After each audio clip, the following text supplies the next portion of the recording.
Hello, everyone. Hi, how's it going? It is I, your heiress, PKLBSO, and we are going to be doing a MSQ, main scenario quests. We're going to be doing a main story sort of playthrough. So thank you all for joining me. Hi. I'm glad to be up and running and doing stuff, and I'm glad you guys are here, and yeah, it's gonna be good. It's gonna be good. So, anyways, this title screen is so nostalgic. I love the fact that you're able to watch the videos and then it changes your title screen.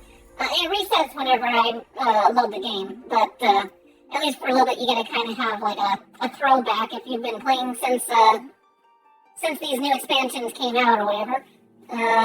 Realm Reborn came out in 2012, and I picked up the game 2013, but it's technically 2014, because it was like December of 2013.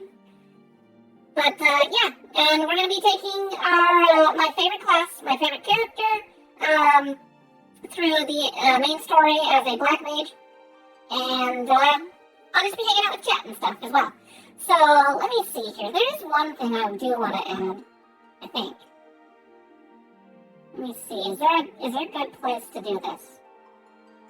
I want chat, but I don't know. Let's see, chat box. I don't know where to put you guys. So, anyways, I guess I can pop you like right up above my head here.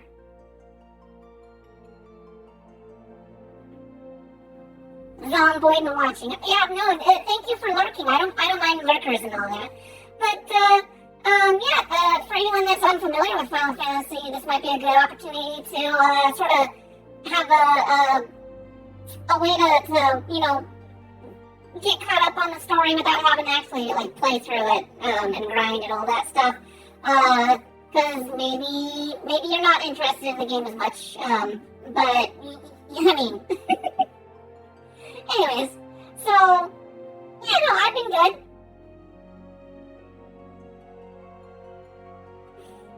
Alright, so we're gonna go and log into Safuku, and, we'll get this started. Also, how's my audio? I know that, like, right now my mic is kind of offset, so whenever I look at chat or whatever, I kind of turn away from my mic, but hopefully I'm, you know, loud enough that you guys can hear everything, and, yeah, I got my screens all kind of like spanned out and stuff, so it's like computer mecca at my place.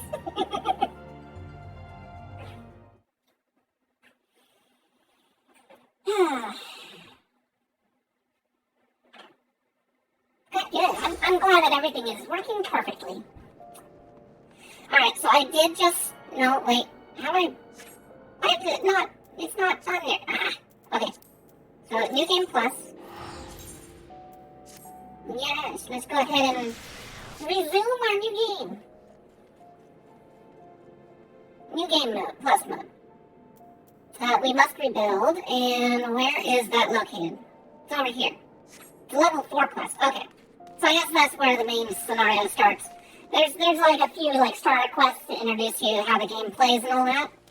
But, anyways, let's see here. I don't know how I want to put my chat, my UI and stuff. I guess this works. This works okay.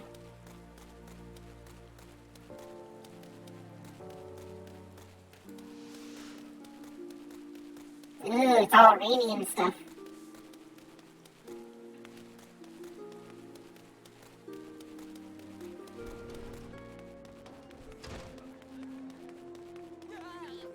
Alright, Momodi, what do we have here?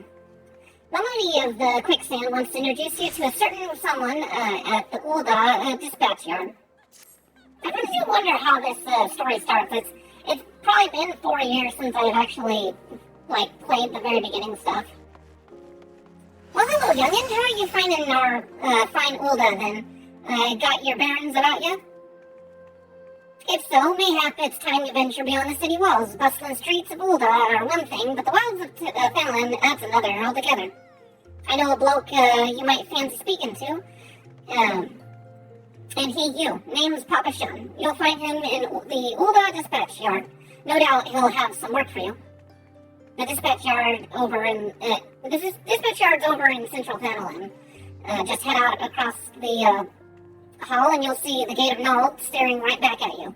Pass through it and head east. You'll come upon it for long. There's dangers beyond the wall, though. More than I'd care to count. Nothing too terrible, mind you, but feisty enough to attack you if you draw near. Don't say nobody cared enough to warn you. Alright, we got ourselves some super simple stuff here. I bet you almost like none of the mobs or whatever that we're gonna run into are gonna be a challenge for us. I don't know if we do any fighting with the main story replay. Okay. You guys are kind of hiding it over here with chat. I really don't know where to put you guys. Maybe I should put you on top of, like, the regular chat. Be like, you're in my chat box or something. Let's see. One more try here. What does that look like? That kind of looks crappy, but... yeah, that looks kind of crappy. Okay, whatever. You guys are in the way. You're in the middle of my game and...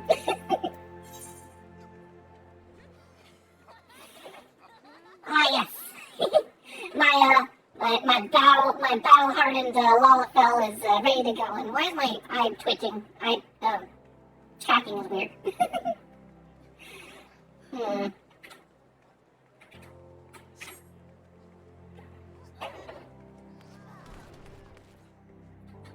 Deep, I don't know. Let's do that.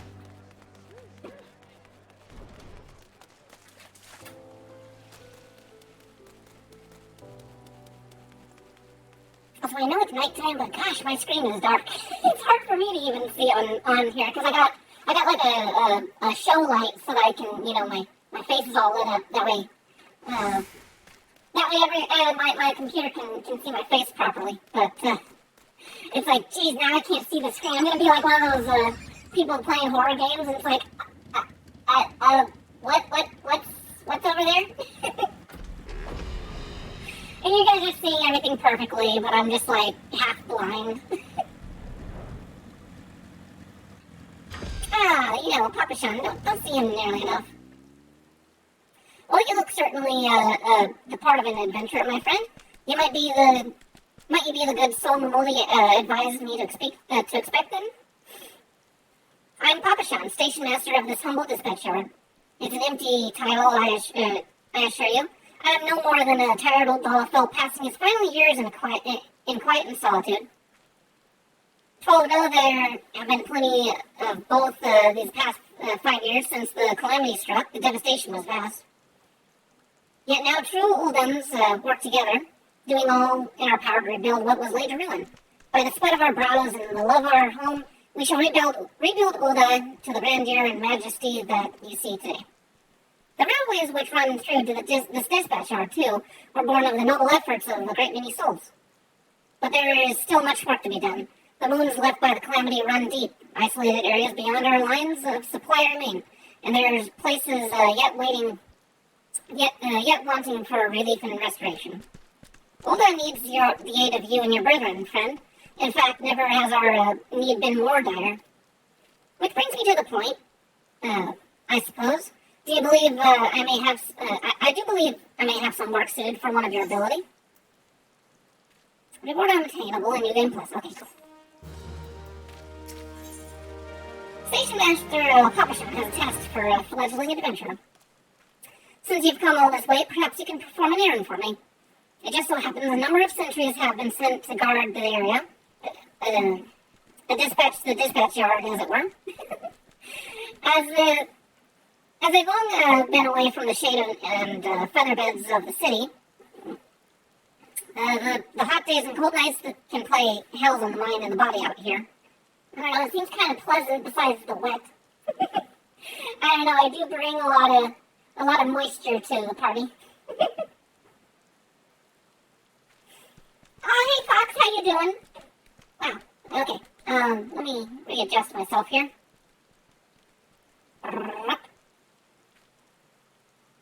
Okay. I keep thinking my tracking is messed up when I look at chat. But yeah, no, what is it? You can actually play up to the end of Heaven's Ward for free. You just have to download the game. You don't even have to buy anything. You just have to create a free trial account. And there's some limitations, but really it's just like community features and stuff. If you're wanting a single player experience, it's actually like, I would say it's probably 1.5 JRPGs worth of content.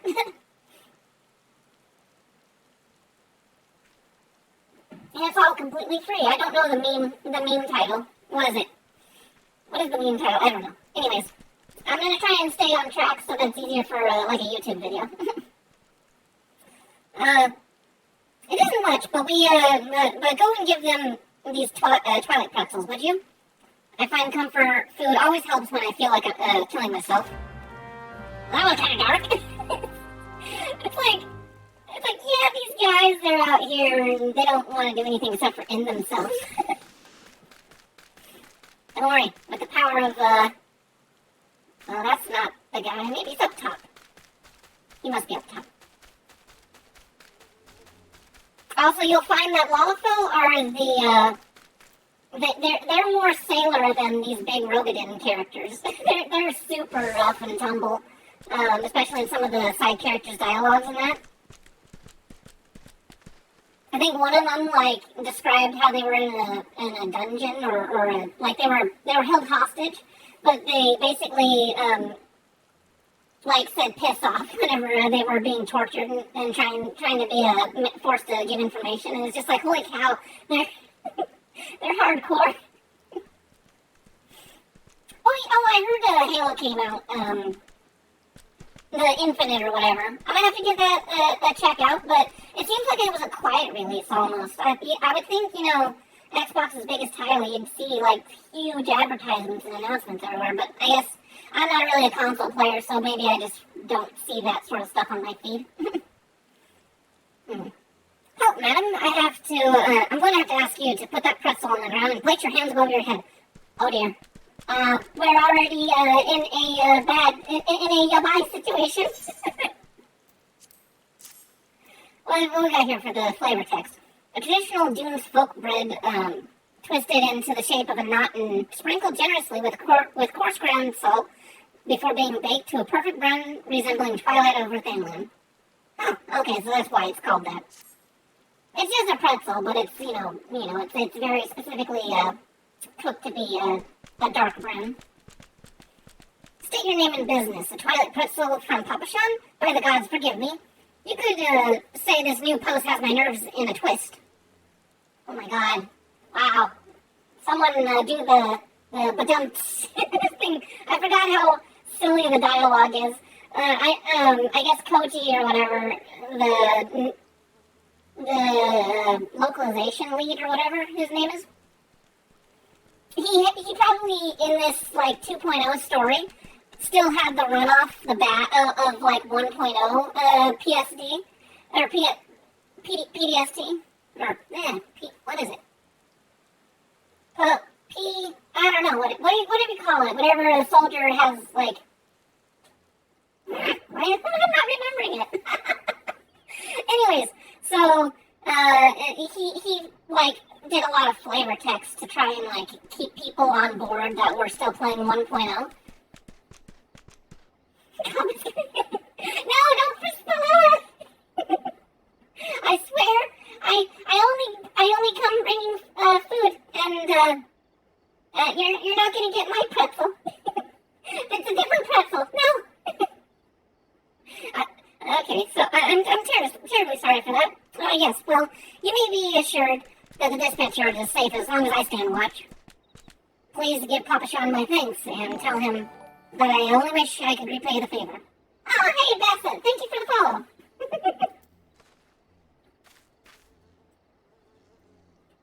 Time to Oh, no! Wait, I gotta do it with the uwu face.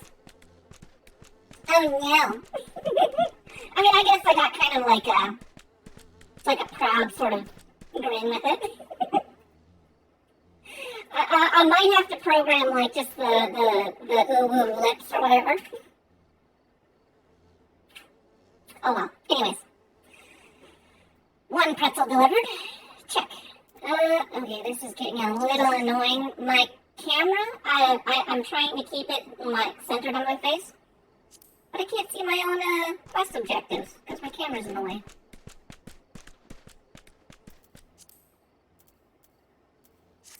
Alright, I can kind of see it now. You guys can't see it because your chat's in the way, but yeah, underneath my mini-map I have my quest objectives and I couldn't see them. My camera's like, no, you can't like find out how many more people you gotta talk to.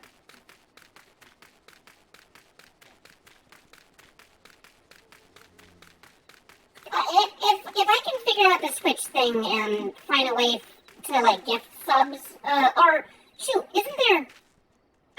I think there might be a viewer point reward actually. Save your points. I'm gonna make it so that like people that have, I don't know, 50,000 viewpoints or whatever, they can buy a month sub or something like that. Because I figure if you're watching the stream, even if you don't have the money, I should be able to give you guys the benefits of subbing.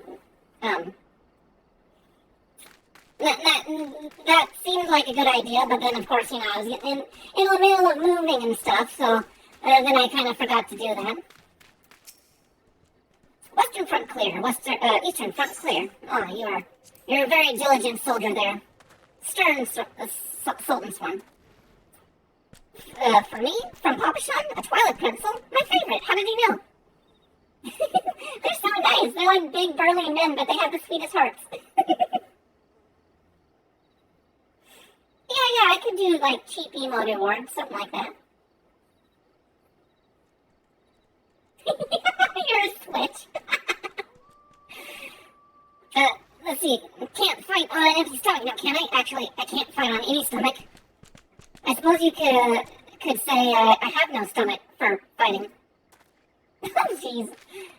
He's a big old tough boy, and he's just like, I'm glad that there's no actual danger. Don't put me on the front lines, boss. Oh, someone's got a little ship thing.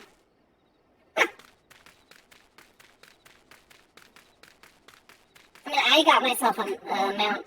This one, I just like riding the motorcycle because, well, one, it's kind of badass, but also, what's cool is that Yoshi, when he was, like, releasing or thinking about releasing a motorcycle for a mount, the problem is that it was too slow.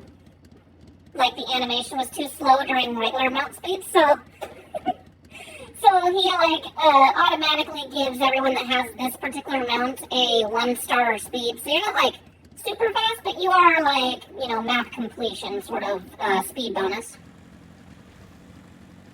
So it doesn't look, like, completely ridiculous. Also, the Realm Reborn areas, they don't have nighttime music, so it's kind of funny how it's, like, you know, sort of quiet and serene and stuff. 12 save me, scorching days, freezing nights, this post will be the end of me. Servile Sultan Swarm. Here, have a pretzel. A pretzel for my Lala, to another Lala. A Twilight pretzel? Don't mind if I do. Ah, no, that's refreshing, that's a refreshing goddamn pretzel. I feel reborn. Oh, right. The other thing, too, is that they were all, like, super hyped up about, you know, remaking the game, so a lot of stuff is a play on words with the fact that, you know, stuff's reborn. This ain't no WoW cataclysm. They straight up destroyed the game, built it from the ground up again in half the time. Because the original was so bad, they, like, kept a few systems and stuff, but they basically remade the game from scratch. You've returned, and with a deal few pretzels, I see. Tell me, how fair are the Sultan Sworn sentries? Did they have anything to report? Anything at all? What? Nothing? Are you sure? Oh dear. Take this for your troubles, then, and stay a moment. There is more I would ask of you. Let me guess, you're expecting a shipment and it hasn't arrived, and so now we're having some trouble here. I bet you that's what happened.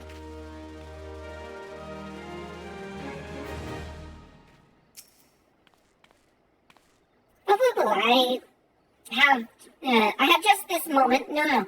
The time for concealment is past. The truth is, even before I had you delivered those pretzels, I was privy to some unsettling news.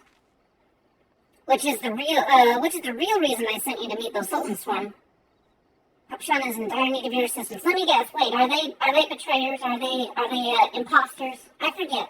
I actually legitimately don't remember the beginning story here. A young noble woman from a very prestigious family has run away from her home, and I have been ordered to see her safe return. Oh, right. This is where we meet our Lala waifu. The Sultan Sworn you met earlier were assisting with the search. Alas, it seems they've found no trace of her. I apologize for not being frank with you from the start, but we must proceed with caution. Should word of her disappearance spread, I fear others will, with less honorable motives, may join the hunt. And should we allow her to come to any harm, not even 100 beheadings would be punishment enough. It can't happen, Fupupu. It must not. I need you to help me find her. Ah, yes, the iconic nod. Praise the 12, I knew I could count on you. I've instructed the others to expand the search, but Thailand is vast, and there's only so many of us. The young noble woman's name is Lady Lilira? I want you to go south and look for her in the vicinity of the Sultan tree. Good luck.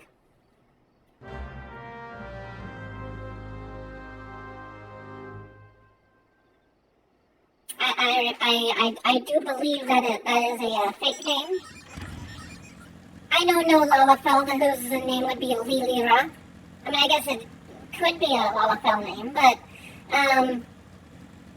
no, I'm expecting it to be... Oh, right, I can fly. I totally forgot I could fly. I was like, wait a second. I ain't no scrub player. Ah, here we are. Hooded Lalafell. Oh, Sultan Tree. You're about to enter an instance battle. Instance battles may only occur during certain quests and missions.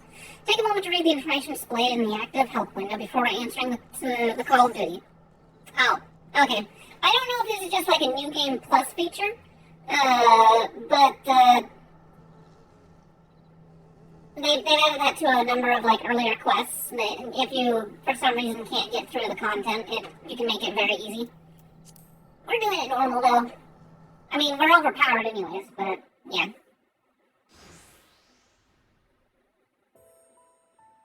Oh, Sultan Tree, hallowed spirit of my line. Oh my god, her voice sounds so different. My failings have cost us dear.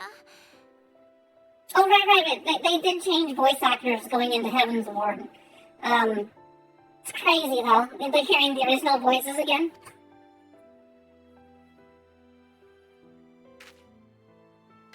Show yourself. Oh dear, her voice is so lully. I can't believe it.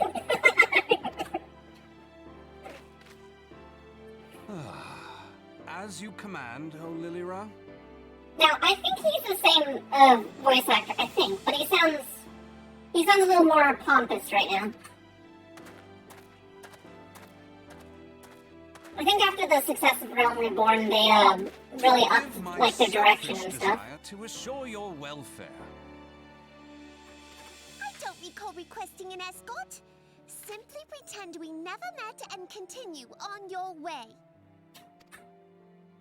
We both know I can do no such thing. It isn't safe for you here alone. Mm-hmm. It isn't safe for anyone. Not with this etheric disturbance. It's as though the dead are watching us. Oh no. Oh no. And I'd prefer not to join them, if it's all the same to you. Alright, you would probably be beheaded if she Be the fell one and hurt. Pashan mentioned. Congratulations on finding our elusive young charge.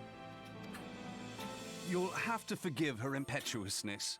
What she lacks in discipline, she makes up for in stubbornness.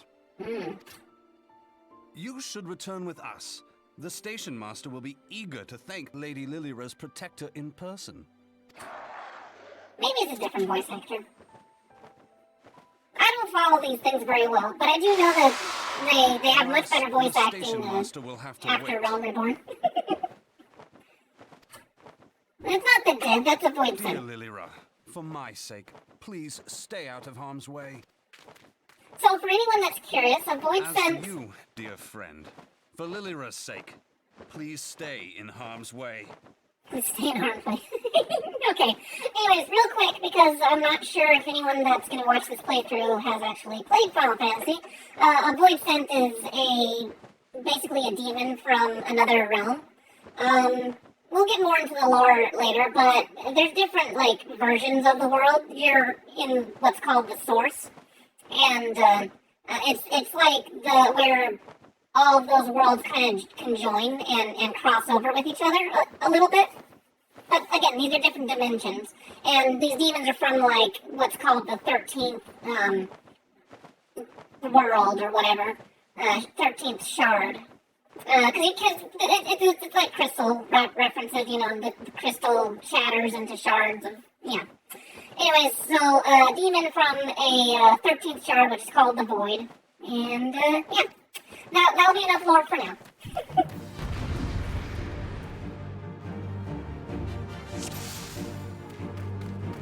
Watch, one shot, right?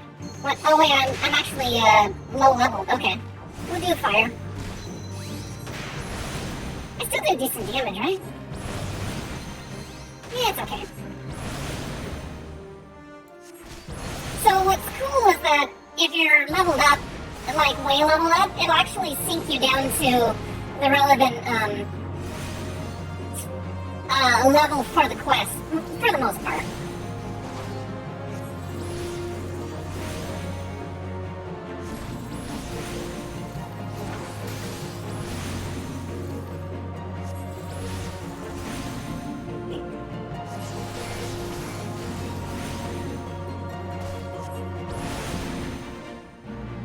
But like some of your more powerful moves in that you haven't learned yet, those will be locked out because you're too low. Your level's been synced below that point. Again.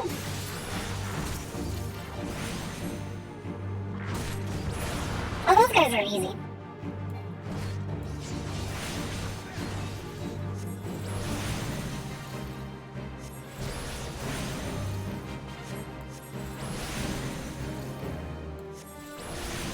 So there's a lot of hand-holding with the game in the beginning, but there's a lot of systems to learn and stuff.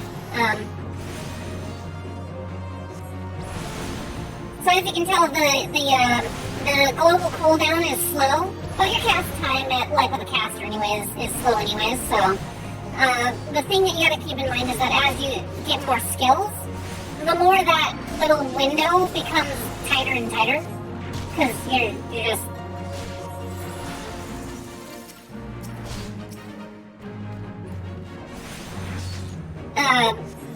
The idea is that eventually you'll be able to do like 4 or 5 different moves in one global cooldown.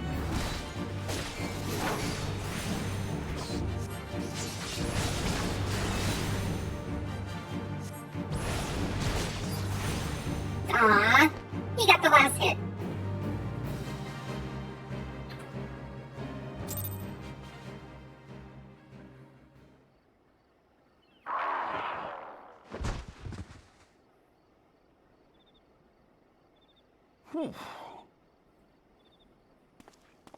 I know, that was really excruciating. Oh, okay. Here's another cool thing. I'm basically gonna, like, tell it how it is. I won't, like, try to make it, like, spoiler-free and stuff. If I know something and I'm gonna try and tell you about it, I'm gonna tell you about it. But, what she has there is a crystal of light, and that's actually a gift from the Mother Crystal. Given to her chosen. You end up getting like 7 of them or something, or was it 1, 2, 3, 4, 6 of them? You end up getting 6 of them, but that makes you the Warrior of Light because it's your connection to the Mother Crystal, the source of ether. So. Hear, feel, think. Also, the more power you have, the easier it is to hear the Mother Crystal. That's why she's talking. I like this cutscene. This cutscene's really cool. It's so cool that to know what this is. I'm not gonna spoil this part yet, but to know what it is, it's just like, oh man, they were thinking about 3 expansions ahead, way back. Like the 3rd expansion came out in 2019, but they had the idea for it back in 2012 or possibly earlier. Crystal Bearer. Yeah, Barrier. Okay, so yeah, you're the one that holds her power. Yeah. I am Heidelin, all made one. A light there once was that shone throughout this realm, yet it hath since grown dim. And as it hath faltered, so hath darkness risen up in its stead, presaging an end to life. For the sake of all, I beseech thee, deliver us from this fate. And I think that's actually referencing. Power to banish the darkness dwelleth in the crystals of light. Journey forth and lay claim to them.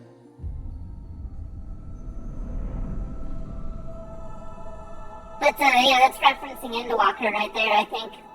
So it's crazy that they have all this planned out so early on. I guess it's pretty easy to plan out a story like years ahead, but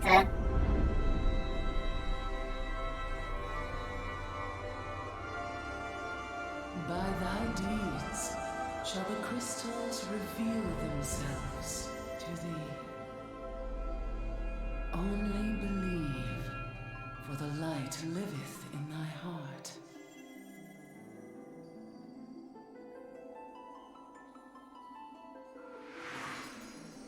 so those are other warriors of light. Like they're actual like you're all kind of like projecting your spirit energy right now to see the crystal. But the little beams of light, that represents the different warriors in the world that are fighting to save the world.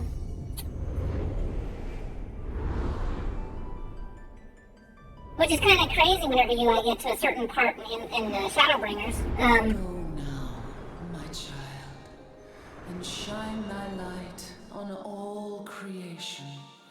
Like, I feel like if you're not, like, paying attention to the story, it's hard to appreciate some of the things it shows. But then if you're really paying attention, you're like, holy cow, am I actually fighting what I think I'm fighting? Oh, the character's so cute. Coming around now. Also, your beginning experiences are powerful, so it, like, makes you faint and stuff. Would you mind telling me what that was? If I only knew. A denizen of the void at any rate. The void scent? Here? But how? The question isn't how, but who. We're not dealing with bookless bandits. Okay, so what he's referencing there is that most of the time, voice scent don't come into this world unless they're summoned. Don't suppose the answer came to you in a dream? Making fun of me passing out. Hey, I was talking to the god of this world. Thank you very much. No sooner did you fell the beast than you fell asleep. Too much ether, no doubt. Ah, okay. Interesting. I hadn't considered the crystal. But of course, this changes everything. Oh, just thinking aloud? At any rate, we haven't a moment to spare. I must return and report this at once. I leave Lady Lilira in your capable hands. How dare you pass me about like a swaddled babe? I shall return and tell them myself.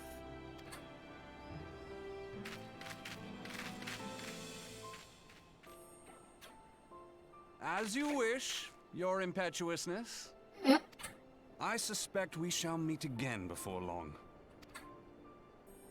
Until then, Do try and stay awake.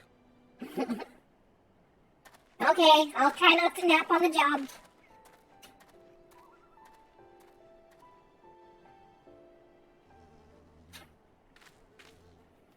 Alright, so, anyways, going back to Papa Sean.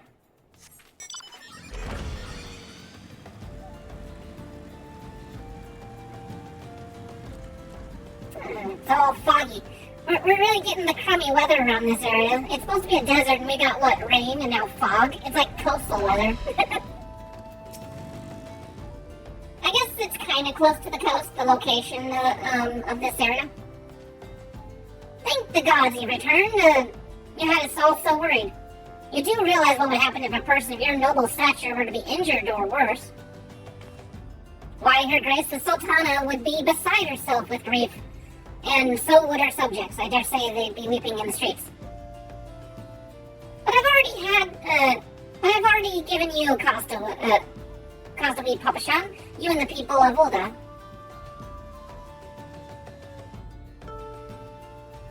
Please, you're not to say such things. We'll find it, I swear to you. It is not my place to make demands, my lady, but I beg you, please stay out of harm's way. I apologize for causing you undue worry, Papa Sean. I shall remain from traveling unescorted in the future.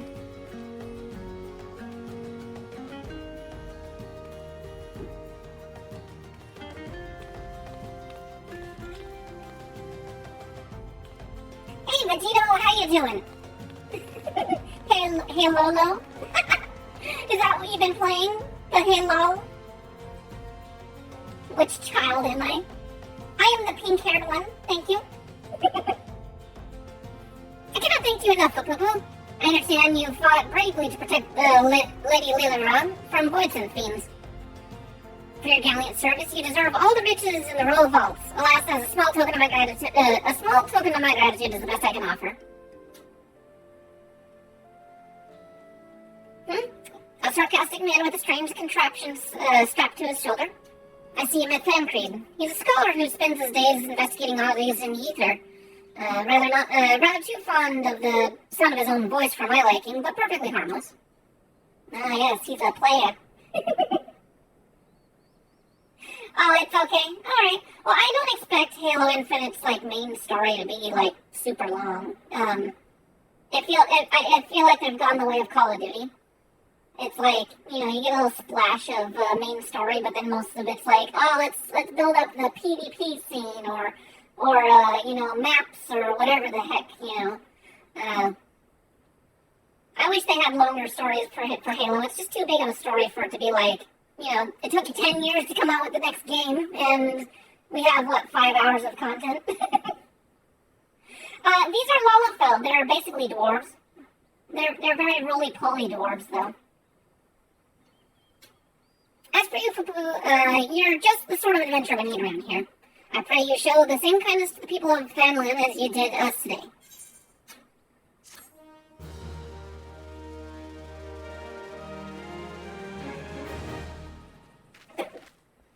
They're dwarves. They're fully grown adults. They're just, I don't know. You could call them cherubs or something.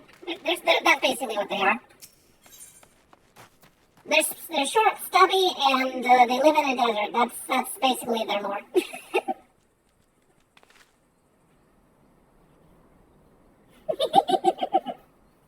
And the kids with mustaches, jeez.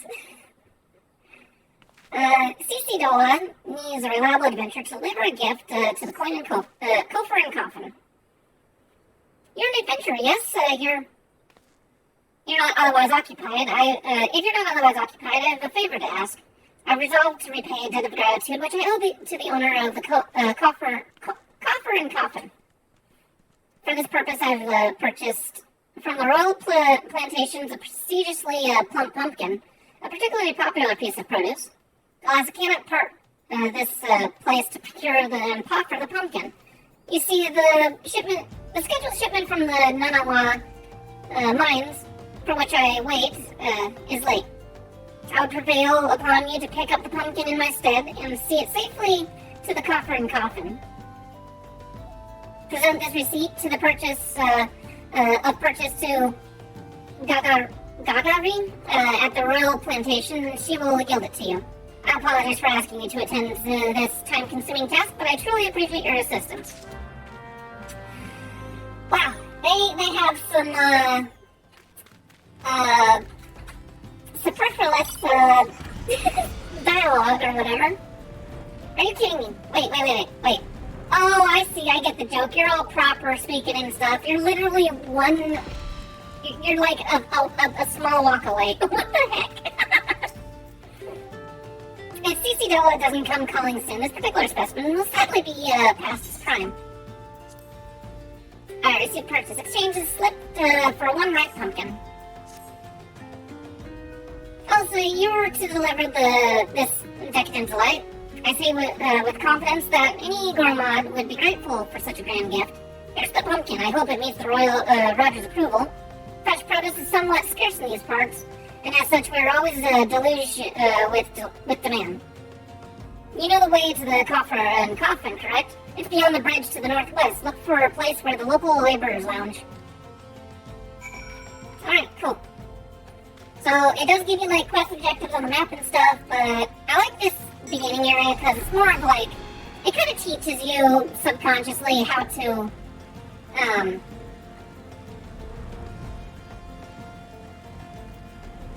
I mean, technically, humans are edible. You're edible, probably.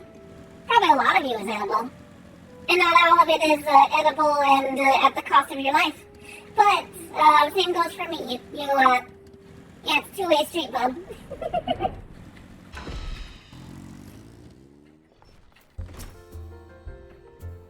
Drink for you, lassie. You wouldn't get better ale or spirits for your coin than me place. Also, if anyone's curious, there is certain dialogue that is actually specific depending on your race and your gender, and also in later content based on your class.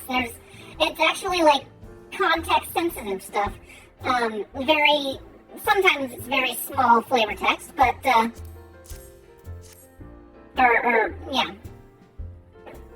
I find it fun to look at like there's one character I remember where I played as a male at one point, and he was super rude, but then I played as a female character and he was like trying to hit on me and stuff. It's just like, wow, they bothered to make the characters respond differently to who talks to them. Yes. Well, I'm going to be extremely analytical and descriptive here as we go through the main story. There's a lot of stuff to go through, though, so feel free to come and go, and yeah. Let's see here. What's that? We see Sedona. Asked you to bring this here to me. Heh. So even the foul-mouthed drunk knows the meaning of remorse? Reckon this is for the time I carried his drunk sodden arse back home. But hell's an honest to God's pumpkin from the royal plantations. I can't wait to see what the cooks will do with her. The lads here scoff down beastly amounts of meat, and it's starting to tell on their health. It'll be good to get more vegetables in their bellies, assuming I can get the stubborn bastard to try something new. Thanks for the help, lassie. Roger hears all sorts of information in his line of work, some of which may be useful to you. Word is Blackbrush Station solely unmanned, sorely undermanned.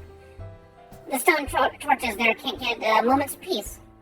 Bloke by the name of Warren is hoping to bolster their numbers for a short-term assignment or two. You fancy putting a few extra gil in your pocket? You could do a lot worse. And for anyone that is unfamiliar, gil is the currency of this world. So that's my other stuff. But yeah, gil, money. Because I know that there's a couple people that they've never played a Final Fantasy, so sometimes it's just like, what are you talking about? Also, they use a different measurement system. It's basically the Imperial measurement system. You know, feet and inches and stuff, but instead of feet, inches, miles, it's, foams, elms, and malms? Yeah, it's weird. It's like slightly reference to real world reference, but slightly different, just because it is a fantasy sort of area. Looking for work, perchance? So if so, you couldn't have come at a better time. We stone torches are sellswords hired by the Amaljan Sons mineral concern to protect its interests. Our primary duty here is to help the tracks clear of help keep the tracks clear of pests, and it is for this purpose that we acquire your aid. I should point out, however, that it can be messy work and liable to get messier still if you're ill prepared. A single piece of gear can mean the difference between life and death. I will not have my conscience that I send an ill-equipped adventurer to an untimely demise. See to it that your arms and armor are in order. When you're ready, present yourself to me again. Equip your head body with level 5 or above. Okay, so this is where it's teaching you, make sure you're actually wearing armor proper. It won't let you go past this quest until you've, figured out how to actually equip stuff. So, that's kind of a good way to, for very, greenhorn to MMO sort of players can get into. It's baby steps all along the way, up to level 50. So, are you ready for inspection? Feel like everything appears to be in order. You know that naught is guaranteed in this world. Fate is a fickle mistress, after all. At any rate, capable adventurers like you are few and far between, and I would not have you throw your life away. I've had to bury too many comrades who brushed aside cracks in their hauberks and dents in their helms. No matter what you face, do not disregard the importance of gear. Alright, cool.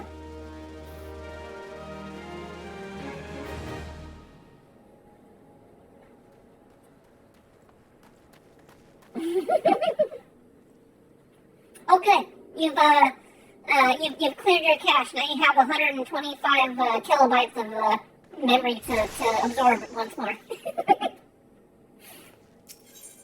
And look at that. There's a Sprout. That's a brand new character. They may or may not be a bot. I think if it's got a goofy looking name, it's definitely a bot. But, let's see here. Warren has worked for an adventurer willing to exterminate the kobolins attacking ore wagons.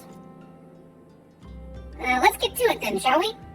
Ore wagons pass through the station every day, but not without incident. Wagons coming and going from the dispatch yard to the south must pass through the tunnel by Fresca's watch, a tunnel in which some genius saw fit to put an ore storehouse, creating ideal conditions for a kobolin nest. So now the ore-loving beasts have taken up residence in the tunnel we dug, and we're practically delivering meals to their doorstep. But no more. Inside the tunnel in question, you will find a narrow fissure where the kobolins hide. Use this silver ore cluster to lure out the creatures and slay them. Ah, okay. I have a quest item, but you can't really see it. It's kind of hiding up here. Also, I made my UI kind of small because most of this data just gets redundant. I could walk there, but I got the power of flight, so I'm gonna do that. Also, yeah, lovely. They made a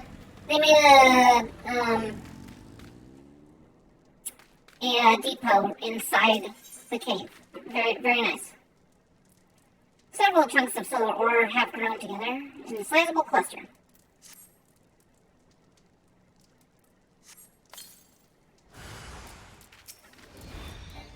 And, can I poke you? Oh, okay. I'm super over leveled, so it's just gonna be like these little open world things, just kind of poking. They have like 5 health, and I'm using my weakest move, and it does 600 damage. It's ridiculous. Or 6,000, I guess. It might be different when they squish the stats for Endwalker. I wonder how long the game's gonna be down to do all that, though. That seems like a lot of data to have to change. Oh no, that's a real person. And look at that, brand new character. Oh, it's so cute! Look at them! First time playing the game, I bet you they're a WoW refugee.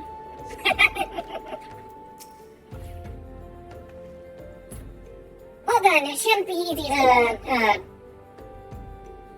it shouldn't be easy work to keep the tunnel free of kobolins, but our wagons should be able to go unmolested for a time. Disruptions to ore shipments threaten not only the interests of Eldrin, the sun's mineral concern, but of Ulda's herself. One might liken these tracks to the veins that bear our nation's lifeblood. If only we had more women like you to lend a hand.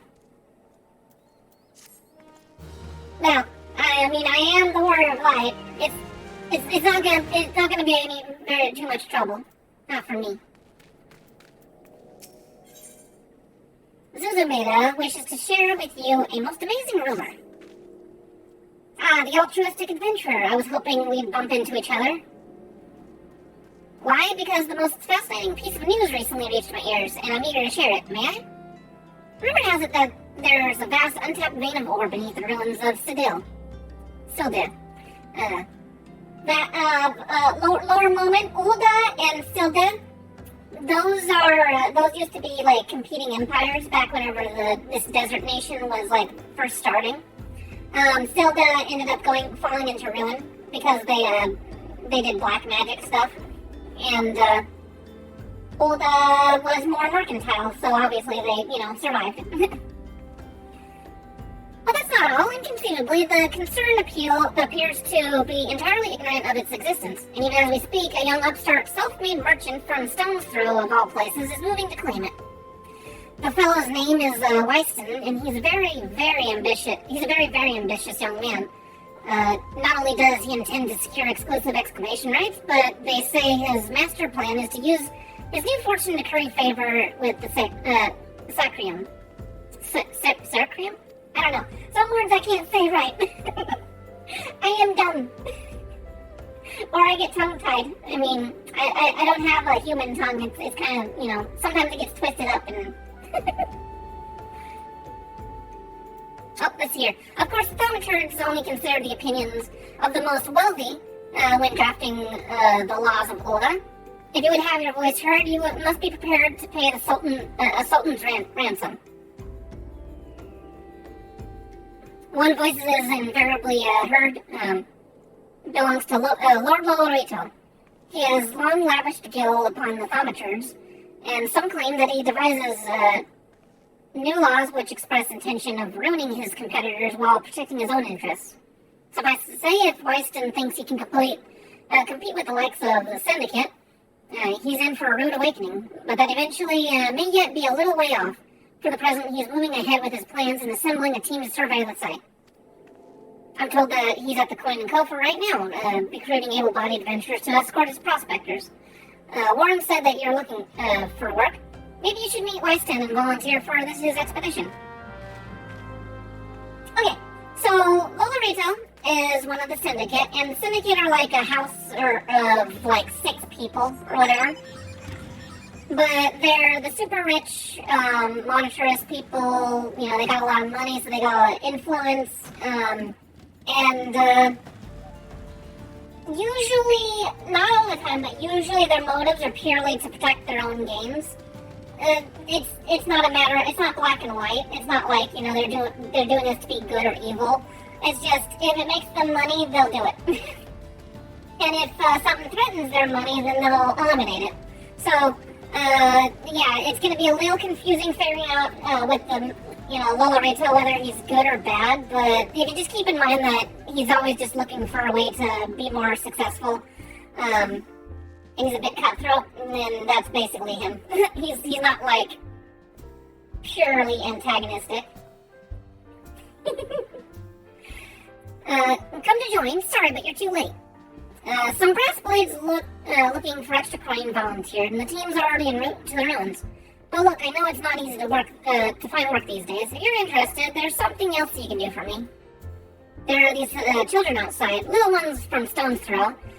I look after them when I have time to spare, and so they've taken to follow me around, even when I tell them not to. But what with overseeing the search from the vein, I barely have a chance to visit the privy at the moment, much less entertain younglings. Can you give them these ginger cookies and convince them to go home for me? Ah, okay. They won't even leave you alone to go to the bathroom. What rude children. How dare they? They aren't children, they're Lalafell. I guess they... Yeah, they didn't really have child models. Oh wait, they did. They had some sort of children. But look at this. This is a regular Lalafell. It's not a child. It's just a boy Lala. I am not a child, okay? Don't try to disprove me, game. Vegeta has it all wrong.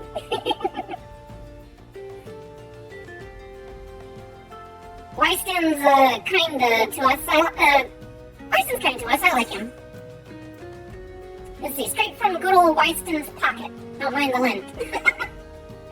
Oh, it's basically just like, here, have some candy, and then, like, he tries to run away. This is for me? I want to eat it, but then again, I don't. Because then it'd be gone. That's a weird...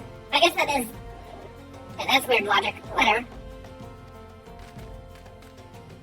Let's see. Tell Wyston thanks and tell him I'm sorry for getting in the way. Starveling child? But Wyston always plays with us. Why won't he come out and play? Sorry. Wow, a ginger cookie? I better save some for my brother. I'll go home and eat it with him. Aw, poor little starving child. I ain't going nowhere, missus. I'm too hungry to move. Besides, you'll have to carry me. No, I'm not gonna carry you. You're like twice my height.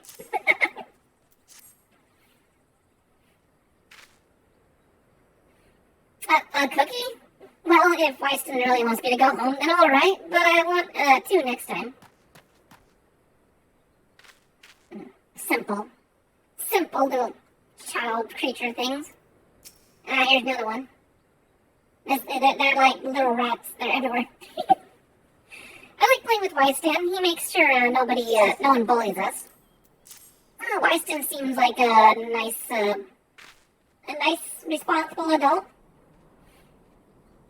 Wyston's worried about us? Oh, I don't want to make him worried. I'm a good girl, so I'll go home. Yeah, you better go home. Go home and leave the guy to his business. Alright, he's a little too goody two-shoe. Why is he so good?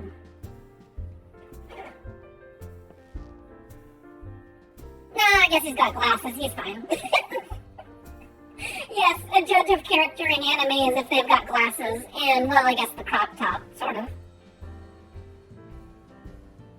Let's see here. Thank you, Adventurer. I only wish I could do more. Stone's Throw is no place for a child. Not that my childhood was much happier. Even, never enough food to go around, nor work to earn it, but no shortage of contempt for the great and the good. I remember thinking things could only get better. You know, after the calamity and everything else, for us refugees to be forced to live outside the gates like the bloody beastmen is a disgrace. They say that enough money, with enough money you can change the laws here, so I'm going to make a fortune and do just that. I'll buy the excavation rights and start my own mining business. Then I'll give my fellow refugees work they're crying out for, and pay them fairly. The mining companies are profited from our suffering for too long. But in their hubris, they've grown complacent, presenting us with a golden opportunity. And we'll take it, Adventurer. We'll reclaim our dignity, and with it our place within those walls. We found her. We found the vein, Wyston. You must come and see. Already? Amazing. I'll leave at once. You should join me, my friend. Come and bear witness to the history in the making. He's got such, like... What nose? My nose? My nose is not tiny, okay? I don't even really have a nose. If you're talking about my character here, they've got a very, proportionate nose. I ain't gonna put no honker on my Lalafell.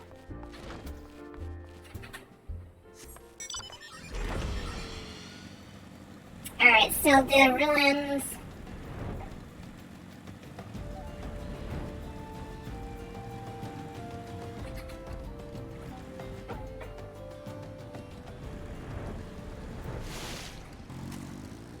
Uh-oh.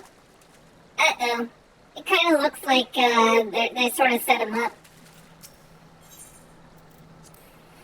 Let us proceed. We ain't no very easy minis. Well, we are in the land of tinies. We're in the land of Lalafell. So there's a lot of small creatures here. Thrall's Ball, son. A vein of ore in the middle of a ruined, bloody city? God's damn idiot. What did you think was gonna happen? And that you'd strike it rich and get cozy with the order while the bastards of Volva look on? No one crosses the syndicate. They were hired by the syndicate to keep competition down. The syndicate finally sunk in, has it? Not if I have anything to say about it. Well, look at this. It's not all your friends deserve you. It seems, lucky boy, now you won't have to die alone. I have a glowing magic wand. I think you should run. Oh, mournful creature of creation, grant ye this humble stone soul that it may wake to life. Oh, we got ourselves a bad guy. We got ourselves a spoopy bad guy here.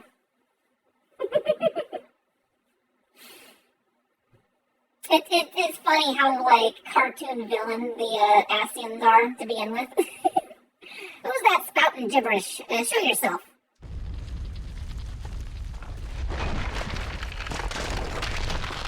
Oh no! The rubble came to life. How unexpected. This ain't part of the bloody plan. Bloody hells. Does Lord Lorio mean to kill us too? You think Lolorito could summon a golem? Even this one, I don't think Lolorito could do. I don't think he can do any magic, really. Oh, we've got ourselves a boss. Alright, fire. Fire. Fire. This is a snore fest. But again, it's very small stuff. See, it's trying to teach you, oh, hey, there's a move, you should get out of the way. But I'm overpowered, so it's whatever. Oh, I'm out of power.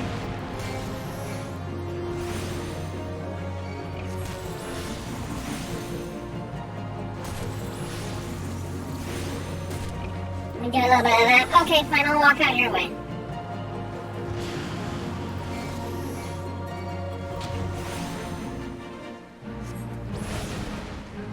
Impossible! Never has the golem been so sorely tested.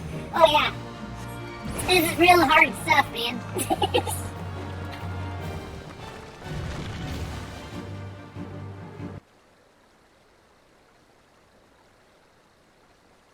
Rock is dead. That the golem could be vanquished.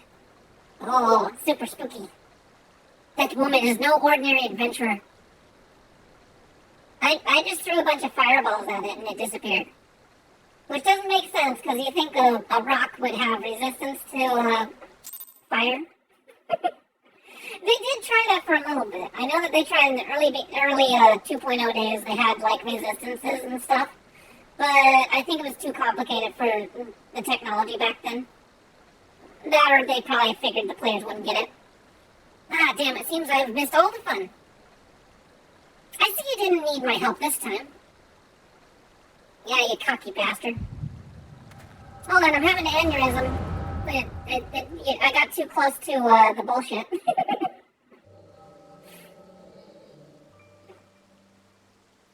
I am not a child.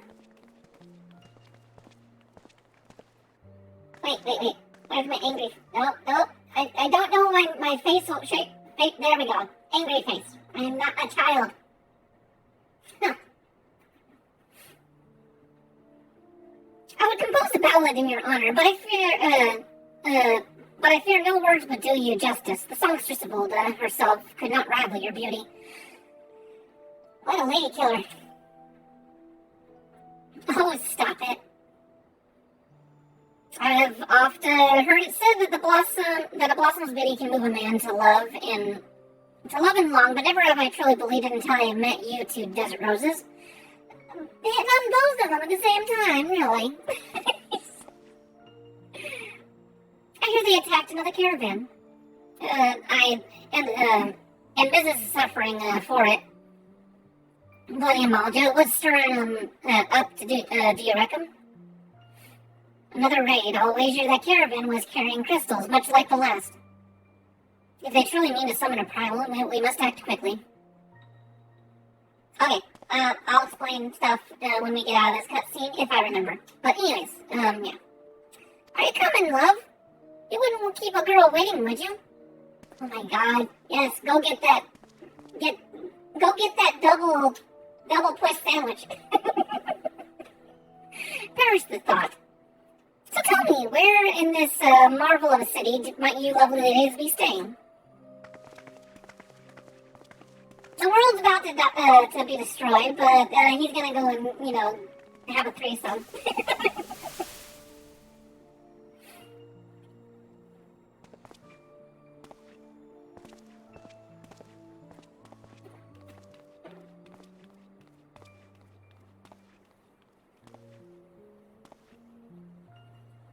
At this rate, grain will soon be more precious than gold. A result of the uncommonly bad harvest, to be sure. We have you to thank for them, do we not? Wait, that's Dalamund. Why is that still in the sky? Aye, this weakening of the etheric flow must surely be linked to Dalamund's descent. It's funny that they're still doing business even though there's a fucking moon about to crash down on the world. And of course to the primals. I'm fine, miss, but we must not lose hope. Louis will know what to do. We'll need Trust's judgment. Yeah, I suppose they do need the funds. We are having a flashback. Well, what we have is the echo, and our power allows us to see glimpses of people's memories. Basically, it's like peering into their soul and seeing their past experiences and living it as if it was ours. So that's what we're having with Dan Creed, but it's not like voluntary. It happens randomly. It's kind of like catching a cold or some other kind of thing. You get too close to someone and you have a chance of catching it, but you don't always catch it. I'm glad they're not having a vivid memory of his time with his lady friends. Truly a marvel of Charlene ingenuity, as if I could reach out and touch the ether. So, his goofy little mask is able to see etheric levels. Although there are some people that can see it without that little mask thing. Which we'll find out probably several episodes down the road.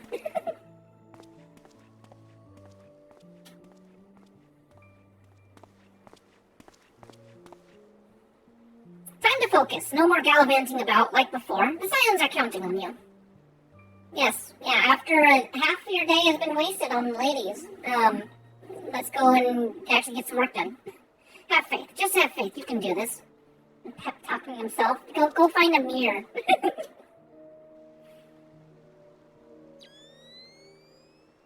This disturbance is recent. The Sultan tree? Maybe Papa Sean will know something of it.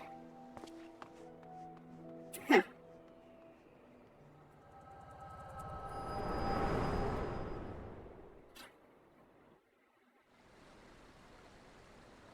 Flashback. Oh, good, we found some, other people. Looks like they gave you quite a thrashing. Can you walk?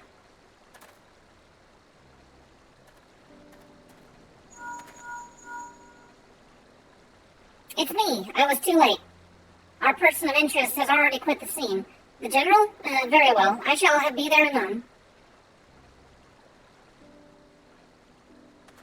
My colleagues went to great lengths to provide me with the means to detect etheric disturbances, but every time I find one, you seem to be in the middle of it. I'm starting to wonder if it might not be simpler just to follow you around. Sadly, I have business elsewhere. Yes. Sorry that, I tend to, trouble follows me. It's just a matter of fact, I am the protagonist.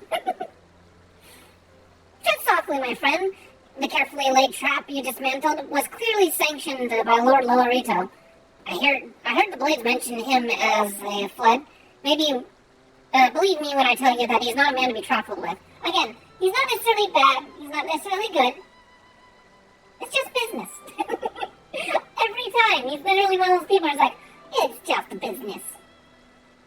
I think he actually has that line at some point. It's silly. The Sultana's enemies grow bolder by the day, and I suspect they have the support of outside forces.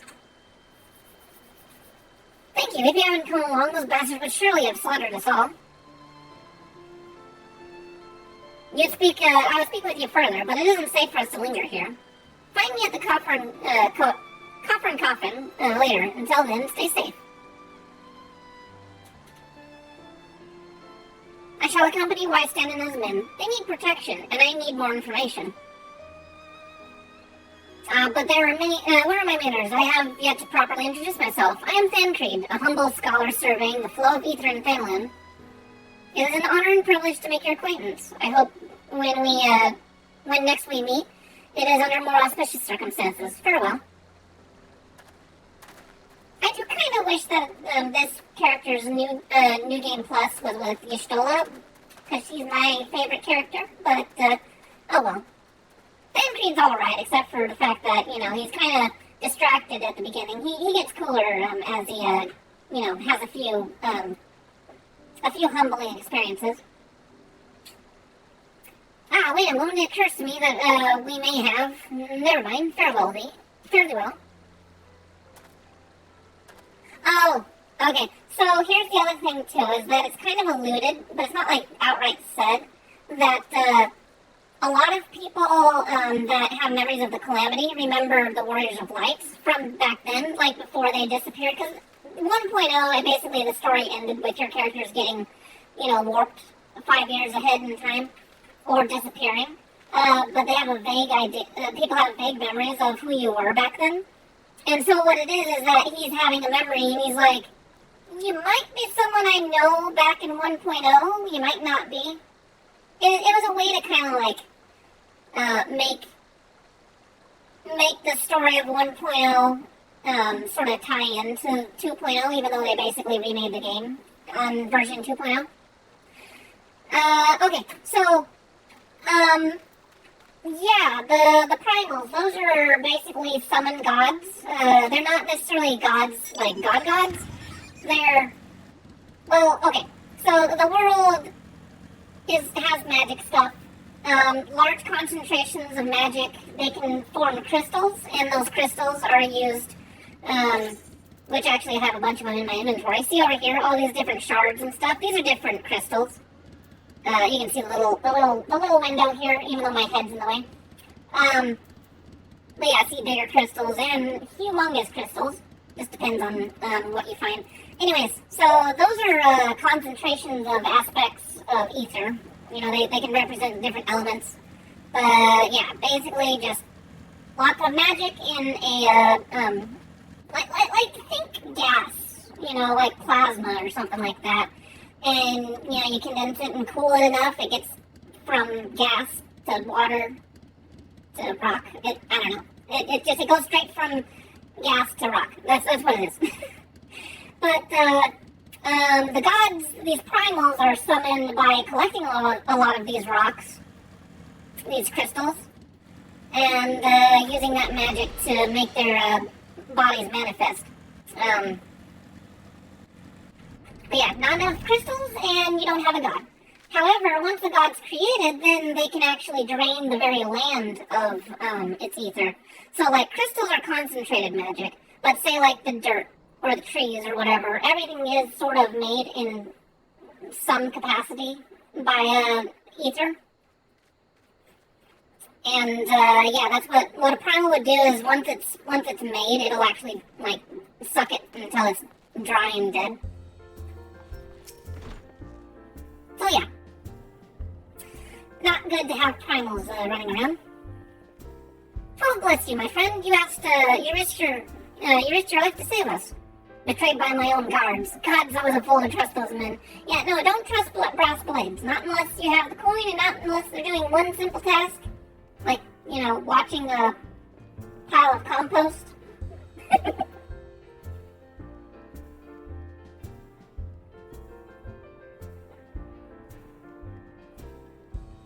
No, you need to go to Windows 11. The version that's not even released yet. Lilrito owns the goddamn brass blades. I should have questioned their motives from the start. Yeah, no, you should have thought about why would you even hire the Brass Blades in the first place. Oh, it is already out. Oh, okay. Well, I haven't gotten my free upgrade notice yet.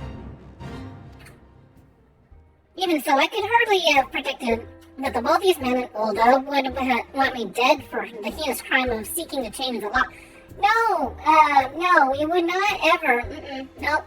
Threatening the powers that be, why would they want to have you eliminated? No, never. You know, it's not like anything in real life has happened like that recently. People that pose a threat to the world order being eliminated before they become a problem.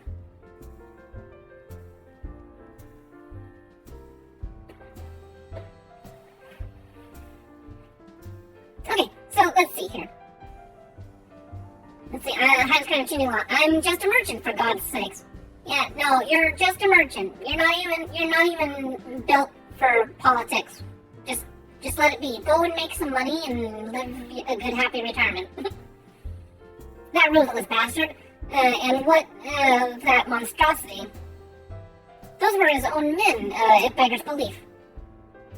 Well, that's it. I'm finished. If I stay in Ulda any longer, I'm as good as dead. My associates, my friends, gods, even the children may not be safe if I don't disappear.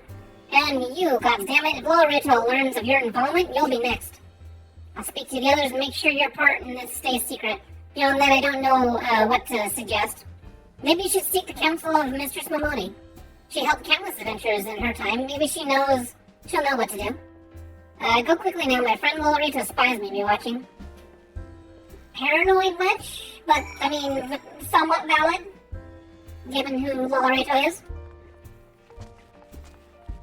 Alright, so, let's see here. Speak to Momoni and Ulda. Going to Ulda.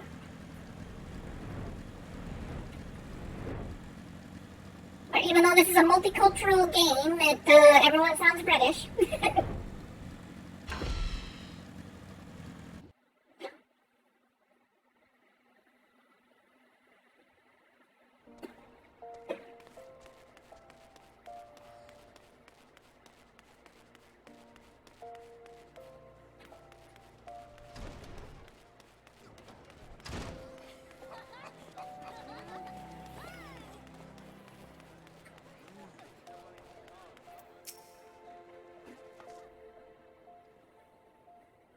Settle down, Papupu. You have nothing to worry about. No one seems to know you were at the ruins.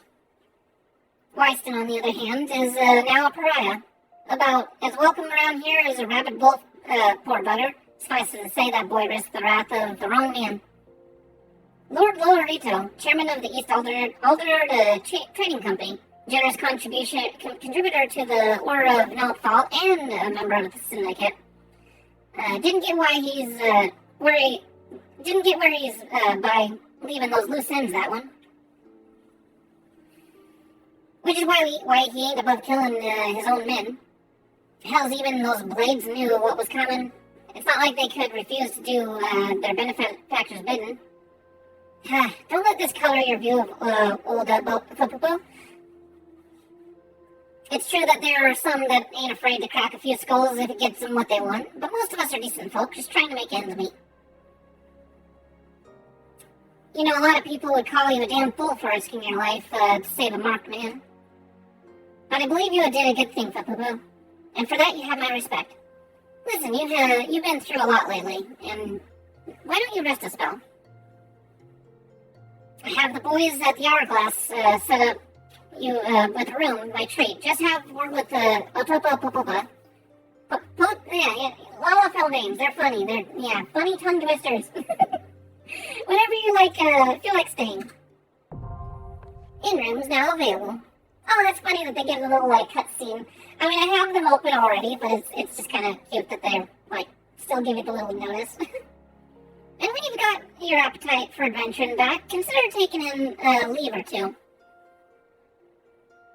We've got a few friends from requests from the locals looking to hire adventurers for various jobs. It'd be a good way for you to earn yourself some extra gil. Estas, Yes, the Elysian characters, they have French names. I don't know how to pronounce them properly. I'm going to butcher every one of their names. Can tell you more about how the system works. Go and speak with him if you're interested. Guild leads. So, Guild leads is basically Adventure DoorDash.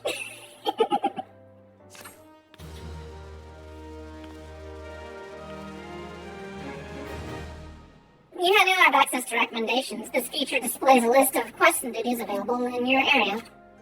The recommendations list can be opened from under the duty in the main menu, blah blah blah. Yeah, it just tells you how to look up your stuff. The Lodi of the Quicksand has word of work for a willing adventurer. Look at what the coral dragged in. Good to see you, Poo-Poo. I'd asked what brings you, but I reckon we both know the answer to that already. Well, have I ever let you down before? Wait, don't answer that. I don't know, has she? I forget. So happens I know a fellow by the name of Dadanin who needs a hand. He's a merchant by trade, selling precious stones to those in Ulda with the means to buy them. He asked that I send any looking for work his way. You can find him over in Horizon if you fancy. That's in Western Fenland, mind you. Just cross the bridge north of Scorpion Crossing, and the road will take you there. Knowing the circles he deals in, he might be, he'll have some talk of the royal family that'll interest you as well. And why not make use of a chocobo porter for the journey to Horizon, if you have the gil for it, that is. You'll find the chocobo stables just across the way from the quicksand. From my quicksand. Find Mimi Gun and he'll set you straight. Well, off you go. I haven't got all day to be holding your bloody hand.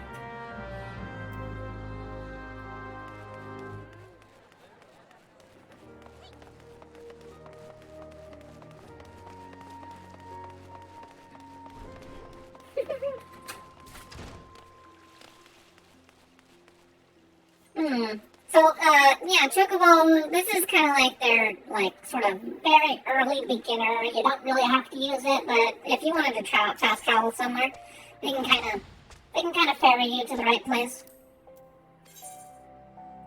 Alright, Chocobo Porter, go to Horizon. I think you have to unlock the way, though, before you can actually, just travel there. I don't know. Certain ones are already unlocked, but, most of the time you have to walk there before you can actually ride a chocobo out there. But yeah, it just kind of tells you the estimated travel time, and then there you go. Fairly cheap, 5 gil. But, yeah.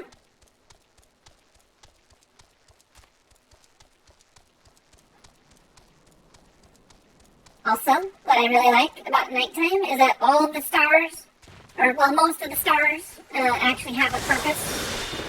It's not just like a fancy painted skybox. Some of them that are like shining more brightly, those are constellations that actually reference certain classes and certain lore and stuff. So I think it's kind of cool that they have that there. They had that there from the beginning, and then eventually you get like the astrologian or whatever will like notice the stars and talk about them.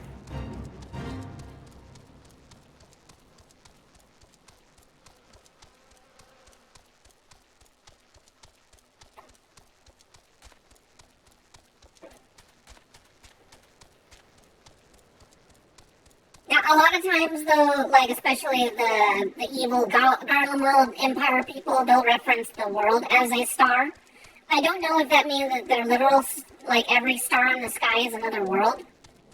But, I mean, obviously we have a sun and a moon, so some of them must be just like suns. But a lot of the sparkly, twinkly ones, those are probably other worlds similar to the one that we're on. It's kind of cool just to think that, you know, there's a whole universe out there. In fact, one of these stars in the sky, I don't know which one it is, but it's called the Dragon Star, and that's where the dragons actually come from. They're space dragons. Like, they're dragons in this world are space creatures. So,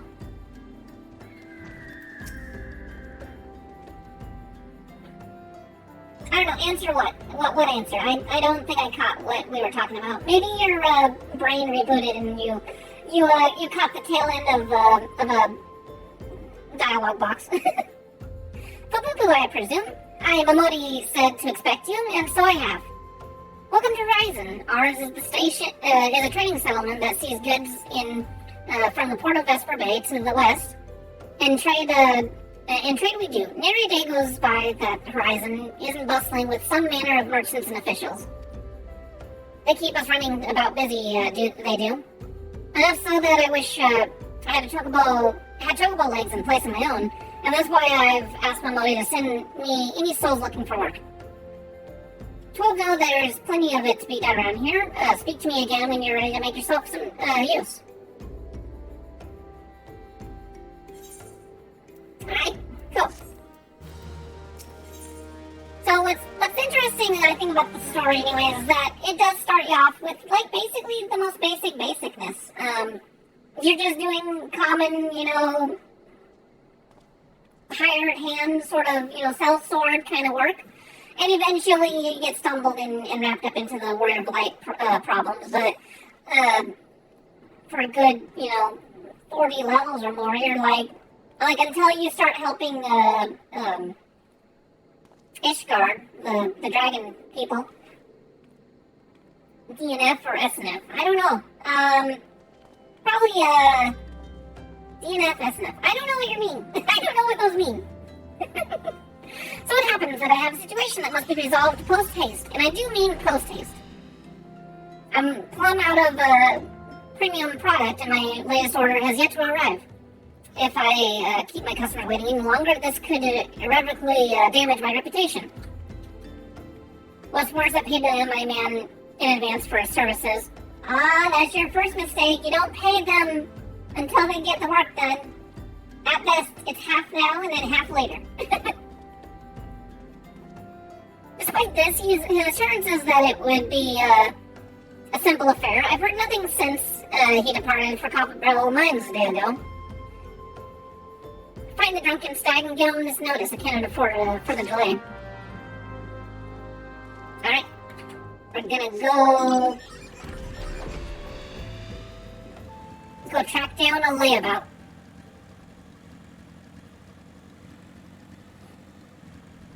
Hey, Typical, how you doing?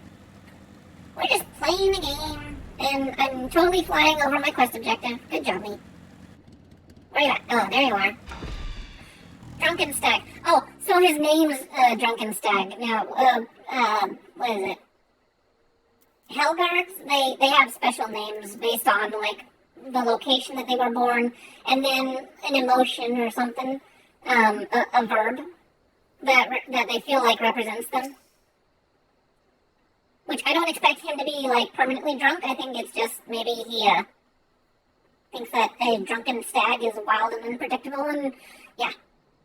What do you want, Dadanin's product. Let's see, firmly worded reminder of delivery from the jeweler Dadanin. Firmly worded. He can send all the notices as he likes, but it won't change a thing. The concern has closed the mines due to some incident in the depths. It's a goddamn shame, too. Lost these in the hall just over yonder during the chaos. Oh, really now? Drunken Stag needs someone to retrieve the raw Nasha shite. He dropped outside the mines. The product you heard Dadanin going out on about is a valuable gemstone known as raw Nana shite. Nasha shite. Shite. How many times can I say that? Jeez. I managed to dig up a goodly amount just before the mines were closed off, actually. Packed it up and hauled it out, even. But then the 12 damned goblins came along. Not like any kobolins I'd seen before. And hungry only for the good rocks. They had eyes for my gemstone, so I had no choice but to oblige. The stone torches had their hands full excavating the mines, so they ignored the beasts. Even now, they're only concerned with keeping people out. Please, friend, if you are willing to face the kobolds, will you bring me my nanashite? Nanashite. Sha. So, yeah.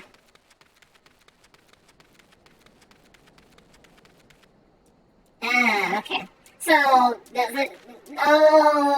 I get this. Okay, we're looking. You hear okay, those are the midge flies and stuff. We're digging around in kobold poop, looking for a gemstone. Jeez. Oh no. It's such a threatening thing. Well, we found, I mean, they are basically just rock eaters, so I imagine their poop is rock.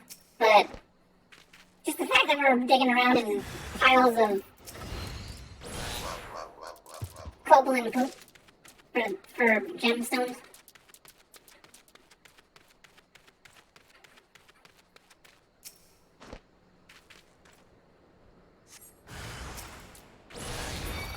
Uh-oh. I done did it bad.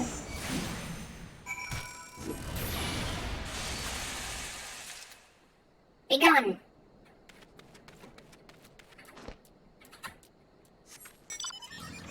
Also, I'm so overpowered that if I kill one weak mob, it actually drags a bunch of them over just because it's like, oh, you're a threat. You're threatening the entire area. How did you fare, friend? Did you find the raw nanashite? Yes, I did. An extremely rare variety of malachite that gets its name from its deep green color, the same color as former Uldan Sultana Nanasha Ul Nasha's eyes. Ah. Beautiful, isn't it? Rarer than mini stones and more expensive than most. They say the green is the same shade. Okay, that's what we just read. It should save Dadanen from his troubles, and if there's enough left, there's far less here than what I found. I reckon those kobolds made a meal of the stuff. Bloody waste. Wishes to repay your kindness with some useful information. You'd like a chance to make some money, right? Then I know just how I can repay you for your kindness. Swarms of sun midges have been harassing travelers along the road, connecting Horizon to here. It's gotten so bad with the brass blades. It started paying folks to keep the roads clear. If you find it hard to believe that the swarms of tiny midges could be so troublesome, then you've never seen a chocobo driven into a frenzy by one.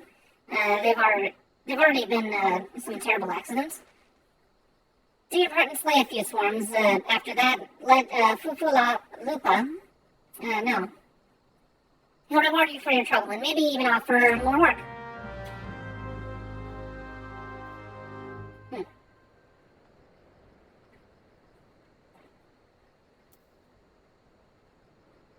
So we gotta squish some bugs, huh?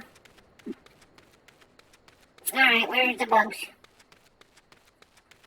Buzz, buzz, buzz. Buzz, buzz, buzz.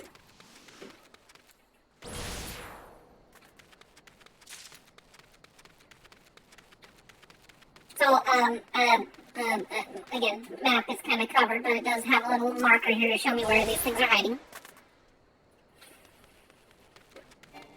You just now realized. Yeah, guilty as charged.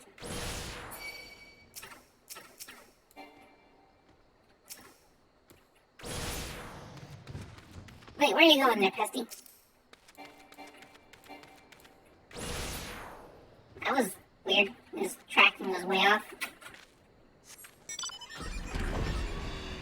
Alright, this midge is up here. Oh no! Let me poke him with my weakest spell.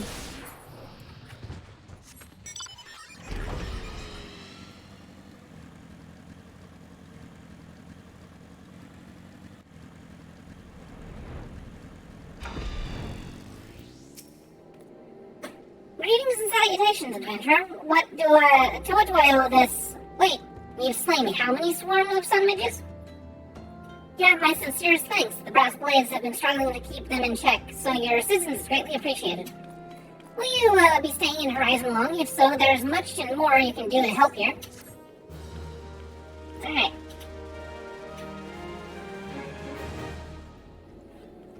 So it's very weird helping the brass blades because most of the time they're up to no good. But sometimes they do their job. It's just like, it's like cops, you know, with really high amount of corrupted ones. Pray allow me to enlist your aid, brave adventurer. I would have you ascertain the whereabouts of a missive I sent to Lost Hope the other day. Captain Leo Frick is stationed there ever since he was transferred. We have exchanged letters, but never before has it taken this long to receive a reply. And so I fear that the courier may have met some unfortunate misfortune en route. She must have made it to Central Penland, or the brass blades that patrol the roads before here in the Scorpion Crossing would have seen something. But if she made it as far as Blackbrush Station, she would have surely delivered the letter by now. Lost Hope is practically on its doorstep. I suggest you focus your search on the road to Blackbrush Station in Central Penland. With luck, you'll find her quickly. Alright, cool. Also, I know that my motorcycle is faster, but I'm gonna go and get a different mount here. Let's see, what do we want? I'm gonna go with Kato. Kato. No, wrong thing. I'll do a cat. And put the motorcycle there. Okay.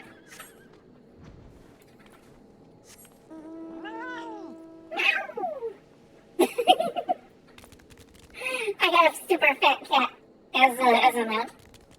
And what's funny is that the description on the cat is that it's such a big bloated kitty that they're pretty sure it's possessed by a void scent, and that it's just a bloated corpse.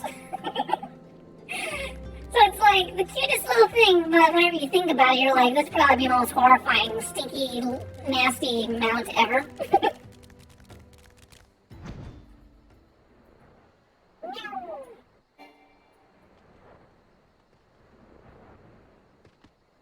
Oh, right, I'm supposed to be going to Central Finland.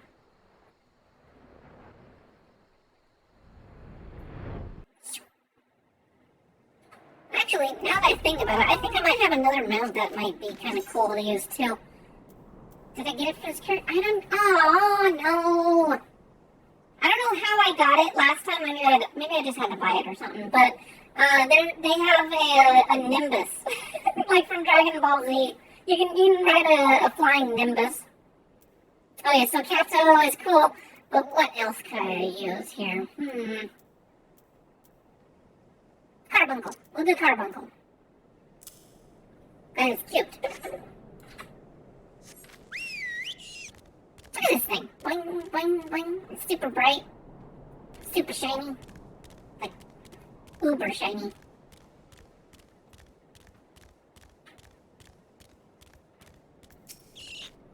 Sincerely. Huh? A letter? I got Fufu-Lupa's missive right here. I won't be delivering it anytime soon, though. Got to tend to my bird's injured leg first. Even the most minor of cuts can fester if ignored. Fufu-Lupa sent you, right? If this is a pressing matter, why don't you make it the rest of the way? Lost Hope's just past Blackbrush Station to the northeast. Look for the tents by the river. Okay. Okay, we go there. Well, we go by foot because this is super cute. At least until I get bored. Boing, boing, boing. I guess it does go pretty fast. This is basically motorcycle speed. I must have, like, 1 star unlocked for it.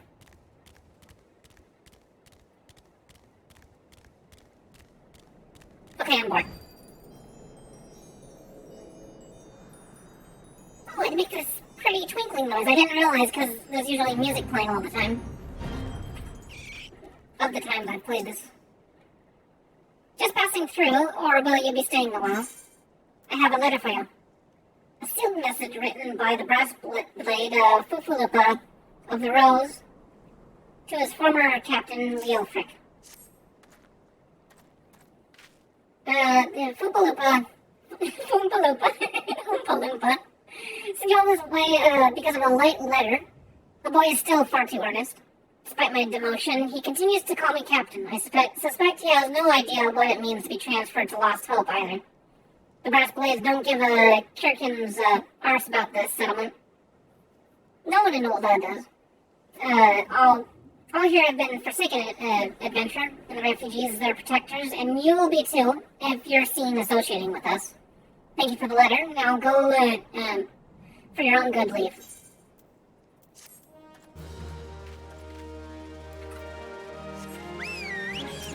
Oh, I guess I'm not quite ready. As a request for an adventure looking to do some good. I thought I told you to get out of here. What are you, looking for a chance to do some good? I guess I can't force you to leave. Damn stubborn adventurers, a lot of you. Fine then, listen well. A band of outlaws has taken up residence in the Quiverin manse in the ridge to the south. The leader has styled himself heir to that name. Names are difficult. The syndicate member who died in the calamity. The Baron and his cronies are not more than a pack of jackals. They prey on the people of Lost Hope, robbing them of what little they have.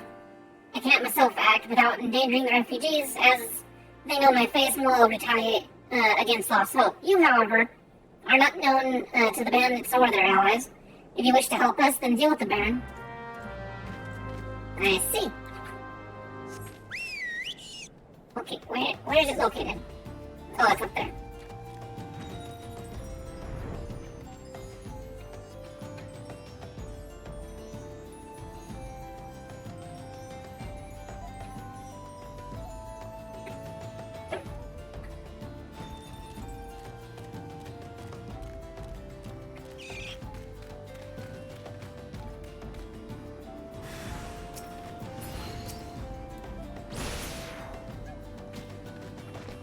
Oh, you're so threatening. Doing this at over level is kind of silly.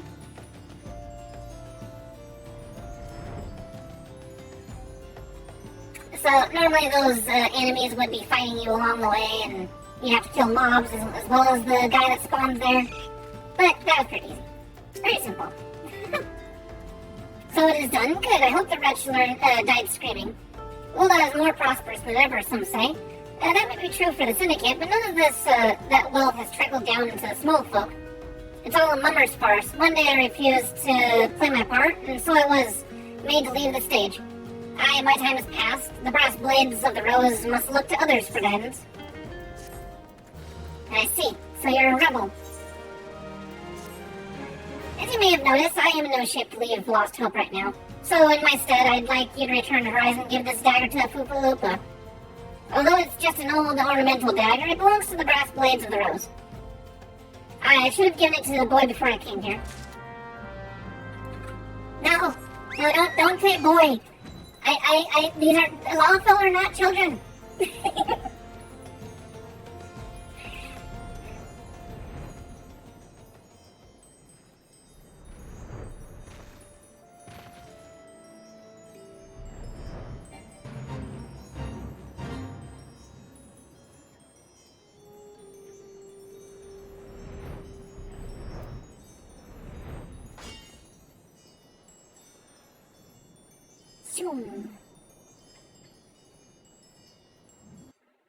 Ah, what's up there, Fox?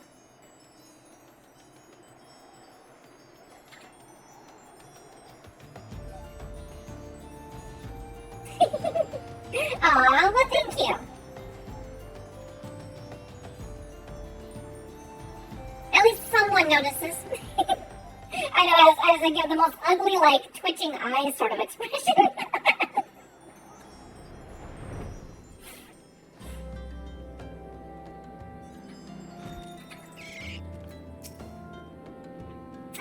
I received word from Captain Leofric the other day. Thank you for delivering the letter for me.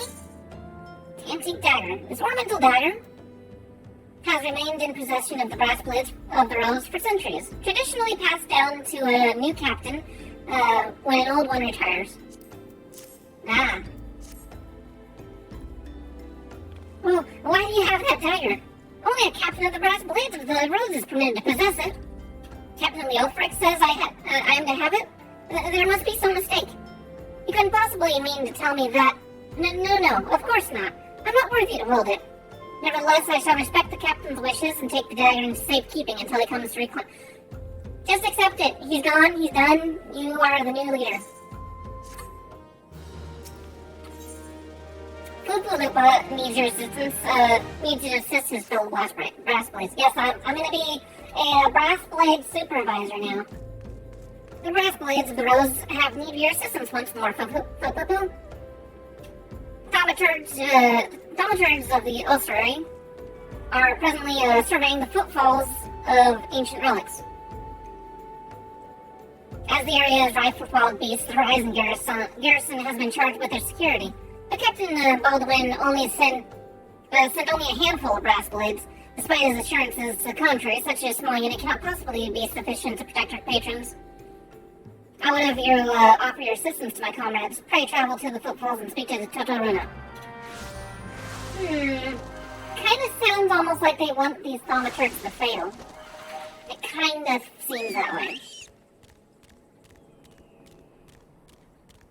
But no worries, I have a giant blue furball to carry us. And fix that. Okay, you can pet my antennas, go ahead. They are open for pets if you're gentle. What we got here? Totoruna. A bleeding adventurer come to help. I ain't heard nothing from Captain Baldwin about this. He said trusted men only. Any road, we've got this under control. Besides, this operation ain't got nothing to do with Fufulupa. Always got a stick up his arse the size of a Sabin cinder.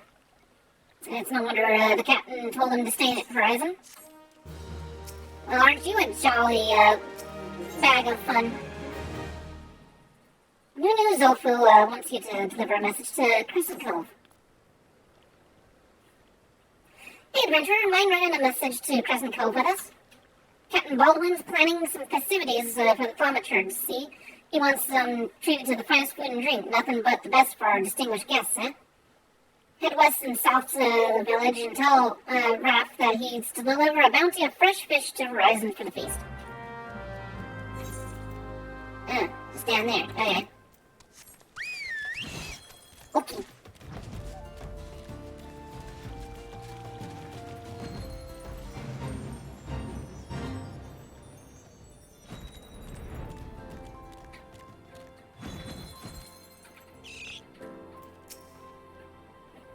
Fresh fish for Captain Baldwin, of course. We'll do our best, madam. Unfortunately, we have a poor catch in recent days on account of the rough seas. More boats should be returning soon, but I can't promise their catch will please. But don't worry, my lady, the captain will have his fish, I swear it. And someone's about to get get back on the unemployment line. Or at least they're worried about, being replaced.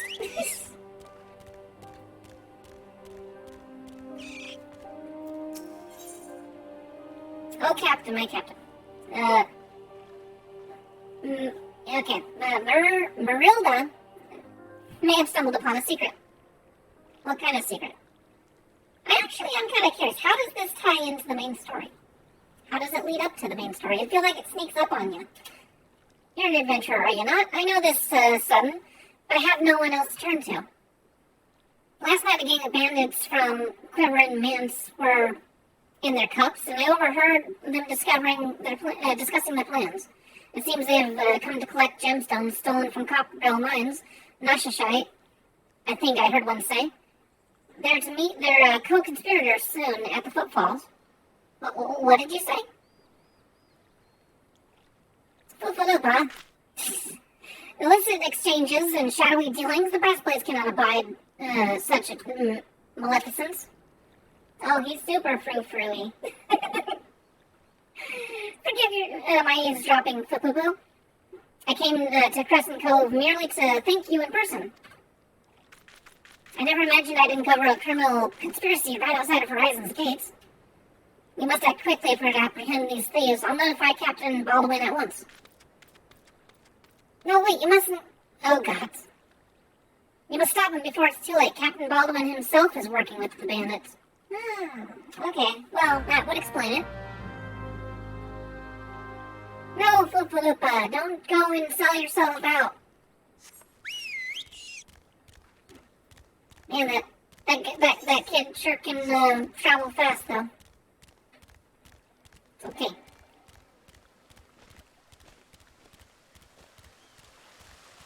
Oh, he's already fun. Oh, we got ourselves a shady boy. We got Baldwin, we got another brass blade, we got a couple of people standing out here. Where's Fufalippa? Oh well. We'll show him what for, we'll teach him a lesson for trying to make money on the side, his little side hustle. Captain Baldwin, sir, I've discovered something shocking, something horrible. Someone has been stealing gemstones from Copperbell mines and... Wait, those gauntlets, those boots. Why, you're one of Quiverun's men. Sir, that man is a thief and a scoundrel. And what of it? His coin's good, and that's what counts. What, Captain... Jeez. Captain Baldwin, are you working with these men? It cannot be. I told you to stay in Horizon, Fufulupa. It didn't have to be like this. They'd get their Nashashite, I'd get my guilt, none would be the wiser. But sir, what if your crimes are uncovered? What if Lord Lorito finds out? You goddamn fool, don't you see? I'm acting under the authority of Lord Lorito himself. No, that can't be true. Why do you think people join the Brass Blades, Fufulupa? To serve and protect? Ha! We're not the bloody flames here, we do this for the coin. You there, adventurer. Do you remember me? Well, I remember you. Oh, this is the person that I knocked out. Or wait, did I knock this person out? Maybe it was like... This one says the fourth. What about the third? Oh yeah, okay, so yeah, we killed his brother. You killed my brother, and now I'm going to return the favor. Nearly in, like, over my head in the water. Well, that settles it. It's clearly, in everyone's best interest that both of you die. You're planning on killing him. How dare you? Rude. Alright, we get rid of the little baby boys.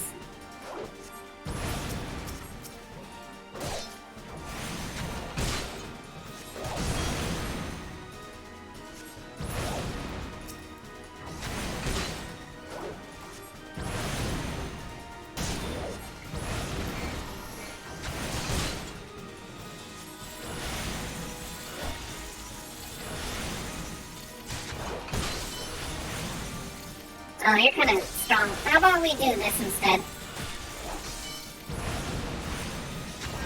Yeah, you're not strong at all. You're weak. Okay, we got rid of the hard one.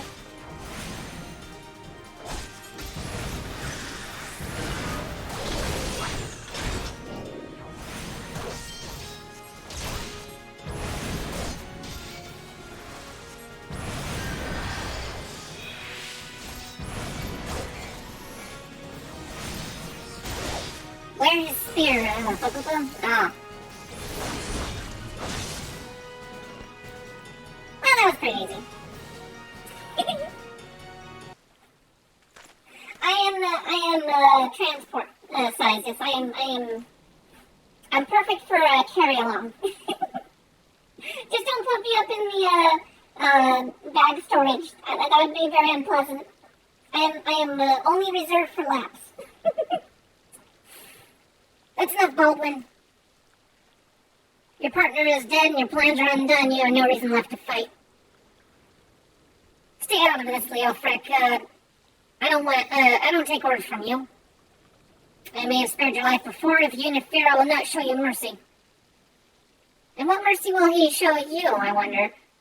You who have done so much in another man's name. What are you bothering on about? Every fisherman in Crescent Cove knew about your meeting, you arrogant fool. Quiveran's men couldn't keep their mouths shut. Imagine Lord Loreto's surprise when he learned that a rank-and-file brass blade was using his name to advance a personal agenda. He knows 7 hells, but I'm a captain. He wouldn't... I was once a captain too, remember? And we both know what happened to me. Well fought, boy. You've done the brass blades of the Rose proud. Captain Leofric, Captain Baldwin, he said that Lord Loreto wouldn't waste his time on a small-scale smuggling operation. This was all Baldwin's doing. What else did he say? That all our brethren are no better, and that each and every one cares not for but coin? Huh. Mere excuses to justify his schemes. We've no shortage of greedy sods. Some who'd probably sell their own mothers into slavery if the price was right. But there are men like you, Fukulupa. Men good and true, whom small folk respect. Which is why I gave you the dagger. The brass blades of the Rose need a leader with honor, and you're the most honorable man I know. Captain!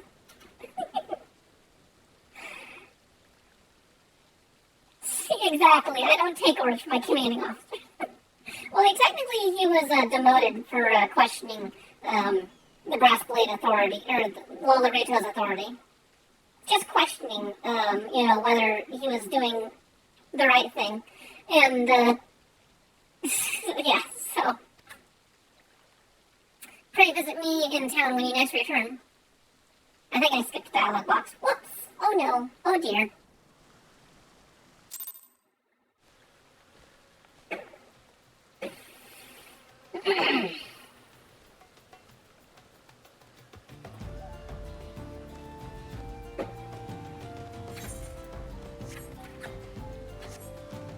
I have a better idea. How about another mount? Because I am mount happy. Let's see, which one would be cool? Oh, I know. We'll do this one. We'll be a grabby hand.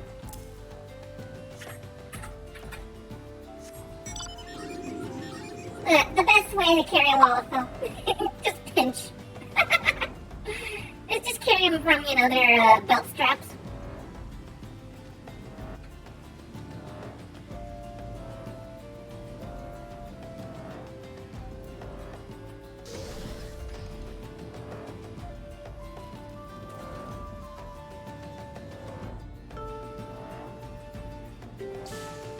It's just funny how I'm just kind of hanging right there.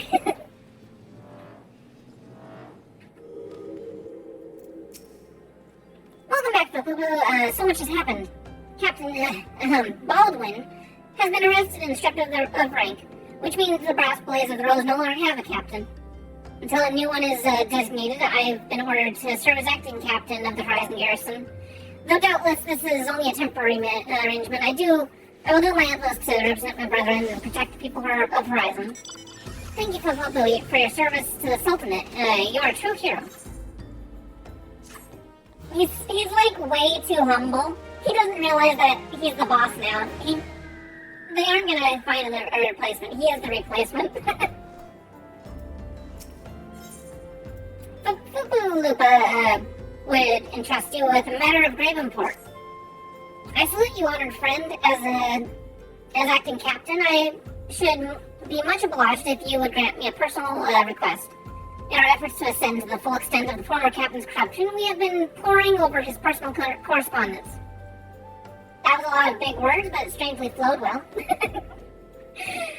Our search unearthed this sealed letter addressed to a man named Oni? I think he's one of the Sultan's smart elite. I can think of no reason that he should have any dealings with Baldwin. We now know that the former captain was consorting with a constellation of criminals. Could it be that Oni was too? This letter may well serve as evidence of their collusion, so I dare not tamper with it myself. But given the evidence of recent days, I know not to whom to trust this information with until now. I have chosen you, Fufufu. Pray bear the letter to Mistress Momodi of the Quicksand and relate the circumstances of this discovery. Not only is she a staunch supporter of the Sultana, but she is well acquainted with the Sultan's sworn. She'll know how best to proceed. So the unofficial legal consultant. Okay, I'm actually already tired of that note. It's cool, but it's me. Here we are. Just ride a friggin' T-Rex. Along on a T-Rex. It's a little tiny T-Rex too. Look, it's like super shrunk down because it's supposed to fit my character. Ain't no T-Rex, it's like a little raptor. Can it fly? Don't question it. It's perfectly valid that this thing can fly. Why is it acting like it's swimming? Okay, this is immediately dumb. It's too small, and there's no reason for a T-Rex to fly.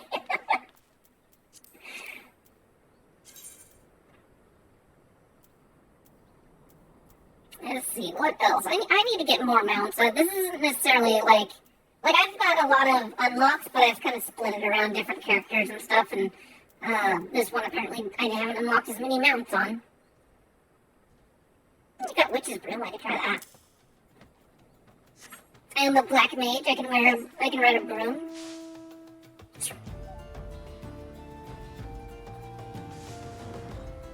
It actually flies pretty cool. Like, it's very small and swift. Look how tiny I am. And I like the little, like, swaying it has whenever it's, as you're traveling.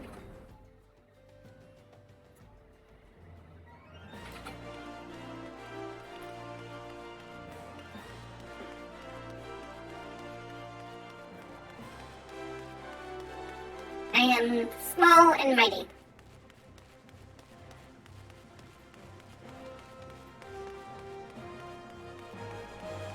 Is this my most powerful character? It's 498. I mean, it's not like the most highest item level, but I think this is my strongest character anyways.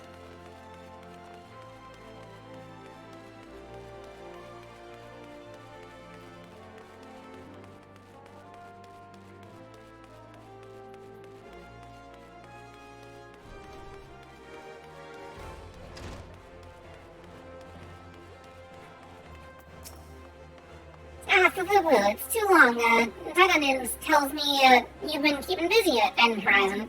I want you to know that I'm grateful for everything you've done for the people of Ul'dah. Even though you've seen the seedier side of our city, you've continued to help your fellow men. Believe me, the folk around here love you for it. What is it? You look like you have something to say. A letter assigned to the Sultan's sworn elite, Oni. Okay.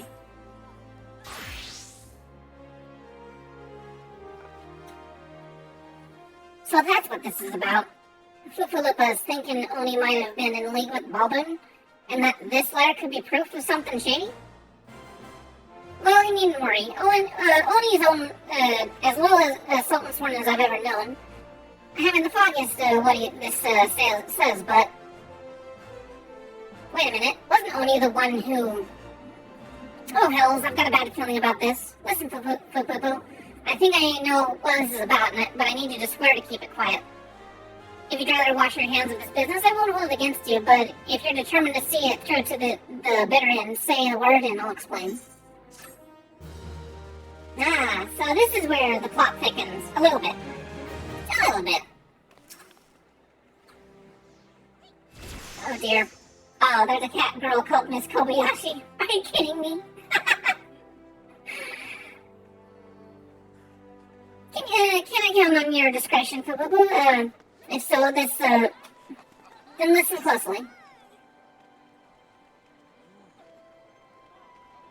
My body wishes to enlist the aid of a trusted friend, Ilda.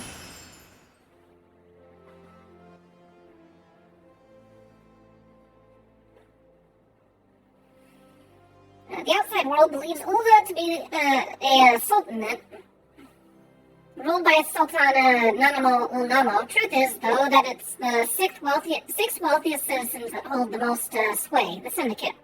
I was right, it was 6 seats. Okay, fine.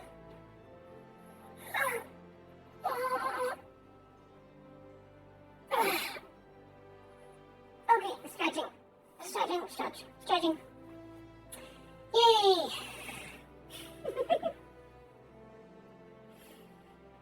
Be that as it may, the Sultan has still got the support of the people.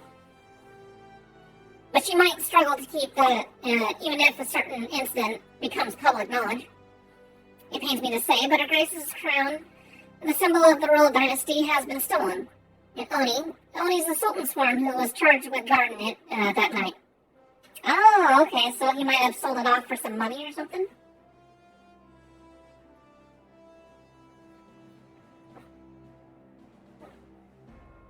Oh, that was a YouTube follow, it looks like, the little subscription thing.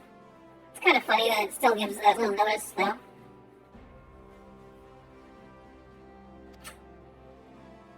It can't be a coincidence that a man we know to have been fraternizing with the thieves had a letter from Oni, of all people. At this, of all times. Mm-hmm. You need to take this to the man himself, Apu. Tell him Momodi sent you and that it concerns a lost heirloom.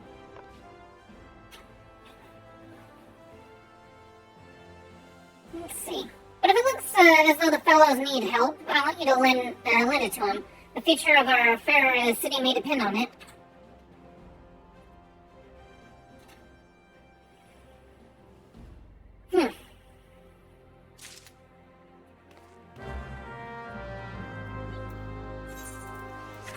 Someone trying to steal the crown.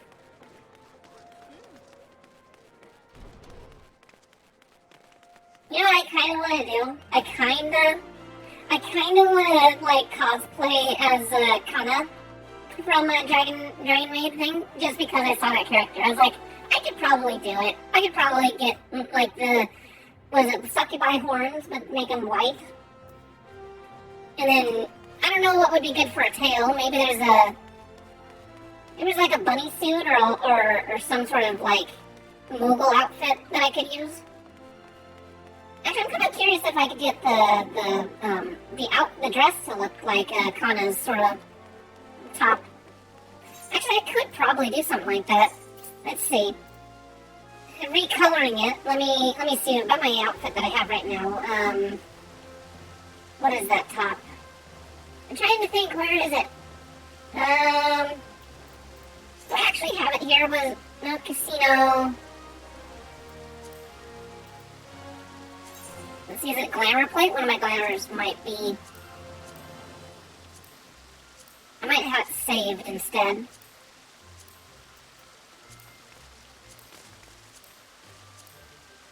So, like, see this shirt top that I have here? I could probably dye it pink, but she has longer sleeves, so I'm not sure how to get sleeves to work on this kind of outfit. And it might be kind of too hard. Anyways. A lot of my glamour plates worked better because I had a brown Lalafell for a while. So I'm gonna have to redo all my different, like, styles and designs and stuff.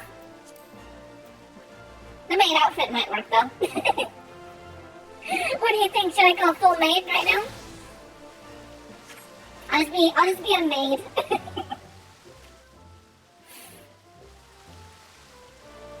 That works. For now, we'll be, you know, a superhero maid. We're gonna save the world by cleaning things up. Cleaning up crime. Besides, I think everyone likes a cute little maid. Running around doing heroic acts.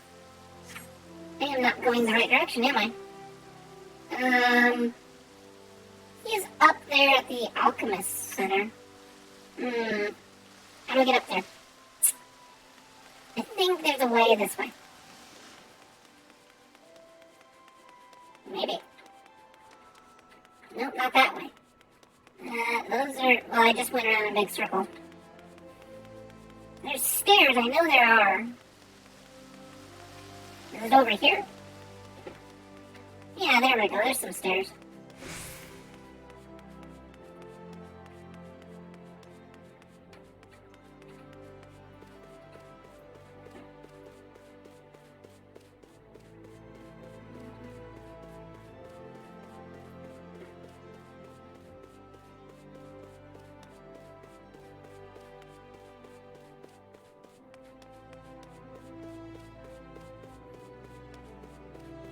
And it seems too goofy. Too goofy. I like my adventuring outfit. It's very cool, but I mean, I'm sure I could work on something better than the one that they give you for getting into Shadowbringers, but it's kind of thematic, I guess, because, you know, going into Endwalker as the Warrior of Darkness or whatever. That's not where we need to go. We need to go this way. The Alchemist Guild is actually, like, so far out of the way. I wonder why they don't want the Alchemist people, like, close to the rest of the city. Probably because of, like, the risk of explosions or something.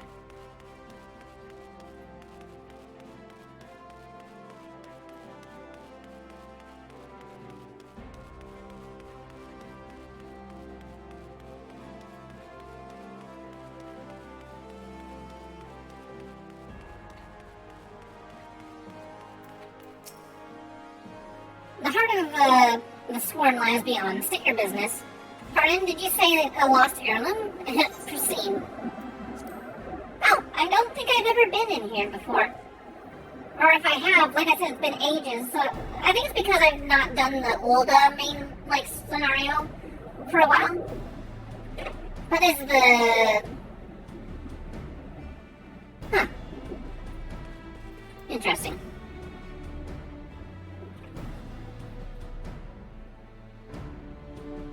Oh.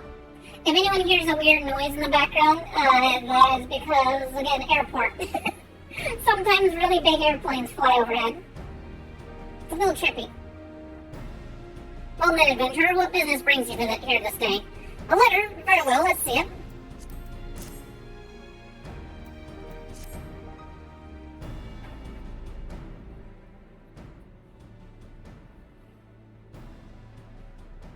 Have you read this, adventurer? No, I totally did not open this letter. I see. We have some inkling as to its contents, I think.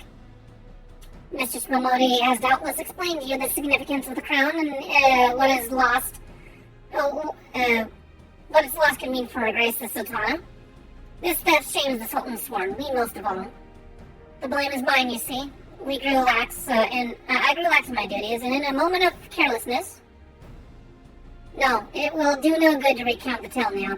Since the hour of the theft, we have searched frantically for any signs, any whispers as to the whereabouts of the crown. We found nothing.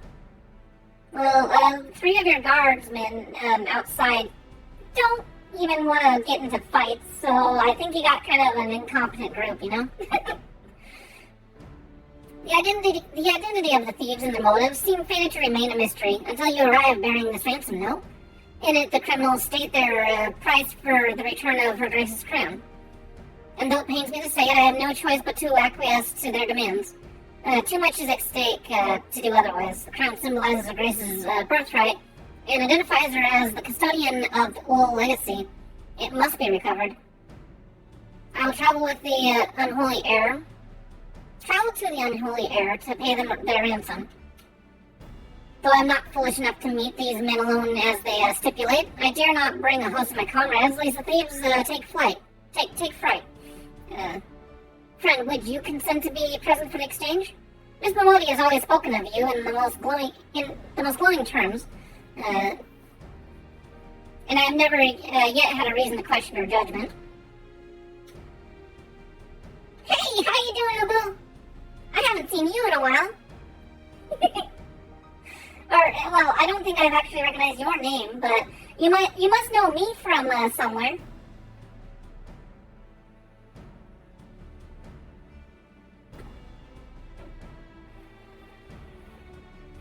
On behalf of all those still loyal to the Sultana, I haven't been streaming. Yeah, I know. I moved 1,800 miles to a land apart to hopefully hopefully better, greener pastures. So that's what Velithgar. Well, it's good to have you.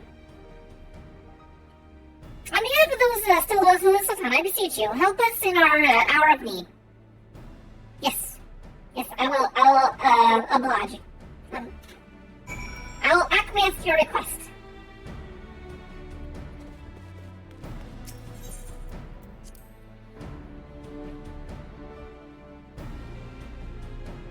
Also, you guys are busy on Twitter. Jeez. I take one peek over there and it's just like, alright, I can't mount here. Unholy Air. Now, I do want to save money because it isn't getting us rewards, but I'm going to teleport every once in a while. Because I'm not going to walk the whole way out of this stupid town. Oh, it's raining again. What? This is not desert weather. What the heck? Alright, got ourselves a broom. A broom mount.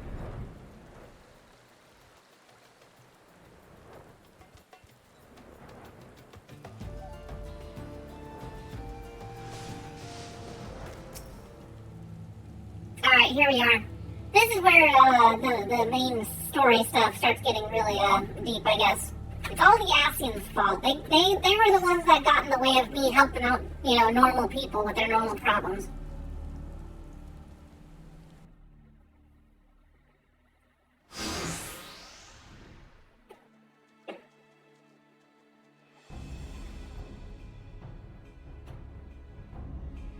I've come as agreed. Now show me the crown. Aye, you'll have your precious crown once we've been duly compensated. Do you think me a fool? What assurance have I that you will honor your part of the agreement? Now, Oni. You're the least trustworthy man here. Not only was the crown stolen on your watch, but it looks to me as if you violated the terms of our exchange. Did we not say that you were to come alone? And given that you are not alone, what guarantee have we that there isn't a company of archers surrounding us even as we speak, ready to feather me and my men the moment they catch a glimpse of the crown? You have made a mock of our trust. The deal is off. You didn't even have the crown to begin with. Wait, here's your payment, as promised. Oh, jeez. What a total... what a total wuss.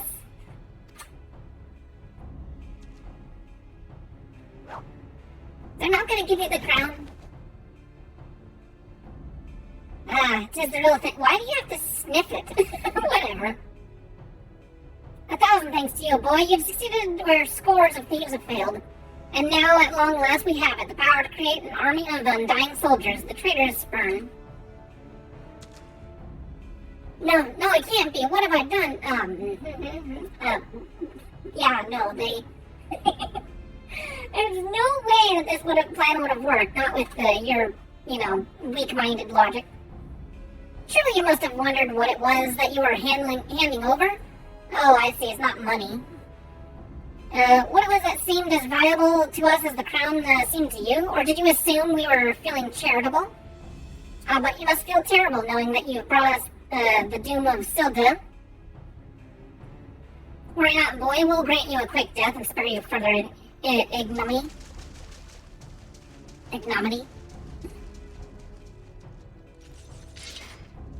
Oh no. There's too many for people to run. Run while you still can. I will do my duty. No, I will step in and throw a bunch of fireballs at things until they stop moving.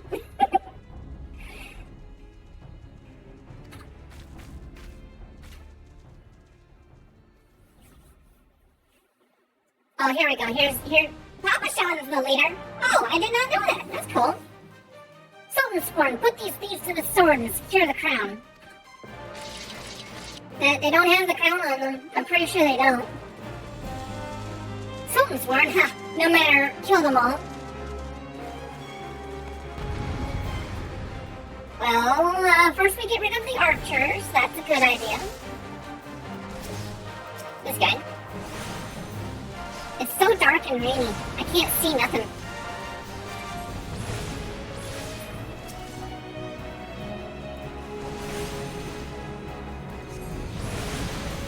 Oh, you're kind of a tough boy, I think. Oh, wait, no, you're not. You're not that strong.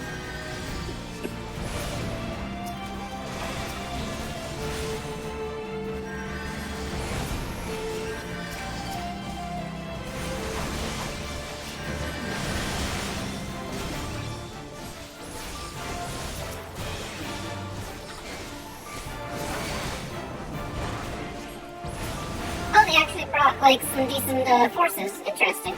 Well, I'm gonna put that on you.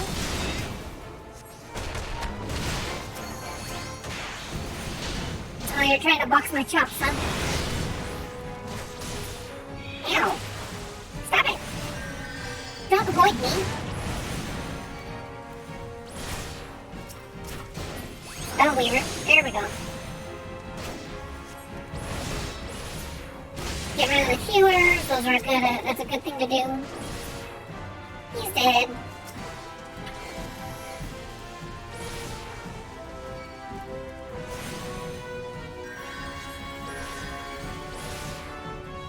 Oh, come on. Take him out. There we go. Put a little thunder on you.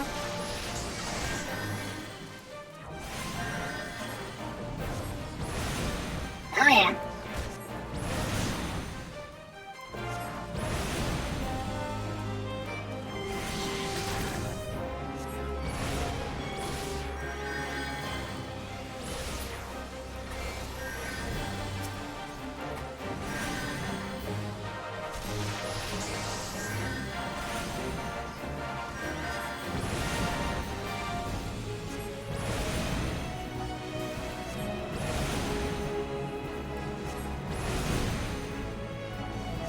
Yeah, okay. It's fairly simple. Master Papachon, but why? How? The General saw you sneak into the vault, Sony. He suspected something was afoot and ordered us to keep an eye on you. The Flame General, he ordered you to look after me. Master Papachon, more of them to the north. After them, Sultan Sworn, they have the crown. This lot sought only to delay us.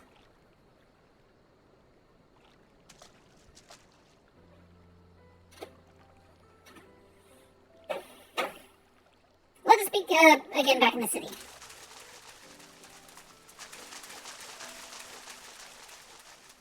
I thought I was supposed to fight something evil here. Oh, that's the something evil. I was like, there was supposed to be something more, wasn't there? Oh, here we go. The source of her strength becomes clear.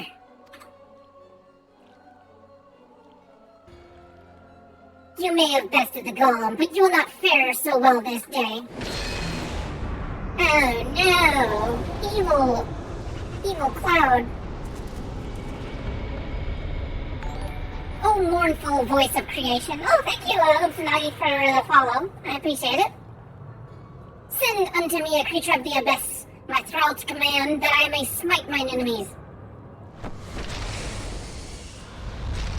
Man, you sure, like summoning Void Sun.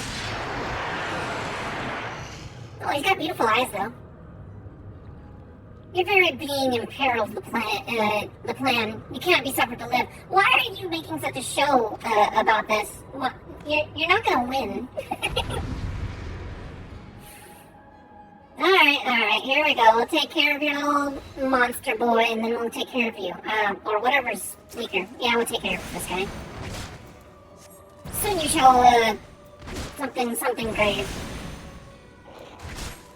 This should be pretty simple.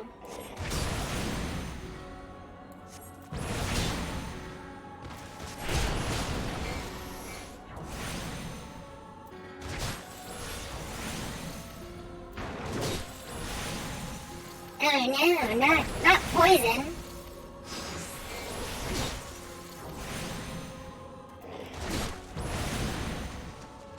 Oh hey, Duncan. Well, thanks for showing up just in time.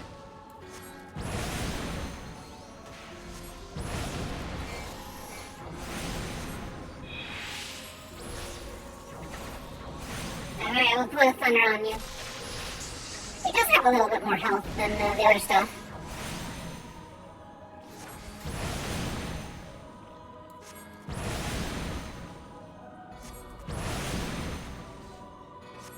No mortal should possess such strength. Oh, I see. I got this little thing. Brilliant conviction.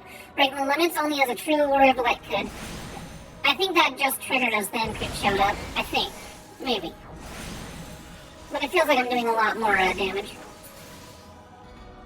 Or the end crit is just more strong. That might be the case. I was so weak back then. I was probably like level 10. Ugh, but the wisdom of the Paragon should be brought low by mere mortals.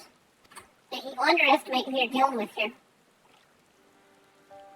Paragons. This is indeed a disturbing revelation. We had long suspected the involvement of the Bringers of Chaos, Asians, to give them their true name.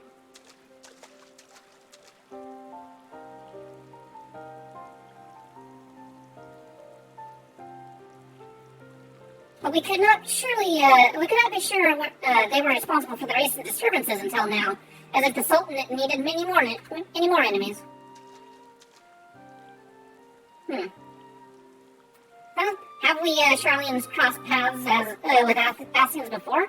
Well, we've certainly... Wait, I don't recall telling you about my homeland. Oh yes, you're right. You're one of the gifted. Does that mean I'm special? Am I part of the talented and gifted club? You know, that marks the third time I found you in the midst of trouble. If I didn't know any better, I'd say you're a lodestone for it.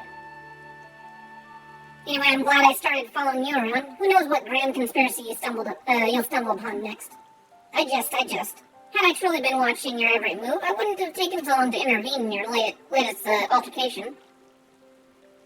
But all's well that ends well, eh? Our masked friend is no more, and while I very much doubt we've seen the last of his kind, his demise will likely grant us at least some respite.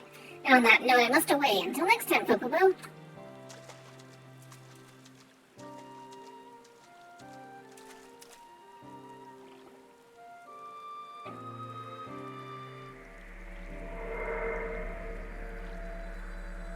Oh no. It's a dark crystal.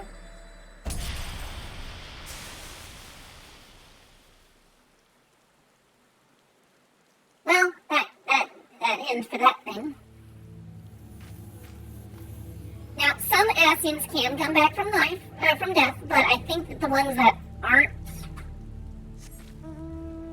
the special ones. Those ones actually do, like, have only one life to sort of do their evil works. I should have kept his mask as a souvenir. Papashan Sultan Sworn. Okay, so... yeah, we'll go back to Ulda.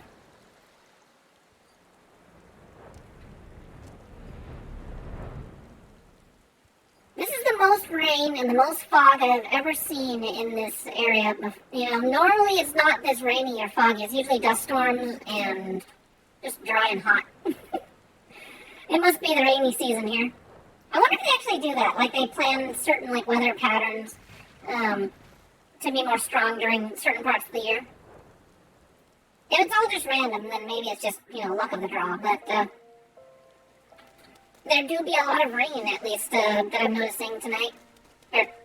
Today. I'm so used to streaming in the evenings. It's like, now that I'm doing it in the daytime, I'm like, it's not tonight. It's only 1 o'clock my time. This is not where Papashan is. Papashan is upstairs.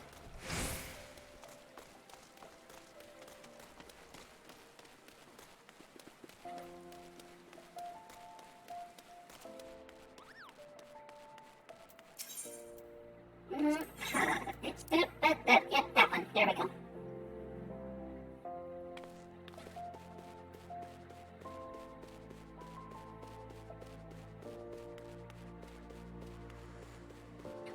And we'll just do that to Alchemist skill.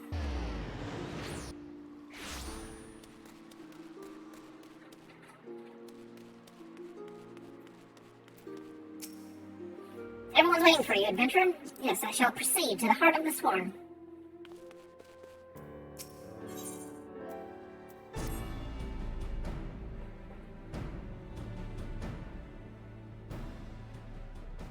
Does it surprise you that, to see me dressed so Poo-Poo-Boo? I was once a Sultan Sworn, though it's been 15 years since I put down my sword, and took up the role of station master.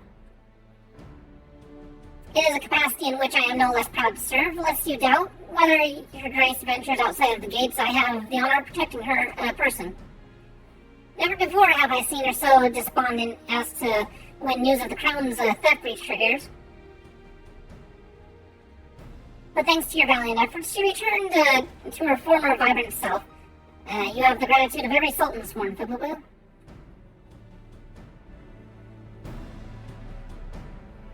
Exalted vessel of Northal! Oh dear, her voice. Sanalan, No. 17th ascendant to the throne of Uldar. Her Royal Majesty, Nanamo Ulnamo presides. Oh, that's not even actually Nanamo yet. Get ready for her old voice actress. Long live Nanamo! Long live Glory Nanamo! to the Glory Sultana! to the Sultana! Forever may she Forever reign! may she reign! They regaled me with tales of a champion amongst champions, one whose tireless service to the crown merited the highest honor we might bestow. Never did it occur to me that it might be you. Bring it forth! Why, yes, of course.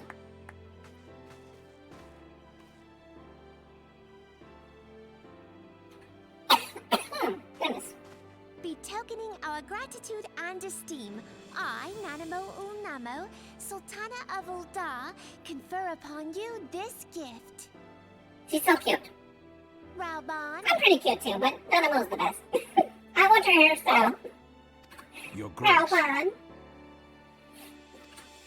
see to it that our champion is my personal guest at the banquet. as you command, Your Grace. He's got a cool voice. I'm so big compared to him. If what they say is true, Or he's so big compared to me. owes you a great debt. I am Rauban al-Din. With the consent of Her Grace, I oversee the affairs of the Sultanate. Brave souls are few and far between in these times. I count my blessings when I find one. Her Grace invites you to join her at the coming banquet. I trust I will see you there. Oh, I wouldn't miss it for the world. Huzzah! Indeed. Come, hero! Until then. For That the one guy sake of had Her some Grace red eyes. and the glory of the Sultanate, may you walk in the light of the crystal. He must have been partaking on quite a bit of that moko grass.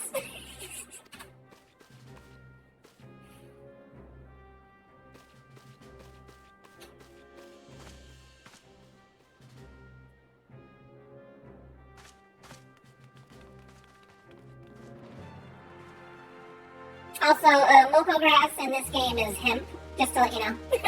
That's basically what it is. Oni would like to speak with you regarding the Sultana's invitation.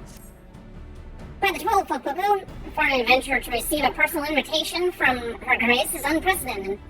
Seats at the banquets are offered only to the most distinguished individuals. You will be dining with some of the most influential people in Ulda. There are, of course, certain protocols that must be observed, but I have no authority on them. Fear not. However, Mistress Momodi has long been responsible for familiarizing foreign guests with our customs.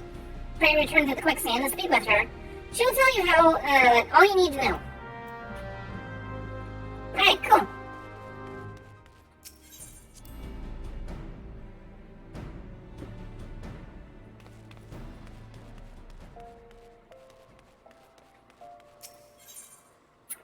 Adventurers Guild. We'll try not to walk as much. I mean, we might walk some places, but, you know, the beginning areas, I mean, everyone sees it.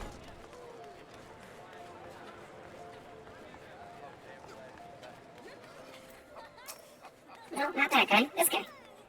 Welcome back, Fukubo. Congratulations on your invite to the big soiree. To be honest, I never imagined I'd be explaining these procedures to you. It's usually only foreign dignitaries who get to hear me prattle on and on about royal traditions. You know, I know you're a busy woman, so I'll keep it short and sweet. In accordance with ancient customs, all guests on this banquet are required to wear a certain ceremonial earrings made specially for the occasion. They're meant to symbolize, actually, forget about that. This was meant to be the short version. Being of a design unique to the occasion, the earrings serve as a security measure. The Sultan Swarm won't let you near the hall without him. Your set should be ready and waiting for you in the Goldsmiths Guild. Mistress Serendipity is expecting you, so you'll want to head down there now. Once you've got them, bring them back here and we'll continue. Ah, okay. Serendipity. She is over in the Goldsmiths Guild. Okay. So what the earrings basically are doing is it kind of is a way to like make sure that no one's glamoring. Like glamours are like transmog. No one's transforming themselves to look like a certain dignitary. No imposters at the banquet.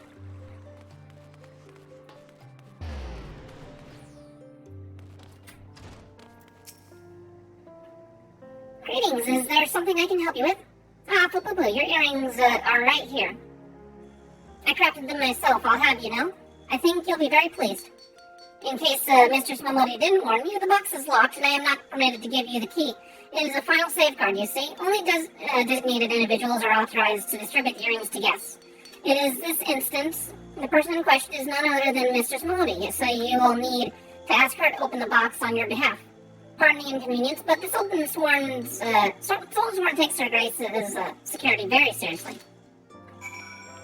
Okay. And let me guess, Momodi is not to leave my side until I am seated in the banquet hall, huh?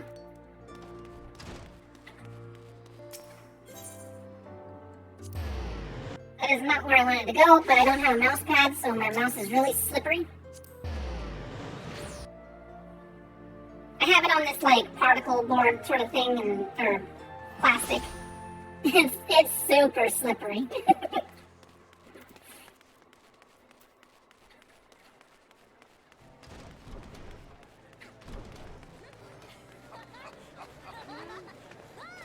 I mean, it sort of matches, though, the fact that, you know, slug, slime, slippery. Pick up your earrings yet, Poo-Poo? Yes, I did. Rosewood box. A tiny box carved from a single piece of rosewood. Yeah, very nice. Let me just... Well, now, looks like the guildmaster outdid herself with this pair.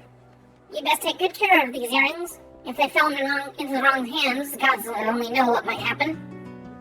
Now then, I hope you're feeling sociable, Poo-Poo. Because you're about to hobnob with, Olga's elite. No. I can't think with this music in the background. And I can't turn my camera away to get the music out. Darn bards. There's always a bard everywhere that does that. Let me know when you're ready to head to the banquet.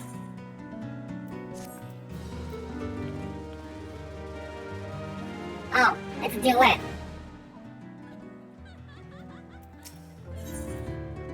Momodi wants you to see you off to the banquet. This is it, Poo-Poo. Your big debut with Olga High Society. The banquet is being held in the Fragrant Chamber. Head over to the Royal Promenade and Bartholomew will show you in. Oh, but be sure to put on your earrings first or he'll send you packing. Right, well, I reckon that's everything. Try not to let all the pomp and ceremony get to you. Just be yourself and you'll be fine. Okay, so where's my earrings that I need? It's not that. Where are my earrings? It's not that one. I should have gotten one, right? I don't see them.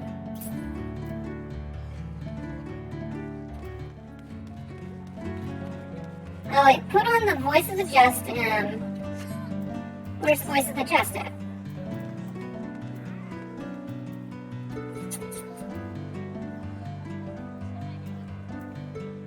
I thought it was earrings, right?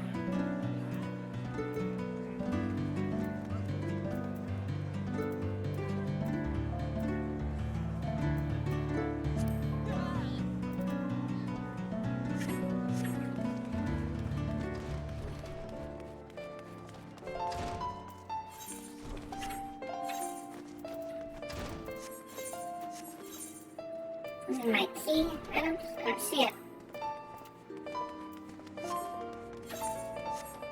Don't tell me it's broken. Oh my god, I need to get away from these bars. I can't think with all this music in my ear. Okay, voice of the just, where the heck is it? It's an earring, right?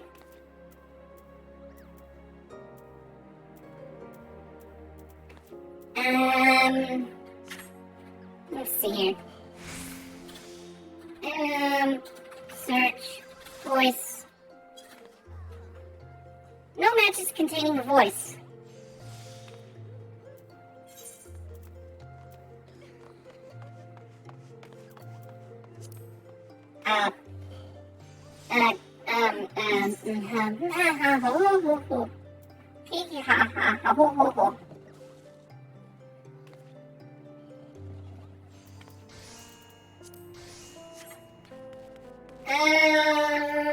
Okay. Oh, it doesn't give me the reward for the quest. I know what I need to do. So, sometimes there are story-specific items that you get one time and one time only. I think this might be the only issue we have, but it's a good thing we're in Ulda, because what we have here is a Calamity Salvager. And that's usually for 1.0, like, item recovery. But they also, I think, give me story quest items that I dropped. Job-specific quest rewards. Here we go, quest rewards.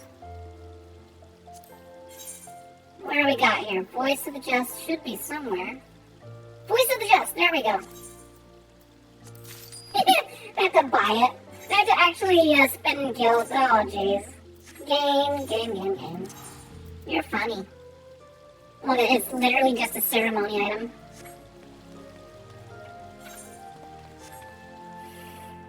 Okay.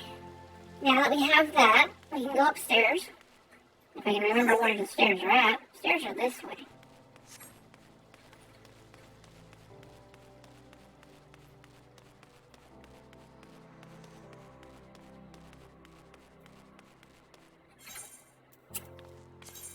Let's see, should I look nice for it? I got that one, that was a pretty good outfit. Still have my maid outfit. Still have that one. What does this one look like? Looks pretty, but it's not necessarily like royal banquet sort of outfit. That one is kind of more royal outfitish. Oh, holy cow. Those are not. Those are not. I forget. These are specific for healing healer clothes, so it didn't change everything. Hello. Alright, let's go back to this one. Jeez. Getting a little fresh with our stream here.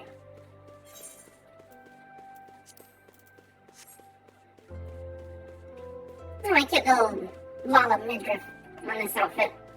I didn't notice the midriff as much whenever I was darker skin tone. Definitely color scheme could use some touch up. Am I gonna be that vain? I'm seriously gonna like change the dye of this color outfit. What do I have for colors? I got that one. I have a weird brown. I don't know why. Got blue. We have purple. Lotus. Nothing special. I do kind of like the lotus color. I mean, it's pink on pink, but it looks nice. Nicer, anyway? Yeah, I don't know. Let's dye that one.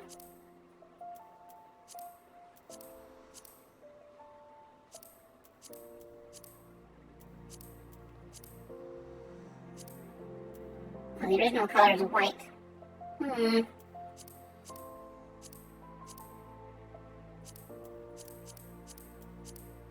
Yeah, the dye scheme's all... dyeing's all messed up, whatever. I just wanted to look nice. I wanted to look nice for the occasion.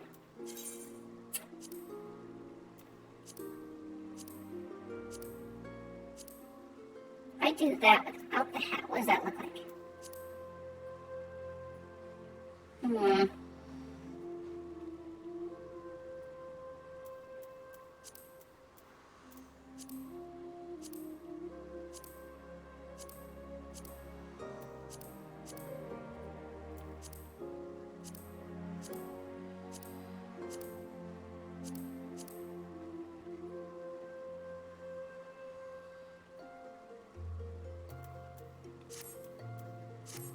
whatever.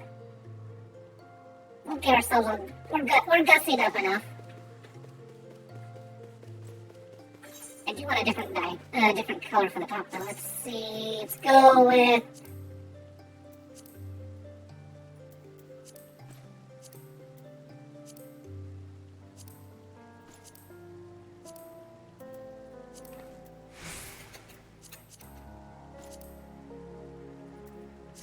dark purple.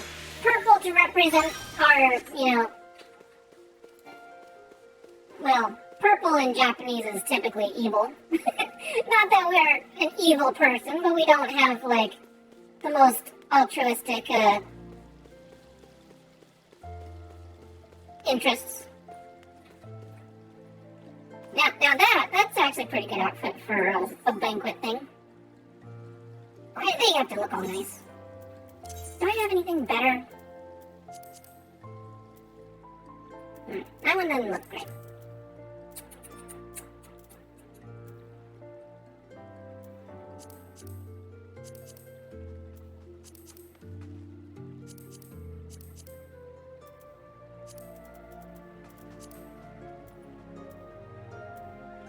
Where's my scoy?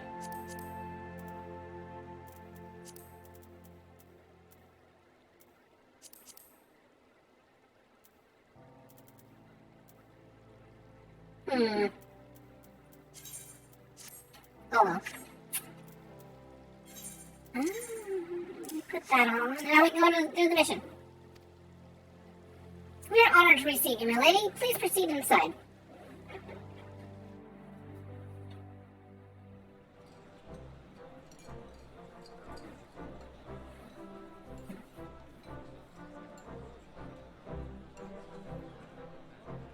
Yeah, I should have gotten something different. I look so out of place. I don't look great.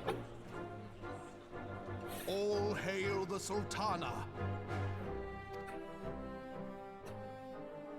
Your Grace. Raoban?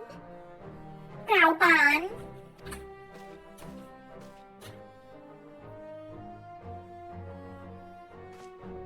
By right of the royal house of Ul, I, Nanamo, 17th of my line, have summoned you here.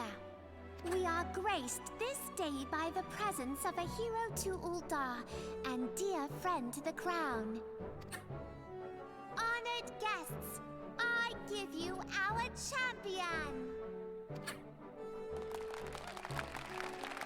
And with that, I bid you enjoy the feast.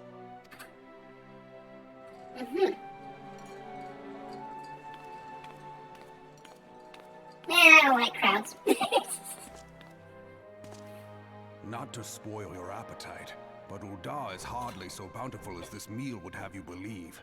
While we gorge ourselves, children starve in the streets, nor can her grace do aught to help them. She is thwarted at every turn by those on the Syndicate who derive their wealth from the workers' poverty.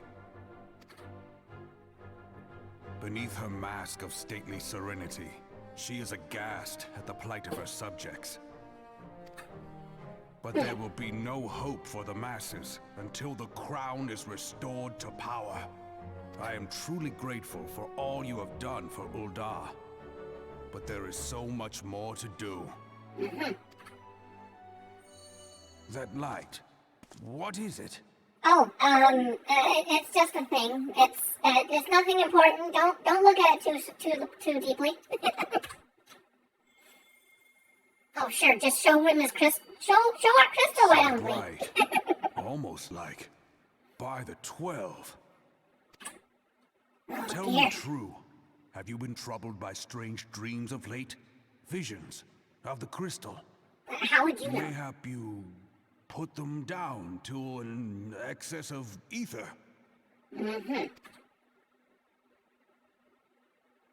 Yes, you are like they were. Oh, no. Oh, Allow no. me to explain.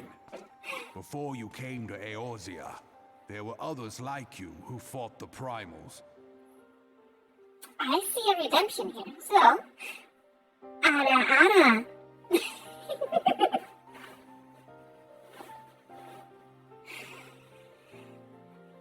I need to get those voice alert set up again. Except I don't want the loud dicks.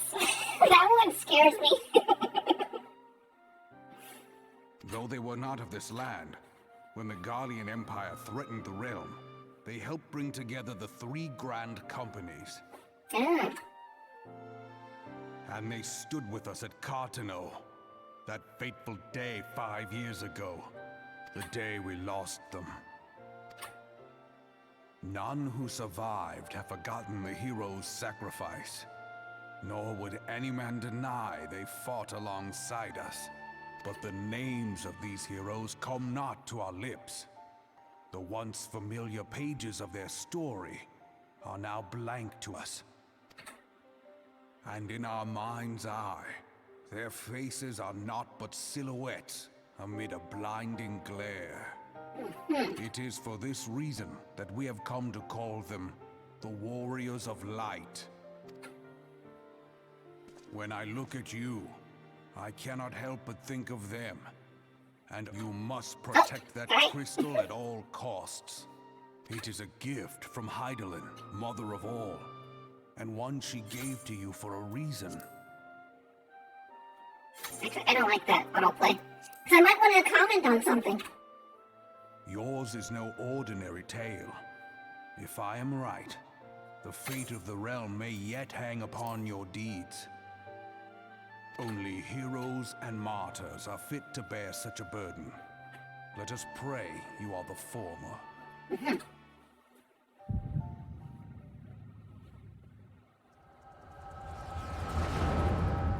Doesn't really instill confidence whenever I have a vision and I faint in front of you, though.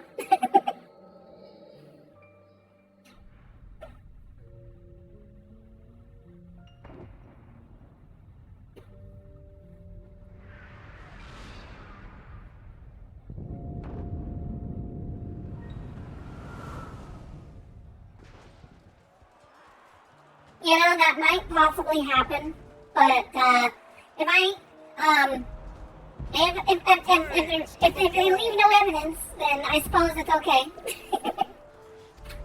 Victory belongs to the bold. Show those Imperial whore sons what we're made of. The left flank buckles. Divert the barracudas. Bid them hold that position, though it costs them their lives. The yellow serpents are in need of succor. Pray, send the white wolves to their aid. The adventurers risk life and limb for our cause. We must not fail them. I'm sure everyone heard you there.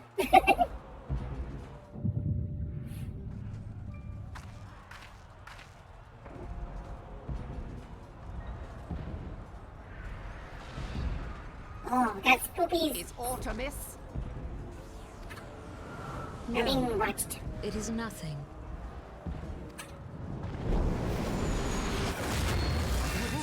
Bloody hells! Oh no! The barrier won't go down so easily.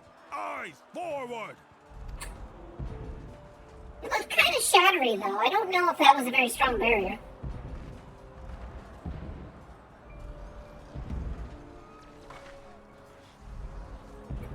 We are being watched.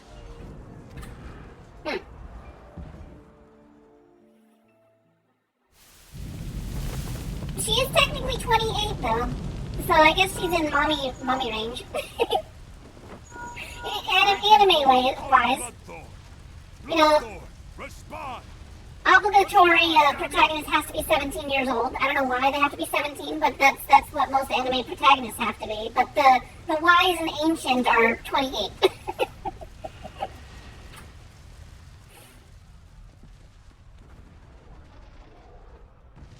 I just forward, they stop looking at the person spooping.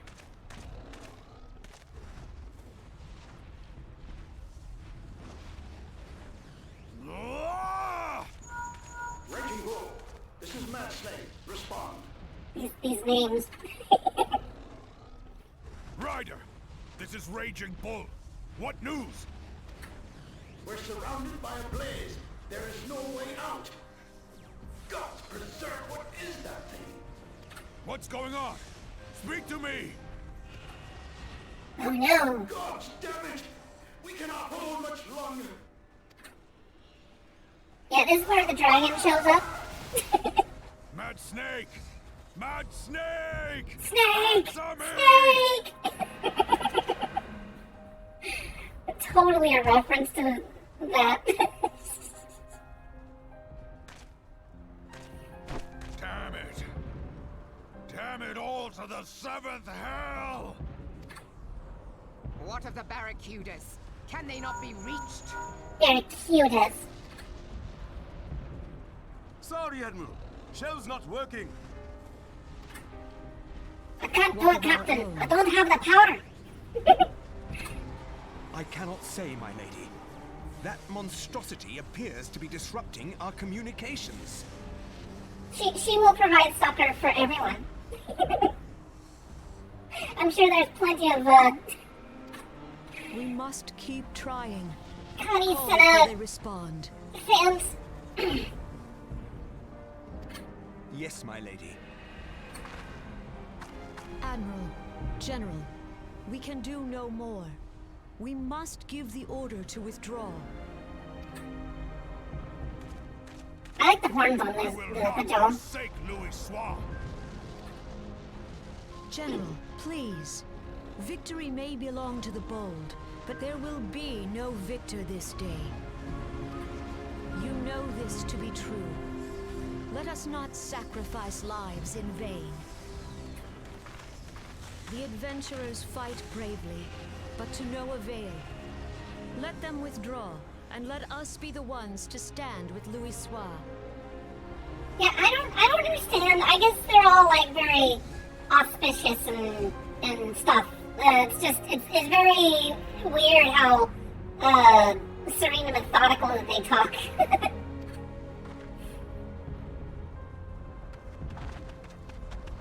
Belay previous orders. All Maelstrom units are commanded to fall back, effective immediately. Give the foreign levy priority. Let the main host cover their retreat and bring up the rear. Damn it! Relay the order. All flames are to withdraw. I don't care if our link cells are useless. You still have a working pair of legs, don't you? Well, use them, you bloody half-wit!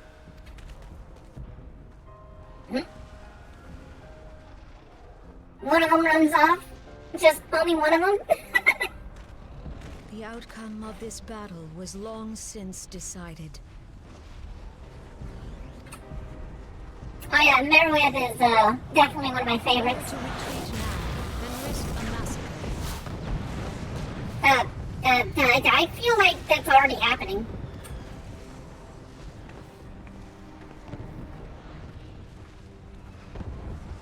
Yes, our friend La Hubra is still out there. Dark, stifling presence. Who or what?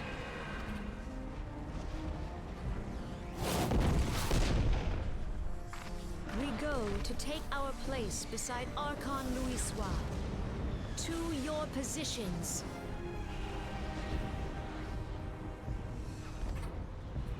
Exactly. Yeah, her lines are a little questionable.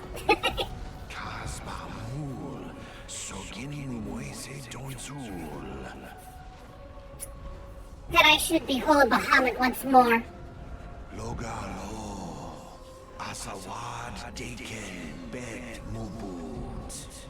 Magnificent. The aeons of imprisonment have made him, only made him hungrier. Imarat way.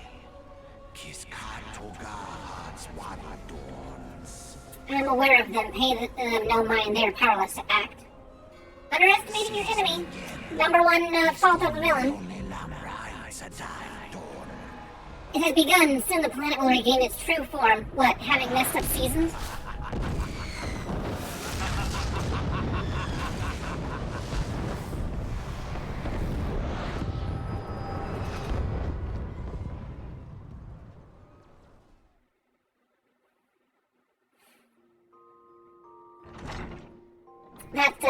That dress is almost too short. How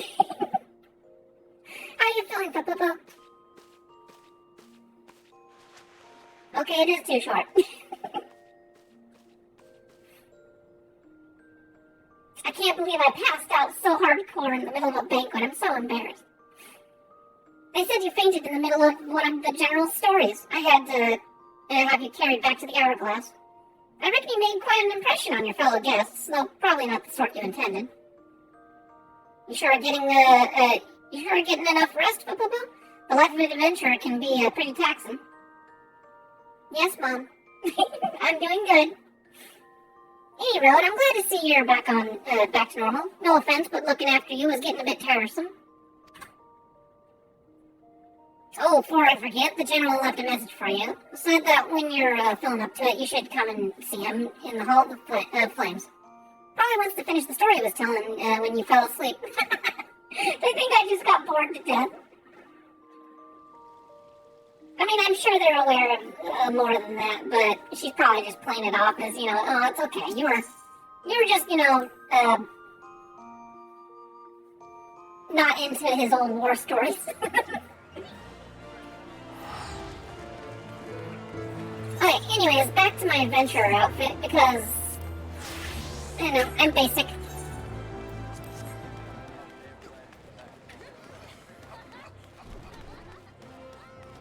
Also, I don't want to spend, my paltry sum on a new outfit, and waste all of you guys' time, and waste all of my time.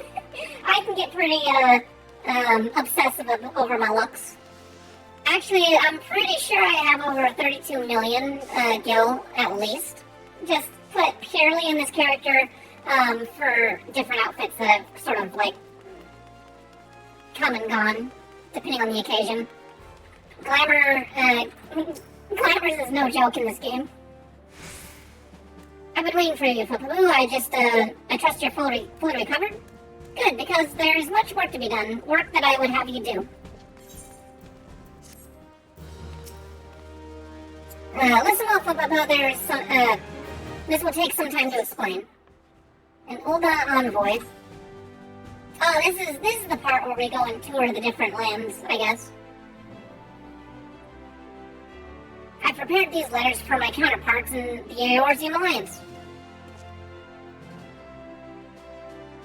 Thank you. 5 years ago, we looked on, powerless, as our brothers and sisters were taken from us at Cartano. First by the Garleans, then by the thrice-damned primal called forth by their treachery. Not a day goes by that I don't think of my fallen comrades, and the warriors of light, of whom no trace remained.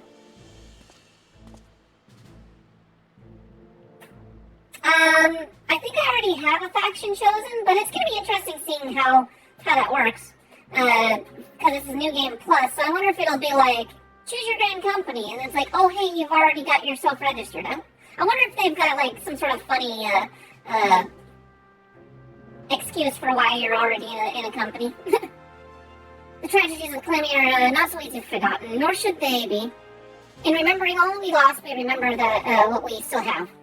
And so I mean to mark the 5th anniversary of the Battle of Cartano with a memorial service honoring the fallen. It is my hope that my counterparts in the Alliance will agree to do the same. And I would have you bear my words to them as my personal envoy. Why you? Because your deeds mark you out as the nearest thing I have to a warrior of light. I just skipped that text. Good job, me. Then it is agreed. You'll journey to Grania and Limsa as my official representative. Now it's a great many moments to travel, but I have neither the time nor patience to wait around while you do it on foot. So, here you go. Have a plane ticket. I hereby grant you permission to use the airship routes connecting the 3 city-states. This pass serves as proof of your privilege. Gone are the days when airship travel was available to all. The ever-present threat of an Imperial attack has forced us to impose drastic restrictions out of concern for public safety. These passes are only granted when circumstances demand it, as in this case. Though there are others who insist you be granted one regardless. I am not alone in seeing it. Your potential is plain. But I have said enough. In the name of the Satana, I bid you go forth. See for yourselves the wonders of the realm of which the Warrior of Light risked all. Warriors of Light Riskal, raise your calling and fulfill your promise. And should your path be barred by man or beast, strike fast and true, for victory belongs to the bold. Now go, Flippaboo, and heed the crystal's guidance should you ever lose your way.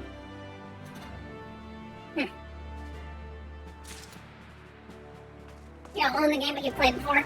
Well, did you know that you can play up through the End of Heaven's Ward for free? I guess it wouldn't really make sense if you have an existing account, but if you've never played the game before, it's got, like, I don't know, 160, 200 hours worth of content that you can do just for free. Like, all you gotta do is just sign up and make an account. But no money at all. Zilch. Also, I went the wrong way. I totally meant to go to Momoe, and I went the wrong ass way. Wait a second. Is this actually a seat? Can you actually sit here like a normal person? What? I didn't know you could do that. No, that's not it. How are you sitting like that? You're in a normal sitting pose. What the heck? That's not it. Okay, so what if I do this? I am so confused. How are they doing a regular sit? On what? How'd they do that? I'm looking at them and let's see here.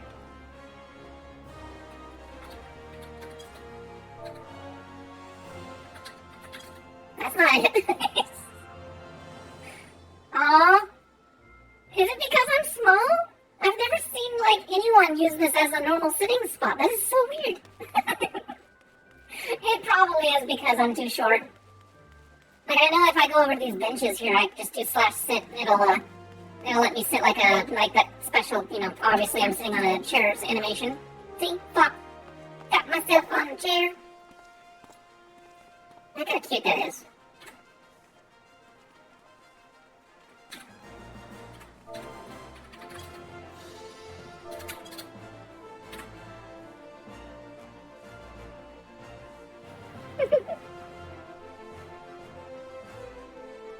There's a way to get both sit and sleep on your shortcut bars. Oh, okay. You can do it anywhere.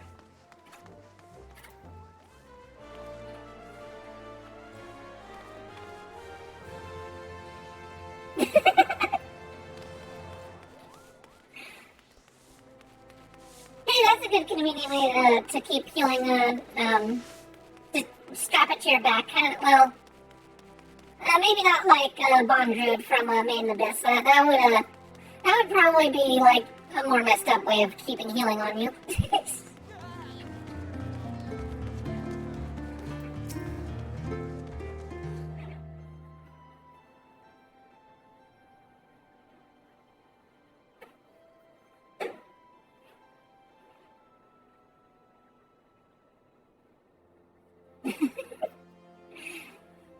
Back from your meeting with Balbon, are you? What did the big man have to say? I don't know, Lalafell monk strapped to your chest? That'd just be like, what is it? One of those Simpson things? It's like, I'm not gonna hit you. I'm just gonna be moving my arms this and coming, walking this direction. And if you get hit, or something like that. I don't know how it goes, but it's just like, all those punching in the air as you just walk towards someone.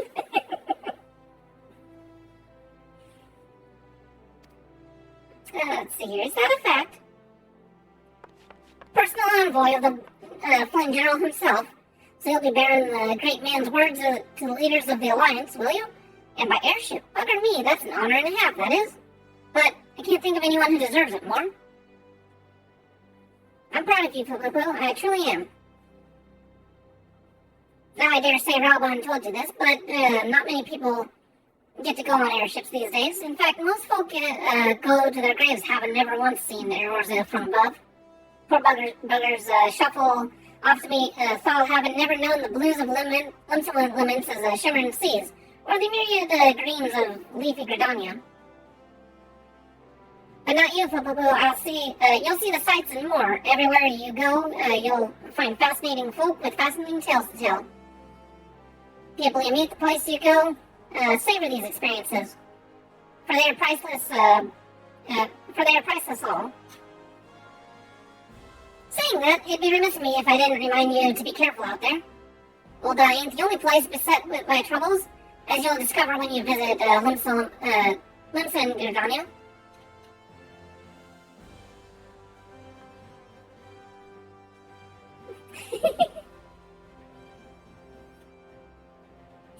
Truth be told, that might well be exactly what Gardania wants you to realize. What the General wants you to realize. I think he knows what kind of woman you are, Poo-Poo. And what kind's that, you ask? Why, the kind that can't resist sticking her nose in other people's business, of course. And don't you ever go changing. I'll stick my nose in a lot of places, okay? Safe travels, Poo-Poo. I'll see you when you get back. I'm kind of glad, though, that in this story, Momodi is my main person, because she's the best of the three innkeepers, I think. There's a Mama Ellison, there's a scruffy dad dude. But Momodi is the best. I think Momodi is my favorite. I gotta go to the airship landing. It is kind of cool, though, that you're basically able to relive with New Game Plus your very beginnings, sort of thing.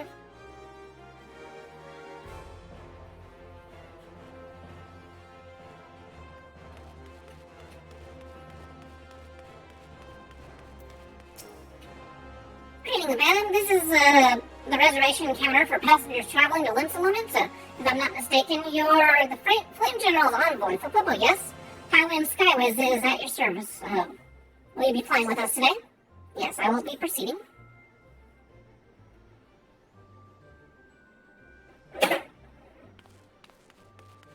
Alright, gangplank. Board the airship.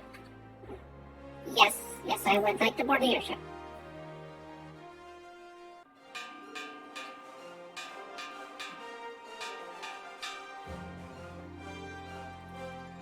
Attention all passengers, the airship bound for Limsa is about to depart. Please make your way to the boarding gate.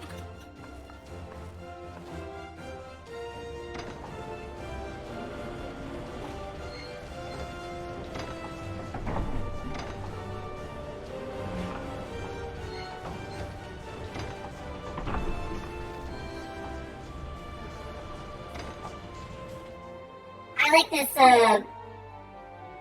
remix of the original Final Fantasy theme or whatever. Fanfare? Not fanfare, but it's kind of more militaristic and stuff, but it is based off of the NES first Final Fantasy when they go across the bridge from, what is it, Corneria? I think Corneria is the name of the starting city. Let's see. When we first met beneath the Sultan tree, I sensed there was something unusual about her. I wonder if they will feel the same. Godspeed, Furubu, Godspeed. And then the airship gets shot down. That'd be awesome. Oh yeah, the battle on Big Bridge. That is really good. Especially the one in this game. I heard the original one on like a YouTube video. Because I never played through Final Fantasy V, but I can definitely tell that they had some like big ideas from the music even before like the technology allowed for it. It's crazy how even the old NES games were composed with like orchestration in mind. That or maybe music just has that way of being like you can make simple tunes, but you can evolve them later on to being like really cool. Oh yeah, that one is cool. It's like do, do, do, do, do, do, do. Yeah, I like that one. May you always walk in the land of crystal.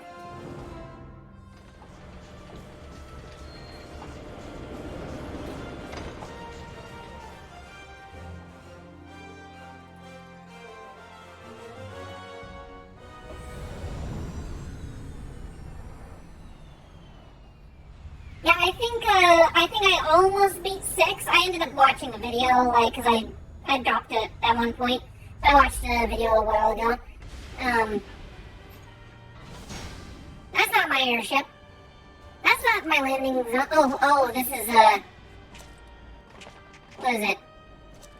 Such devastation!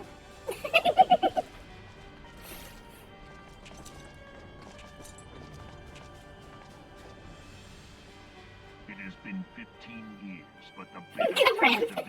Space Nazi. still. Basically. 15 years since the Imperial fleet set course for more Oh, I like how they threw in the 1.0 cutscene. mightiest of all vessels. This is part of 1.0 stuff. Till lay ripe for the taking. And Super Tier Lake. Eorzea would soon be ours. Ah, there's Midgard Soulman. Or so we believe. He's super big dragon. But an innumerable host of dragons met us that day. Oh yeah, space At the dragons. heart of which flew the great Midgard Zormer. Mhm. Though we succeeded in slaying that lord among worlds, the dread serpent's defeat was bought at too high a price. Our invincible flagship was lost, and Mhm. all hope of victory with her. So ended our glorious conquest. So yeah, Silver Tier Lake, it's kind of lost in, between the two different Eorzea, versions, 1.0 and a 2.0. blighted realm, riddled with false gods. But Silver Tier Lake is where the source of the ether that was keeping the primal from being summoned was kind of contained. And when that ship crashed into there, it broke the seal, releasing all of this extra ether. So the gods are at that point were able to be summoned. And that's the original reason why they primal suddenly became a problem, and even though they weren't like beforehand. Twice now it has eluded the Empire's grasp. Twice All now. the destruction it wrought, even Meteor, the great sin, failed to yield us control over it. Okay, so they call Meteor Dalaman, which is that smaller moon, mechanical moon that was holding Bahamut, just to let you know. And for this failure, the realm has sunk deeper into depravity. Okay. If anyone's seen previews for Endwalker, you will actually kind of tell why they think we're savages, because, like, they have cars and trains and stuff. They have a whole, mecha city, and then they come over to Eorzea and we're riding, birds. And we live in cottages, and it's just like the stark contrast of technology. I could see the Garlemald looking at the Eorzeans as tribalistic. It is twisted beyond all reckoning, rotten nigh to the core. Oh no, and it was your fault. Your ship crashed into the lake and released all of that magic. Yet, it must be saved. Hey Spidey, how you doing? It is about time you sub if you're fairly inclined. I got a few emotes, mostly just to support your heirs. I appreciate it, all the help. Only Garlean rule can bring order to Eorzea. It falls to us to deliver the misguided masses from their ignorance. We are of one mind, Lord Van Balzar.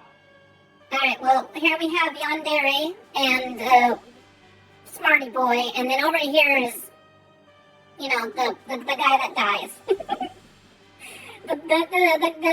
Just his only purpose is to be a plot thickener by dying. I don't think I've ever seen the white armored girl's actual face. Maybe she was in 1.0, but yeah, she has like a yandere sort of like attitude, and wants to be with Senior engineers, please report to Magitech. Balsar or whatever, yeah.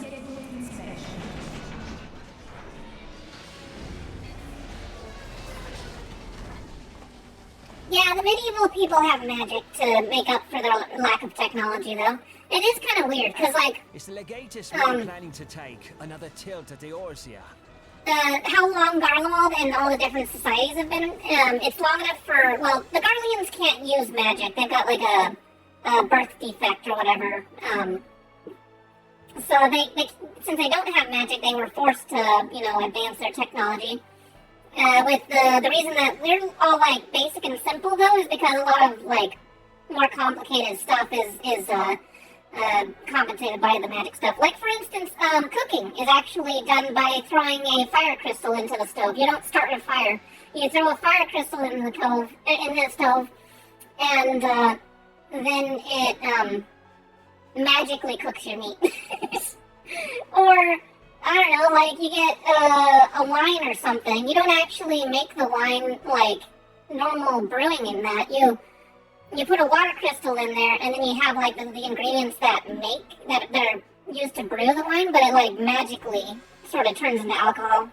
It's really weird. Like some of the crafting actually has like lore implications, and all the ingredients sort of have a reason to be.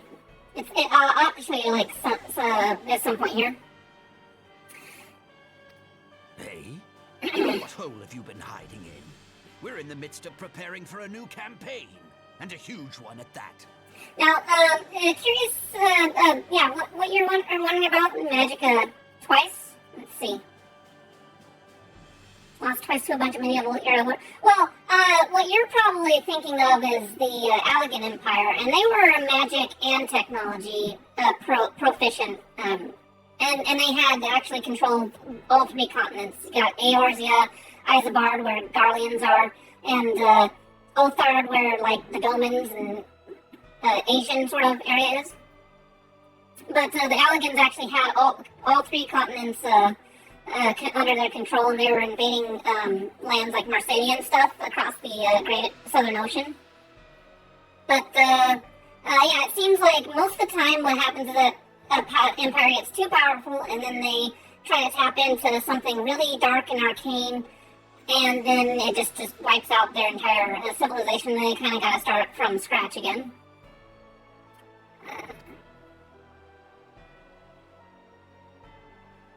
But I thought the Emperor had given up the Western lands for lost after Carteneau. What could the Legatus possibly hope to gain by acting alone? Yeah, pretty much. I think the Allegans had the most opportunity to be successful, except what happened is that they had such a long golden age that their population became apathetic, and it says it in the lore book. They describe that the people, because everything was basically hand-given to them, they had no purpose, and so they grew depressed and discontent with all of their luxuries. And then they kind of caused some, uprisings, and, three continents is kind of hard to maintain, even with a, continent spanning a military power. But then what happened to really tip the scales was that their leader, not content with having just, a whole landmass to himself, he wanted the entire world, so he turned to darker powers to try and be even more powerful, but the darker powers corrupted him, and so yeah, he had discord on the outside, but you also had the leader of this nation fall into corruption as well. So that's why such a huge empire ended up falling. I sense you harbor certain doubts over the wisdom of the Legatus' plan.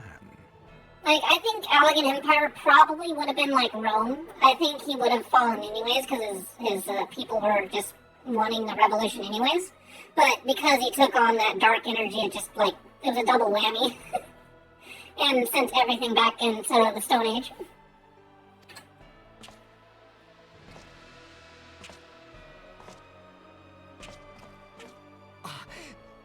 My lord! Yeah, exactly. I would say, real world thing. One of the issues that people have with, America and China having problems, I don't expect China to, physically invade America if we ever get to that point. I think they're doing it smartly if they are planning on, controlling the world, because through technology and the economy and stuff, it just physically, the Earth is too big to control physically. So that's kind of like what happened with the Alligans, is that they were trying to martially control everything, but they were just eventually got spread too thin, because the world's pretty huge in here. They've got the 3 great continents, but they also have a giant landmass to the south, which is supposed to be bigger than the 3 great continents, Mercedia, where other dragons split off and populated and stuff. So that might be where they might expand the game into, is checking out those lands south on this world.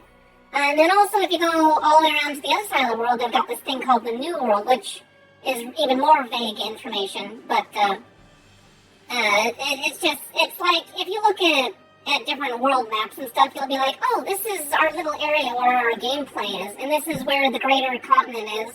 So there is extra stuff to expand into. And then, like if anyone's played Guild Wars too, they even have land masses that are like so far out there, and they don't even know like proper names for it. There was one section that's like says this land is called Unknown or Dark Realm or Not Real or something like that.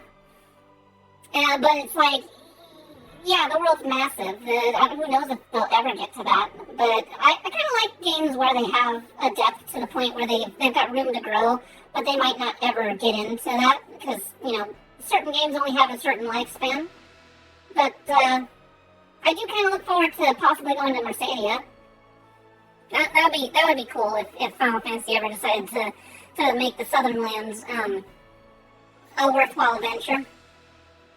But Final Fantasy's future also has a lot of potential with like time travel and going to the different shards. So not only do we have a world, but we have 13 other versions of the world that we could go back to. And I wonder if as another option, we've pretty much at the end of Endwalker we'll have saved the source, but we've got 13 other shards that either fell to an element or might be potentially at risk of falling to their unbalanced ether issue. Anyways, yeah, really, really huge lore stuff. But I think that, would be cool if we don't go to Mercedia is if they use the time travel as a way to go back and try to save the 13th shard, the Void. Because what happens is that the Ascians messed up so bad trying to absorb that world, they actually turned it into nothingness. So that, nobody won kind of thing. But if they've got the option of time travel, maybe we can go back in time to before the shard was in danger and maybe, kind of like Shadowbringers, bring it back from the brink. Yeah, time travel definitely is kind of wonky in this game.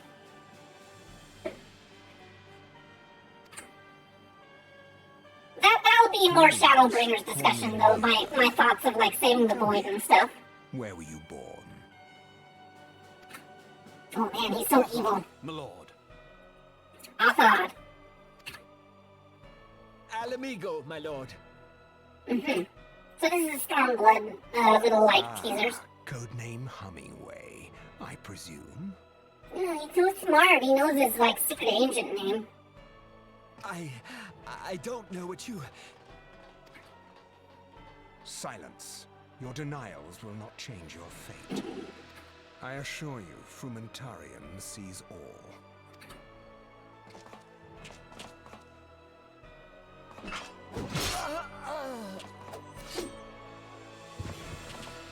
Oh, he's so bad. Clean up this mess, and do not miss any, or I shall be most displeased. At once, my lord.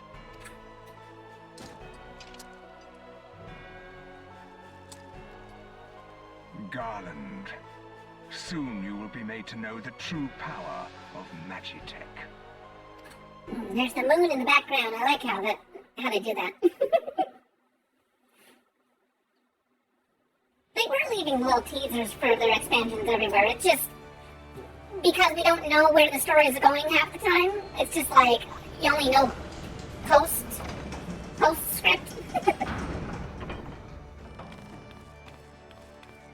Flash TV says worst time. Yeah. One of my favorite interpretations of time travel, though, is that nothing changes for that current timeline, but time travel splits it off. The many worlds theory. And maybe that world continues on, or some sort of ill fate happens to it. But at least where you go, you try to create a new hope of some sort. It definitely is this like big brain, my head hurts kind of stuff. Where am I supposed to go? Am I supposed to go over here? Oh, here we go.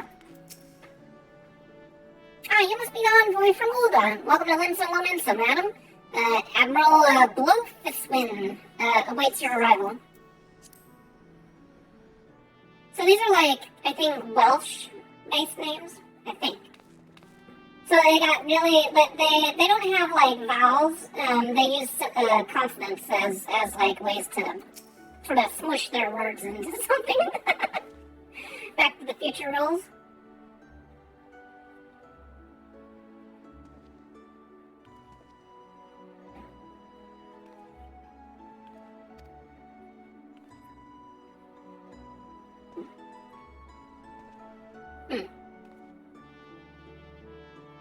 But yeah, exactly, and my slow fade away from existence. I don't know. My idea of time travel making more sense though is just it doesn't to avoid paradoxes, that it doesn't actually change what happens in that current dimension, but you can kind of jump or create a split where then you've got two different things. I don't know. It is definitely, brain hurt. Ouch. The Admiral's been looking forward to you. Please proceed to the Crow's Lift at your earliest convenience. It will take you to the Bulwark Hall. Once there, pray speak to Xanathel. He will be pleased to show you into the Admiral's command room on the bridge.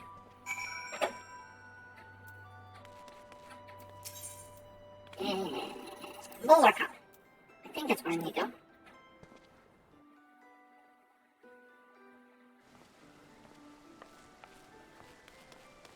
Here we are.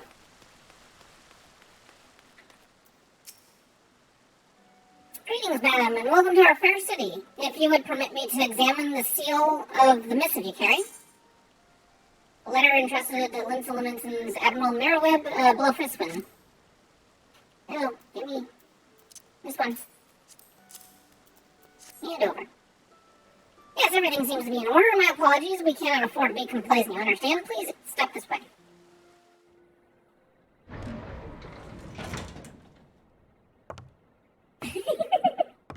Yeah, we don't want to have people's brains swell.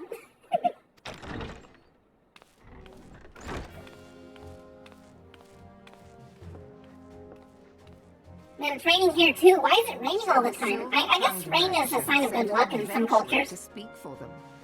It appears the Uldans place great faith in you. I like your voice actress.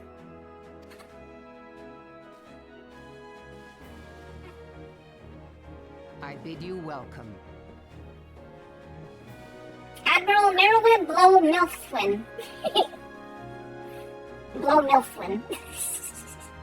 I am Melvib Blufisvin, Admiral of Limsa Lomensa, and Commander of the Maelstrom.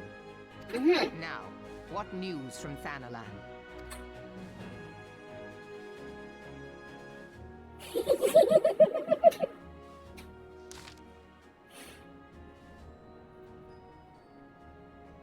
Yes, tall and, hey, how you doing, Kyron?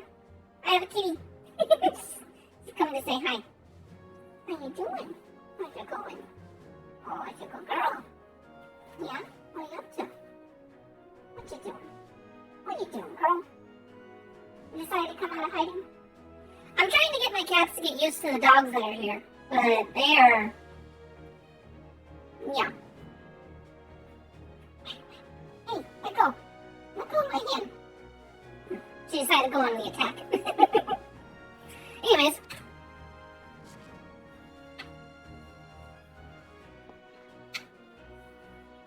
Seven Hells. Has it been 5 years? Alright, I need to get down. Thank you. 5 years since the Garlean Empire sought to wrest Eorzea from her grasp. It was an answer to the Imperial threat that the city-states formed the Grand Companies and forged the Eorzean alliance anew. But Garlemald was not content to wager on a simple contest of martial right. They had other plans, the Meteor Project. Lucius Nail Van Darnus, Hell's Take him, intended to cleanse our realm by snatching the lesser moon Dalamund from the heavens, casting it down upon our heads. Despite desperate to prevent this lunatic scheme, we marched our forces on to Cartno Flats, and there met the 7th Imperial Legion in battle. Never had I seen a fight like the Battle of Cartno, and I have seen full many. Although we have no quarter, spared no one ons of effort, we could... Yeah, ons is ounce. It's weird. We could not prevent that, what followed. From inside the shell of Dalamund came the winged nightmare, a dragon the size of a bloody city. 'Twas the elder primal Bahamut bent on making an eighth hell of Eorzea. Also, little lore tidbit, Bahamut was one of the, well, he's a primal. But he was, at one point when he was alive, a leader of the Mercedian dragons, the ones that come from the southern continent. And he got killed whenever he was protecting from the Allegan Empire that was spreading from the 3 continents down south. It's really cool lore. I'll have to talk more about that as we go along. In the space of a breath, the legions of the Empire were set aflame, while our own armies fared a little better. 'Twas as if the whole world was burning. Words cannot well describe the scene. And yet, by some miracle, few among us were spared. Even as I steeled myself for death, blinding white light enveloped me, robbing me of my senses. When I regained them, the dragon was gone, and the still smoldering land was warped beyond all knowing. Were Archon Louis Sois still with us, he would doubtless shed some light on the unfathomable happenings. Alas, he is not, and I fear we will want for his wisdom in the days to come. For all our nation struggled to recover from the devastation, the beastmen called forth their damned primals to torment us anew. Unless we put aside our differences and rebuild now, our foes will catch us unprepared. And I speak not only of the beastmen. Do not imagine that the Empire has forsaken its claim on Eorzea. The Imperials crowd our borders, waiting to strike.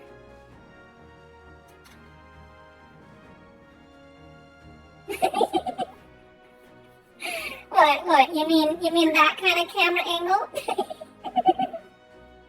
Are you having trouble now that I've made the text box disappear?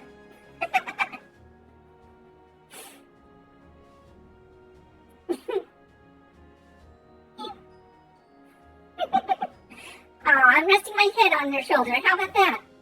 Would you like to see a scene of me cuddling up next to Merwin?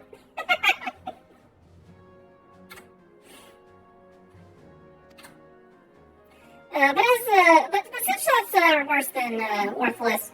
Time is short, and then we'll save ourselves. It is the duty of every soul who survived the calamity to work together for the good of Eorzea, and this memorial service may be the very thing to unite us.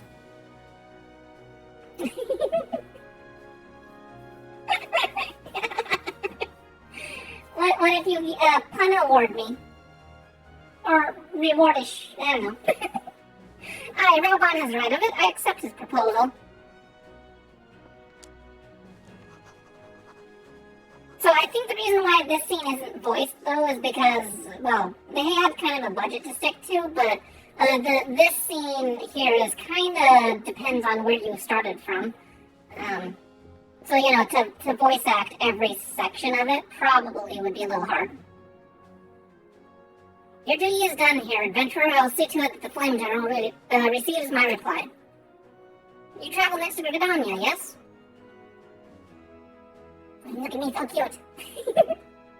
Pray, give my rewards to the Elder Seedseer. Oh, and tell her the wolf has been sniffing around the tables. A private jest, but the one, and one in poor taste, but I would have you tell it all the same. Very well, Fupupu. May the navigator guide you on your journey. An inside joke, huh?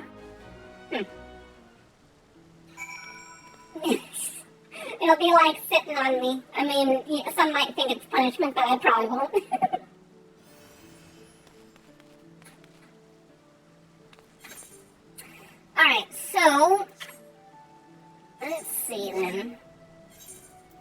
guess I gotta go back to the airship landing.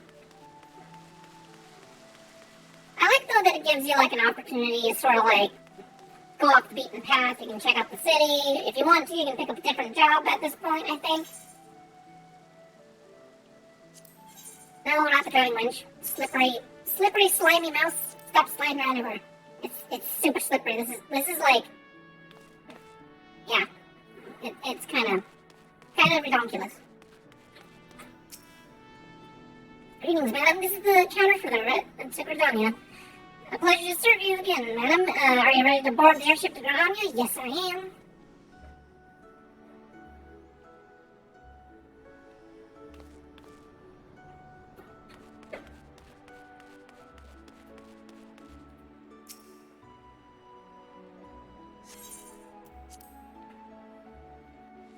I wonder if it plays the cutscene. Yeah, it does. Okay, because it's part of the story.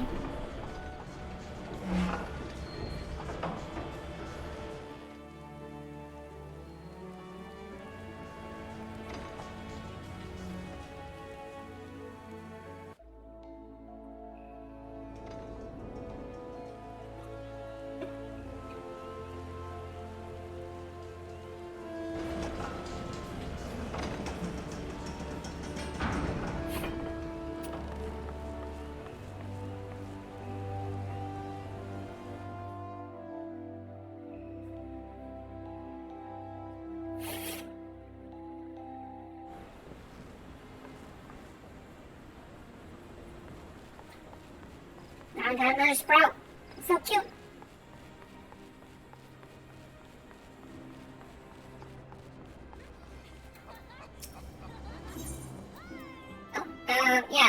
Envoy from Ulda. Welcome to Gridania, ma'am. Elder Seats here awaits your arrival.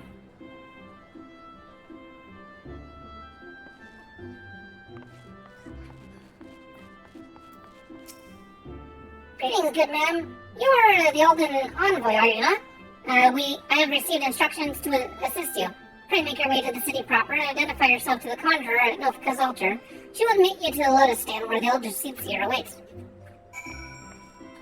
Okay.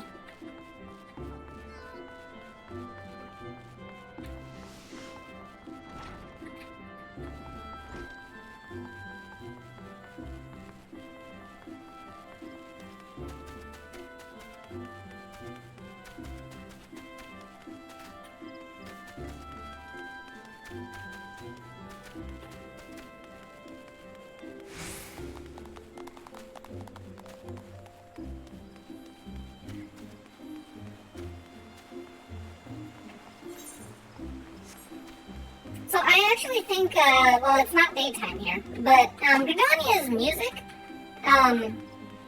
maybe this is the same music that plays in the daytime, I don't know. No, I think they have different music for day and night in the different cities. But in the daytime, whenever I was listening to the music, that was like one of the points where I thought, this is actually kind of a happy game. And it's making me feel good playing it. It's weird because I was always, used to Guild Wars 2 or WoW or whatever, and it was just like, oh, death and art, evil and stuff. Oh, that's a good girl. Alright, one moment, I gotta go and feed Cat. I will be back, okay? I'll be right back. I won't even mute myself. You can hear me, talk to my cat and stuff. Yeah? Are you hungry? Oh. Are you hungry? Want some food? Want some food? Yeah? Come on, you want some food?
Scary wiener dogs is what they are.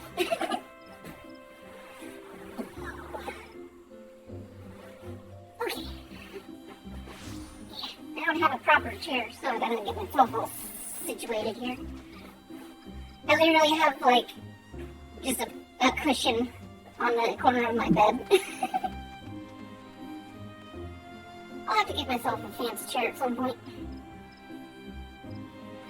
Alright, get the headphones on. Oh, hey Spidey, thank you for the sub. They've subscribed for 3 months. Yay!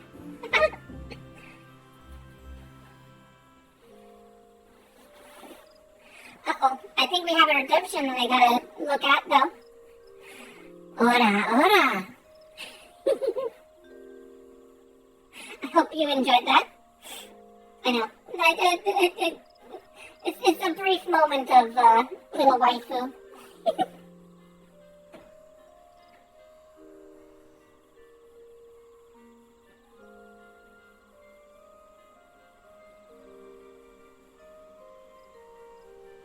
Okay, we're back to full capacity again. Kitties are fed. They might come and say hi, but I will try to keep focused on the game. You're the Olden envoy. Begging your pardons, ma'am, but might I inspect your missive, the missive you bear? Why, yes, you may inspect my missive. It is right here. Just careful. That seal is important. Verily, this is the seal of the Supreme Commander of the Immortal Flames. Please come with me.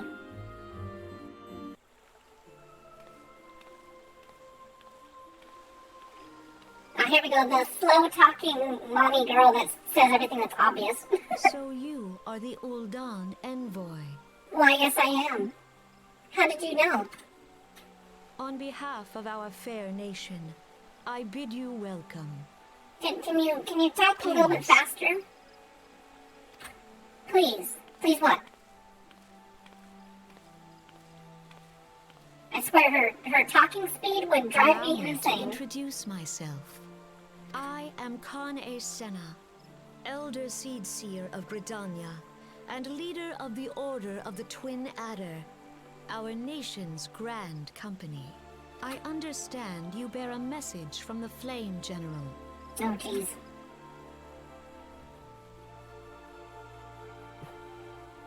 I would just, like, be nodding my head and then be like, come on, get it out already. let me attempt to speak at her speed. A remembrance of service for the fallen of Cartanel. Okay, no, I'm not going to do anymore. That would be way too long. Pray tell me, adventurer, do you know of our conflict with the Empire? I have that somewhat of an inkling. It would seem that my counterparts recounted the tale in some detail. That is well. I think I did. Okay, fine, I'll try it again. A message from the Admiral. A wolf has been sniffing around her stables, you say? I see. Well, I shall be pleased to provide her with such counsel as I am able. But first, my friend of my friend, I would tell you more of the Garlean threat. Oh my god, it's driving me.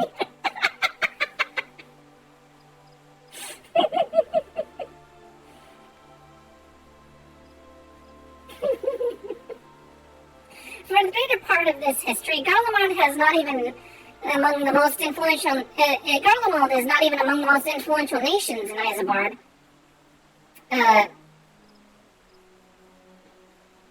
What? Garlemald was not even among the most influential nations in Isambard, the Northern Continent. However, its innovations in the field of Magitech some 50 years past helped raise it from the depths of obscurity. Oh, right. The lore with Garlemald is that they were basically magically, like people that couldn't use magic, and they were banished, sort of like socially, like estranged. And then they made their home in a bunch of like mountains that is constantly bombarded with lightning and thunder and wind and blizzards, and it's just like, why the heck? But they ended up finding this blue goo that called ceruleum, which is like I was thinking. It's like how crystals are the hard version of ether. Ceruleum is like the liquid version of ether, but they were able to turn that into like basically oil, machine stuff, magic oil. Emboldened by this technology, it set about subjugating of its neighbors, swiftly absorbing each into its ever-expanding territory. And when all of Isengard lay within its grasp, it turned its ravenous gaze upon Eorzea. Possibly, yeah. Yet Garlemald's transformation did not come by virtue of Magitech alone. Its success owed much to the consummate leadership of its first and reigning emperor. Solus Galvus, the man who built the empire in his own lifetime. Yet he has lived long, and after more than 80 winters, it is said that he grows frail and even more prone to illness. If rumors are to be believed, the matter of succession has destabilized the imperial court. Okay, so yeah, the Garlemald Empire sprung up like 50 years ago, and their one emperor guy has yet to die. But he is getting old and frail, and so now, like, for the first time, they're having to try and figure out who succeeds the emperor. But he's got like a couple of sons and a couple of families and stuff that are like, I deserve the throne. And so yeah, with their gun blades, they're probably chopping at each other. Yet we cannot allow ourselves to become complacent, for Garlemald still maintains a presence in Eorzea in the form of the 14th Imperial Legion. Commanding its great host of is Legatus Gaius von Balthasar, a man whose ambitions are well known to us. As long as he breathes the Eorzean air, none of us may sleep easy. The calamity wreaks such devastation. Oh my god, she even does with such devastation upon the realm that it has been all we could do to nurse our wounds. Never mind rebuild our defenses. Simply put, we've not the strength to repel the Empire. In 5 years, you're still not strong enough to, shore up your defenses? That's some slow progress. To add to our woes, the beast tribes continue to summon their primals, whose very existence is a bane upon the land. Each nation is beset with its own primal problem. None has the resources to look beyond its own borders. The Admiral desires my counsel regarding the Brazen Wolf. She means to tell me that the Empire may soon resume its advance. Though the primals pose an undeniable threat to our survival, the threat imposed by the Garleans is still greater. Clearly, each nation can no longer afford to think of only which occurs within its own borders. Oh my god. Someone sold my phone number to this, like, survey company, and I've gotten, like, random-ass text messages from people all over the world, and I'm just like, who the hell? Alright, well, it says stop to reply, but you know what's gonna happen? I'm gonna say stop, and it's like, okay, we'll stop, but we're gonna tell that this is an active number. We're gonna tell all of our friends, and it's just never gonna end. It's like email spam. It's so annoying. I wish I could just block it. Reply start to resubscribe. No, I am not going to resubscribe. My god.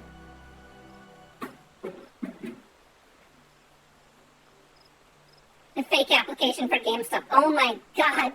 Wow. I might have accidentally done that while I was looking for jobs here. Maybe that's part of the problem.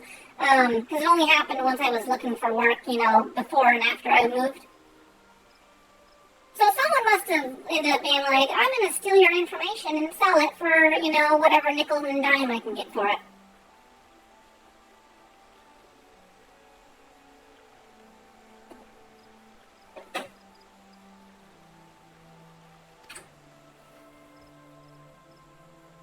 storm gathers upon the horizon. If we are to weather it, we must needs stand united once more. A remembrance service may help rekindle the spirit of unity which brought the peoples of Eorzea together when last the Empire threatened our liberty. The Flame General was wise to make his proposal, and I wholeheartedly approve of it. The necessary provisions shall be made for a service here in Gridania.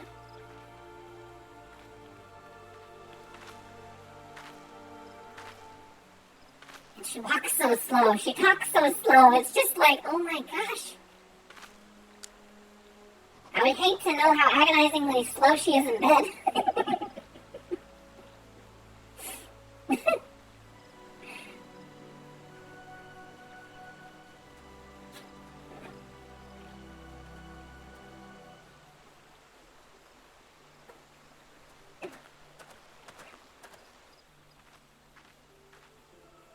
Your work here is done, my friend. I shall send my reply to the Flame General forthwith. I thank you for coming. May the 12 see you safely home. I'm glad you're not my main girl right now. You may now use the airship routes connecting the three nations. Before you may board an airship, you must pay the requisite fare and go. Ah, yes. And it's going to get more and more expensive than Endwalker to teleport. I don't know how I'm going to make the money to do that. I'm going to have to walk everywhere. The Serpent Officer has informed that, has information that may be of interest to you. I pray your meeting with the Elder Seer went well. My Lady Envoy. Correct me if I'm mistaken, but did you not also receive a message to Admiral Merwet Blowfistwind of Limsa? While you were there, did you happen to meet Baderon, the proprietor of the Drowning Winch? Gregarious gentleman, always happy to help his fellow man. While I'm told he has a task for a capable adventurer, I know not what the task entails, but I dare say the Flame General's personal envoy would make a fine candidate. If you're interested in learning more, pray speak with Baderon in his establishment. Okay, cool. The magic of teleport, though, I shall go there much faster than an airship.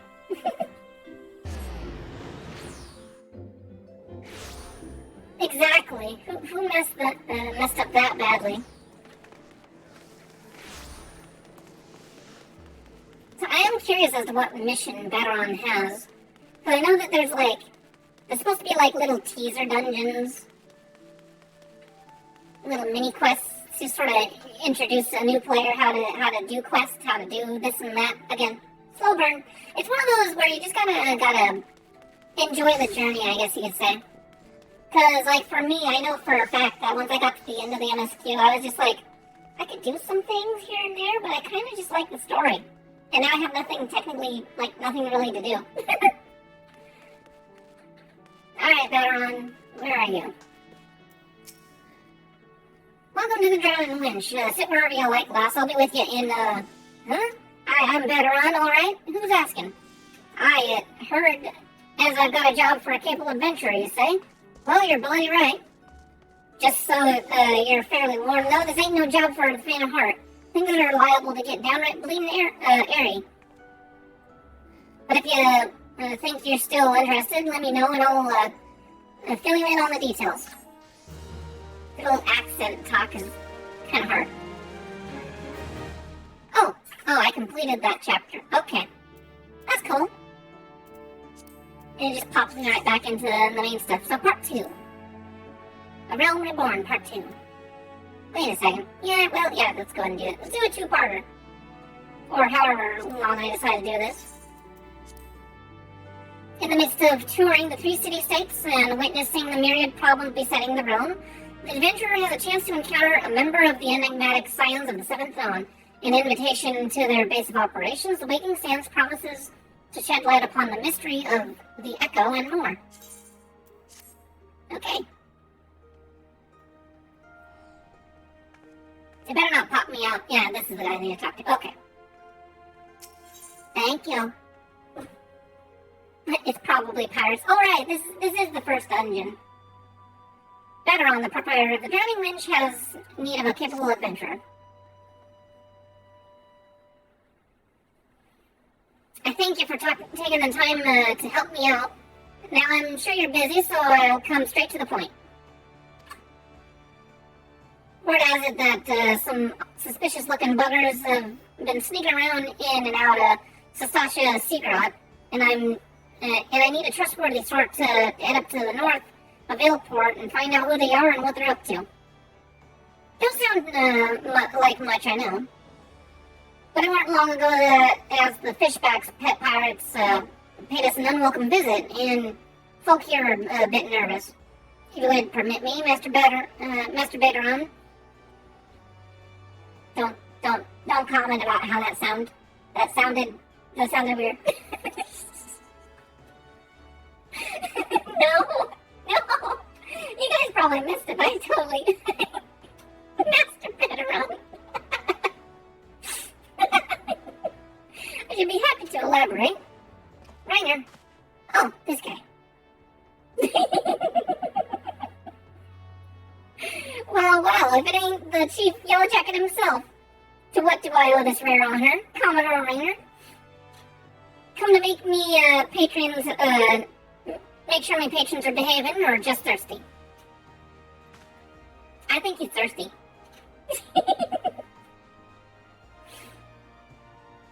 Alright, well, hey, thanks, Spidey, for stopping by. Neither, in fact, I was informed that you had requested an adventurer to assist in my investigation, and I came to offer what information that could sift from recent reports. Over the course of the past moon, there have been several sightings of an unfamiliar vessel off the course of Aleport in the vicinity of the Isles of Umbra. This information came to my attention no more than a few weeks after the squad of my own soldiers had completed a routine patrol of the region, the Sastasha Secret included. Their search revealed little, save that a family of Kurls had taken up residence in the caves. Nothing to concern us, in short. In light of recent developments, however, it would seem wise to search Sastasha again. With the Sahagan test in our defenses, daily, I'm loath to assign the task to the limited forces at my disposal. Our line is stretched as it is. Thus, I sought the services of a competent adventurer to conduct an investigation in our stead. Any aid you can offer in this matter would be greatly appreciated.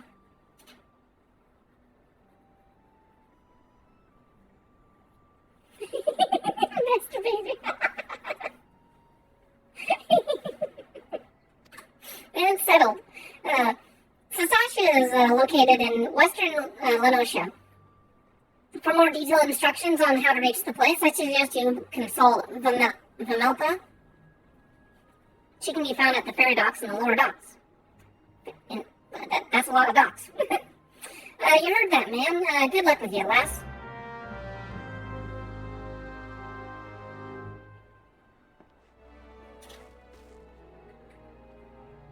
The ferry docks and the lower decks. Oh, okay. Docks and decks. Decks and docks. Decks. Decks. Docks. Decks. Docks. Where the heck are you? Oh, you're over there. Fisherman's Guild. Let's do that. Big Papa Nicholas? What? Oh, we don't have no little description tag, so I can only guess what your purpose in life is.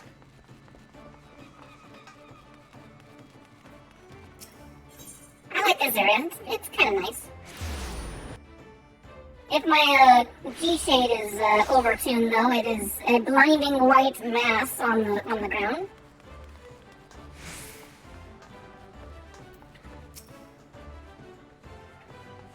You hear about the Commodore Reiner's investigation, then you'll want to board a ferry to Aleport.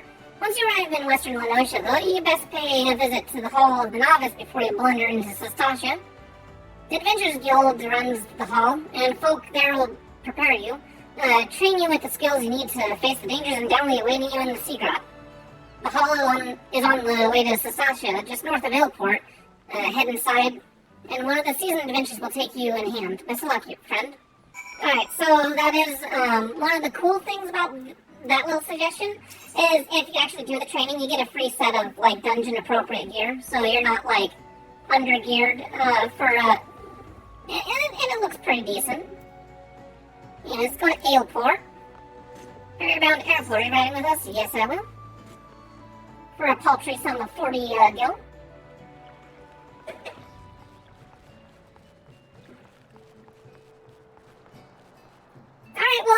Fox, for stopping by, and hope to catch you soon.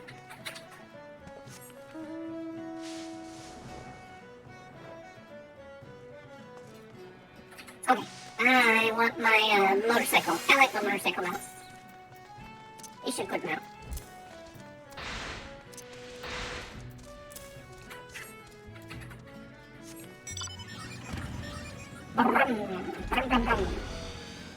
Yeah. My tiny little motorcycle bike. Oh, you must be the adventurer to whom the Yellow Jackets sent word. I hear you're to brave the depths of Sasha Secret. The occupants of those caves are rumored to be as numerous as they are bloodthirsty. No matter what epic tales, what the epic tales would have you believe, strolling into such a den of savagery alone would be the height of foolishness. No, you shall need companions. You shall need the training we here at the Hall of Novice can provide. I strongly suggest you study the fundamentals of group combat before continuing your mission. The Smith over there here oversees training schedules. Speak with him and you can register for exercises tailored to your particular field of expertise. Yeah.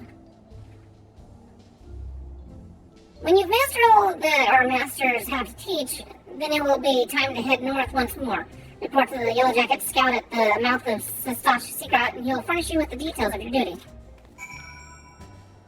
Although I don't need any help with adventuring, because I am already geared to the teeth. In fact, I'll probably do this unsynced and just smash everything. It'll be faster anyways.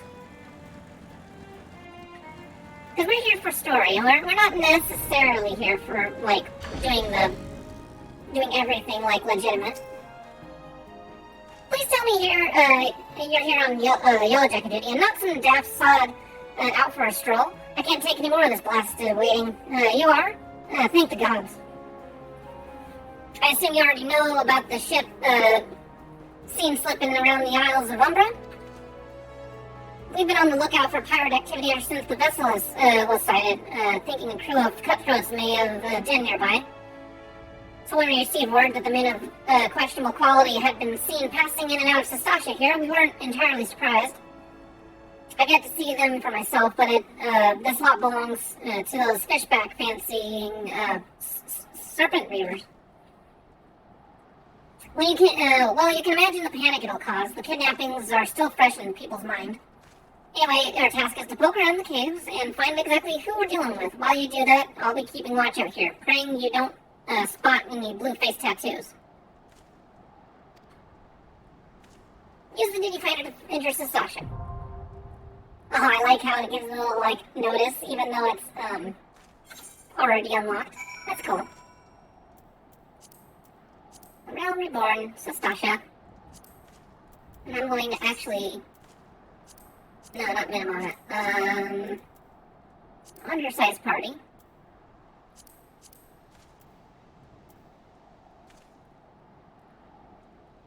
No XP, but yeah, I can complete the mission anyways. So we'll do that.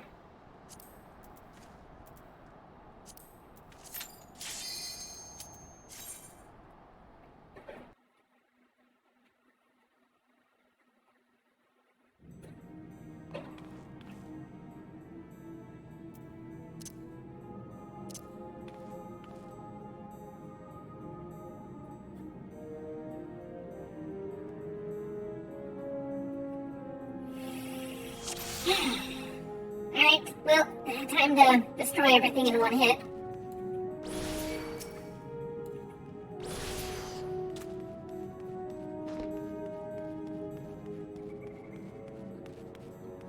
These dungeons are cool.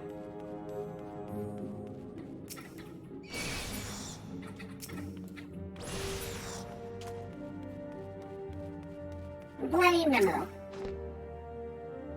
Okay, so you find a bloodstained scrap of parchment with a message scrawled upon it in faded ink. The captain likes his wine red.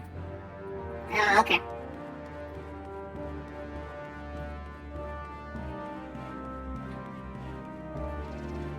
It's alright, we'll be able to take care of everything here, and,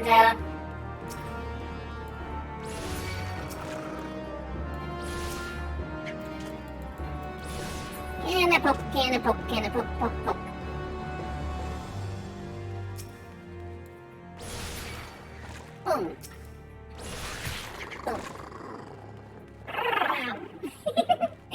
funny little trill.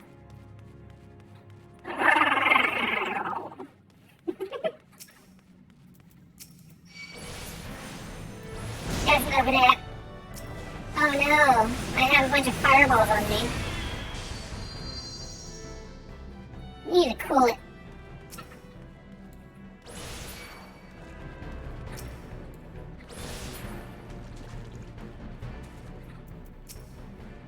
Oh, you're going and hiding. I see what you're doing there. You're not. There we go, you're dead.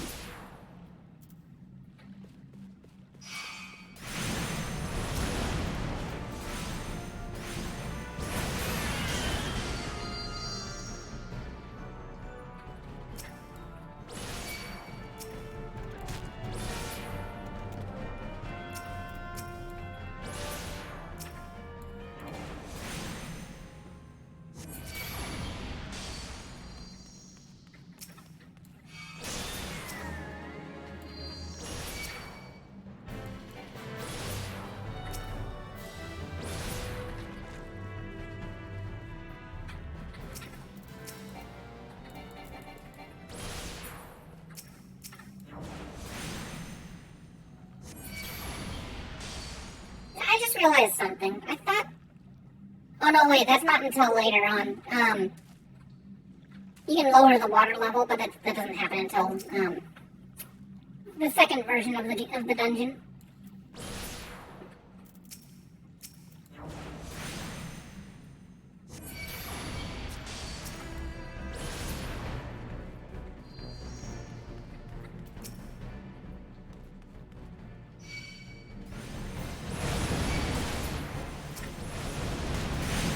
Oh no, so much fire.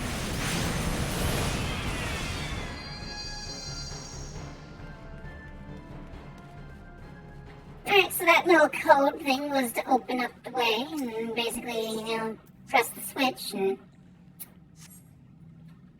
I hear something move in the distance. Inconspicuous switch. Oh dear, we have this guy. And, well, he was supposed to be a boss, but he's dead. And I will not be opening up chests, because it's just junk. I have hard enough time managing my inventory. I have a bunch of crap I need to go through and figure out what all I got.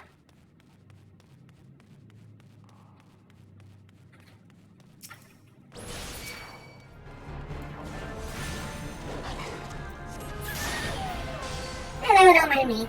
Just passing through. Oh, actually, this is going to be kind of a cool place, I think. Coming up here pretty soon, I'll show you. I should have just whacked you first.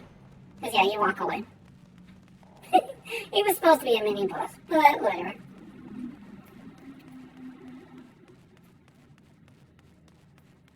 Alright, I'm going to show you something that makes you, because, like, they don't say it in the voice stuff, and the main dialogue boxes don't talk about it, but they do have darker themes in this game.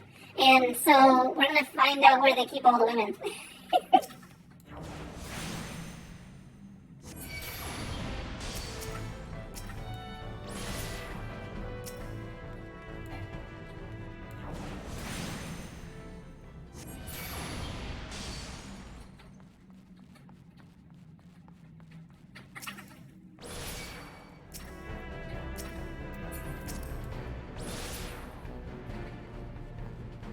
So, where are they? Captain's quarters, the hole. Ah, I think that's it. That is where it's at. The hole.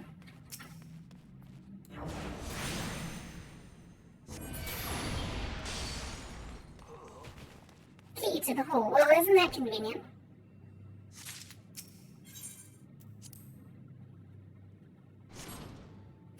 So there's a bunch of pirates and stuff, and look at that. They actually have a bunch of maidens all, forgive me, I didn't mean to offend. Slit them before, between the legs, every last one of them. I shan't bite you more. Just let me out. Oh no! No, quit! Quit with the extra dialogue! Mother, father, what did I do to deserve this? This is literally violent heroin levels of kind of like dark. No, Lalafell should bite. They should definitely bite. Am I free? It's so amazing. School tour? No, I haven't played that one. I don't know, I've got it. I'm not the biggest fan of Star Wars. This game seems more complex. Yeah.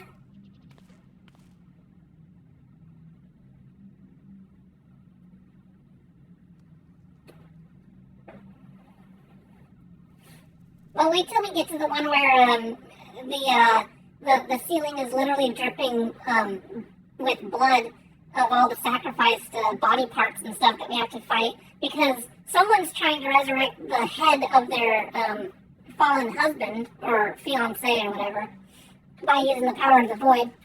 Or the one where a lady turns into a succubus because she wants to live forever, but she basically, it has some dark themes. Fairly dark themes.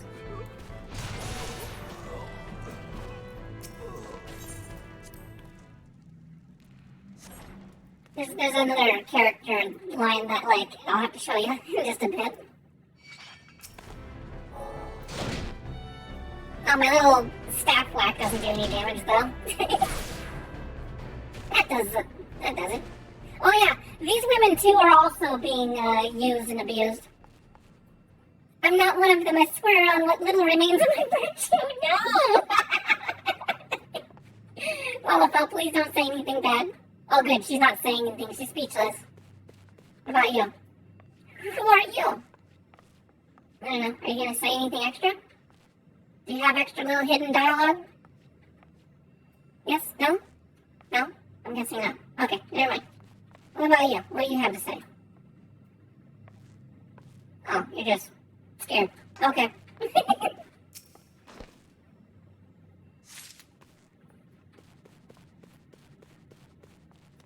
Yeah, I might as well get rid of all the pirates that are making these women work ceaselessly. What do you have to say? You don't have anything to say, do you? Okay, never mind. Let's see, deckhands quarters. This is where a bunch of people are out fighting and stuff. That's not how you get there.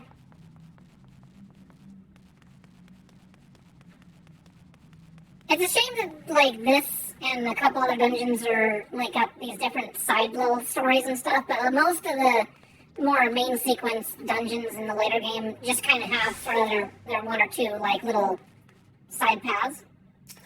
Look at that. Look at those people all fighting each other. Well, they're all gonna die. Cool, you guys are drunk. Go home.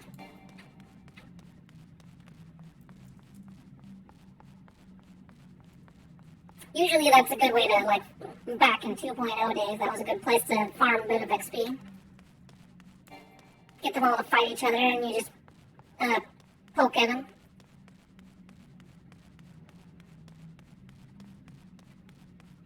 Anyways, I think there's other stuff to check out, but I don't want to check it out. I want to get this dungeon done.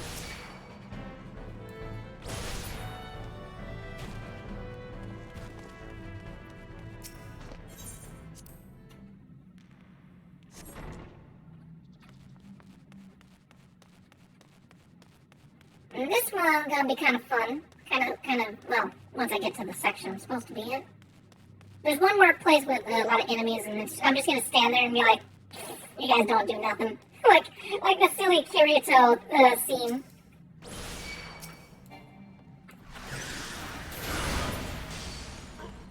Like my healing factor, let's see, do those dogs actually aggro? Or if I walk this way, will they? Oh, I guess they don't aggro. Never mind. I killed them too fast. We're just gonna collect all these guys. Yawn, yawn. Come on. Go ahead. I know you guys can do it. Come on. Come on, everyone join the Lalafell punching bag party. Oh, you guys as well. Well, I'll hide back here.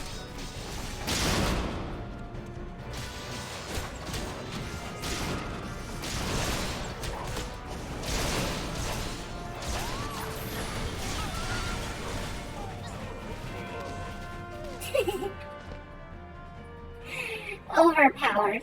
Way too overpowered.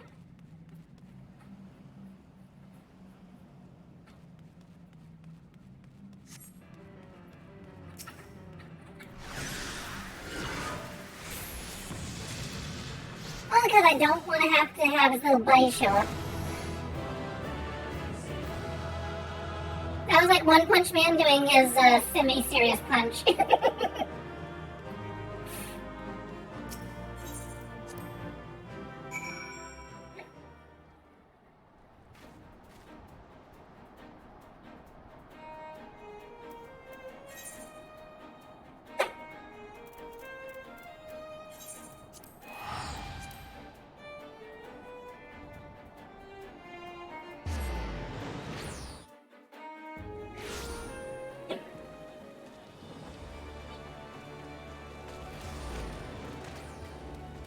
One thing I wanted to try and get used to.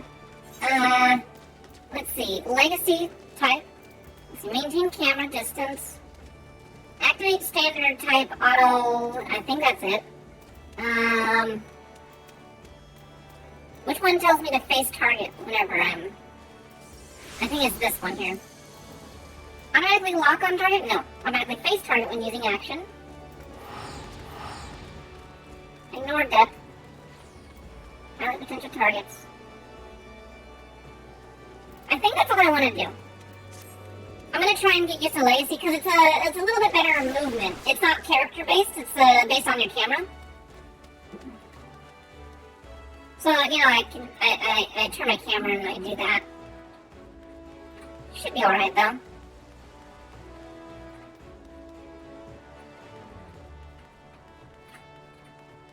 The biggest thing is, like, you know, walking that way. I wish it would not look the same direction. I wish it would just... Let me see, is there a thing I'm missing here?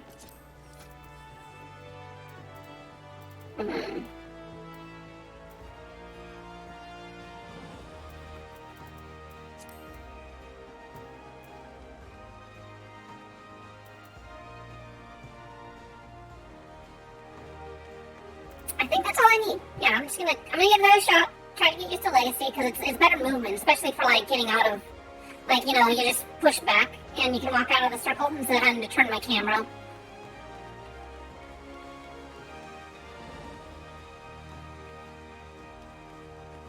Let's see. I actually think I want... I think I do... yeah, no, what I need to do is I need to not... I need that one turned off or switched to something different. Let's see here. Keybind. It's gonna mess up with me for a bit, but... Where's my arrow keys at? Camera left and camera right.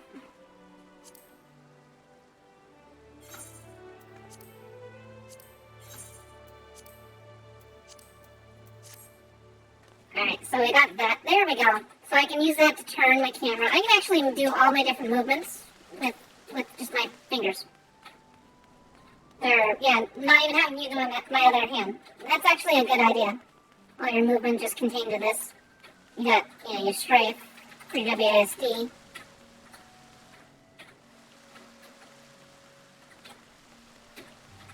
Yeah, that sort of works. And then just occasionally use the camera. Yeah, okay. Anyways, yeah. It makes sense for me. A better one. Let's go to that guy.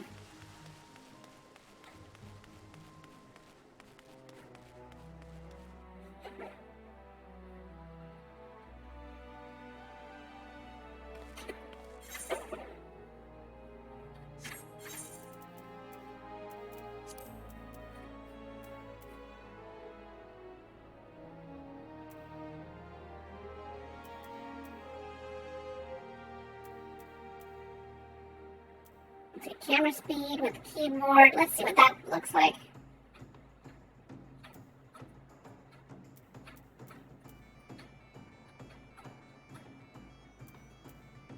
I do kind of turn that up a bit. Tune it up a bit. 69.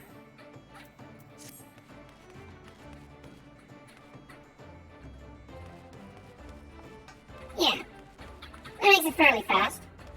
One-handed. Okay. Okay, that's actually too fast for being precise. So I don't like that, so I'll turn it back down to, I'll do 50.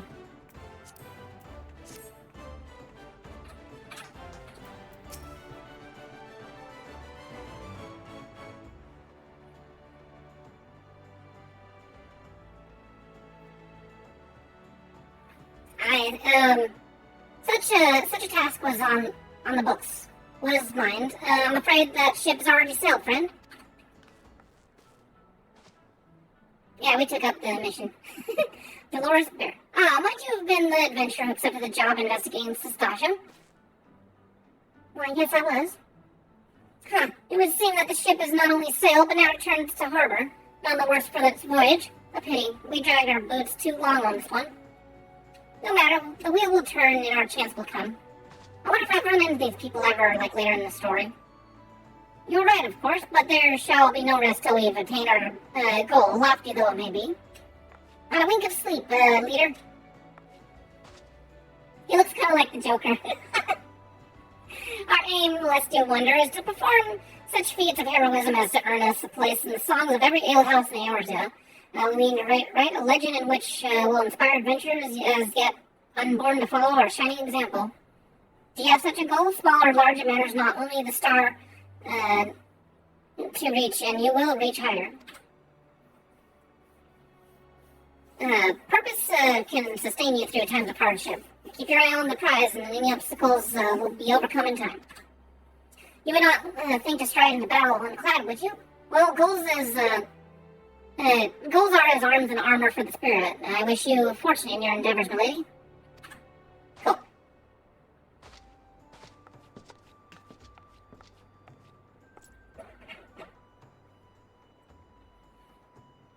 Back carry on, with all your limbs and a tail to tail, I wager?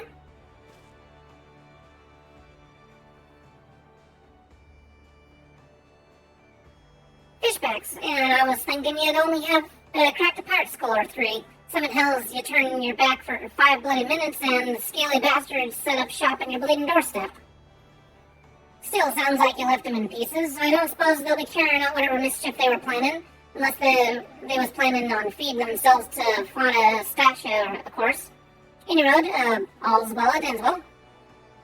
On behalf of the Lensa, I thank you for your shedding some light on this mystery. You've lived up to your reputation, and I couldn't ask for no better than that. Now I'll bet you're dying to rest for a rest, but just in case you're not, I was wondering if you might be interested in taking on another job. It also happens that I had a request from our sister guild, Redania, see? Seems the folk here are in need of an adventurer that can get things done.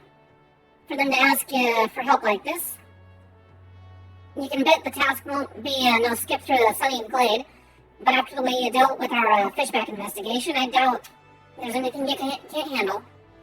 Give us a shout when you're ready, and I'll lay it out for you.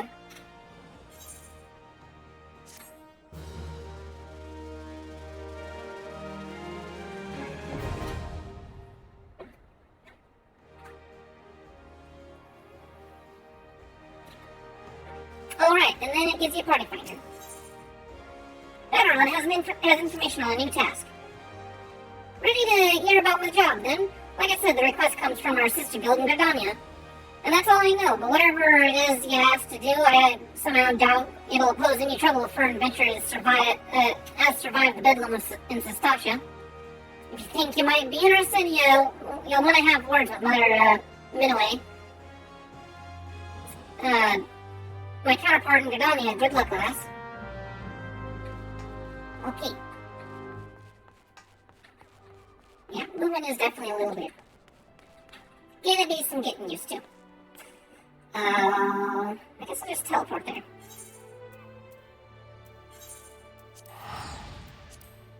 Right, well, I am right by the docks. I guess I could do that.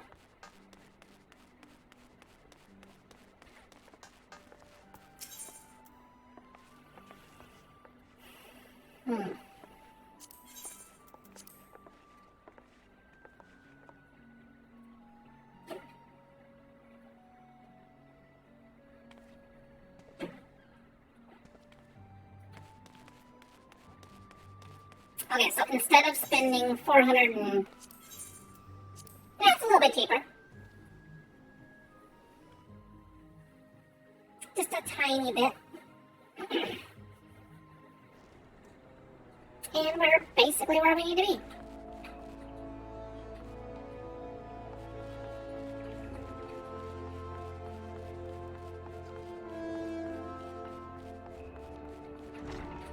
Oh wait, she's up here.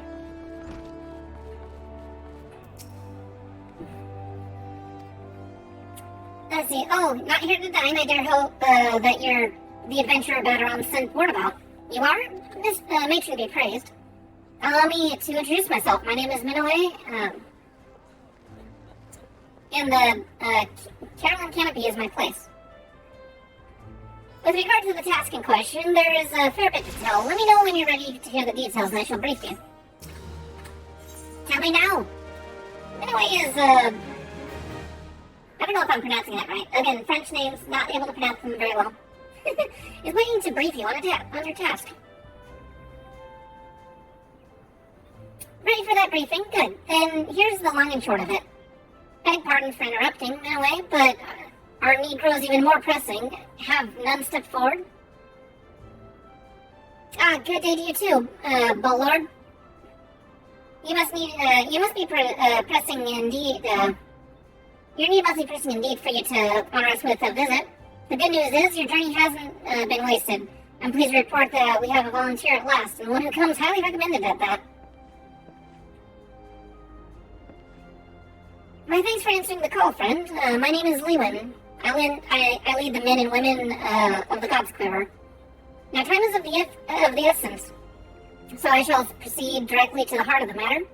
We wish for you to nip a potential threat in Gridania in the bud. Beneath the central shroud, there lies an underground burial site called Tom Tara Deepcroft. The place was once a Gelmoran settlement, but we Gridanians have long interred our dead there. Of late, however, shadowy figures have been skulking about the Deepcroft, and with ever increasing irregularity. yeah, probably not. Isn't that obvious? It probably is. Based on the accounts of various witnesses, we suspect that these individuals belong to the Lambs of Dalamund, a doomsday cult which sprung up prior to the calamity. These zealots have proven themselves dangerous in the past, and we leave them to their own devices at our peril. Ordinarily, I would have dispatched our best men to scour the Deepcroft with orders to flush the cultists out. Alas, the calamity decimated our ranks, and the limited forces at my disposal are constantly required to keep the Ixal at bay. The birdmen have grown restless of late, and I fear a storm may be brewing. In anticipation of this, I've been compelled to spread our forces throughout the Twelveswood, at least would be taken unawares. The situation so being, we must turn to others to deal with the lambs of Dalamund. Can we rely on you to undertake this task, friend? Sure, leave the rabble to me. You have my gratitude. Once you've seen to your preparations, pray make your way to the Deepcroft. And identify yourself to the guard posted at the entrance, who will praise you of the latest developments, that's all. Be careful out there, you hear? May the crystal guide you and keep you. Alright, cool. So, the Gelmorans is the old civilization in Gridania that actually is entirely underground. They had to stay underground because whenever they moved to Gridania, the elements, the spirits or whatever of the forest, they were angry at mortals anyways. So that was really like the only habitable place was to go into caves and stuff.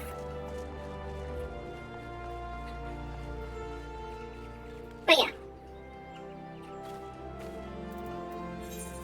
yeah. What remains of that civilization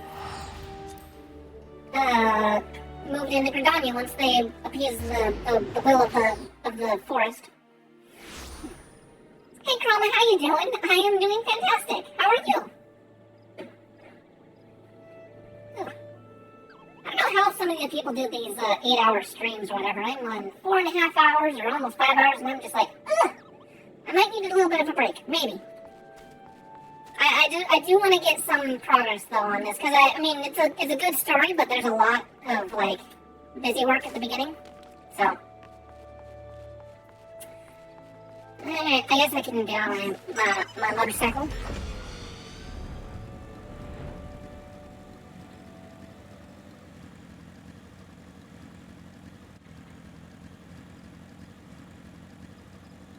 Yeah, and I don't know what my schedule's gonna look like, but I'm like basically applying and looking for work everywhere. So hopefully it doesn't get in the way too much of like streaming. But since I have, I have some things out there, and I'm just kind of waiting for something to kick up. I figured I'd do a longer stream for a day or two, and yeah, because eventually I'm hoping that streaming can become the main thing I do, but. Consistency is key. I gotta be on here and available for all of my community. I've got a lot of people on Twitter, but not a lot of people are used to me streaming anyways. So that's why I get low viewers. It's just because I'm mostly on Twitter.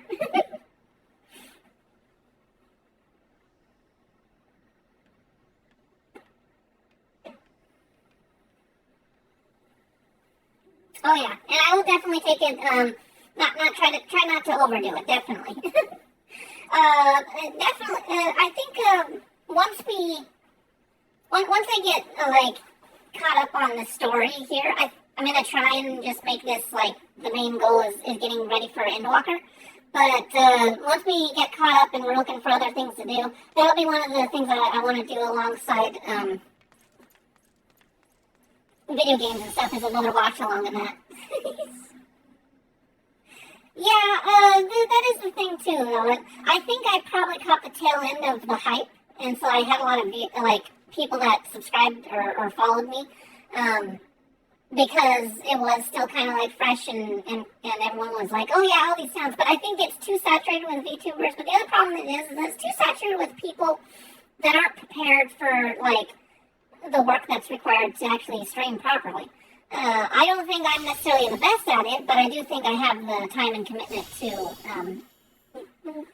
improve myself. And then you get, like, a lot of people just sort of tired and discouraged by the fact that, like, oh my gosh, all these people are either breaking out with all their mental problems, or they try to start groups and then they have someone go in and throw a wrench in their system, and then the whole group breaks apart instead of cutting out, the problem child.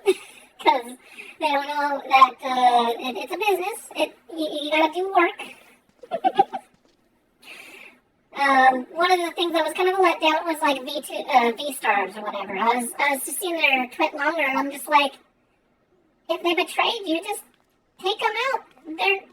Your job is to promote and give a visibility to your talent, not to fall apart because a group of friends disagreed on something.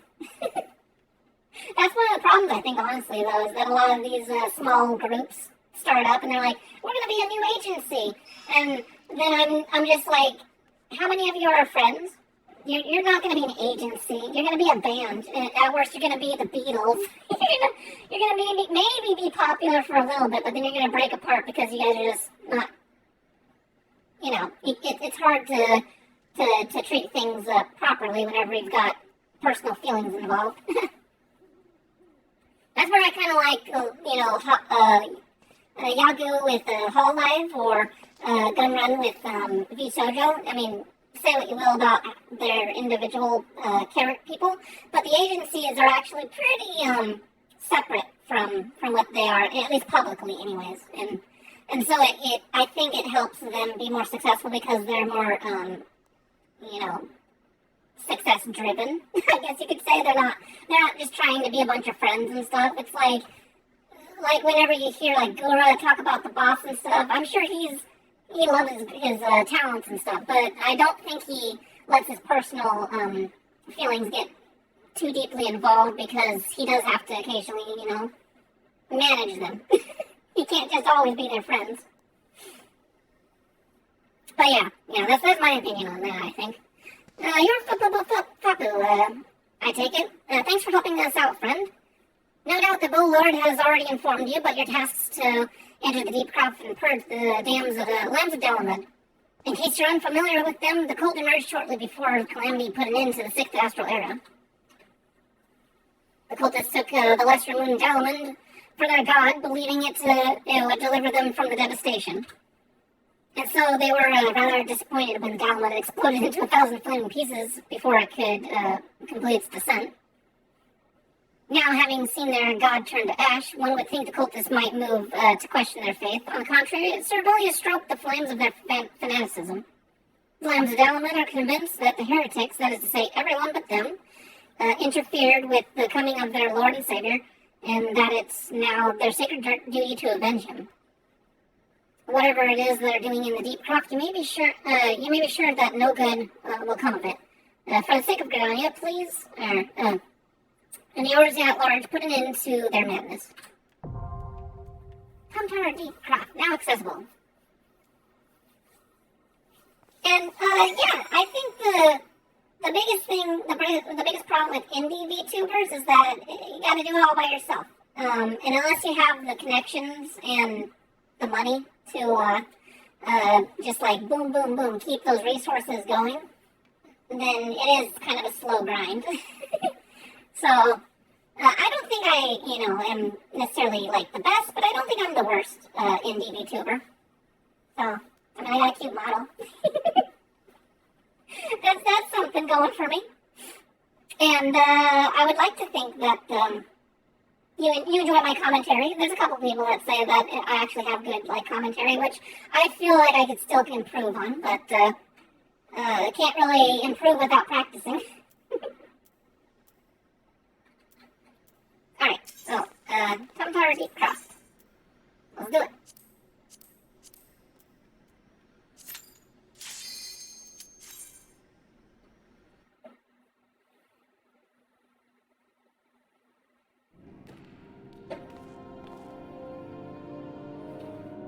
I guess one of the things that inspires me to continue this though, and it might sound silly, but I look at a couple of people that are somewhat successful on the platform, and then I see their content, and I'm like, I'm not much different from them.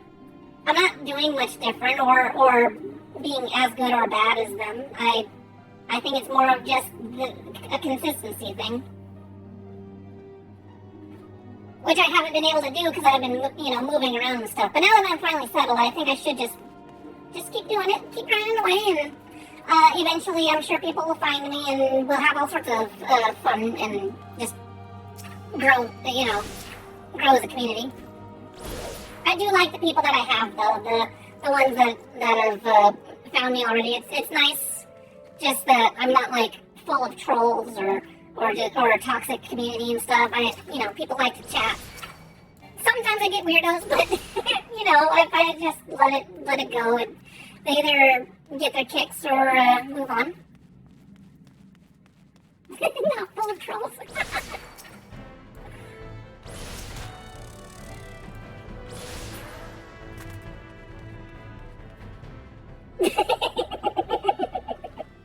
Hey, I think it's an ironic name, okay? I assume that you are probably the trolliest of trolls, but you're also...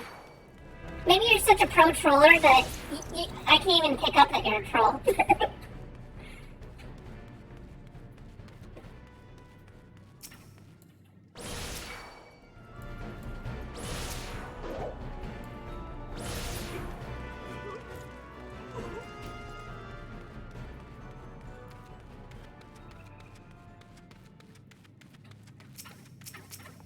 Alright, so I delete you.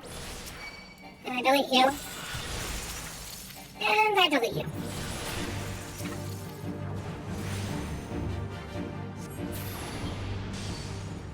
That works.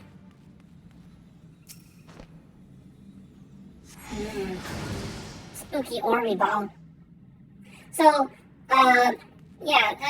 with the lore of this area, it was at one point an underground civilization, turned into a catacomb, and now it's being abandoned. Well, it's being abandoned because everyone moved up to Gridania.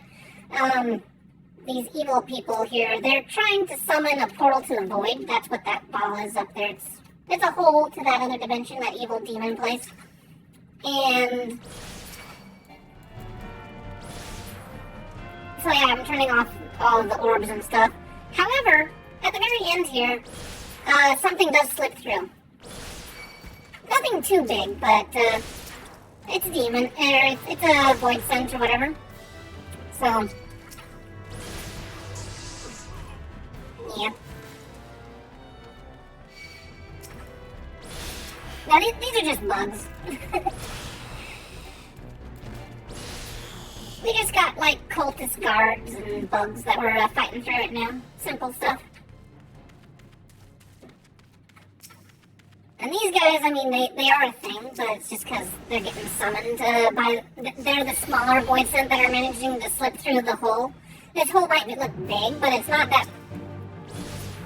It's not that powerful of a portal yet. But that is why the void scent are here, so... Okay, kill.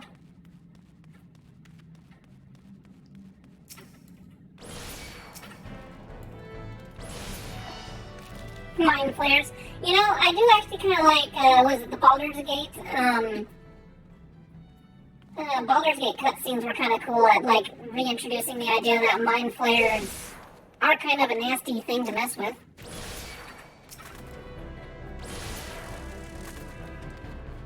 Their whole, concept is that, you know, they're able to completely destroy you, like, spirit and everything, like, completely just trash you. I don't know the full lore, but it is like a very Lovecraftian sort of creature. Cosmic horror thing. Cosmic horror being what it is, where it's supposed to be unfathomable, and it's like one of the easier fathomable features.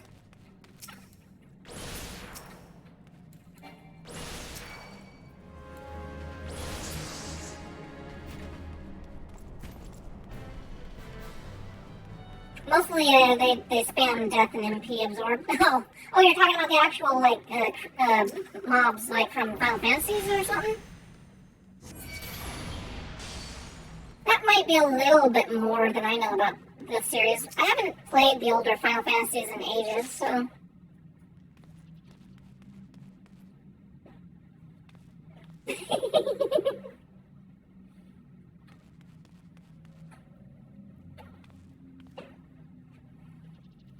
Sorry, I can't pronounce my R's all, like, perfectly. Horror. Horror. I don't know. Horror.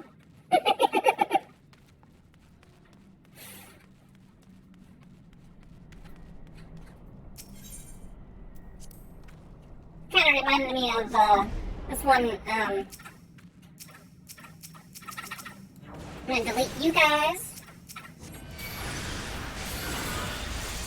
Okay, I'll delete both of you. Die. But there was this one exchange student from Germany that, like, when I was talking to him, that it was so funny. It was weird because, like, with them having English as a second language, they're getting all fidgety and blushy and stuff over the fact that my accent was so thick. And I just, me as a sheltered person, I'm like, I have an accent. My brain just could not understand it, really. You know what I actually forgot to do?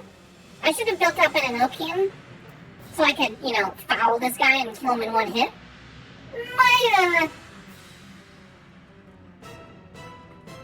I might be able to do something here.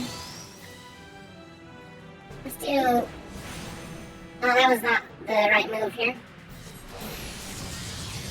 Okay. I guess Flare took care of him. I've got enough eye level at this point. Huh. Usually, whenever I fight him, I don't have enough to actually like, kill him, so it just like jumps him to his second or third phase. And then I have to kill a bunch of other mobs. But now it's stronger. One flare, just one dry flare.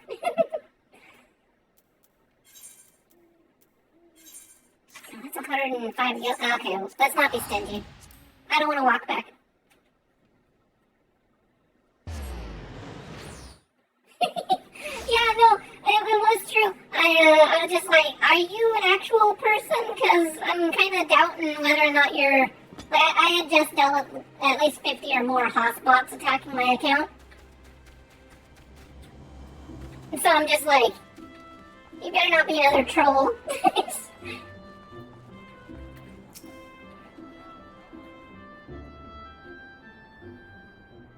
Welcome back, Poo-Poo-Poo. I am reliably informed that your foray into the deep craft was a success. Nor did I expect anything less. Beteron's ringing endorsement left me in little doubt as to your capabilities. Even so, you are to be commended. Lord Lewin asked me to pass on his thanks. I must say it's something of a relief to be able to call upon such a capable adventurer. Let me recall the Warriors of Light here for a moment. Sadly, death has become an ever more common occurrence within our frail fraternity of light. Times being what they are, the guild is constantly inundated with petitions, and we are hard-pressed to find enough hands to deal with them all.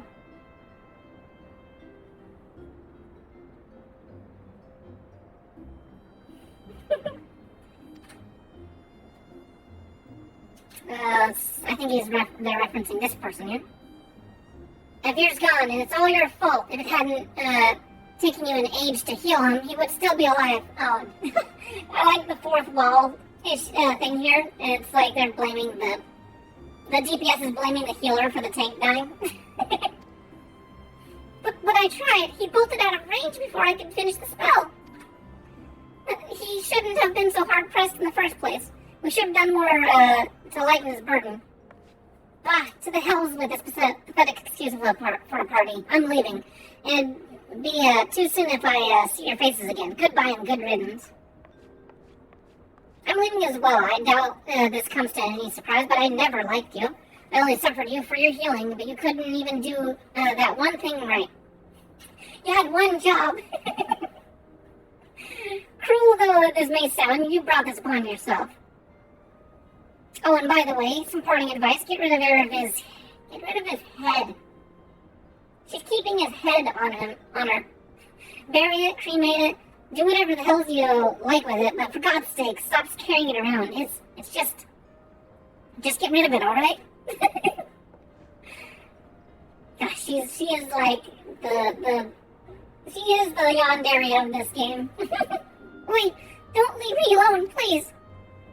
I'm so sorry, Arabe. Please forgive me. Don't. We're not going to think about the fact that she's probably pulling his head out of her bag to look at him and wipe away the, blood-soaked tears from his face. Redo of healer vibes intensifies. Seems like this have become all too common.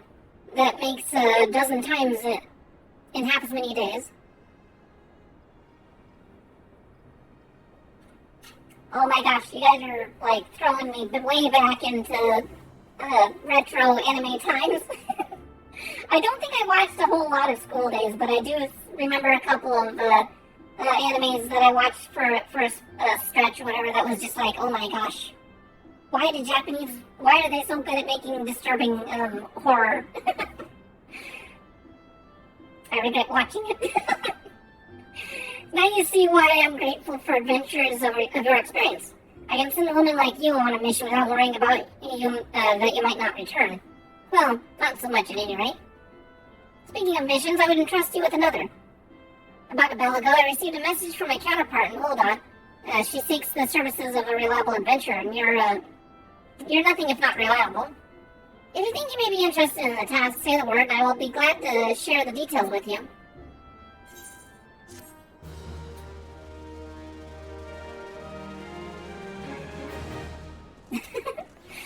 So, one of the fun things here is that you ever play a game or get into some sort of movie or story or whatever, and you're like, wait, did I just see something? Did my eyes play tricks on me? They actually have a ghost based on that one healer, because she dies or something like that. But I think for a period of time, if you're hanging around Gridania, certain corners of the map, her ghost figure will spawn. It's really one of those, such a subtle thing that, 99% of the people will probably miss. But for those that, feel like they've seen a ghost, they probably did see a ghost. I don't know if she's actually around, though, anymore. I think it was, 2.0 sort of Easter egg. So you're not advised to taking a little trip? Wonderful. As I mentioned earlier, the request comes from the Adventurers Guild in Ulda. Once you arrive, seek out Momodi, the proprietress of the quicksand. Think of her as the Sultan's version of myself. Chances are she'll send you into the midst of danger, but I have every confidence that you'll pull through unscathed. Now off you go, good luck. I find it, I guess there's a lot of writing, so it's hard to, keep it consistent all the time. But the fact that she speaks as if, this is going to be the first time I've talked to Momodi.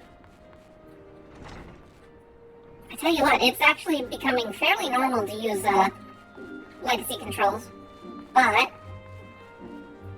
let's see, how good would it be just to, I can just ride an airship. Yeah, let's do that.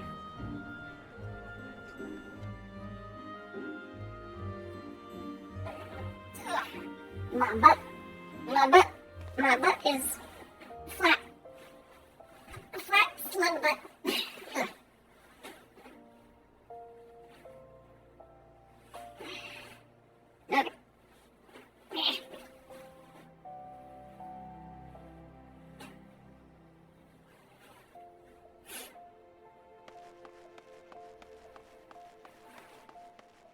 I don't know if she goes that far. That'd be kind of messed up. But, she does,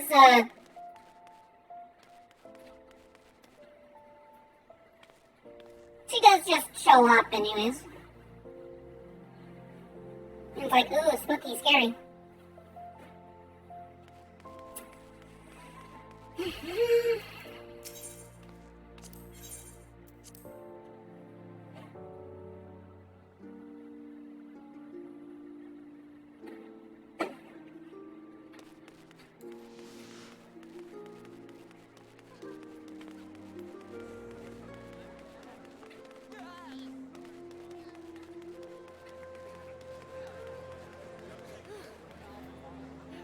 We got Conan, the barbarian, basically. Alright, Momodi, don't suddenly forget about me. Welcome to the quicksand, friend. I'm a tad busy right now. If you wouldn't mind showing yourself to... Oh, it's you, Popo. And here, there I was spouting the same tired line. I like that part. She's just like, yeah, I know who you are. Mione sent word that you'd be, reporting for duty. She also made a point of calling you the adventurer of the moment. That ain't no small praise coming from her. But you didn't come all this way just to hear me prattle. Doubtless you're eager to get started. So let's talk business, shall we? Yes, we shall. Into a copper helm. Momodi is waiting to brief you on your task.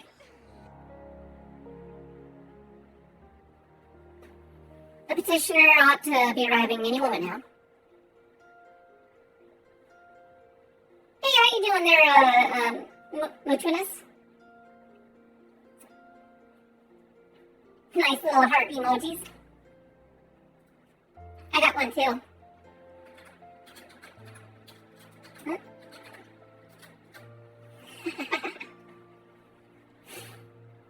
God's almighty, another second under that sun and I would have set a fire, a tankard of ale. If you'd be so kind. Are you sure? I think it was foggy and raining the entire time I've been, interacting with you. Excellent timing, Papa Sean. It just so happens the adventurer who's been handling your petition is here. Oh, this isn't my good friend Fububu. It does my spirit well to know that you're the one who will be helping us. We hope you'd like to apprise Fububu of our mission. Yes, of course. The petition in question was submitted by an acquaintance of mine and Emulsion Son's mineral concern. It relates to an unfortunate development at Copperville Mines. To be plain, giants have seized control of the place. Dun dun dun! Well, dun dun dun! If I don't choke on my own spit. They are so cute. Yes, they are very cute. These giants are known, these giants are of the clan known as the, I am not going to pronounce that name very well. Hecta Cherries? Fearsome creatures, who were sealed within the deepest depths of the mine during the bygone Throne Dynasty. Alas, it seems that they have managed to break through the layer of rock which served to imprison them, and now prowl the tunnels where the miners ply their trade. The creatures are justifiably angry about their treatment at the hands of our ancestors, and their presence has forced the suspension of all mining activities on the site. It's no wonder they're angry. Did the Thorn Dynasty come to an end over 300 years ago? You know your history well, milady. The people of that age used the giants to work their mines. By way of enchanted helms, they were able to bind the ferocious creatures to their will. But as it is oft the way in such tales, these enchantments eventually faded, and the slaves rose up against their masters. In a desperate bid to contain the unbridled fury of the giants, our ancestors induced a collapse of the mine's lowermost levels.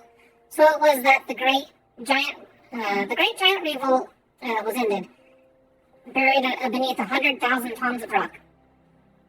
Well, now that's got me thinking. I seem to be recalling there being an article about Copperbell mines a fortnight or so ago. It said the mines were being reopened so as to meet the rising demand of building materials.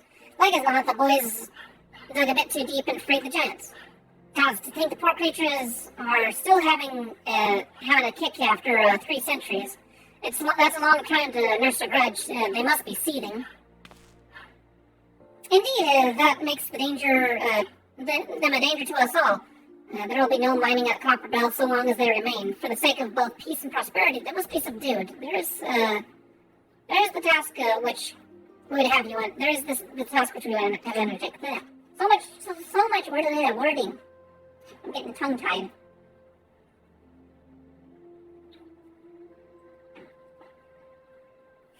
Papa Sean's Pizza, yes. I bet you he makes the best pizza.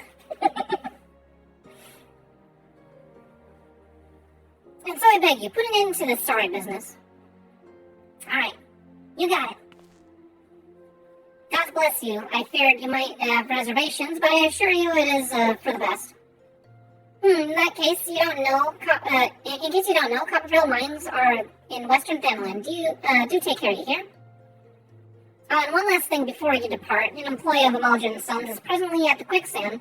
The fellow's name is Painted Mesa, and he knows Copperville mines well. It may behoove you to seek his counsel.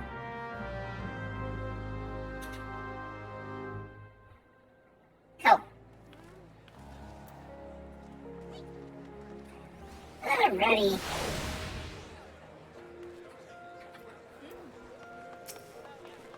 Looking for Painted Mesa, you found him.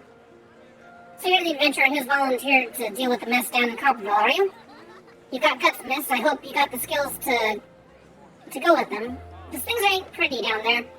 The giants left the place in the right state, and nearly a week after mining resumed. I don't know if you know this, but Copperville was old when the second old dynasty was still young. And it was abandoned centuries ago. If it hadn't been for the shortage of materials needed for the rebuilding effort, the concern would have never thought to reopen it. We knew full well about the giants beforehand, but the project went ahead anyway. I mean, nothing could possibly survive being buried under a mountain's worth of rock for 3 centuries, right? Wrong. Our miners dug up more than they bargained for. One swing of the pickaxe too many, and they found themselves in the company of giants. Unless we can subdue them, the nation's glorious recovery will grind to a halt for want of aught to build with. The stone torches are keeping watch over the entrance in case the giants fancy some sunlight and fresh air. One of them will be able to show you the way in. The hope of the nation's resting on you. Best of luck.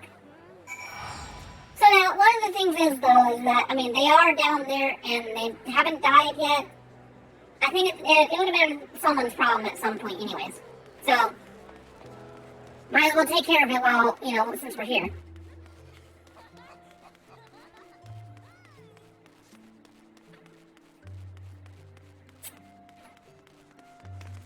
I guess I don't need to run anywhere. I need to just teleport to Horizon.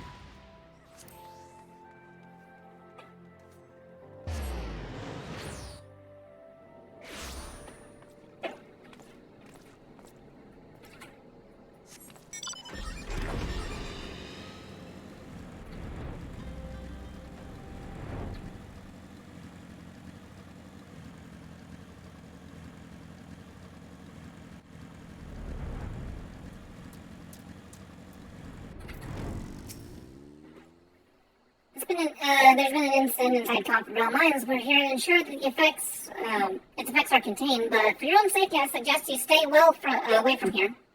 What, you're the adventurer who's volunteered to quell the giants? I don't think that Papa Shine would be able to find someone so quickly, if at all. The giants are content to wreak havoc inside the mines for now, but it's only a matter of time before they think to come outside. The sooner you see it to them, the better. Make it ready as you can and ensure it well. Alright.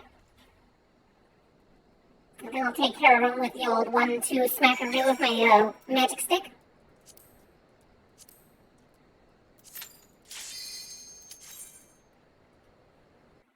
I think I can do basically up through Heaven's Ward like by myself. I don't know if I can solo Stormblood content, but yeah, I've got a lot of game that I could basically just do solo because I'm over leveled. Look at my Lalafell and your cool little stance and whatnot. He's compact and ready to make impact. I don't know, something.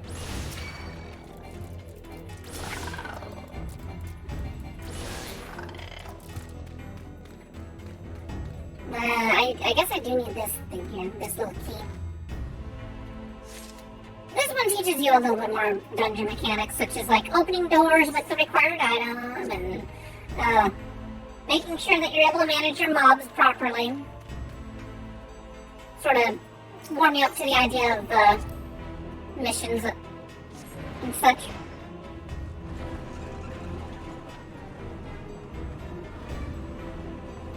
Well, thank you. I appreciate yeah. She definitely had, I've always wanted to have a longer hairstyle at work, but it's hard for me to get used to it just because, I'm in real life kind of, like, I want longer hair, but it's hard for me to feel content with it.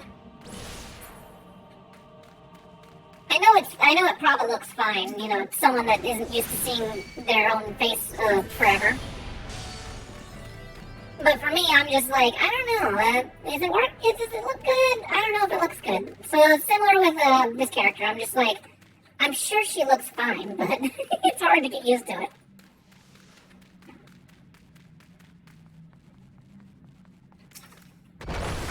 Oh, hello. I forgot that you showed up right there. Just blam, I get blasted off the cliff. And then down below we have ourselves surrounded by a bunch of giants, and we've lost our staff, and then you know, everyone knows where that off-brand goes.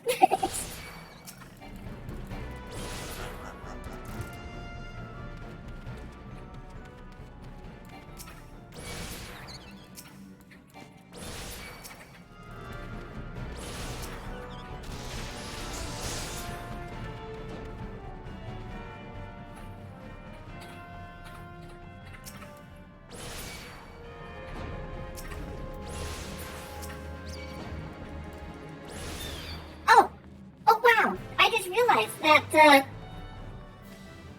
the legacy movement actually is really good. It turns automatically to the character. But look, see, I have it behind me. Not even slowing down. I can attack behind me. Holy cow, that is like really good. I just spin around. I'm just doing this weird like superhero twirl. That's kind of a cool movement thing, because I saw a couple of videos where like some WoW refugees were, you know, with all their grand knowledge and stuff, now that they're starting to play this game, and then they're like, oh, well, if you haven't done this already, do this with your movement. And it's just, you know, Tron Legacy type camera, and then I think the other important one is just auto target when automatically face your target when using an action. So that one makes it so that you don't do the whole like target not acquired or whatever kind of. Shoot, did I leave? I left all the sand. I need more some sand here. I totally forgot to pick up.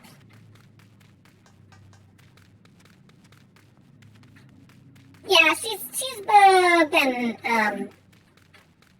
indoors a lot, I'd say. She lost her tan.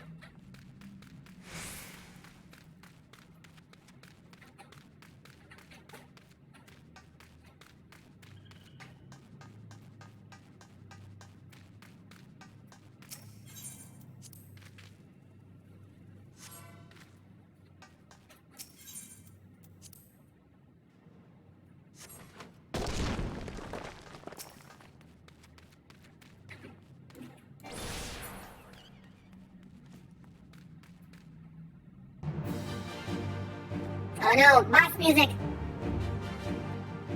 What's happening?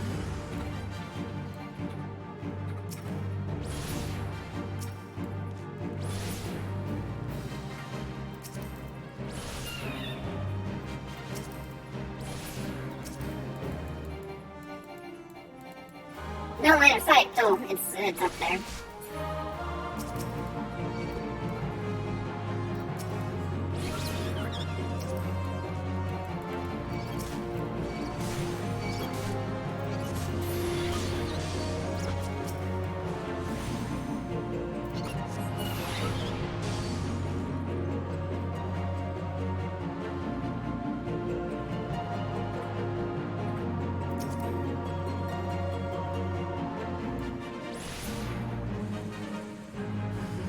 You're supposed to be a threat.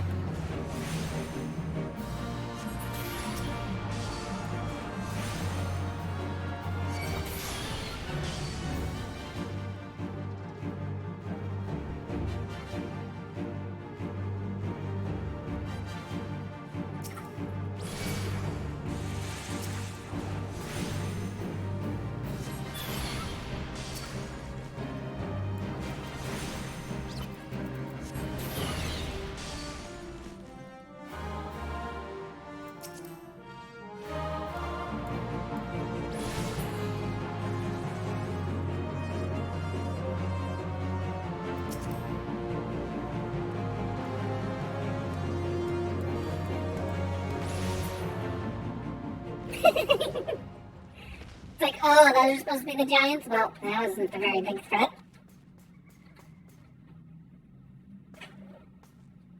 Oh, is there a snail meme going on? What kind of meme is that all about?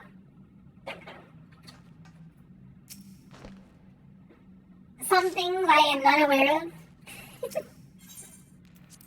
I should be more versed in snail memetry, but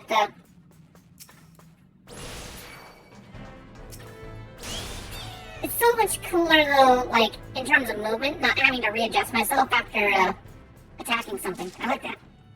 Why did I open that? I don't need that. That fills my inventory, which I already have too much stuff. Yeah, I don't need to. Oh no, it's rare stuff. Why am I?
The only thing I wish they didn't do with the legacy movement is whenever I do diagonal back, I actually do the backup animation.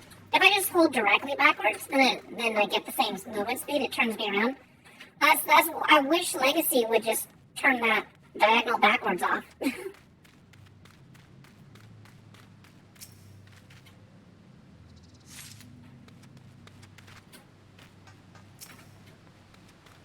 Now what's funny here is I could probably kill this thing.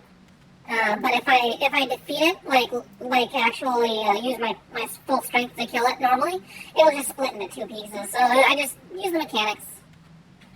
It'll work.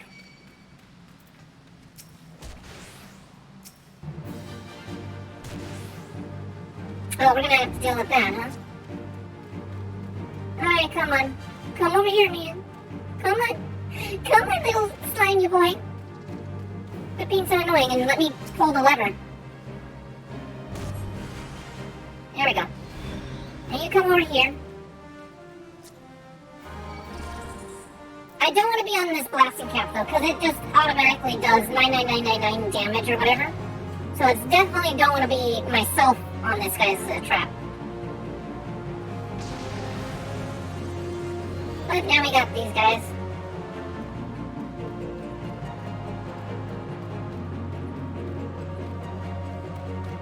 Come on. Come over here. Nothing should come up again. There we go. Alright, you guys all gather around here. Destroy that thing because it'll kill my little buddy here.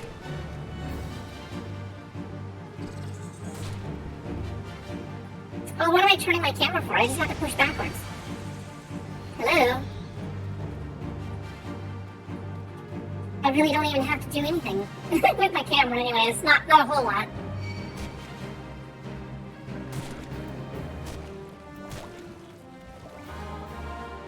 Oh, right. Camera, yeah.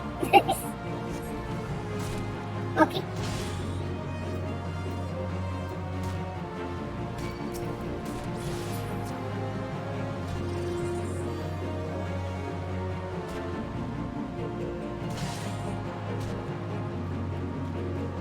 What? Walking away. Now they're small enough to kill.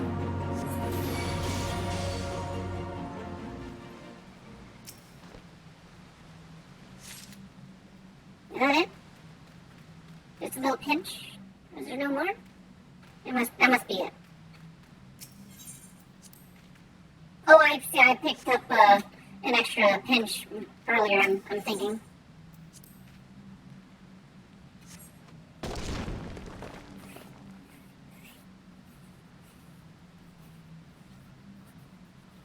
Oh, right, yeah, the immortal snail. Exactly.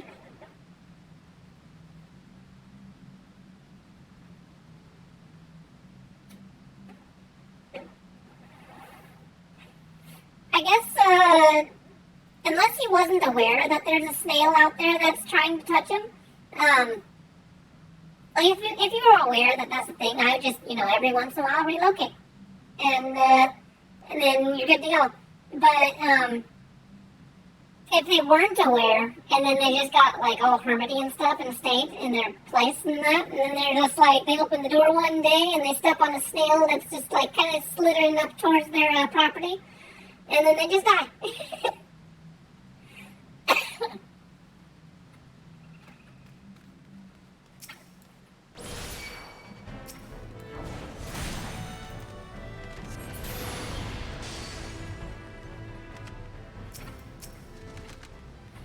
I am behind you.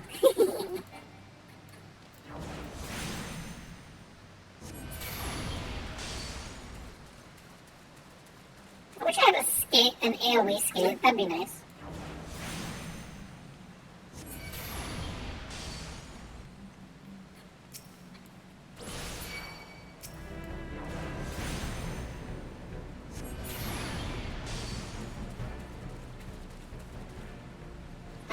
Alright, this is right.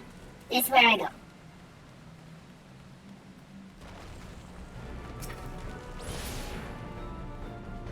Shut up! Oh, really?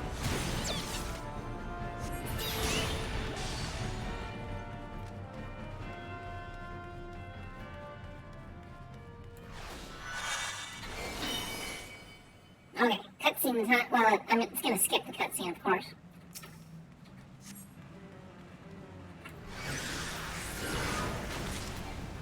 Oh. Just one fire size up for it. I think I way overdid it.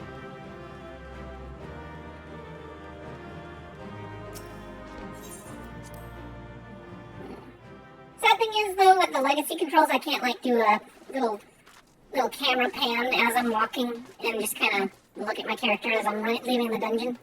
I don't know. I do that just all, like every once in a while, just to kind of see what I'm leaving. All right, what do we got next? Painted Mesa back in Ulda.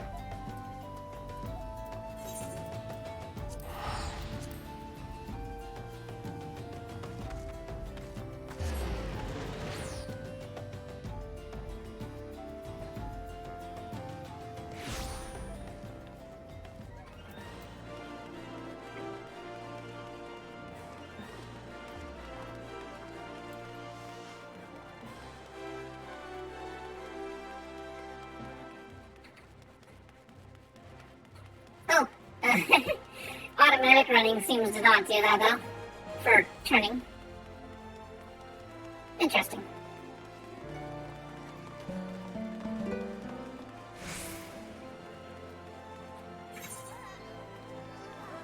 Let's see, if that's the case, then what I want to do on general... Ever. Oh, it just does it automatically. Never mind. Okay, so let's see here.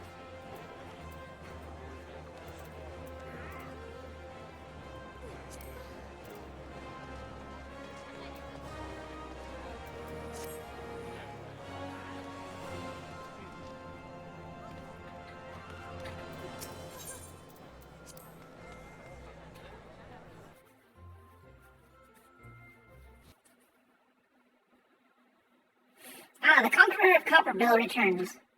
Thanks to you, our mining operations can resume, and Ulda will have materials she needs to rebuild. The entire nation's in your debt, friend.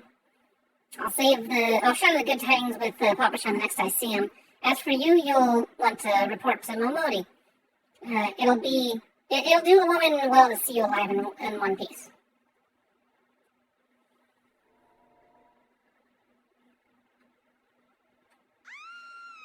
Oh no!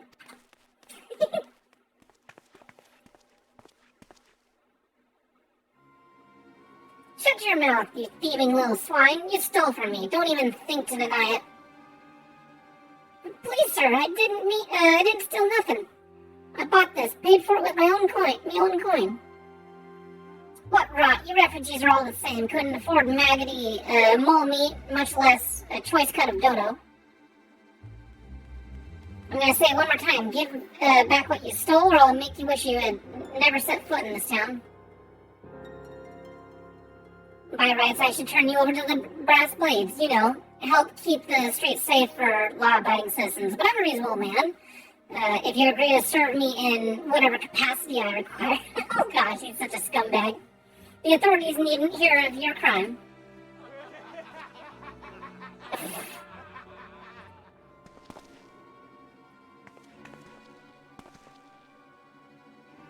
But I ain't done nothing wrong. 12 as me witness. Everyone else is just like, I'm not gonna get involved. And I'm just like, well, I happen to be a hero.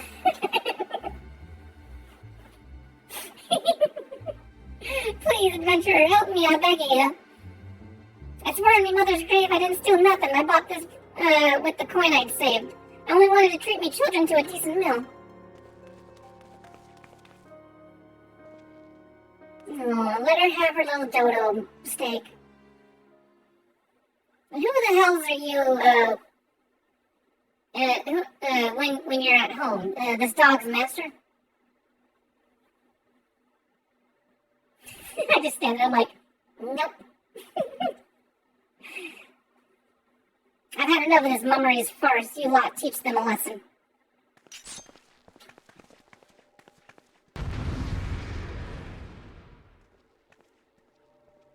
What happened to my music? I feel like there should be music. Why is there no music? Did something break? No, there's music. Okay. I was like, wait a second. What's going on there? Are we going... Am I lowering my level for these guys? Really? I'm reducing my power for their sake.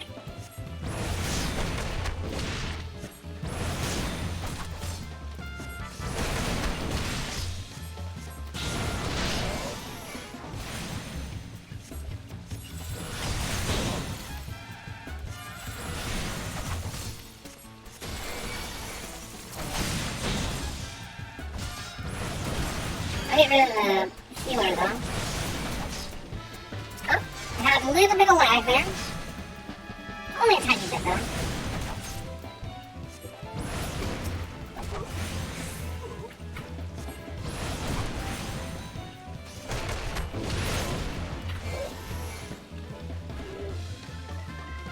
Well, that was pretty easy. I basically didn't move.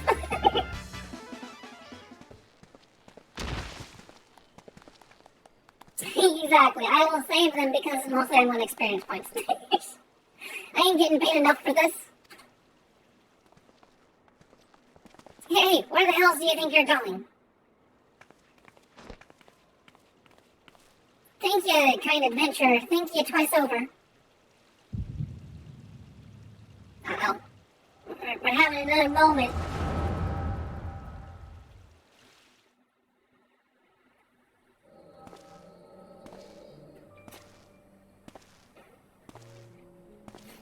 I do feel like if I was able to animate the mage a little bit more thematically, they would basically just be like, kind of step to the side, cast one spell, they're down. Someone comes like charging for them, they literally just do like a half step back, or like a magic shield, and it's like, you're pathetic. Get the heck out of here.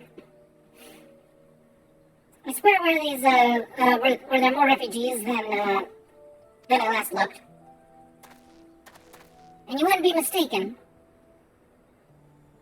But it's been 5 years since the calamity. Why are they only coming here now? It's simple, really. While a number of hamlets survived the immediate aftermath of the calamity, many were no longer able to support their communities. The residents found their lands had either been rendered barren or cut off from trade routes. And problems like those aren't easily solved. Although they tried to make the best of it, it was only a matter of time before they were forced to abandon their homes and seek a new life in the city.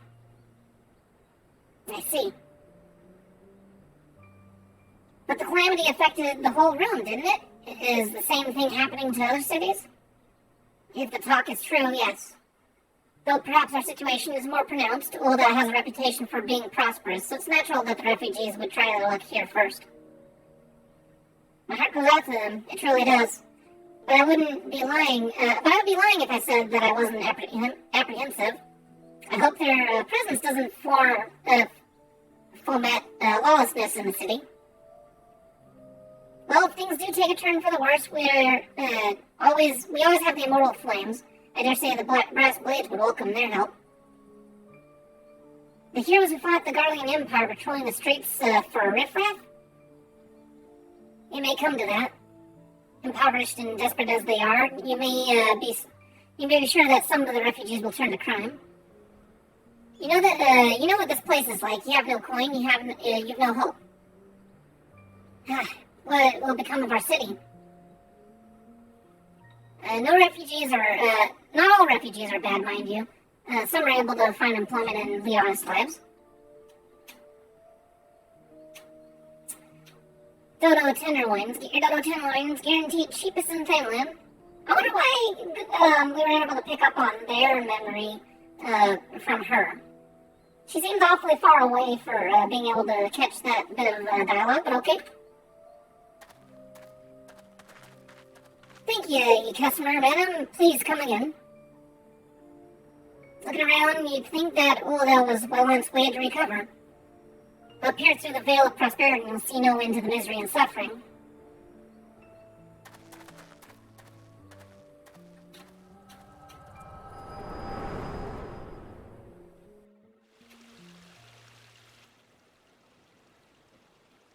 Madam, are you alright? Oh, yeah, I'm just fine. Just having a moment. What now? You mean to threaten a defenseless citizen? Get the heck out of here, you jerk. What? Saw her buy that meat, you say? That's absurd. as did I. Leave the poor woman alone, you damn vulture. Who said that?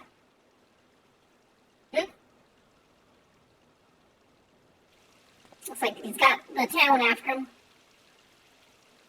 Yeah, I'll overlook this, but just this once. God bless you, adventurer. If you hadn't come along when you did, who knows what that monster might have done. You don't bear thinking about it. Yeah, don't think about the worst case scenario, because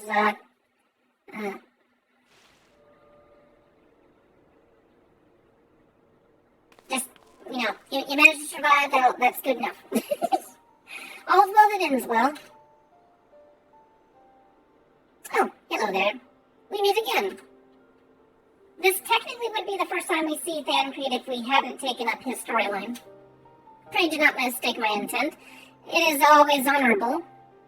But I've been watching you ever since you departed Ulda. You play the part of the envoy to perfection, confident as a woman on a diplomatic mission should be, yet unfailingly courteous to your betters. And when your travels led you into the midst of danger, you faced it without so much as a flinch. You, my lady, are quite a marvel, and I confess to being quite taken with you. But my lavish praise continues. Most of all, I was struck by your readiness to aid those in need, even when words were all the reward you could expect to receive. Such selflessness is a rare thing in this day and age. Oh, alright, well, enjoy the ride with me along. I will, indeed. Be safe on the roads, though. Don't let my little sluggy sounds distract you too much. All of which leads me to conclude that you are indeed the one whom I've been looking for. An adventurer possessed of a very rare set of qualities. To be sure, your rescue of that damsel in distress was more of a happy accident. But rescue her you did, and that's what matters in the end. I feel I should mention at this point that I also harbor a burning interest in a certain talent of yours. I speak of your visions. You have been experiencing visions, have you not? Well, it just so happens that I know a woman who shares your talent and can help you understand it. She and I belong to the same organization, and we should both be delighted to beyond words if you would agree to join our cause. Naturally, there are benefits to being part of such a collective. For one, we should be glad to assist you in realizing your potential as an adventurer. You need not give me your answer now. Think upon it, and if you feel moved to help us, as I pray you shall, speak to Momodi, the ever-lovingly youthful mistress of the quicksand.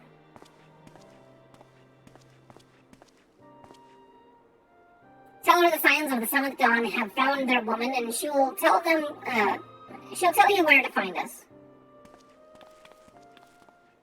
Okay, well. There we go. Opportunity comes a-knockin'.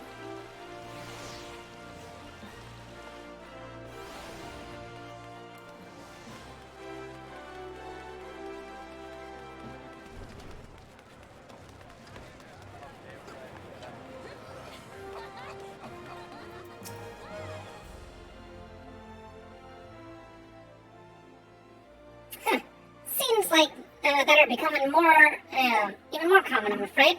Don't worry, though. If you work hard, you'll probably be all right. Oh, she's leading off another new adventure. Saying that if you ever find yourself in a spot of bother, come and see me. Just don't go pestering me every time you graze your knee, eh? Of course, I do enjoy hearing all the gentleman's woes and the woman folk from time to time. Giving him such a good confidence. Flippable, sorry for keeping you waiting. I was just providing guidance to a fresh off the carriage adventure. But God, it's good to see you safe and well. To look at you, no one would ever guess you've been hard at it with giants in the dark. And I never doubted for a moment you'd succeed, of course. And neither did Papa Sean, which ain't to say he won't be overjoyed. Oh, before I forget, there's a lass here who wants to word with you. Didn't actually know your name, but hearing your description, I knew she meant who she meant right away. Thank you for sparing the time. I realize you don't know me, but I've been longing to speak to you for a while now. My name is Ida. I'm an adventurer like you, though I'm not very good at being one, if truth be told. Anyway, I was adventuring with my friends in Gradonia we were in Gradonia when the leader of our party was killed. His name was Erebor, and he and I were to be wed in the spring. You may not remember him, but to say he remembered you would be an understatement. He would sing your praises from dawn to dusk. He saw you for what you are, you see, an adventurer's adventurer, and swore that he would one day be like you. Ugh. I believe he would have succeeded had the fiend not robbed him of the chance. Since that day, I thought long and hard about giving up adventuring. But when I think of the woman you are and all you've achieved, I find that I'm inspired, just as Erebor once was. And so I've decided to start again as an adventurer. I'll go back to the village of my birth and begin my training anew. But I wanted to meet you first, to ask your name. Fapu. I shan't forget. Thank you, Fapu. I pray that we will meet again. Fare you well. Hell, I'm sure that our future meetings will be most pleasant. Adventuring can be cruel bleeding business. Time was I didn't know why anyone would bother. When they first asked me to take charge of the guild here, I didn't want aught to do with you lot. Thought it'd be right pain in the arse looking after you all. But against my better judgment, I decided to accept the post, and I'm full glad I did. I feel privileged to be part of your lives. And that goes for yours, Fukabu. What did you say? You want to know about the signs of the seventh dawn? They're beginning to move in earnest, then. Listen, Fukabu, the Scions ain't no ordinary folk, and the work they do ain't no ordinary work. Let me see here. I'm gonna readjust my seat here. Ugh. Well, maybe that'll be more comfortable for a sec. I don't know. Okay. The work they do ain't no ordinary work. I know full well how capable you are, but even you would think twice about attempting some of the stuff they do. Knowing that, you're certain that you want to get involved, I'll tell you what I can.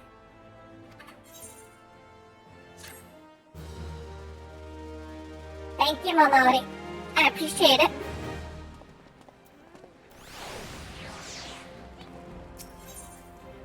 Momodi is ready to tell you what she knows, about the signs of the seventh dawn. You want to know more then, do you? Well, ain't that a surprise? I swear, if I painted certain death on one door and limitless wealth on another, 9 out of 10 adventurers would go through the first, and the other bloke wouldn't be able to choose on account of being Uldan. Let's see here.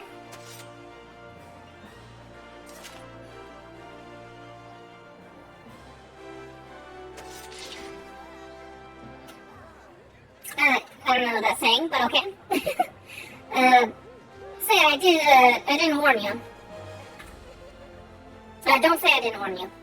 First of all, if you're wondering whether you can trust these Scions of the Seventh Dawn, you can. They're good people who have made their mission to solve some of Eora's most pressing problems. Of course, that ain't no small task, and they're always looking for dependable individuals to join them. Individuals like you, Boo. Now, I've been given the leave to tell you where to find the Scions, but you must promise to keep that information to yourself. As you can probably imagine, it's something Eora's enemies would very much like to know. The Scions are headquartered in Vesper Bay out in western Thanalan. The place you're looking for is called the Awakened Sands. Give your name to whoever's at the entrance and you'll be let in. You're a woman in demand, Boo, and the days ahead promise to be busy. But I hope you won't forget your old friend Lamodi. Drop in and tell me how you're faring from time to time, you hear? Right, well I've said my piece, off you go. Well, that was nice. Time to go and, pray, return to the waking sands. Oh dear. I wonder, is there a way for me to teleport? Or do I have to get a ticket? Probably do.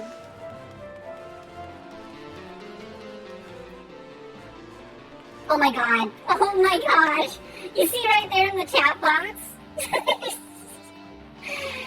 Oh, some people, I swear, are just too sensitive. It says, like, right here, not to, like, call too much attention to them, but seriously, hey, no offense, but could you stop clipping into my model?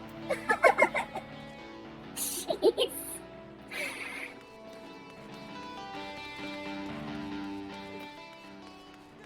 It's just a game, bro. Calm down. They don't have player collision for a reason.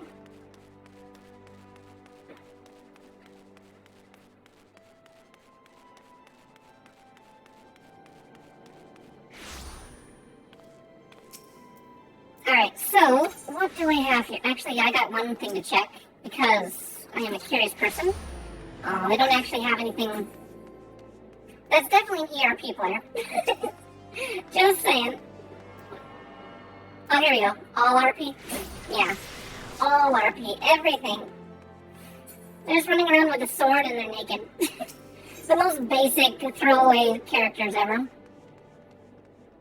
Like, for me, if you're gonna erotic roleplay, you might as well have a whole character surrounding it. So boring, so, like, weird to have, like, people that do that, though, where it's like, they get a copy of the game. It's probably a free character. I don't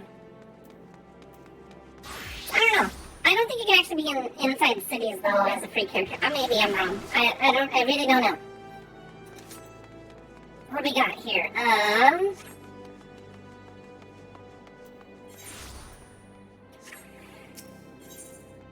Will it teleport me to Vesper Bay? No, it won't. Well, that stinks. I guess I gotta tell. I gotta... For the horizon, I gotta make the regular walking journey. Alright, give me 1 sec. I gotta figure out my seating arrangement, because my legs are... Ugh.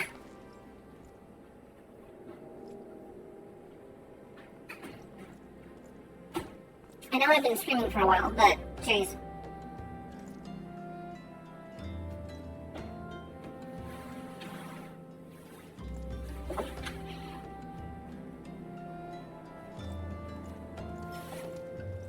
Okay.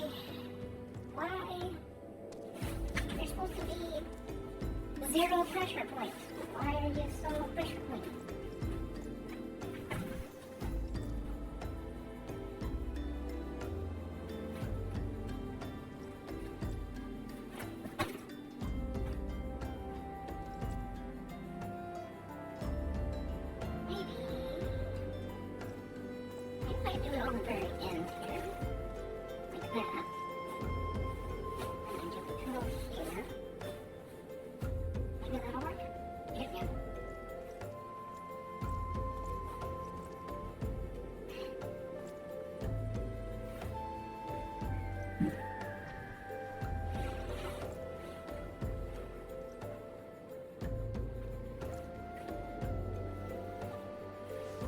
And no, I don't have any tickets, unfortunately.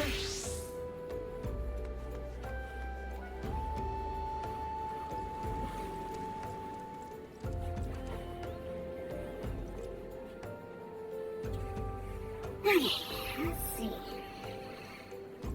Will that work? Kinda. I don't know. If anyone wants to donate a DX Racer chair for me, that'd be cool. You'd say a gift for your Eris's tush. You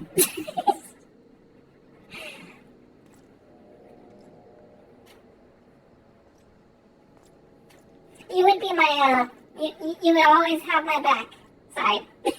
that That would be the joke.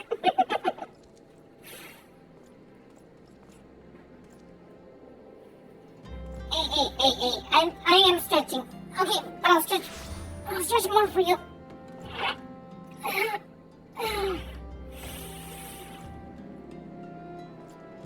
Okay. Oh, okay. Alright. I almost stretched to the point of cramp in my back.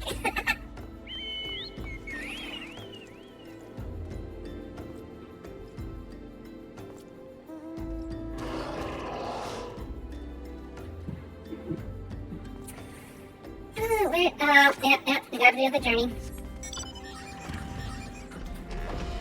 At least we can fly there. It's not bad.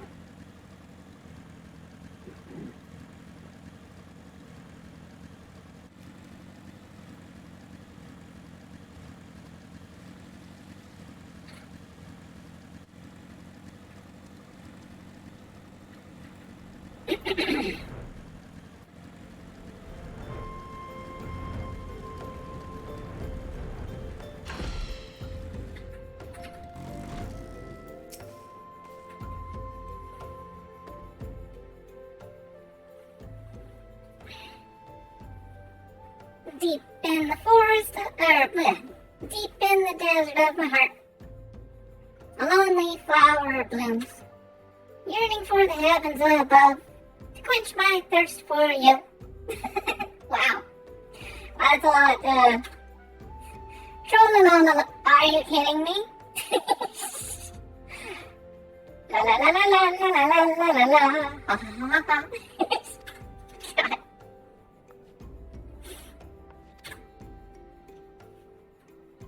What? I would think you not to sneak up on me like that. Now, please be advised that this is private property. Unless you have pertinent business here, I must ask you to. Oh, I'm more than obligated to be here. You're at the behest of Thancred. My sincerest apologies. May I please have your name? Hey, yes, Tataru. She's gonna be the final boss. Tataru Extreme. Fapu. Ah, here you are. I bid you welcome to the Waking Sands, headquarters of the Scions of the Seventh Dawn. My name is Tataru, and I look forward to assisting you during your time with us. The antecedent is within Solaire. I shall lead you, let her know to expect you.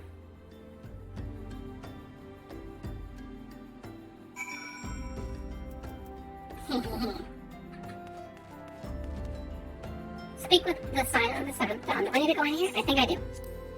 Pretty sure that's where I go.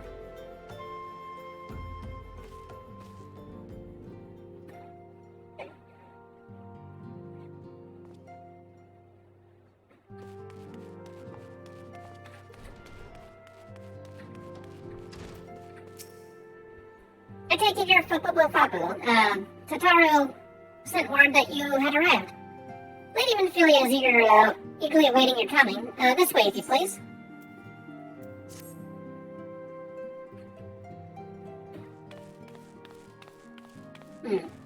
I figured this was the adventurer of whom I've heard so much. Oh, good. The best voice actor in the entire game. This is hands down better than even Connie Senna. If you like Connie Senna's voice acting, you're gonna love her voice acting. Well met, friend. My name is Minfilia, and I lead the Scions of the Seventh Dawn. Oh, so lovely, so pleasant. Why is my eyeball not working? I have awaited your coming. Coming. Yeah, she's awaited our coming. Please, be at ease. You are among friends here. Oh, so it's a party, huh? And that's what we're gonna have?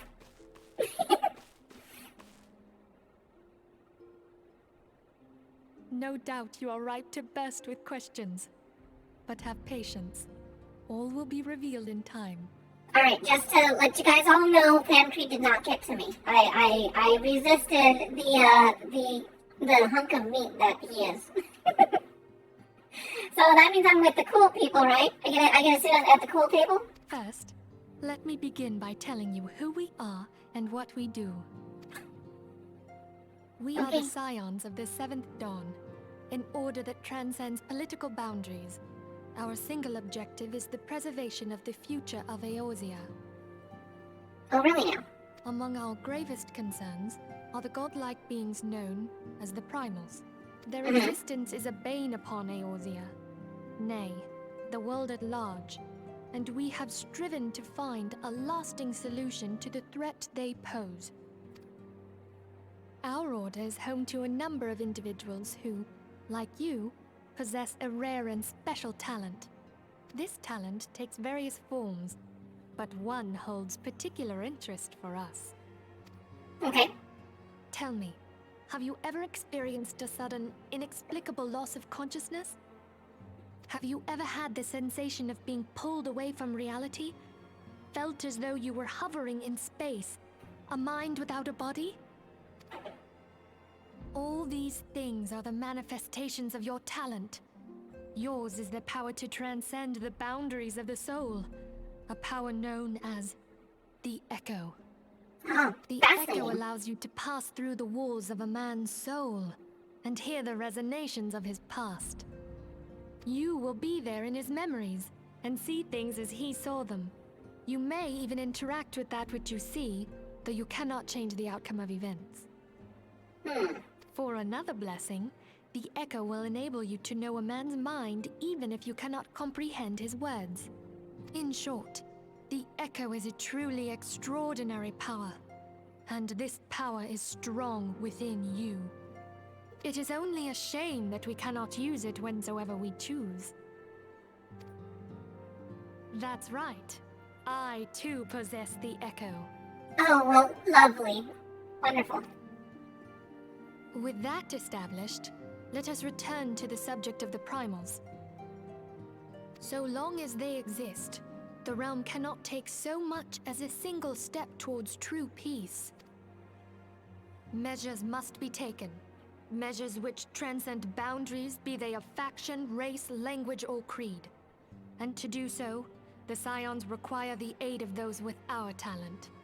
Make no mistake, the Echo will be instrumental in dealing with the primal threat. Without it, we cannot hope to save the realm. I know not what it is you desire for yourself, nor what it was that first brought you to Eorzea. But I firmly believe that the power we possess was given to us for a purpose. Why else would the gods entrust man with a gift so extraordinary, if not to have him use it? And so I implore you, lend us your power. I understood about 10% of that. Does it include a paycheck? If it includes a paycheck, then okay.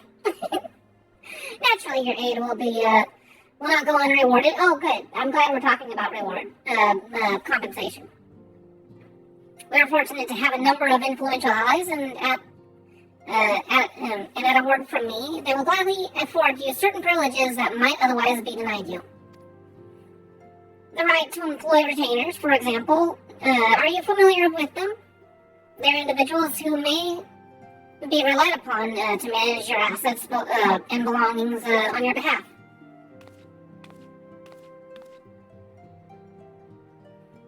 The papers you requested, my lady.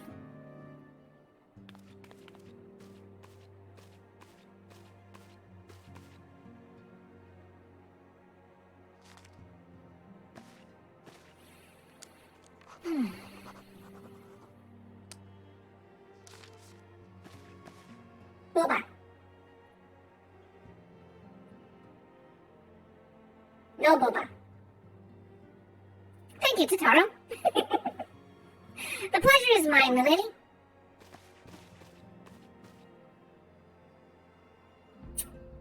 By way of a welcoming gift, I have taken the liberty of adding your name to the retainers registry. As of now, you're entitled to employ the services of a retainer. I'll need to consult the retainer Volkit regarding the particulars of this arrangement, but believe me when I say the retainers will prove invaluable to you in your adventuring endeavors. Yes, we got some slaves, basically.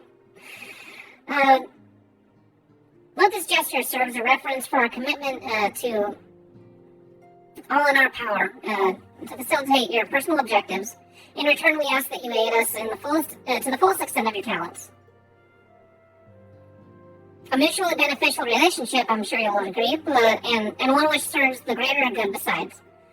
Well, that was a veritable lecture, was it not? Forgive me, but it is important that all concerned are aware of what is expected of them.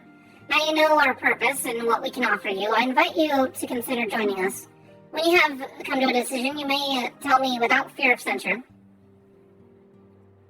In good faith, I shall entrust to you our order's password, which members use to reach one another when afield. It is Wild Rose. Keep it safe. Pray keep it safe.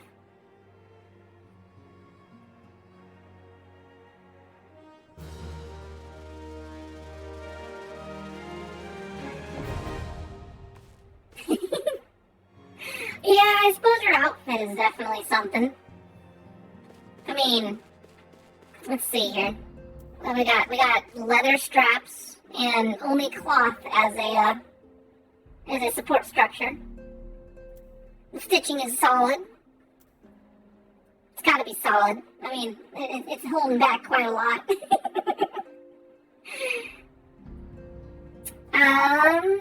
Let's see. I'm not entirely sure about the back end of the outfit, though. I don't know if I can get the angle right. Nope, can't get the angle quite right. Yeah, there's a butt window.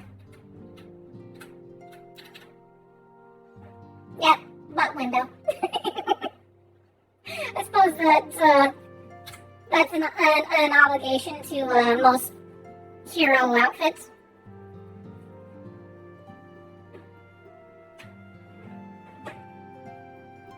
So, I guess after much deliberation, we shall make our decision right here and now. We Scions have but one objective, to safeguard the future of Eorzea. Among our greatest concerns are the godlike beings known as the Primals. Long have we striven to find a lasting solution to the threat they pose. I know not what you desire for yourself, nor what it is that first brought you to Eorzea, but I firmly believe that the power we possess was given to us for a purpose. Pray consider this when you give me your answer, Fububu. I go whether the wild rose blossoms. Yours is no small endeavor. The dangers are great.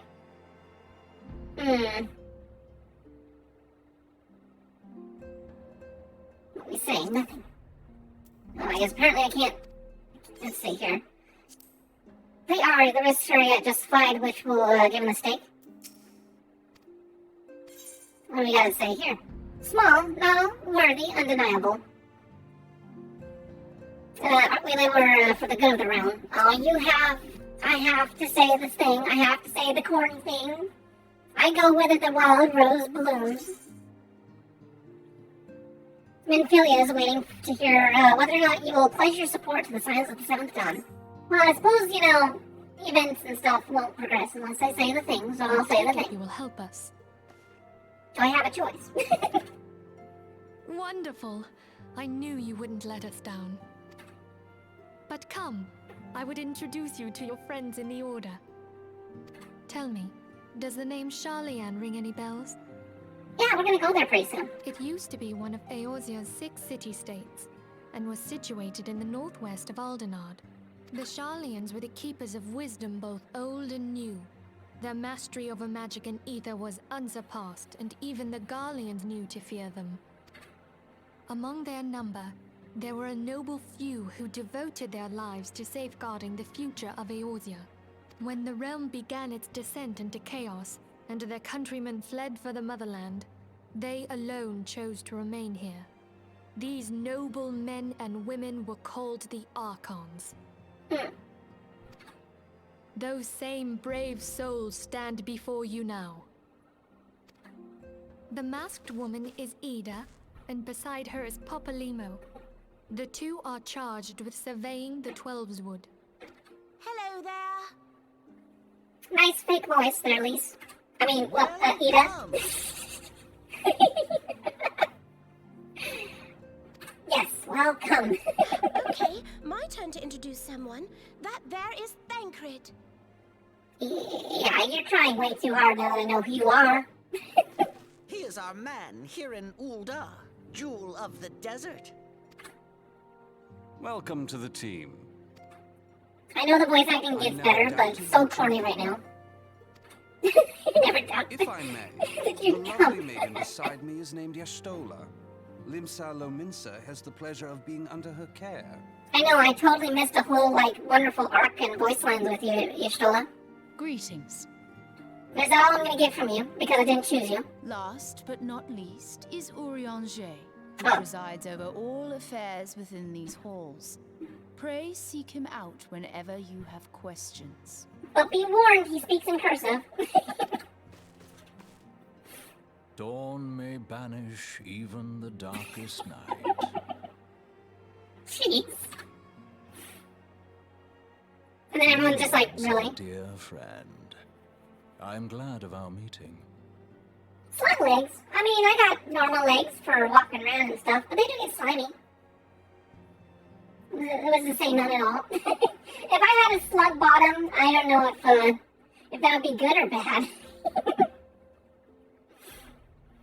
The words of a dear friend, yeah, okay. At the Battle of Carteneau, our leader was taken from us. But we did not stray from our purpose. We sought out Minfilia and others with her talent, and together established the Scions of the Seventh Dawn. But notice that they were the first, they were Archons, yet they put Minfilia as their leader. It's like, nobody in the Archons wants to be in a leadership position. Along with the Archons, those blessed with the Echo play a pivotal role in our endeavor to forge a brighter tomorrow for the realm. Although you do pose an interesting concept. I don't know if I would be able to get my artist. I haven't been able to get a hold of him for a while. He's probably really busy. But the one that drew me, if I asked him for a slug bottom, that'd be kind of silly. I'd be like, what is it? That one snake VTuber that you she shows her the bottom of her model and it's just as wide as she is tall.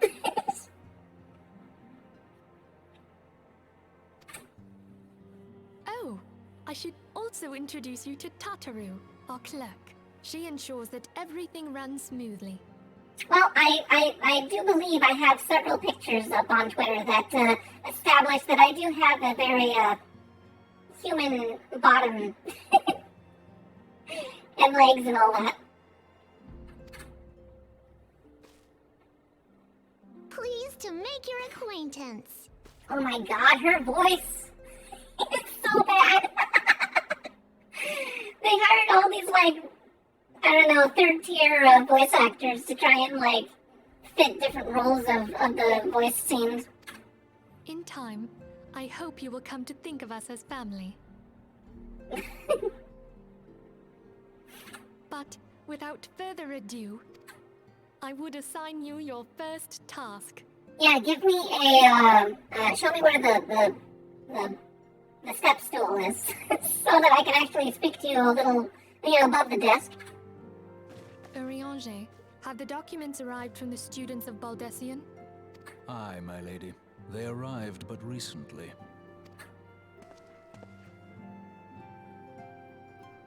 We have received a request for aid from the Immortal Flames. Thancred, would you do the honors? It would be my pleasure. Some days ago, a crystal caravan registered to Amagina and Sons mineral concern was waylaid and divested of its cargo. But there is more. Within a bell of the robbery, several people were reported missing from the shantytown outside the city.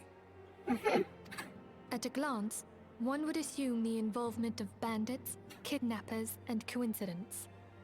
Such crimes are hardly uncommon, and the immortal flames deal with their like almost every day. However, this time we have reason to believe that a primal is involved. Aye. The evidence left behind implicates the Emulja, who are known worshippers of Ifrit. I wonder what kind of evidence that would be. Hopefully it's nothing, If we then consider the objects that were taken, there is like a no bunch of, room like, left lizard to doubt. skin laying around. Crimes were committed in the name of a primal. That you may better understand the nature of our struggle with the primals, I would have you play the leading role in this investigation. I.e., go and fight a primal. There you go. Now you know what the primal problem is. You have my thanks. If there is aught you wish to know, I recommend you speak with Thancred. He is well versed in the affairs of Ulda. Ever at your service, fair lady.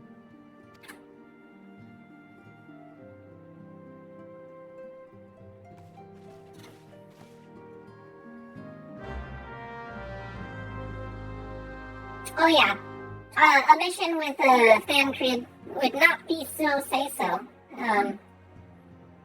Would definitely, not a whole lot of productive stuff would happen probably for the first day or two.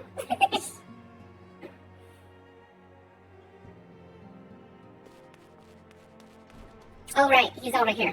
He's actually in the Solar still.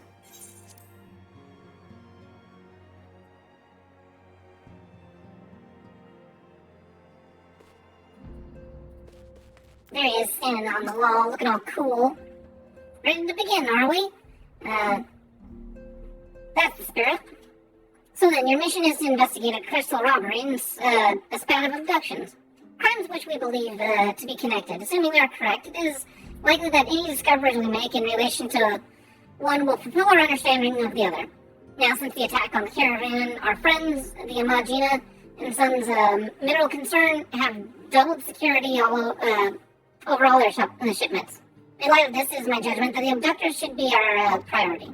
Abductions should be our priority. According to our preliminary findings, the majority of missing were last seen in the vicinity of the Camp Dry Bone, so that would make a fine place to begin.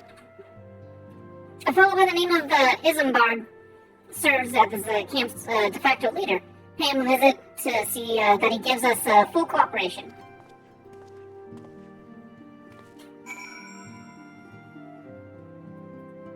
Alright, to Camp Dry Bone. And no, we are not walking there, because that is on the other side of this region.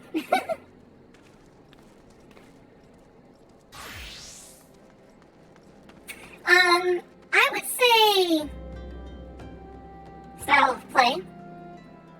I mean, I guess I jump around a lot more, but all of the characters technically have the same size hitbox, so it doesn't really, like, change how I interact with, like, gameplay-wise, I guess you could say. But I might, occasionally do emotes or something. If I was playing by myself, I would probably, be a little bit snarkier and teasing everyone that I'd go by. I am Isambard. Here to search for the missing folk, I take it. Menphilia sent word that an adventure fitting your description would be along. She also warned me to be wary of the Emulja. It seems that we know who the culprits are at the very least. Now, I bear no official title to this camp, but the people here have come to look to me for leadership. You have my word that I'll do all I can to help see the victims safely returned.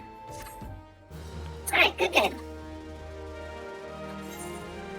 As Isambard of Camp Dry Bone is seeking to help solve a mystery of missing persons.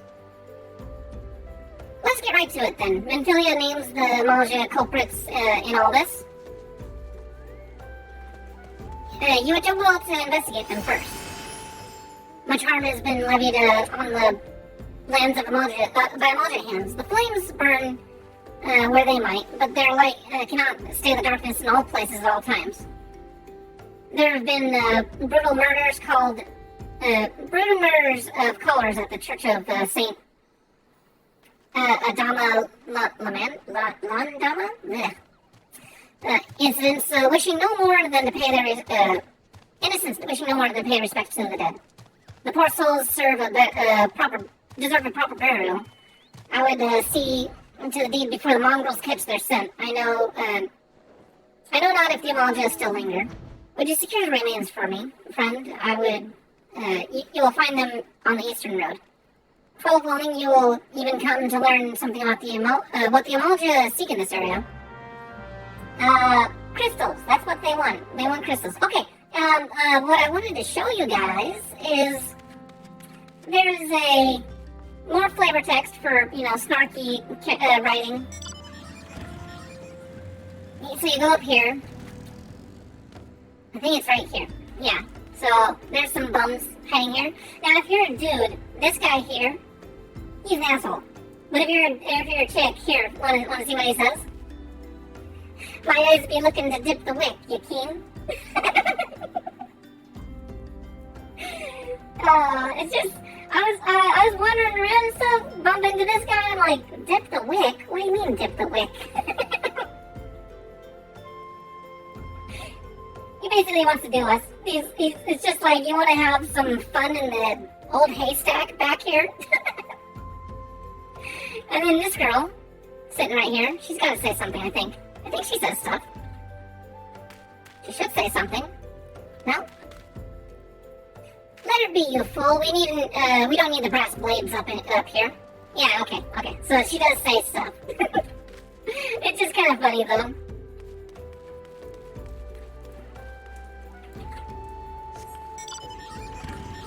But, yeah, as far as me playing these characters, I just like the smaller characters.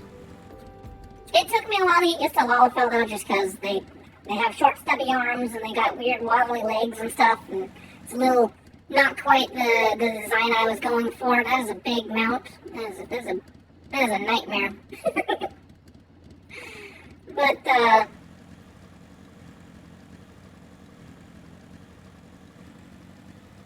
anyways, oh no, it looks like one of their caravans was attacked. They were attacked by little pests.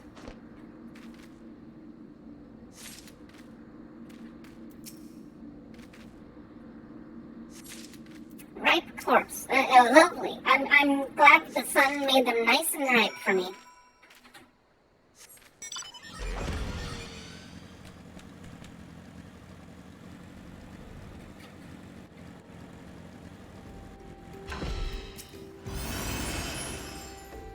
Good to see you returned.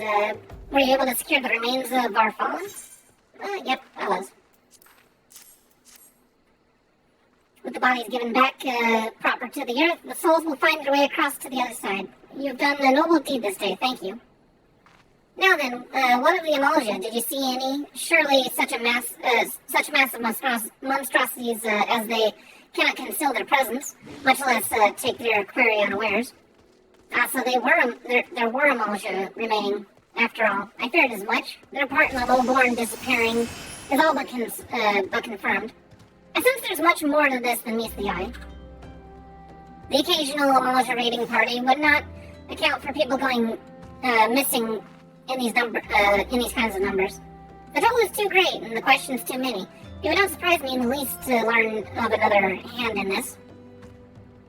But whose? Countless travelers pass through Drybone every day, and even if it were one among them, how would we best discover who may be implicit in these vanishings? How indeed?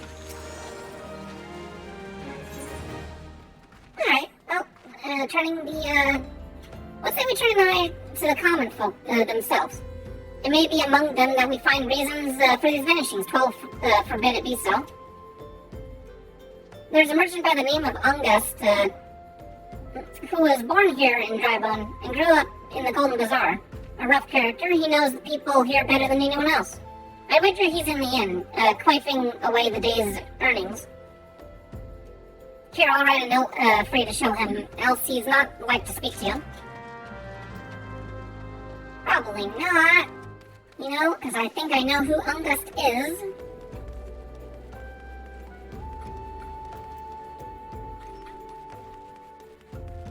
Aha! It is this guy.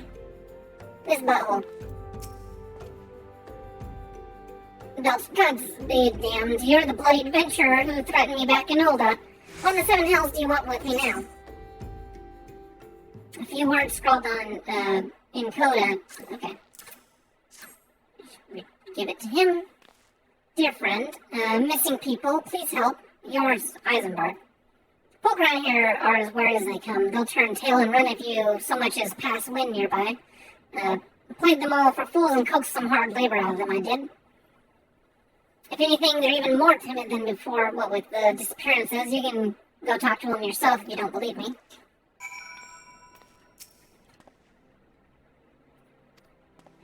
Okay. Oh. Thank you for the information.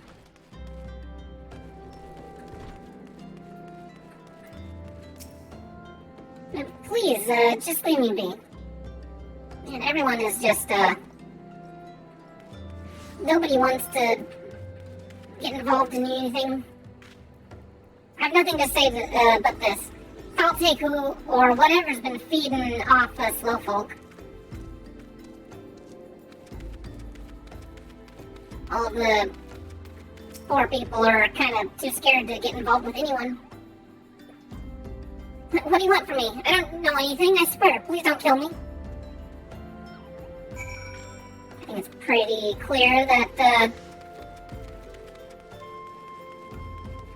the beggars feel threatened.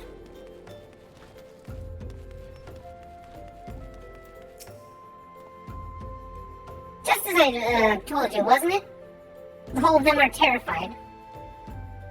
There's been talk of folk getting abducted, but if you ask me, they simply up and moved on to a better place. This place ain't exactly Costa del Sol, if you know what I'm saying. You're right, though. They probably could do better over in Costa.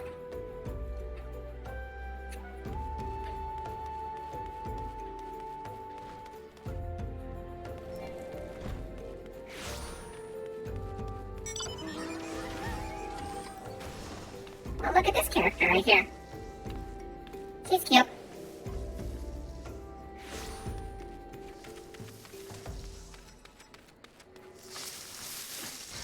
Welcome back, Philippa. Have you learned aught of the import? I see. I suppose I should have expected as much from Longdust. Well, another thought occurred to me in your absence. The common folk are nothing if not fervent in their religious beliefs. Perhaps if they speak freely to their gods, then the clergymen may know something of use.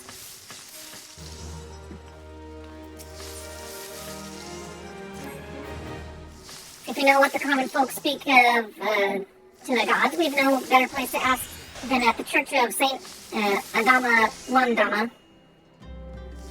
It is a small and humble church found to the northwest of here. It also is, and so long as you're headed there, might you deliver this embalmed corpse? A morbid request I grant you, but it must be borne to the burial. And I trust none more than you to see it done. Seek out a man named Marquez. He tends to the graves in the lynch yard. He will tell you more of where the body is to be interred. Okay. And normally it's kind of a bit of a trek, but we can fly that way. That'll make things simple. Okay, so I guess yeah, I can get free camera movement if I do auto run. It's cool. I'm Marquez, yes, a body, of course. There have been so many bodies of late. I apologize, miss. If you seek a place of burial, then there's an empty grave up atop of the ridge. Take the path and lay him to rest there.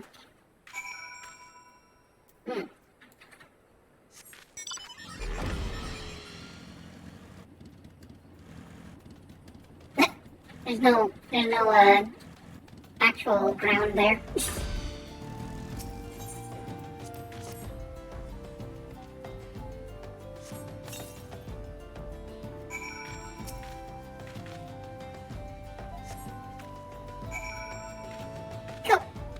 Buried and good to go.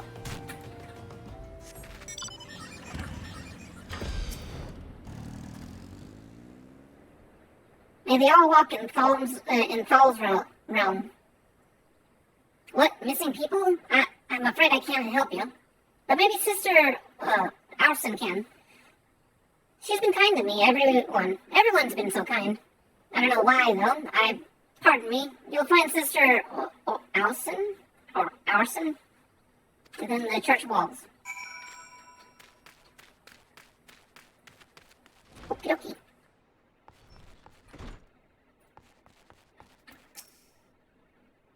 I hear you've done us the service of burying a fallen soul. Please accept our gratitude and extend it to Eisenbart when you next see him. You seek knowledge of missing dry boat inhabitants. It is true I'm closer to the people than any other of the Order. I confide in them and they in me. When they wish to speak to their keeper, Thal, I'm the medium through which they do. Should I learn anything pertinent, I'll be sure to share the information with you. I only wish Marquez would be more helpful in the matter. I pray he did nothing to offend. I saw terrible things during the calamity. His scars run deep. Indeed, he seems now prefer the company of the dead over the living. While tragic, I fear such behavior ill befits the church. I received word not long ago that one of our recent visitors, a man called Thancred, I believe, took offense at his conduct. I must have words with Marquez and soon. Yes, you may. You must.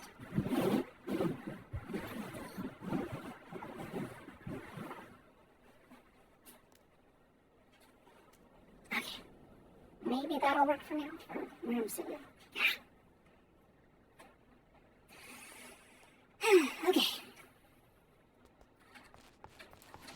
I might need to take a break once I get done with part 2. But it'd be cool to get 2 parts of the story done. It'll kick me out as soon as it gets to the end of it, so that'll be nice.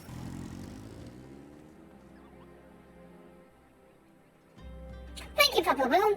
A burial is no easy thing, even when the departed is a stranger. Were you able to learn aught of the missing common folk? You've been keeping yourself rather busy of late, haven't you, Papa Will? And here he comes, the man of the hour. Also, his little, jittering walk was kind of funny. A pleasure, my dear Eisenbart. The name is Thancred, and I share a passion with you, and our mutual friend here, for learning what it has become of these missing persons and why. I, too, spoke with Ungus, more times than I care to count. There seems to be some truth to this notion of the common folk spreading their secrets only to those in service of the gods. Prostration, prayer, penance, abject deeds done behind closed doors, away from prying eyes. Who better to take the pious unawares than she who takes confession, the good Orson herself? Orson, she couldn't. Even those beautiful roses have thorns, my friend, and you'd be wise to keep an eye on this rose. Still, the Lich Keeper Marquez. I wish to the 12 that I had seen that face somewhere else before. I swear to the 12 I've seen that face somewhere before. And you might have. There might be a reason why he seems familiar.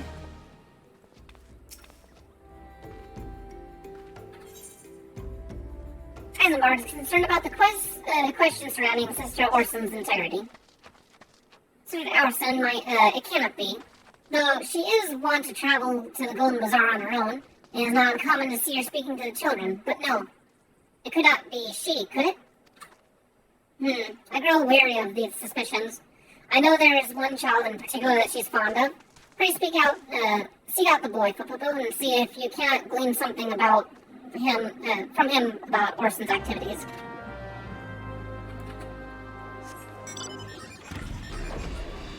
Okay.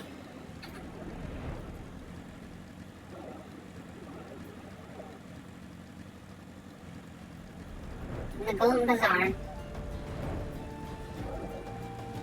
She is a spy, and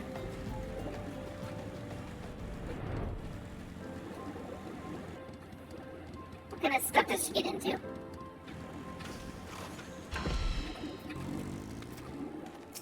Uncombed urchin. Please help! Sister Orson went out on her own and hasn't come back.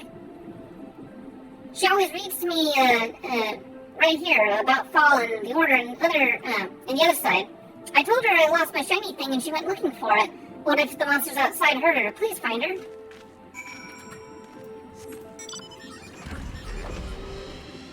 Uncombed urchin. You know, I kind of have a feeling that this is... Everybody, this is Dry Bones showers. It happens way too often here. I was wondering where all the rain happened. What was going to show up. I like torrents down rain in this area.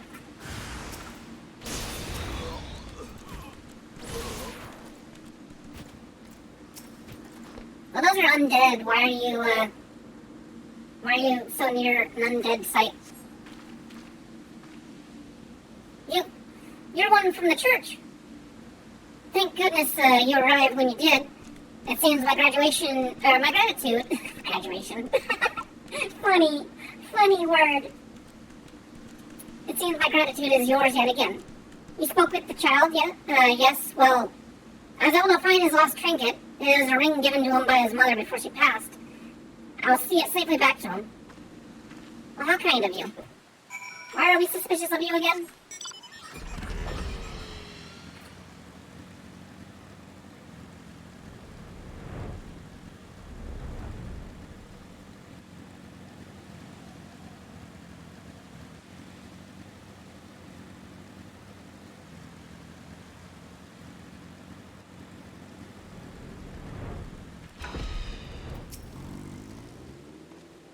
Sister Orson was attacked outside the Golden Bazaar, gospel friend.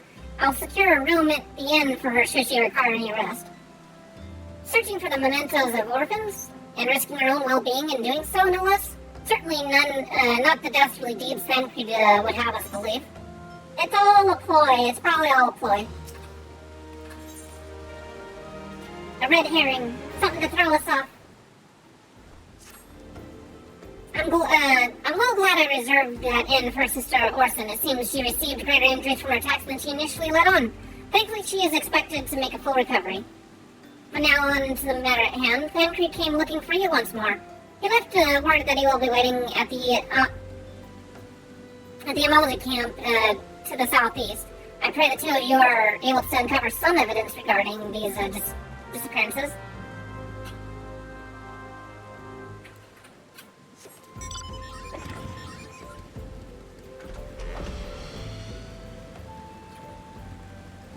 Yeah, I would say there's certain points in the Realm Reborn storyline where it's like kind of a slog, but I don't know. It'll help us establish a foundation, a way to appreciate all that the story has, and then you've got your kind of wonky beginning story with your new friends, and then it makes the relationship with them in the later story that much better, I think. Ah, there you are, Flipoo. So good of you to come. Indeed, I've heard all about good old Sister Orson. Eisenbard said her wounds were serious. It would seem my suspicions about the poor Rose were misplaced. But false though they were, perhaps my suspicions were not entirely without merit. Whilst following Sister Orson near the Golden Bazaar, a band of Emolga caught my eye. I tracked them as far as this encampment, but, well, let's just say that I would much prefer to keep my distance and remain here. This, of course, brings me to why I requested you, dear Flipoo. Would you be so kind as to take a look inside? Ah, you want me to be your gopher, huh? Alright, I'll go and walk on past all of these Emolga and take what you want, what you need. Hello there, Emolga. Nice standing guard. I see that you acknowledge my strength and you don't want to attack me. We got a queer leaflet. I'm just gonna walk in, grab the things I need, walk out, no problem.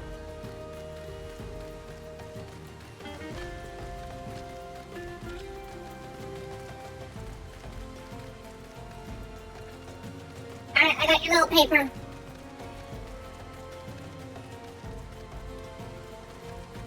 It's probably destroyed at this point with this rain everywhere. Jeez. Well, did anything tickle your fancy? A strange slip of parchment found at the Emolga encampment in eastern Thanalan. This leaflet.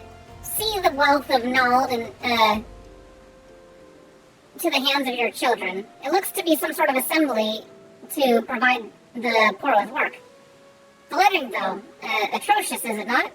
And these bits about Nalthal seem somewhat less than studied.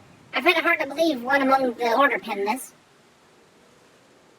Try to take this to the inn at the camp, Drybone, and let us see what Sister Orsons makes of it. If she can make it out. It's kind of getting soaked. If the papyrus can hold up, the ink probably won't. Can you make anything out of this? It's just a bunch of ink smeared and bled out everywhere.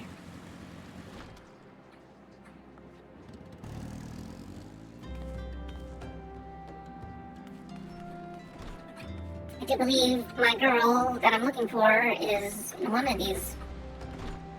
Maybe she's up higher. Is she in here? Am I blind? No, she's in the next room over. Okay. Here we go.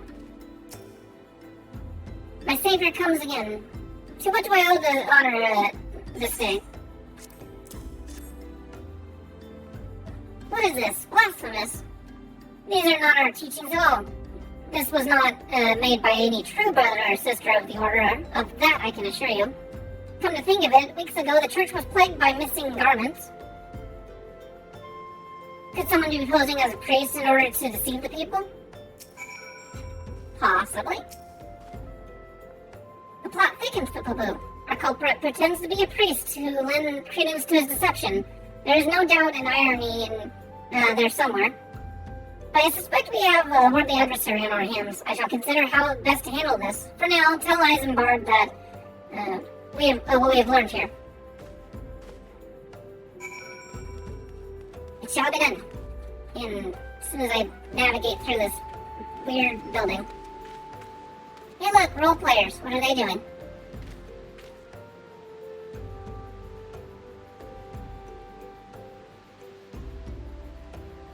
Oh, they're from different guilds. These two are from the same place. Talbot's Tech Work. Okay. Oh, I'm not gonna be able to see what they say because they're probably in party.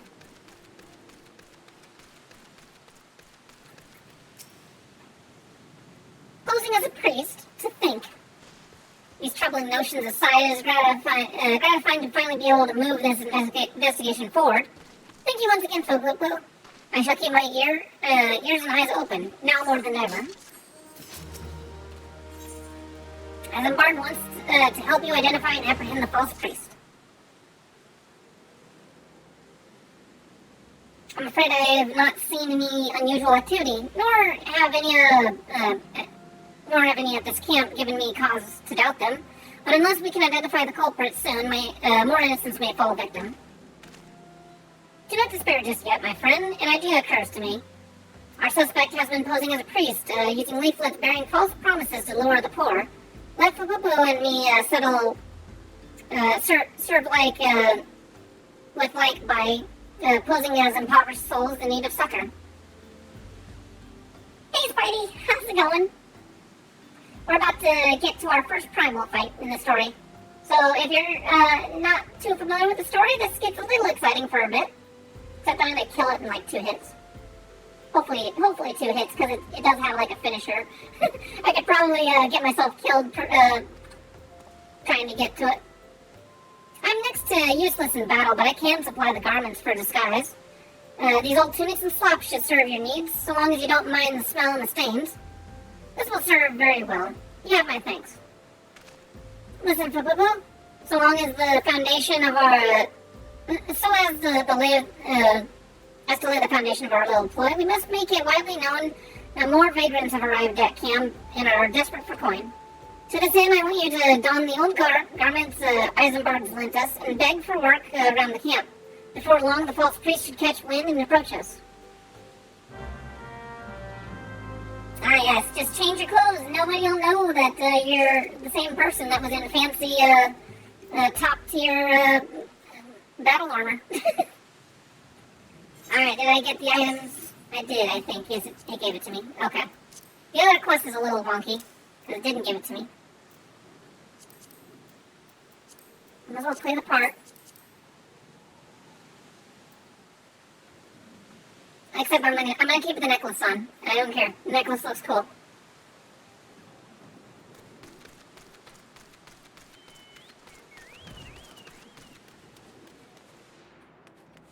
Please, sir, give me some work. Greetings, good madam. Is there aught I can assist you with? Oh, I don't believe there is. I'm afraid my wares are very expensive. Mayhap you should rejoin your fellows out at the pond north of Sandgate. Ah, so that's where they're hanging out at.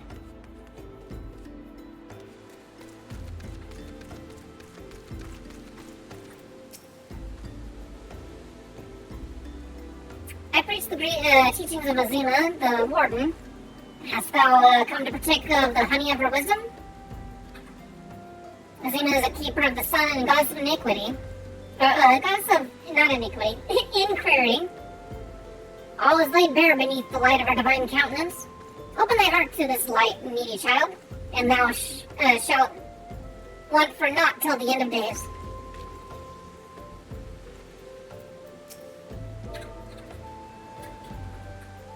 If I can type. Just grovel. Please, give me some work. I need work. Pay no attention to my bike that I'm randomly pulling out while I look for this other quest objective.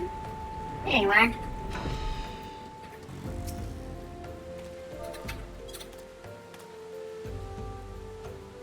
It's too bad that isn't the required emote. What is it?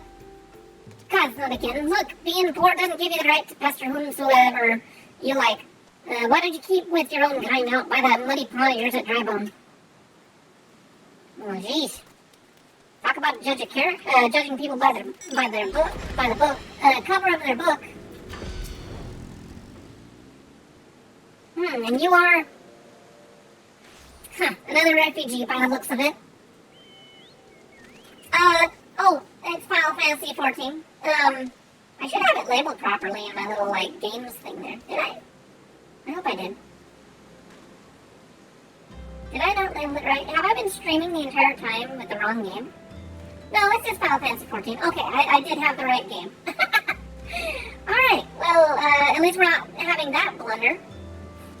Let's see here. You gotta see to it that you don't make a nuisance of yourself. Fine, jeez, be that way.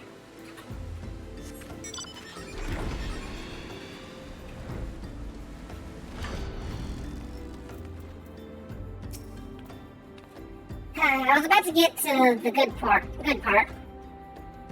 Looking for work, you say? Sorry, but we don't have any openings. Now get out of here so I can finish my story. Darn it. That just sucks.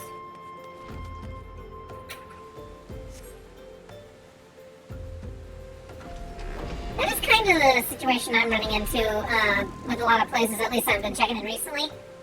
I mean, I've got a lot of opportunities, but at the same time, I'm like, I guess it's a little harder than just walking in the door and saying, hey, give me a job. You have quite a knack for being a nuisance, Poo-Poo. The camp is abuzz with the talk of newly arrived vagrants. And though we were unable to attract our wayward transgressor, we were able to learn that the poor have a commune by the pond north of Sandgate, to the east of here. The eyes of the authorities do not reach that place. Rather, they're ideal for spiriting away hapless souls. Let us go there and wait for the kindly priest to come and offer us aid and comfort. Needless to say, you'll need to remain in disguise. Alright, fine, I guess, if I have to.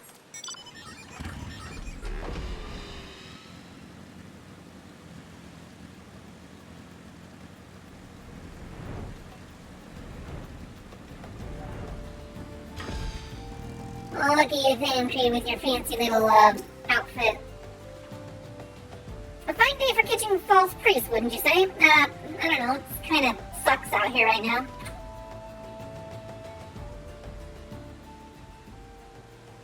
You look absolutely smashing, Poo-Poo. Positively dressed for deception. All that's left then is to wait for a query to appear.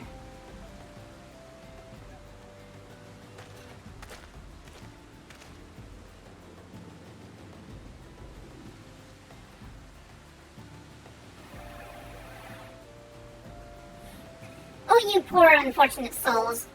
This is no way for men to live. No way at all. Who are you? What do you want? The Eddie's child, I mean you no harm.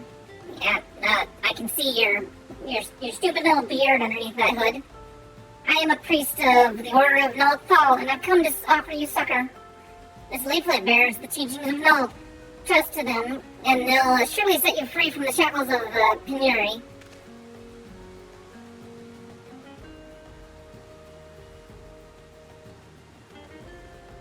A tempting offer, but I'm afraid I must decline.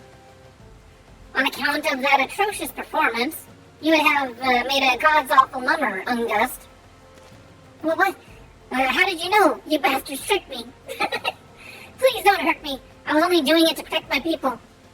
Is that so? Do continue. Very well. I'm a man of the Golden Bazaar, raised there, if not born. Some months ago, the Amalja raids began. They would appear sudden as a sandstorm and plunder and pillage what at will. Our defenders couldn't stand against them, few as they were. Everyone lived in fear. I wanted to save my people, but being a merchant was all I knew, so I did the only thing a merchant could. I approached the Amalja in hopes of brokering a deal. In return for sparing the Golden Bazaar, they made demands, outrageous ones. Demands? Of what kind, pray tell? First of all, they wanted the schedule for crystal shipments from Nanawa mines. For this, I bribed one of the workers to leak me the information. Next, they wanted me to bring them people, so I posed as a priest to lure in the vulnerable and give them over to the Amalja. I didn't have a choice. Protecting one's home is a noble thing, but at the cost of innocence, you could have sought the aid of the immortal flames, yet you did not. I suspect you're not telling me the full story. What made you sell out your own people? Speak. It was good. Fuck you. You stupid idiot guy. What did you say? The coin was good, I said. I could sell mole meat for a score of lifetimes and not even see a fraction of what the Amalja pay me. You sacrificed it in a sense so that you could line your own pockets? Words fail to express the contempt I feel for you. Spare me your contempt. Yes, thank you. I'm glad that I stepped in. If you want to blame someone for the mess of the world, then blame yourselves or the gods. Yeah, not you again. Were you the one leaking the Immortal Flames patrol routes to the enemy as well? Spit it out. No, I know nothing of that. I swear it. At this rate, I'm rather disinclined to believe aught that leaves your mouth. But no matter, there'll be time enough to learn the truth. Oh. Haha. Sucks to be you, selling your people out for money. If you'd be a dear and take word of these developments to Minfilia, would you? I shall prize everything I can out of this filth. The abductees are still somewhere out there. Our foremost priority is to rescue them. Okay. Well, prize that from him as you will. Hopefully, he still has all 10 of his fingers, or at least one finger, whenever you're done. Wouldn't want him to not be able to pick his nose. Pray, return to the Waking Sands. I think I'm done with this outfit, though. Oh, I wasn't even wearing my full gear. I forgot that stupid earring was still on. Do I actually not have any more tickets? I don't. I don't think I do. Huh. Lame.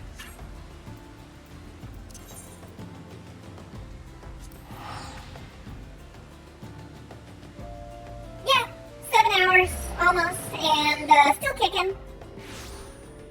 There's a lot of story to go through. I mean, I'm almost through part 2 of this, but it's only part 2 of... Let's see here. Oh, I can't show you, but there's a lot of parts to the story.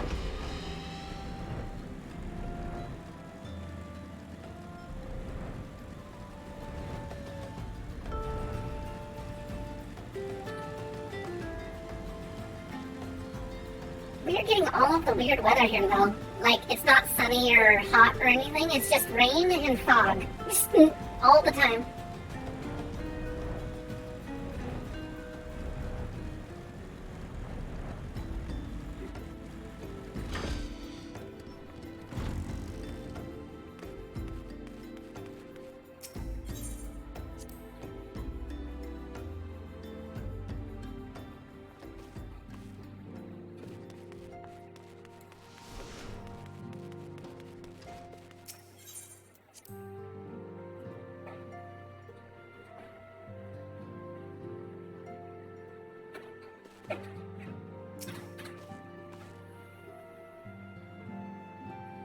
Welcome back, Flippoo. I'm pleased that you and Thamcrane have been getting along. We've been getting along swimmingly. And, trust me, he has not yet gotten to, he's not been able to pick up the Lala, not yet. Nope. Won't let it happen. He's too much of a man whore. I see. You've done well to uncover the truth. My thanks for the report. As Thamcrane said, we must ascertain where the abducted were taken, and none but the Amalja know the answer. Suffice it to say, they will not willingly part with this information. I fear blood has been spilled before all is will be spilled before all is said and done. That is unfortunate. Minfilia would like to meet you. You to meet a distinguished individual. Though we seek a peaceful solution to the primal problem, we must need to be ready to fight for our cause. That you might take to the field substantially prepared, I would have you meet with a goblin acquaintance of mine. His name is Mudamix Bubblypots, and he's a scholar of no small repute. Mudamix is renowned for having introduced a revolutionary method of enhancing equipment in Eorzea. The knowledge of this method was once a closely guarded secret, but thanks to Mudamix and his students, it has now been disseminated to the great benefit of all around. It would serve you well to acquire an understanding of the process. For this purpose, I shall lend you a blade. Take it to Mudamix and bid him use it to demonstrate his craft to you. Mudamix is ever to be found in his camp in central Thanalan, a place known as the Bonfire. Look for a pillar of smoke and the way will become clear.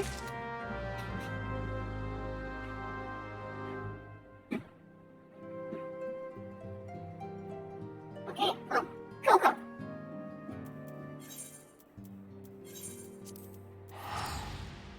Not making any money doing this side quest stuff, but I've got plenty of teleport money saved up. Should be good.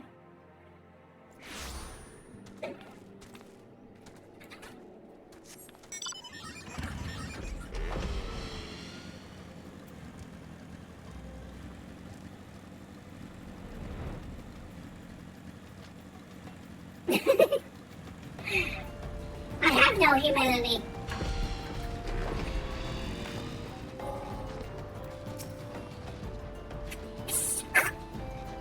Who is the Uplander come to tent ring of Mudamix Bubblypots? This plain dagger is absolutely no defining characteristics except that the hilt does smell quite nice. Where has it been kept, I wonder? Fighty Tool drinks in airy self. When full of airy self, Fighty Tool changes to Stony Shine, name of material. If material join with other Fighty Tool, then Big Eyes, Fighty Tool gains power of airy self. Pishuk, Mudamix is reckoning that Uplander is friend of Minfilia. So this was where they teach you how, upgrades and stuff work. It's new Spider-Man trailer. What's that about? Is that, the sequel to Far From Home or whatever? I thought they had, one already, but maybe I'm wrong. Minfilia wants Uplander to see power materia. Uplander brings Fighty Tool to Mudamix, yes? There you go. I'm sure she was keeping it really close to her. Fighty Tool is unstrong as eating tool. Make good teachy show of power materia.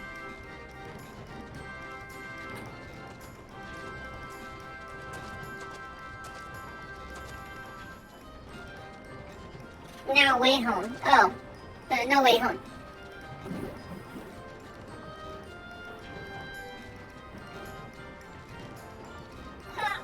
Just give me 1 sec. I'm doing a stretch even though I don't have a redeem. Ugh. Stretch, stretch, stretch.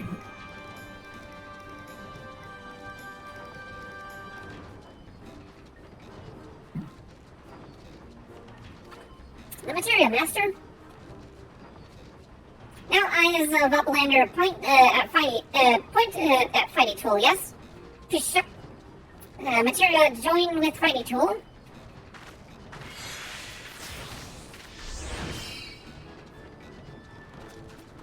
Fighty Tool gains power of Materia. Fighty Tool reborn. Here, Uplander take Fighty Tool to Minfilia. Materia, strictly speaking, is a kind of crystal. It is created by drawing out the etheric constituents from a piece of equipment and then crystallizing them.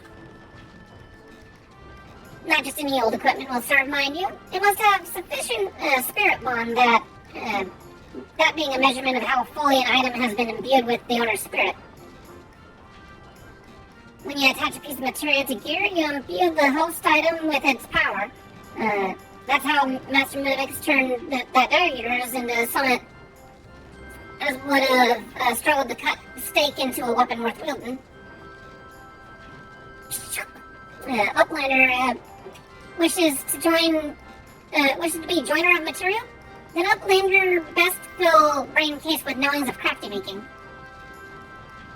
With knowings of crafty making, Uplander can become joiner of material. If Uplander wants brain cases to rattle with knowings of material, Uplander best trade tongue flaps with learning ones of Mudamix. I like the way the goblins speak. They're kind of cool. Alright, well, for my benefit, I already know the trick, so... Pray, return to the Waking Sands.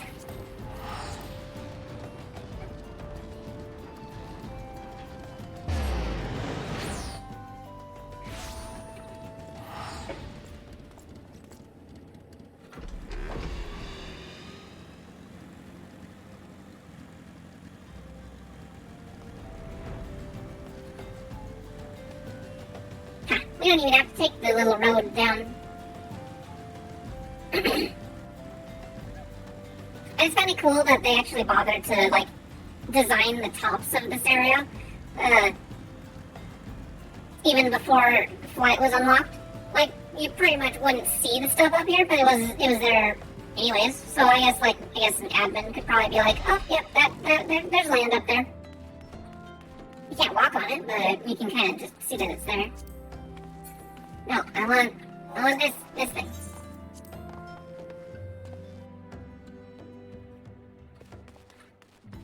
I think that this part 2 actually culminates in defeating the primal, and then it probably moves on to like part 3 or something like that. That's what I'm shooting for. Hopefully I can get 2 parts done in one night. Welcome back, Poo. I trust your visit to the bonfire proved fruitful. What a remarkable difference a single piece of material can make. Granted, the skills needed to manipulate the substance are not easily acquired, but one need only look upon the results to realize such efforts are worthwhile. As I am sure you are aware, the quality of one's equipment can be the difference between victory and defeat. Materia may give you the edge, so make it your ally. Now it's time we discuss the matter of your next mission. Pray speak with me when you're ready to begin. So that I shall. Here we go. You see right there, Lord of the Inferno. Minfilia would have you assist the Immortal Flames. Word has arrived from Thancred concerning our ongoing investigation. It appears he was able to extract some information from our friend Ungust, the false priest. He revealed that he is due to meet the Amalja to discuss their dealings. The Immortal Flames believe that the meeting will present an ideal opportunity to ambush and capture the Amalja responsible for the abductions, so they need to have Ungust attend as planned. If the Amalja are anticipated to offer fierce resistance, the Immortal Flames have requested our support. I would have you provide it to them, Poo. Thancred is presently attending to another matter, but will join you as soon as he is able. Until such a time as he does, you will be the Scion's sole representative on the ground. Before he left, he bade me tell him to save some for him, such as his confidence in you, a confidence I share. When you have made ready, pray take yourself to Camp Drybone and report to the Flame Sergeant leading the mission. You may you walk in the light of the crystal. And we teleport back to Camp Drybone.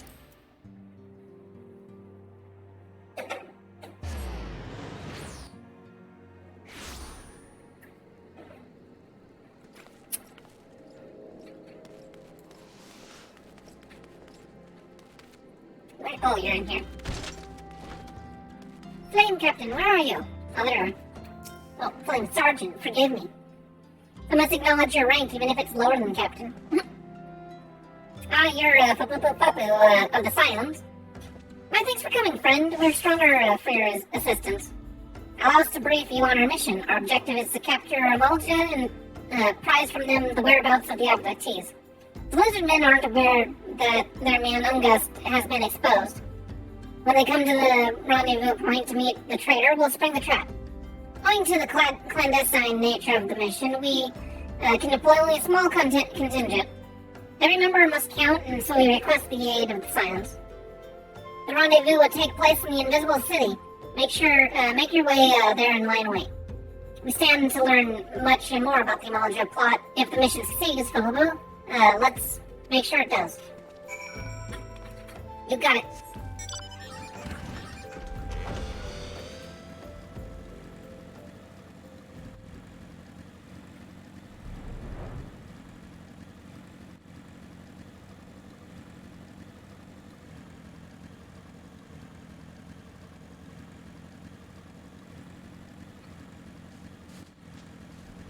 And I do remember these guys being a bit of a pain to deal with when you're leveling up. Because you gotta interact with the steel, but you gotta also kind of like either sneak past them or somehow get past them. Let's proceed with the normal difficulty. We might as well give them a little bit of a fighting chance.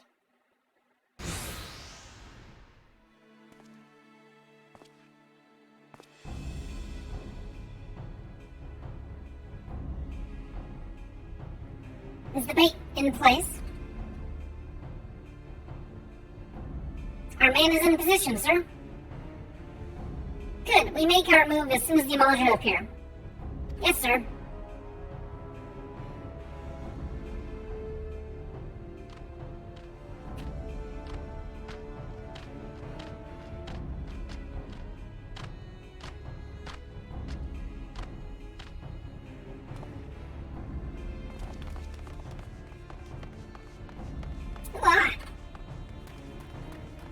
What is the meaning of this? Wait, something's amiss. Heh. They figured as much. Oh dear.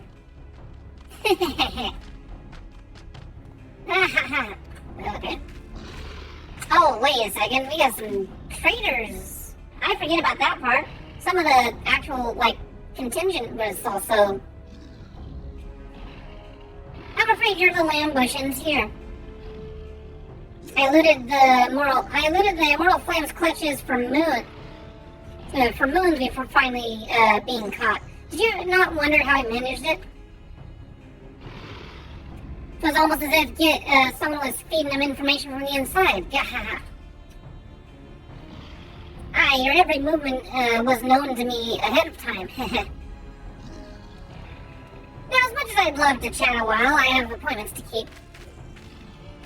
They're all yours. Don't walk away, you smug little butt.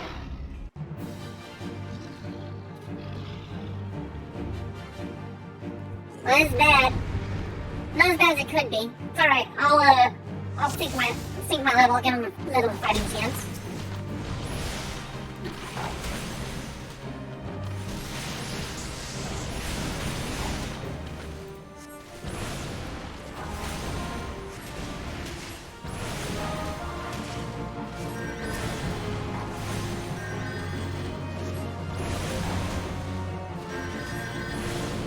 Oh wait, that's the big guy. Let's get rid of these little dudes.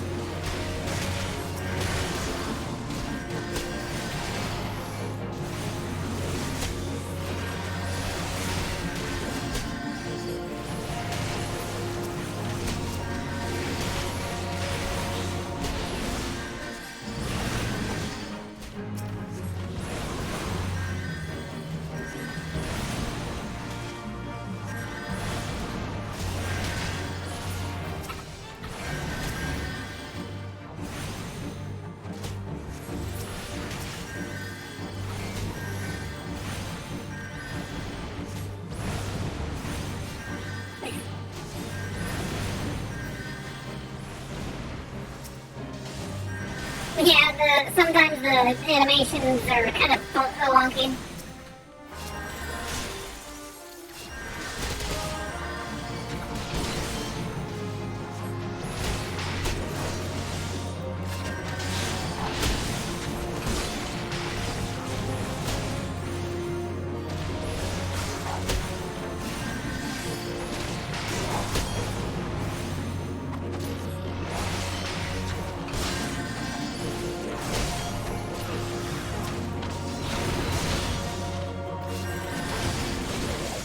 I guess we'll do a fire 2 for him. We'll do a fire 2.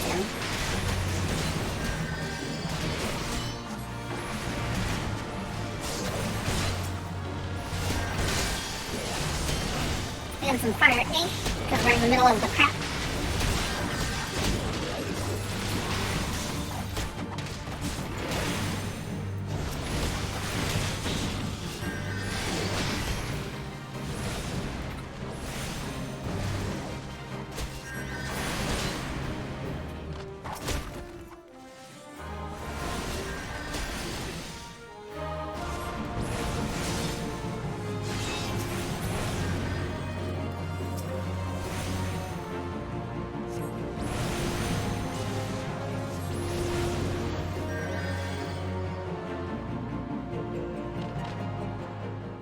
Hey, wait a second, I thought I killed all those people.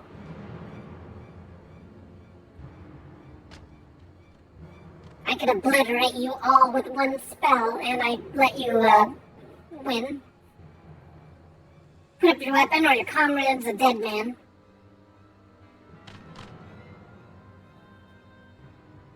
Behind you! Aww.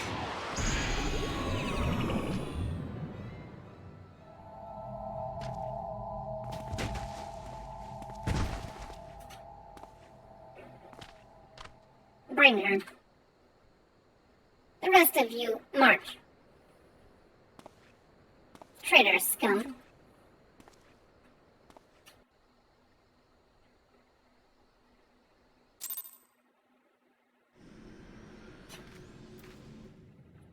Ah, I see. We've officially entered the sex dungeon.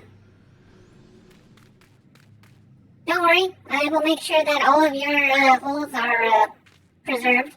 I will protect you. Do I have a weapon? I thought I had a weapon on me. Can I not pull it out? Is it hiding? Why is it hiding? Did it do that automatically? That'd be kind of cool if it did. They disarmed me.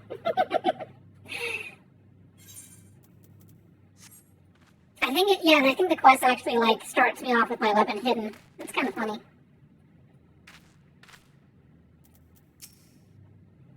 I fear the Emulge you mean to give us to the god as an offering. If I must die, then let me die as a soldier's death, with steel in hand.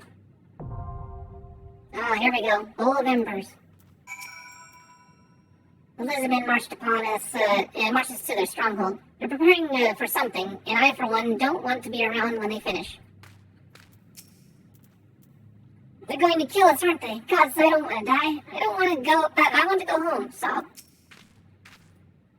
This one, I want to speak to... I can't... Oh, it's just the one guy. Okay, I thought it was another person. What about this guy? Listen well, these waters feed into the marshes of Drybone. A short swim will see us to freedom. However, if all of us attempt to flee, we are like to be discovered. You alone must sneak out and assemble a rescue party. Once you have one free, seek out our comrade stationed at Drybone. He will show you a way back here. May the 12 speed your way. I am not going to leave, because I am ready to fight this boy. I will take care of him. Stand back, everyone. Allow me to handle this riffraff.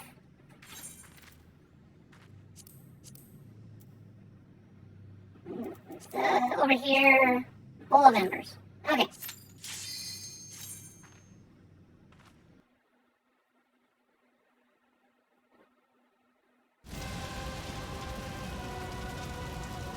Oh, it doesn't even show the actual, like, cutscene. Hold on a sec here. I want to see the cutscene. Because, yeah, let's leave. Let me try it again here.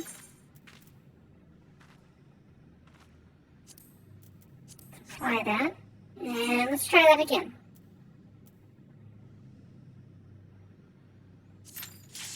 Okay, let's have the grand introduction.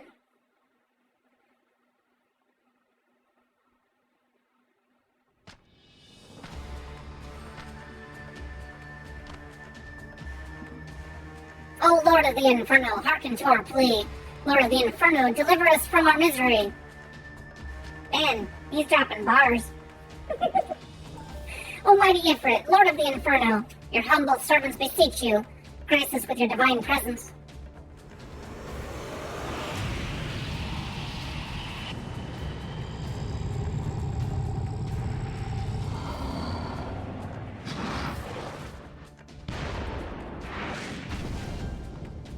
Oh, he, flamey boy. Almighty Ifrit, we bring you your ignorant savages who know not your godhead. If it please you, Lord, scorch their heathen souls with your cleansing flame and mark them as your own. So this is another thing that primals do, is that they can, their influence can corrupt the ether inside individuals and make them followers of their will. Bring those two as well. Oh dear, do they do Ungus as well? What's going on? This ain't what we agreed. None but servants of Lord Ifrit may behold the right of summoning. The souls of unbelievers are forfeit. No, spare me, I beg of you. The Amaltus are just gonna be, his inside guy or whatever. Pitiful children of man, may my breath claim you. By my breath claim you. Arise once more as my loyal minions. Feed my flames with your faith, and all who stand against us shall burn.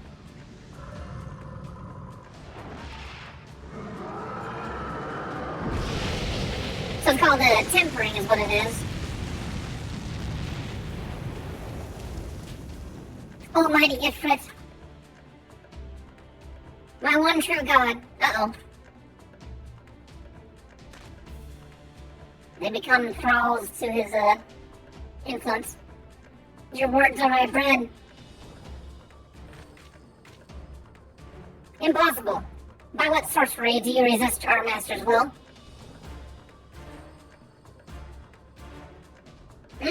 Could it be?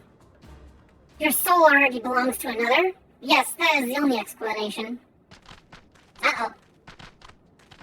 Lore bomb.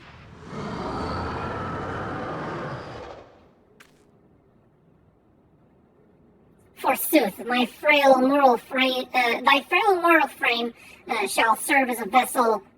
Can serve as a vessel to the blessing of but one. Yet I smell not the taint of another upon thee. The truth of thine allegiance waxeth clear. Thou art of the godless blessed number. The paragons warned of thine abhorrent kind. Thine existence is not to be suffered.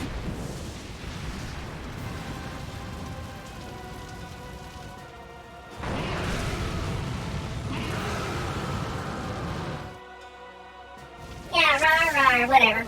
Okay. So here, what we gotta do here now is going to boom.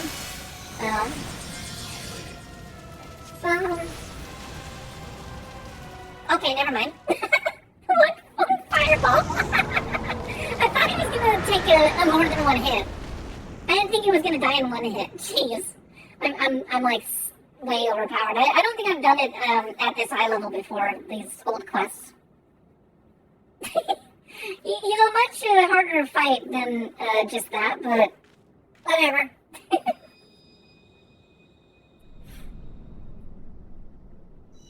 It's like my power is too great.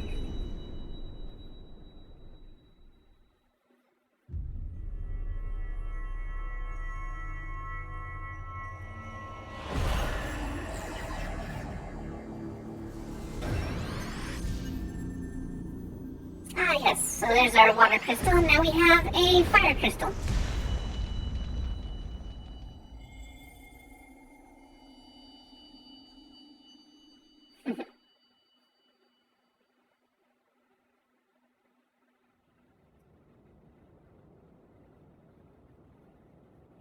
Pray forgive my lateness.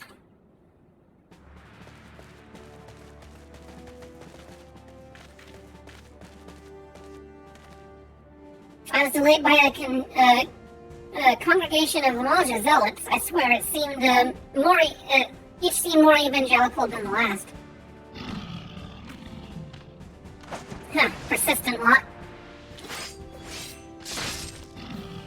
Ew, right in the head.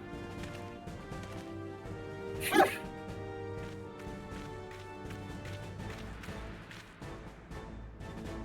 I see the Bloodsworn wasted no time extracting the captives. No less than I'd expect from the Flame General's handpicked men.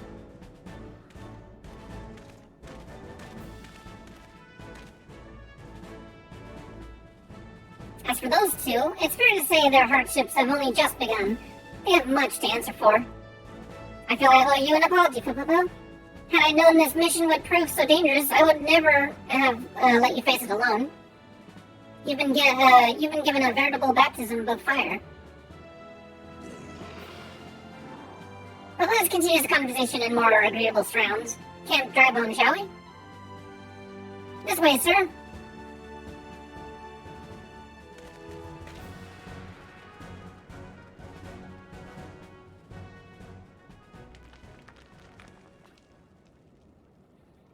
So that was the mighty Ifrit. Not what you're looking for, huh?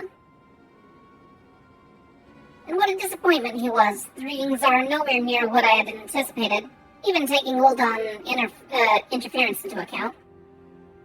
You should know better than to rely upon 5-year-old data left by the 7th Legion. Nor can we expect any form of support from the motherland given the troubles at court. We have only ourselves to rely upon. Ever the pessimism, my dear Livia. Promise me you'll never change. We've wasted enough time here. That meter of yours is too old to give it any reading worth a damn. Not that there was aught worth a damn for it to read, but I like your point. I suppose we must content ourselves with the knowledge that we've achieved our primary objective. Yet I find that I'm troubled by that adventurer's unexpected show of strength. Could such a foe prove a hindrance to our plans? Perhaps, but that is not that is a consideration for another time. You've been given a task. That is your priority. I suggest you treat it as such. Fail to do so as my lord commands. And I will spare him the trouble of punishing you. Oh my.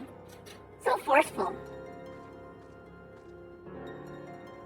With allies like that, beware a woman in love. I shall need to be on my best behavior.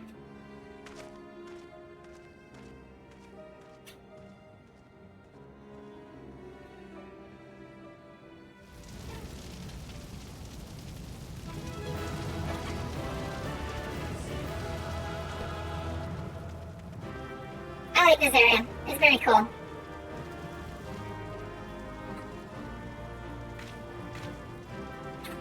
Just kind of... yeah.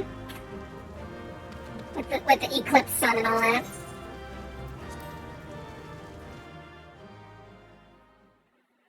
Very good for, like, screenshots and stuff.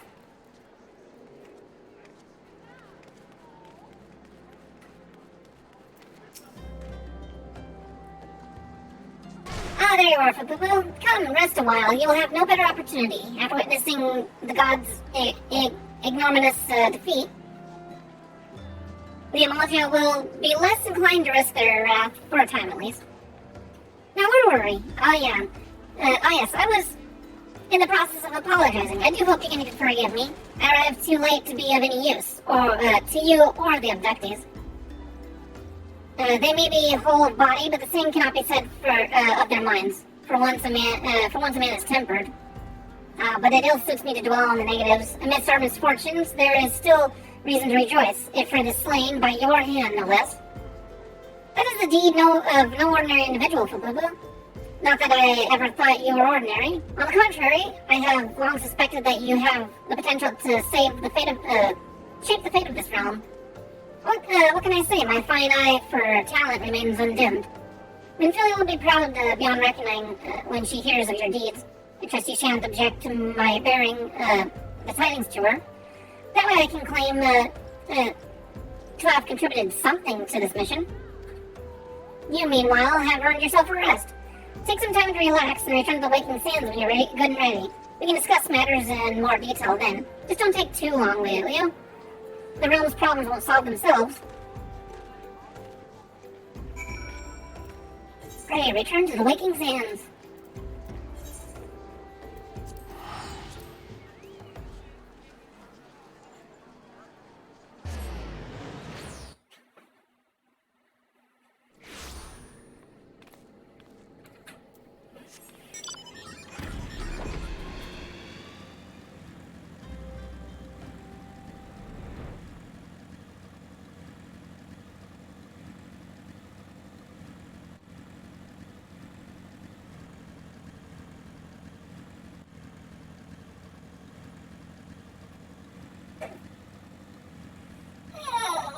So, how's everyone else enjoying the story so far?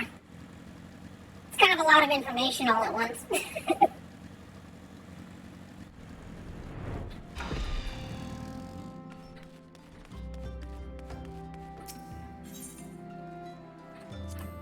Yes, I do want to go in the Waking Sands. Why does my cursor stop? Why does it always start on the no?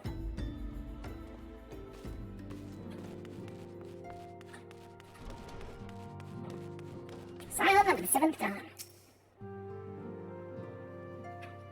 The triumphant hero returns.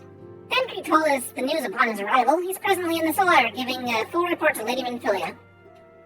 You should join them at once. Lady Minfilia is most eager to see you.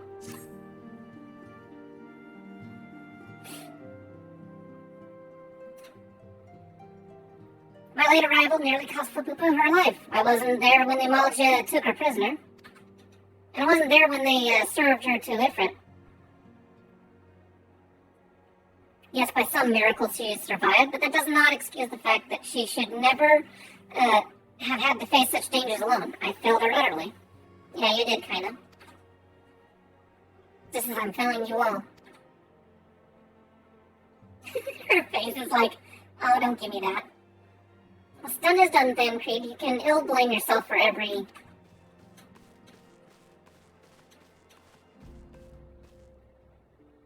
Fupupu, it's so good to see you again.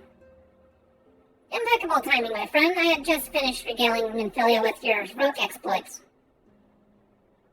Tancred has told me everything, and you have done well to return to us.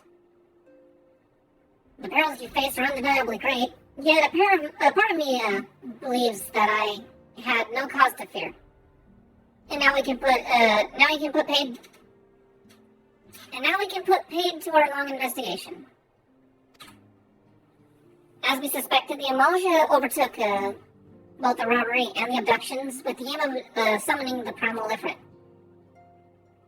Nor is this tale limited to Ul'dah. Similar incidents have been rife in both Limsa, Laminsa, and Gridania of late. I dare say you've been curious as to how these crimes are linked to the primals. Permit me to explain. Having manifested in the physical realm, primals must consume ether if they are to maintain their presence here. And the stronger they become, the more ether they require. Now, ether exists throughout creation. It flows through all life and permeates the very air that we breathe. Alas, that alone will not suffice to sustain the likes of Ifrit. Nay, he and his kind require a more concentrated source of ether, crystals. It is for this reason that incidents involving crystals can often be traced back to a primal. Which leads us with the why of the abductions. To understand this, you must first understand how primals are born. When all is well in the world, primals possess no physical form. Their essence is dispersed across the great river of ether. However, when the world is plunged into chaos, those who worship the primals cry out for their gods for deliverance from suffering. These cries serve as a beacon towards which a primal's essence is irresistibly drawn. It is this coming together, or etheric coalescence, which grants the being's physical form. Once born, a primal gains strength from its followers' worship. The more numerous and fervent they are, the more powerful their god becomes. But the primals are seldom satisfied with such reverence as their adherents freely give. In order to gain more power, they do not scruple to create followers. They do this by tempering mortals, a process which you yourself are subjected.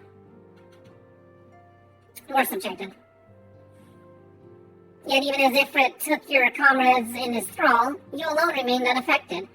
This is thanks to the power you possess, the Echo. We know not why of it, but those blessed with the Echo are immune to primal influence. It is as though the great power protects us. When first you came to us, I told you that the Echo would be an instrument in dealing with the primal threat. I trust you know now beginning to see why. The recent incidents all share a common trait: meticulous planning.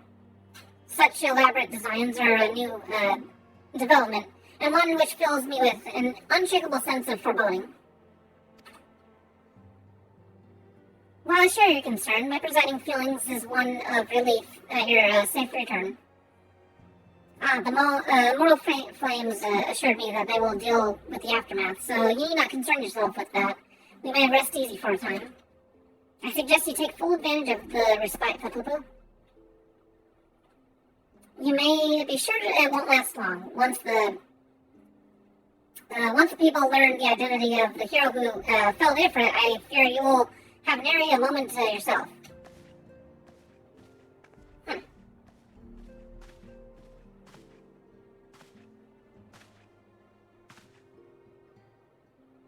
Whether she intended to or no, Minfilia neglected to tell you something I think would be best you heard from one of us.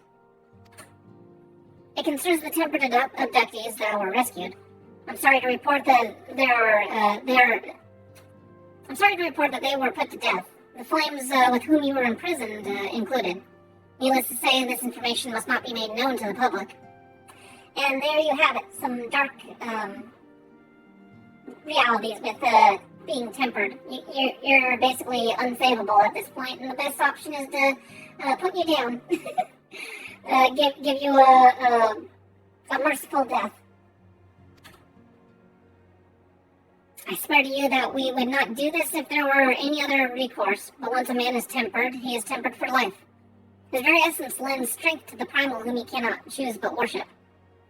And so we, Scions, continue our fight, that no more innocents need be sacrificed. I hope that you will continue to stand with us, Popopo.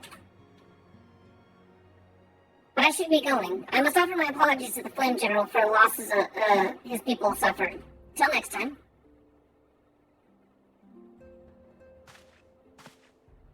Yep, it's pretty rough. Gods forgive me. How many more lives? Louis Swall would never have allowed this to happen.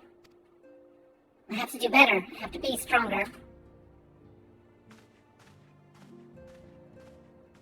Care to have a little, you need a little talk there, Sam? Create a little confidence powwow? Alright.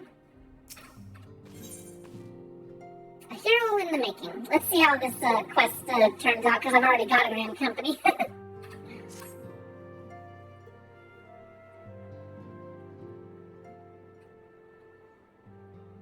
Until not so very long ago, you were but one of the many adventurers seeking to make their way in Eorzea. But for your character and courage, you were raised to the esteemed post of envoy.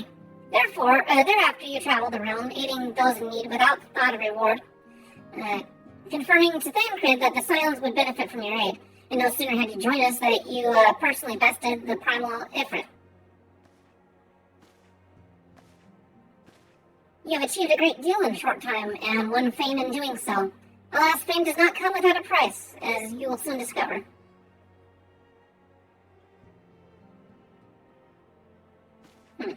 We have guests, Boo-Boo-Boo, or rather, you have guests. Here they come. Beg your pardons.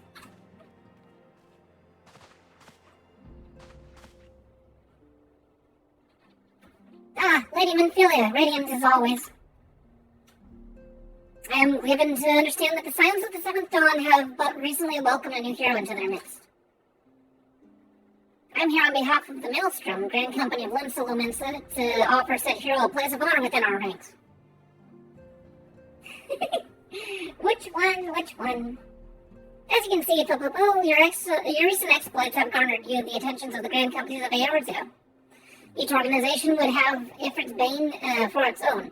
To this end, all three have sent officers to court you. They would not ordinarily go to such lengths to enlist a new recruit. That they have is evidence of their high regard for you. I find myself wondering how word of Boo-Boo's deeds spread so quickly. That the Immortal Flames should know where triumph is to be expected, but what of the other Grand Companies? Tataru! What did you do? Your reputation precedes you, Miss Boo-Boo. There's no ordinary woman who can face a primal and emerge the victor. The Order of the Twin Adder is in need of valiant women such as you. Join your strength with ours, friend, and together let us ensure the peace ever reigns over the Twelveswood. What a pleasure it is to finally meet you, Miss Boo-Boo. My comrades speak of you in most glowing terms. Why, even before you aided us against Demolitia and the dreaded Primal, you were always already a respected name in Ulda. Our people know you and love you well. A woman of your talent belongs with the Immortal Flames. Join our strength, your strength with ours, friend, and together let us secure a prosperous future for Ulda. The Admiral was not exaggerating when she said you have the look of a hero. Full often does she speak of you, friend. It is only natural that we want you for the Maelstrom. Join our strength, yours, and together let us see the grand vessel of Limsa Lumensa to the shores of glory. It's like, okay. Lady Minfilia. Very well. Though I'm quite sure you need no reminding, mayhap a brief summary of the situation would help clarify your thoughts on this matter. As you know, the Grand Companies are all-encompassing organizations empowered to call upon the material, economic, and technological resources of their respective city-states in times of strife. There are presently 3 such organizations in Eorzea: the Maelstrom of Limsa Lumensa, the Order of the Twin Adder of Gridania, and the Immortal Flames of Ulda. Serving the Grand Company means serving the nation which it belongs. You will be charged with its defense and tasked with advancing its cause. In return for your faithful service, you will be furnished with various rewards, some of which may well prove useful to you in your other endeavors.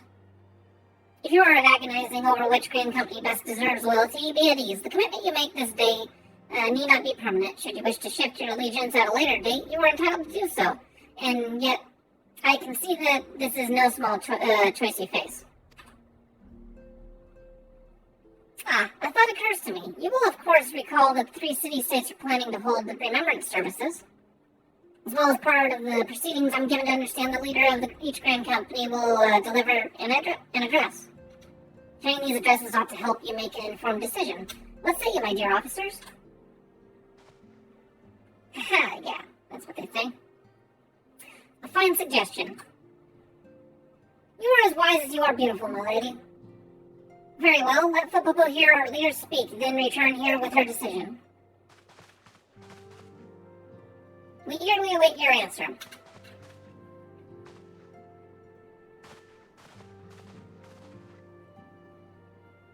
Yeah, that was your mess there, Tataru. You invited all of them. I know full well that the adventurers are by their nature liberty-loving breed, and not best suited for the discipline of military service, but I strongly urge you to join a grand company nonetheless. While the promise of reward is enticing in itself, it is not the only benefit. You are possessed of great power, Poo, and with it you are capable of doing untold good. Yet know that the power is wont to attract attention, not all of it friendly. There will be those who wish you ill, and you must needs be on the lookout for them.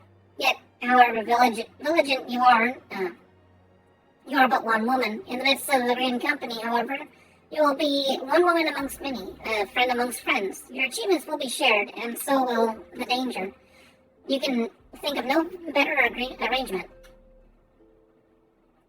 Of course, joining one organization need not mean leaving another. I hope we can continue to rely upon your aid. The 12 know that we will have need of it in the days ahead.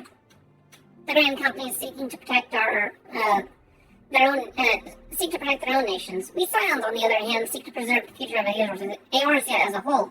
Similar, yet not quite the same. Now then, I expect you'll be afield for more often in the future. As such, I would have you carry this link pearl with you at all times. It will allow us to stay in touch, regardless of location. Oh, good. Now she can track me. Eorzea is changing for Poo, and you have the power to shape it anew. None can say what the morrow will bring, but so long as we believe in ourselves, there is naught we cannot achieve. Now it's time you made ready for your own journey. Before you depart, be sure to speak to Tataru. She will apprise you as to where and when the remembrance services are due to take place. Okay, cool. Fair enough.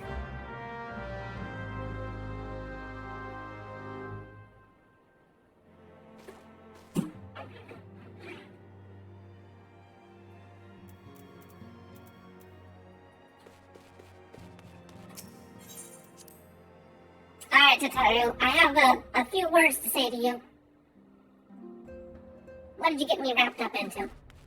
Oh, I think that was back. It just skips the quest because you already chose someone.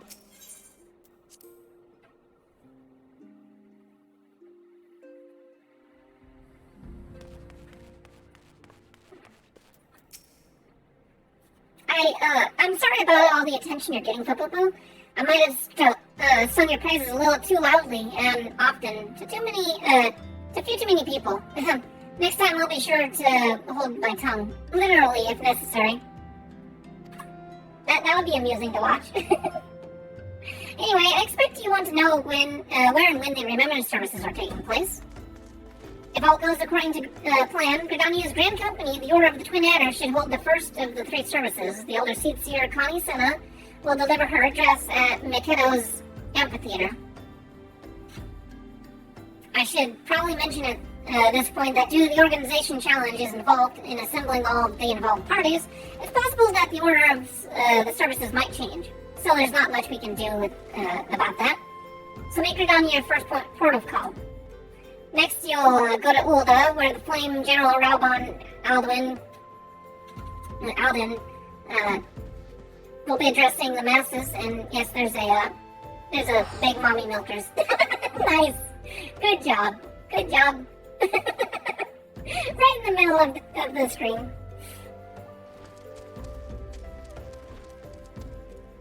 We'll be addressing the masses in the Royal Promenade. Oh, and it's rumored that there's to be a special guest. How exciting.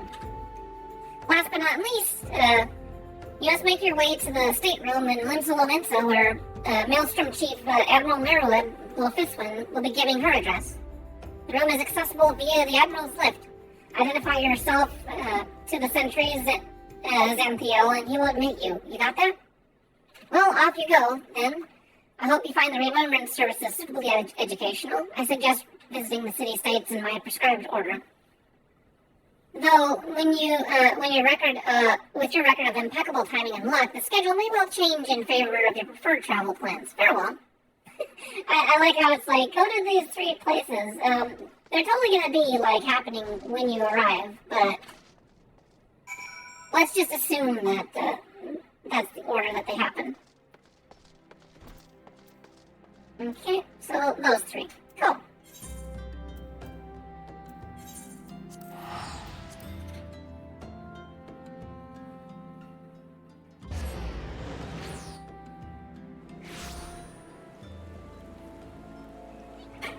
Alright, everyone ready to see the Redditor?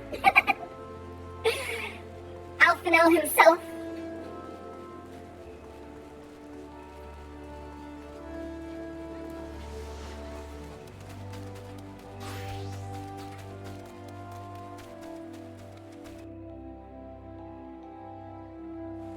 I swear it doesn't rain this often anywhere in this game. I've just been running into non-stop rain this whole playthrough. So much rain.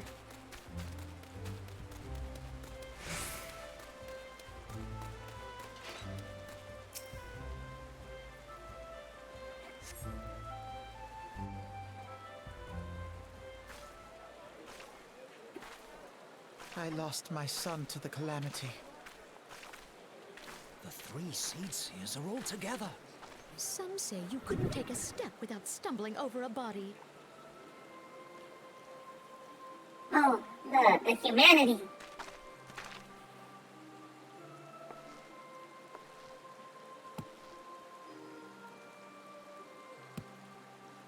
Our forebears were once strangers in the Twelveswood.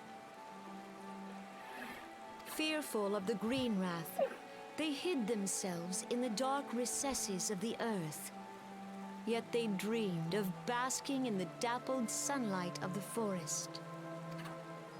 Through great effort, they proved their worth to the elementals, and were granted a place beneath the boughs.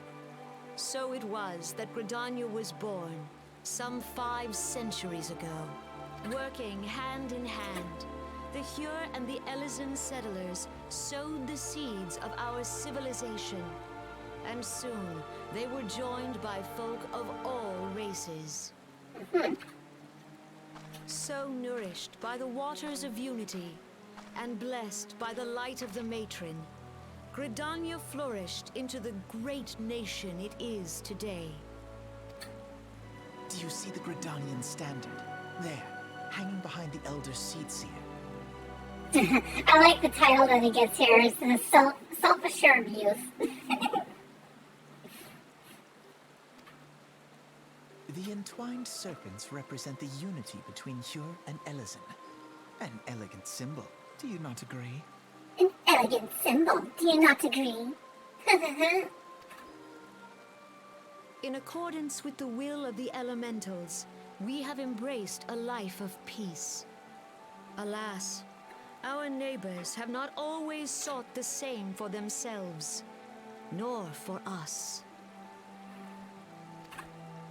Though we Gridanians have no love for war, we have still less for those who would threaten our way of life. Ever have we fought to protect the sanctity of the Twelveswood. All these Pajal with their horns and stuff. When the Garlean Empire brought its war of conquest to Eorzea, we rallied under the noble standard of the Twin Adder that we might push back the encroaching darkness. And it was we who prepared the ground for the reformation of the Eorzean Alliance, that all the peoples of this realm might stand united against the common threat. Oh, so nice. Thank you. 5 years ago, the Alliance met the armies of the Empire upon the fields of Cartano. It would prove the bloodiest battle in recent memory. Countless Gridanian lives were lost. Oh, what a bummer. As Supreme Commander of the Order of the Twin Adder, ever shall I bear the weight of our people's sacrifice. Okay, let's wrap this up. Stop talking so slowly. Alas, their loss was not the only tragedy to befall us that day, for soon came the calamity.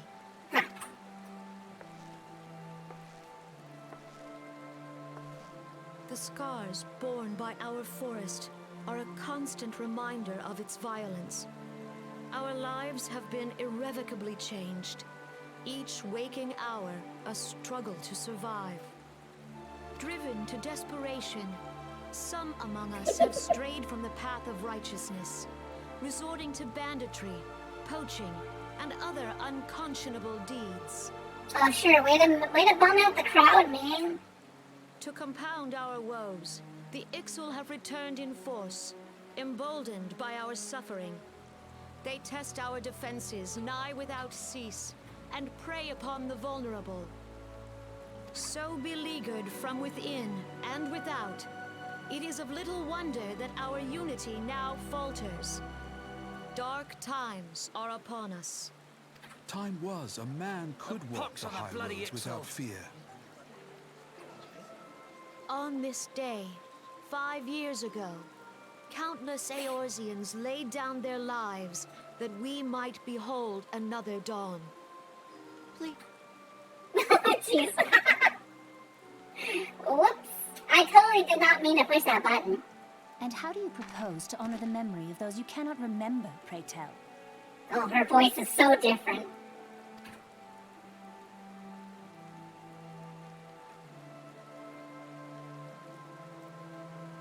The destruction wrought by the calamity was indiscriminate. It dealt death to Eorzean and Garlean alike. Yet while we have labored to rebuild our homes, to rebuild our lives, the Empire has set about raising steel fortresses here in the Twelveswood. Let none be mistaken. The Garleans remain the greatest threat to our survival. If we are to stand against them, we must remember what it is to be united. Our many troubles blind us to the woes of our fellow man. Thence is harmony lost. Yet harmony is the founding principle of Gridania.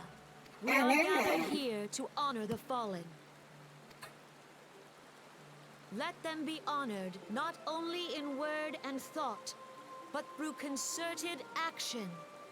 I bid you, join hands with me once more beneath the Twin Adder standard. And together, let us heal the forest's wounds, that our progeny might live in harmony beneath these ancient boughs. For serenity, purity, and sanctity. We must think of the children! Woods will be done. It's up to us to protect the forest. All the elementals!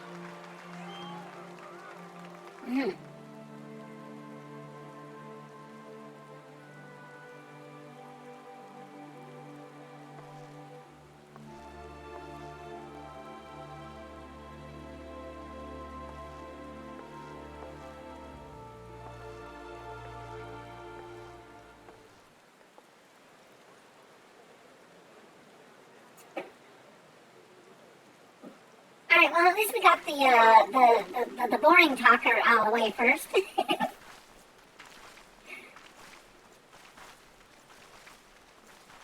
If you'll permit me, Alfie, no. No, I don't permit you. I never even asked to speak to you. And my sister, Alize, at your service. At my service, huh? Well, go and get me a sandwich. How about that? I need a burger. And stat. Milkshake included. I saw at a glance that you were a fellow traveler. A fellow traveler. You might call us students of history. Oh my god, his voice is so obnoxious. In pursuit of I'm gonna be driven insane by this guy. Enlightenment. He is a Redditor. Just sitting behind his keyboard trying to, like, carefully plan out every single word he says for his, like, long Twitter, Reddit posts. The Guardians are unfortunate enough to have, contended with the two base tribes. Gridanians. The Ixal are unquestionably, the more troublesome, being a naturally warlike disposition, and want to summon their bloodthirsty primal, Garuda. The Sylphs, by contrast, are peaceful in nature, being mischievous rather than malevolent, and have long been on friendly terms with the Gridanians, until recently at least. Alas, they have grown aloof, a change observed at roughly the time they summoned the primal Ramu. The Gregonians have no love of war. They consider their open conflict a last resort. Though they clash with the Exile ever more regularly, you may be assured that they do so in self-defense. As for the Sylphs, they are yet bound by a peace treaty. Though one wonders how long it will be before it is broken. The Twelvewood was grievously wounded during the calamity, leaving Gregonia vulnerable to attack. The people are hopeful that restoring the wood, and thereby the power of the elementals, will put an end to their woes. And how long will it take? Centuries, I'd wager. Not unless my plan comes to play. Meanwhile, the X will continue their incursions, spurred on by Garuda and her insatiable appetite for destruction. Whether the Gredonians like it or no, sooner or later it will come to all-out war. And when it does, the Order of the Twin Adder will need all the help it can muster.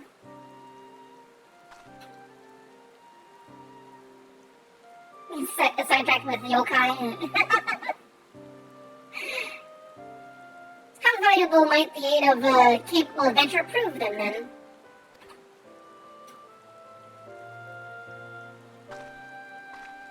Okay, are you done with your pontificating and philanthropating? Just get over yourself and let me have my enjoy these ceremonies without your such like superfluous insight. Alright, that's it, Fenelin.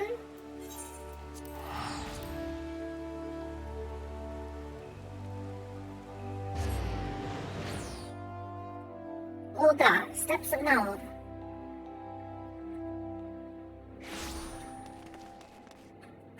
Let's not walk that way. Let's actually use the teleport. Chamber of Rule.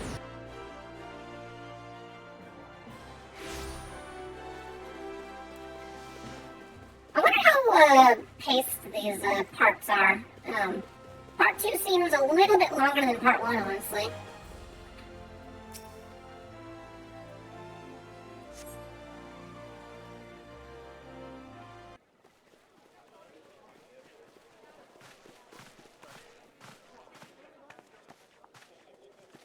Behold, 'tis the Sultana Nanamo herself! And Roban as well! Parrot time. Hark you, souls of flame, drawn to the bosom of the desert, where the fire burns brightest and shall rage forevermore. Oh, I thought Raubon was going to pick up Nanamo. Hurrah! Rauban! Where since antiquity, under the sage and judicious rule of the Ul dynasty, we have wrought sand into gold, where by the grace and glory of Nalthal have our brave sons and daughters flourished and prospered. There, at the Flame General's back flies the Grand Company's standard. Note the sigil. The golden scales of order balance the jewel of prosperity with the flame of might. Great and many are the gifts our nation has given the realm. In Eorzea's darkest hour, on the killing fields of Cartano, none spent more in blood and gold than we. Thus was the 7th Imperial Legion laid low. So that's how it happened. How soon history forgets. Oh, yeah, he's definitely a runner. Yet many left our gates, never to return.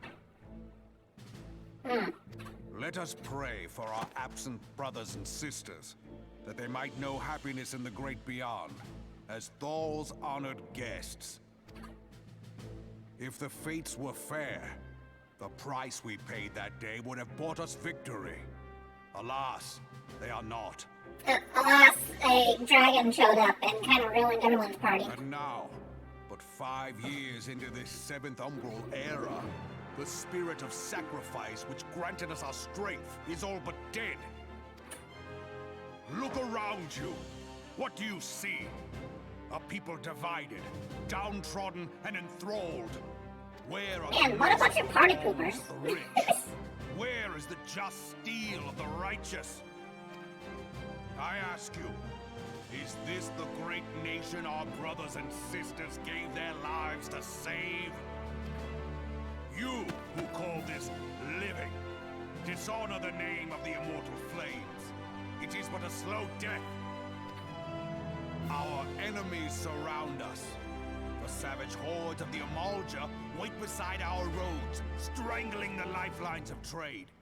Meanwhile, the Garleans make mock of our borders and despoil our land of its natural wealth.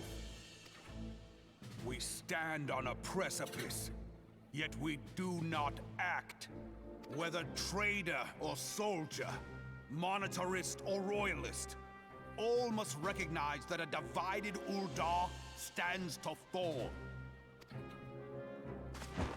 Victory and fortune walk hand in hand. Ye who seek glory and wealth, look not to what little you can snatch from your neighbor, but to the boundless wealth of the world beyond. Now is the time to unite. Now is the time to ride forth. In the name of the Sultana, I beseech you. Line not your own coffers, but those of the immortal flames. Seek not to prosper from Uldar, but to restore her to prosperity. As the realm prospers, so shall Uldar. As Uldar prospers, so shall her people. Ya for Uldar! Together we are one.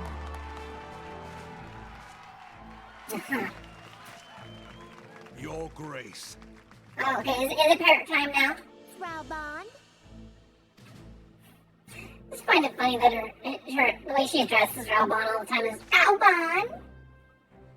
People of Uldar, I, Nanimo, 17th in the line of Ul, address you.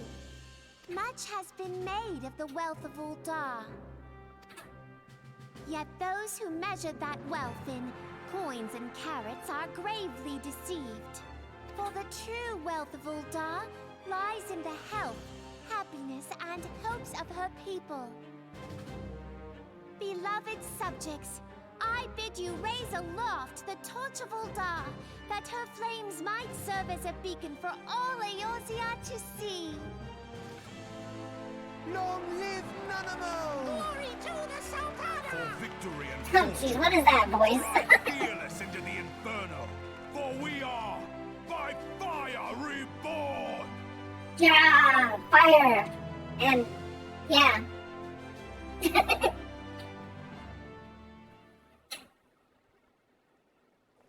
Forsooth? The time is now! I fancy meeting you again. That one voice is really, like, grating. Yes, fancy meeting you again. Can I slap your face? Can I get that smug grin off you? The Uldans have a long history of conflict with the Amalja, the beast tribe that worships the primal Ifrit. Judging by your look of distaste, I take you have encountered them. The Uldans do not shy from confrontation. If aught threatens their precious prosperity, they will seek to crush it. So have they dealt with it? Dealt with Ifrit thus far, smothering its flames each time he is stoked to life. Yet he is but one of several problems. Though they have been quiet these past 5 years, the Garleans have not gone away. Meanwhile, refugees continue to arrive in droves, and Uldar has no clear policy on how to deal with them. After all, not even the Sultanate's coffers are bottomless, and even assuming that they had the coin, resources will ever be finite. Which brings me to the subject of Ifrit. It has been observed that the Amalja are summoning him with ever-increasing frequency. Every time they do so, the Uldans send their forces to smite the primal, and even though they invariably succeed, each victory is bought with blood. It is a war of attrition which they cannot well sustain. Small wonder then that the Immortal Flames are eager to recruit more members. At such a desperate hour, an adventurer of your experience would be most welcome addition in their ranks. For their sake, I hope the Flame General's words struck a chord with you.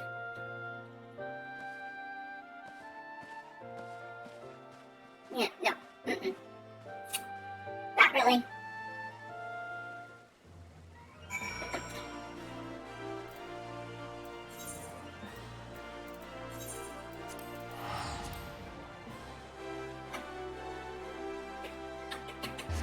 So tell me more about this yokai with their lewd clothing. What exactly, what is the sauce? That's what I don't know. Give me the lowdown.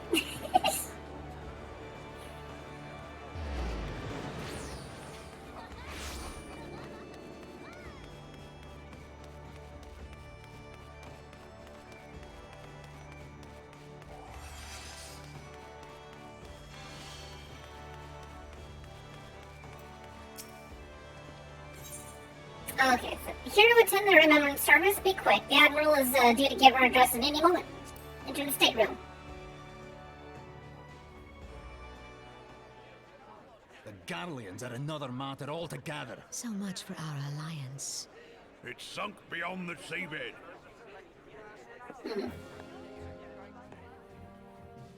Here we go. Everyone's favorite. Look at that fine petticoat. I want one like that. Just not with the maelstrom emblem on the side. Brothers and sisters of the sea, hearken unto me. Look upon this, our mighty crimson standard, and tell me your hearts do not swell with pride. Also, she's left-handed.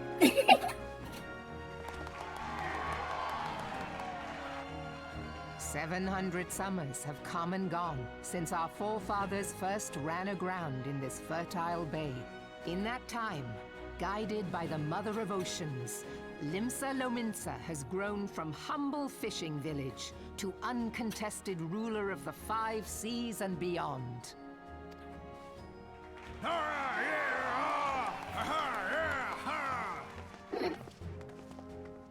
Did you look as the Admiral bid you?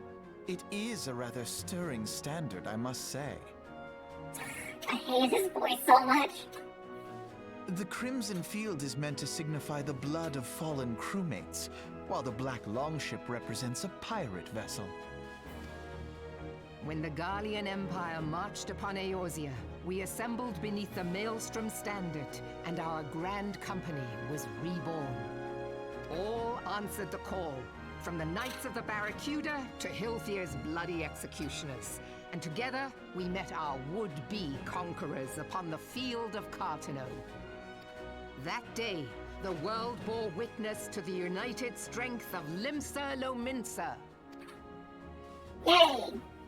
I swear to you, no army ever fought harder or with more courage. Yet many of ours did not survive.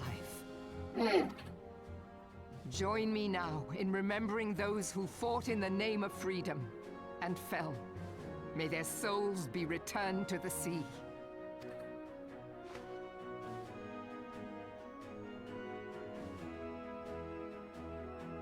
Freedom. Yes, they have always been rather fond of their freedom. Yeah. Much as the beast tribes have. A small wonder. Beneath the surface, one would struggle to tell them apart. It has been 5 long years since the calamity struck.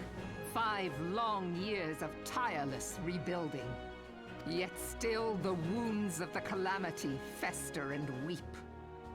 But when I stand atop the mizzenmast and gaze out upon our battered and broken vessel, I see an undying spirit. Did we not build all this from the wreck of the Galadian all those centuries ago? Shall we not do so again? Yet there are those who would see this ship of ours sink beneath the waves of the restless Rotano. These angles are not as good as the first one. The Sahagin creep ashore seeking blood for their accursed god. Those fishback The Sahagin bastards. have risen? while the mines of Ogomero spew forth kobolds who push ever south, despoiling our lands as they go. These savage beast tribes will be the first waves to crash against our creaking hull. And behind them swells the grim tide of the Garlean Empire. Even now, the Curs fly their flags within our borders. Doubt not, but that they will be upon us ere long. We are well nigh surrounded. Yet there are those among us who would rather turn their swords against their crewmates than our cannons against our foes. How can we hope to repel our many enemies when mutiny breeds below deck? There is but one course left to us. One bearing that will bring us victory over the beast hordes and the Empire both, and see this ship safe to port. We must mend the rift the Calamity has reopened twixt Pirate and Maelstrom, and stand fast with our adventurer brothers against the coming tempest. Mark ye well, a crew without unity is no crew at all. 'Tis but a mass of drowned men. To me, then, brothers and sisters of the sea, gather beneath the undying crimson standard, and pledge me your strength, your skill, your wisdom. And with the guidance of the navigator, this great vessel of ours shall ride the waves, till sea swallows all! Long live the Admiral! And remove them! Gather the lads! Oh, where's me cutlass? I'll follow ye to the seven hells, Admiral! Yeah, it seems like all of these, like, memorials, they're berating their people. It's like, let's remember, and you guys all suck. Oh, shut up.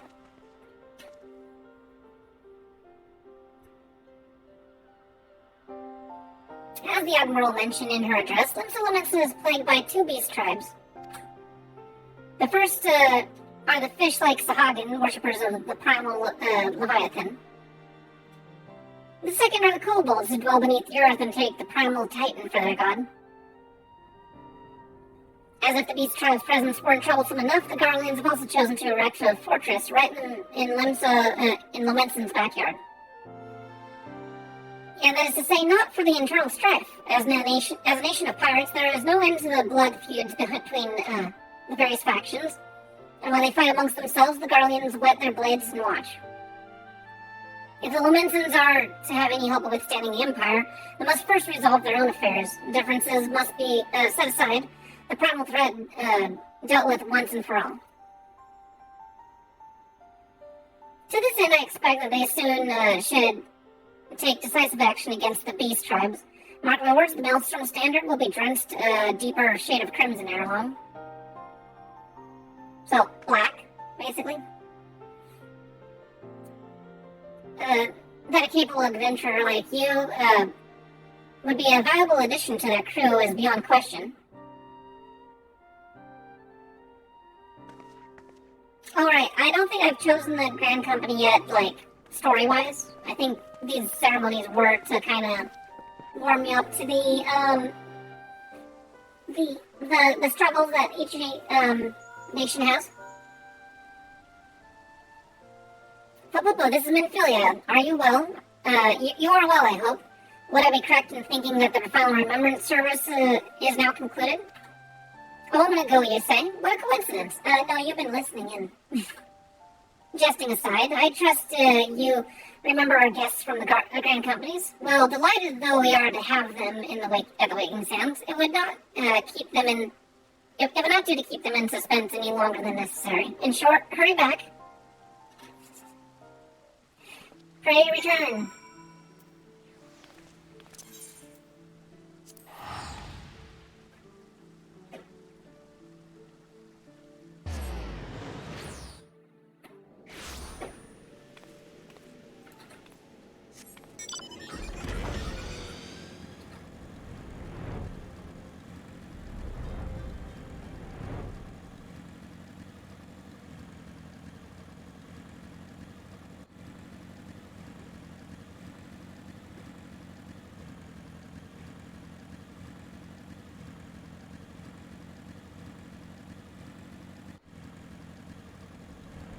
Actually, I don't think that tree has any collision in it.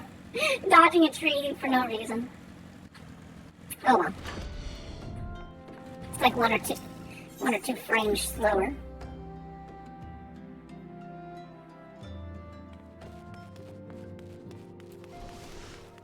Alright, let's see here. How does this turn out? Is it just gonna be like, oh, you already have a contract with us? Or am I gonna be able to choose a new grand company again? Welcome back, Popopo. Were the grand companies worked as illuminating as you had hoped? Each nation is beset with problems. I trust you see now why your services are in such demand. But that there were more of you, Popopo. But you must be tired from your journey. Why don't you rest a while and take a moment to reflect on your decision? Once your mind is made up, pray give the Grand Company officers your answer.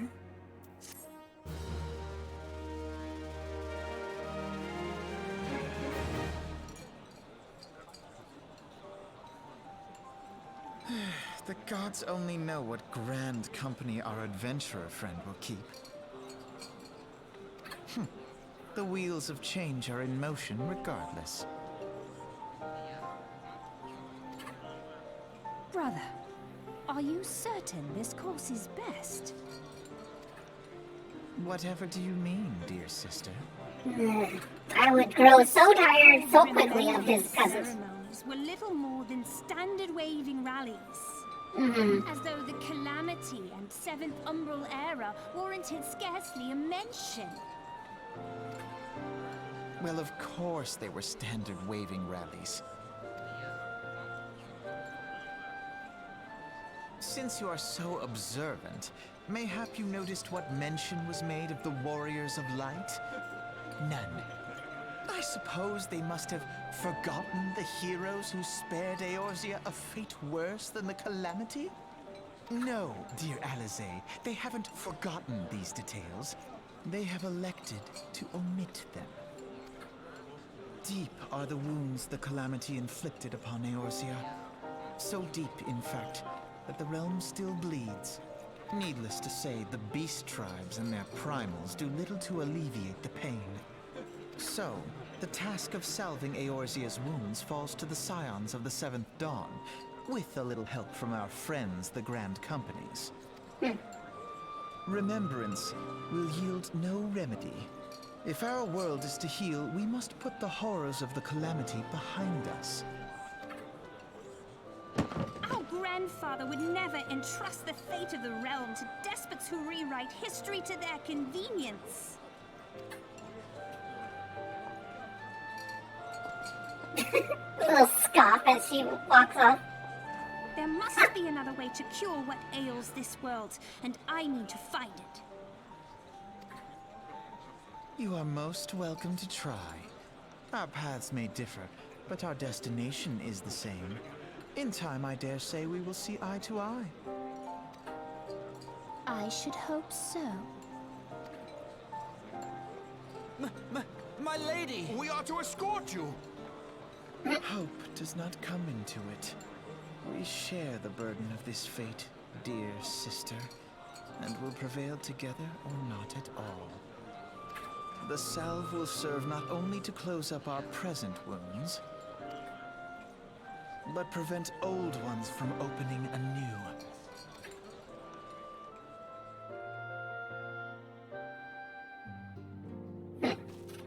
Well, okie dokie then. Oh, do I get to actually choose a Grand Company again here? Which one am I part of? I'm part of the Planner.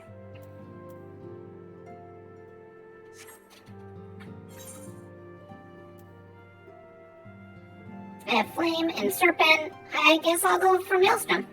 If it'll let me.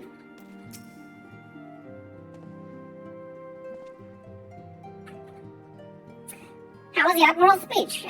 But you need not explain that you understand, that you stand before me now is answer enough. You have resolved to join the Maelstrom, have you not? Sure, yeah, let's go ahead and do it. I wonder if it's like a freebie way of changing Grand Companies doing this. Actually, I don't know, because I don't think it saves progress, but let's find out. That's the spirit last with old allies like you, let's find out what happens here. The company you keep, Maelstrom. Maelstrom Command is located in the upper decks. I'll send you personnel officers expect you. The duties of Maelstrom Soldier can be both arduous and challenging, but I promise you, you will not regret this choice. May your passage be swift and your bearings true.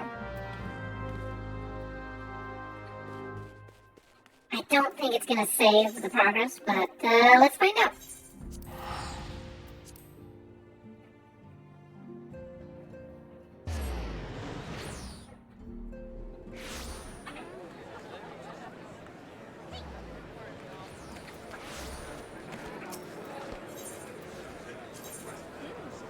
There's a lot of people. There's a lot of people.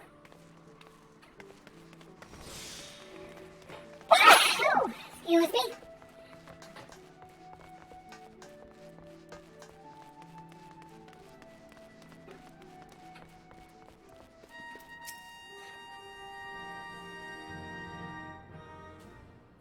Hello, adventurer. What business have you at the Maelstrom Command? My name is Fupu. I believe you're expecting me. You're to enlist if you'll have me. That's fine. Aye, our equipment officer sent word of your coming. It shall be my honor to induct you into the ranks of the Maelstrom. Now, before I accept your oath, you must be made aware of several... Sir.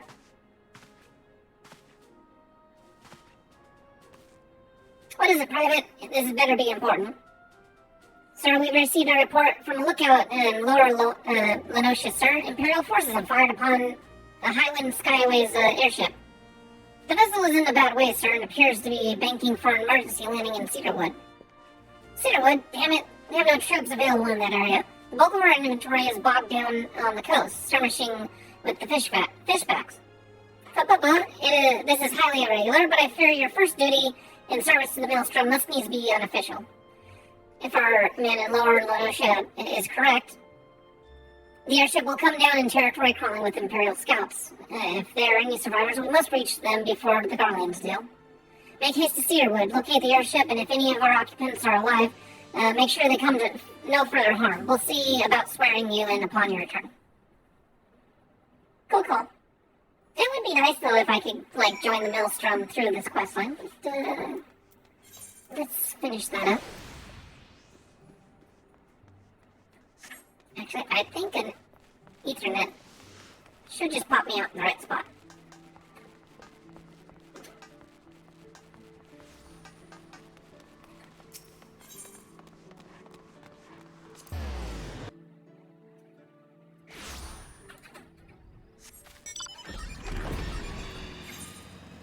Yeah, it's a little closer than all the way down there, so... Not the closest, but it's close.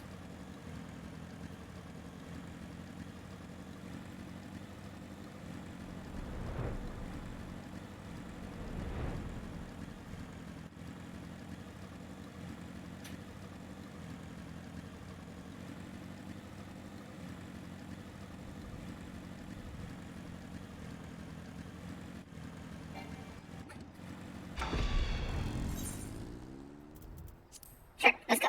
Let's do it. Everyone ignore chat. There's the cringiest of cringe on there, but... Oh, hey, there's Biggs. Nice. And, there's me.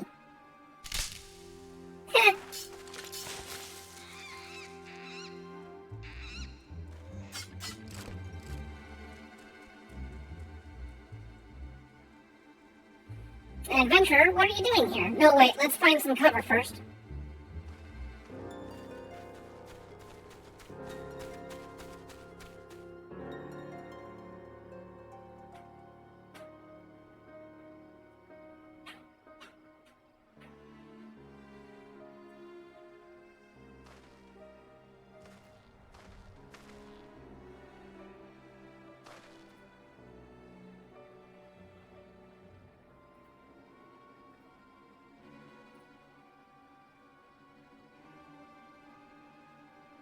Maelstrom Command sent you. How do I know you're not an Imperial spy? You don't even have a uniform.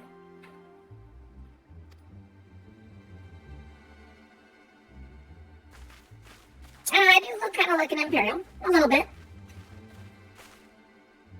Be at ease, sir. We are of the Maelstrom, and you're Garland Ironworks engineer, yes? One of the lookouts reported the attack on your craft. We're here to rescue you. You must be Fabubu. Or Fapu. Good work on reaching our friend here before the Imperials.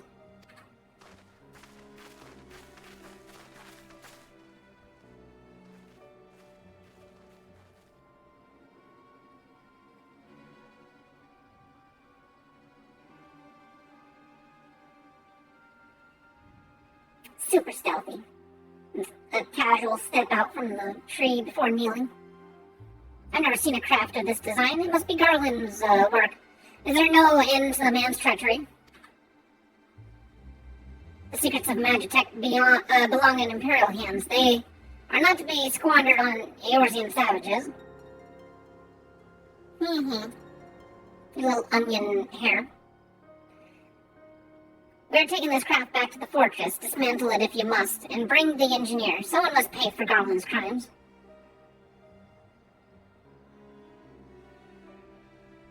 Scouting party from Castramo Ostens. I'd say. Seems they want your ship engineer. Widge, you have to help him. That fool of a Lalafell was hiding inside the tiny Bronco. That's the name of the ship? Okay, the tiny Bronco. Is that the new design people have been whispering about? It's the first airship we've built since the Calamity, the first since Master Garland, well, he went missing. After years of work, she is finally ready for her first test flight, and she was soaring. She really was, till those bastards blasted her out of the sky. Alright, pay attention. We're going to hit these Imperials hard and fast. If they're wanting a souvenir from Eorzea, they can have a knife in the gut. But they're not getting that ship. Oh, and don't forget to save the Lalafell. It's like, oh, don't, save the Lalafell. That might be helpful. What do you say, Fapu? Ready to give those curs a hiding? Like a tidal wave, lads. Charge. It's like, alright, you got this from here. Oh my gosh. An ambush, to arms!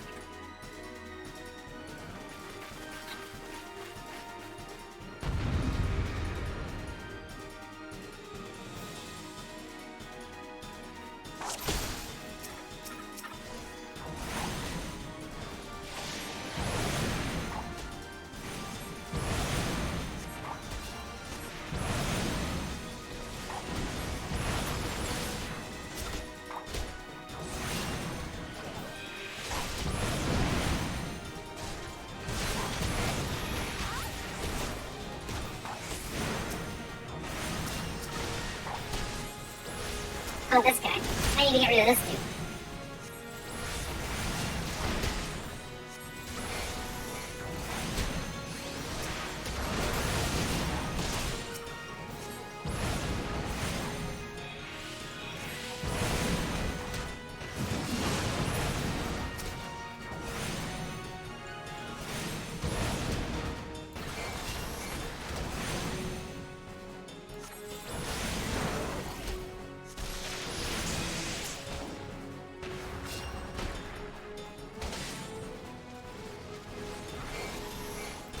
This thing I need to get rid of. Okay.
are you running off to?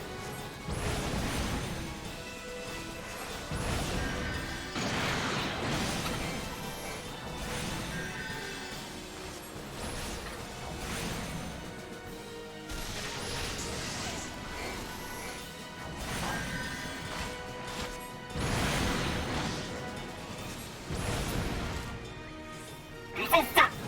There's nothing there.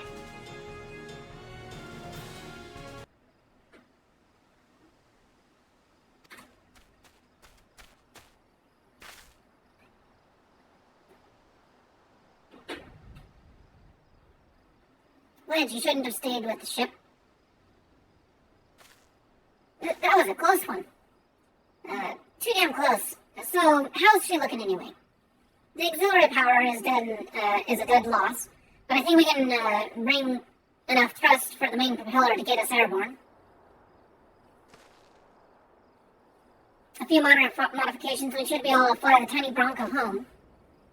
We'll stand watch until the ship is ready to take off. The Imperials will come looking for their scouts eventually, but I doubt they'll get here for a good while yet. Popo, you're free to return to the Maelstrom command and complete your introduction.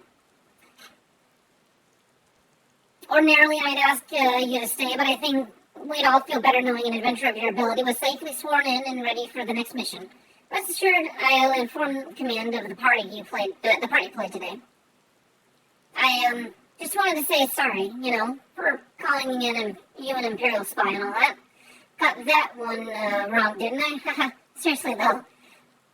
If it hadn't been for you and the Maelstrom lads there, we'd be chained up in a dungeon by now. I mean, you're dead, friend. We both are. Wedge? Thank you. I'm very grateful. We're very grateful.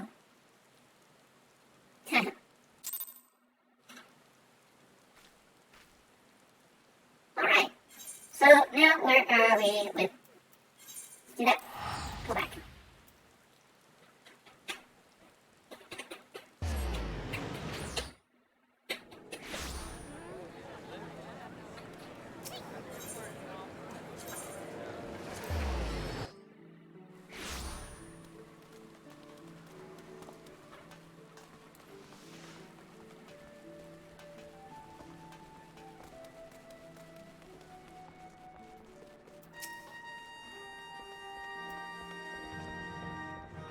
Welcome back, Papa. I just heard the report. You needn't be concerned about the engineers. They completed their return trip without further Imperial interference. I must admit, I had my doubts at first, but it seems the stories about you are true. I look forward to seeing what else you're capable of after you're properly inducted in the Maelstrom, of course. Now, speaking of your induction...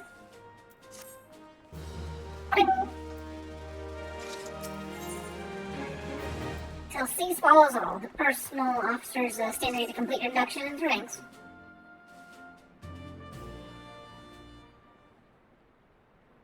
Let's start afresh, shall we?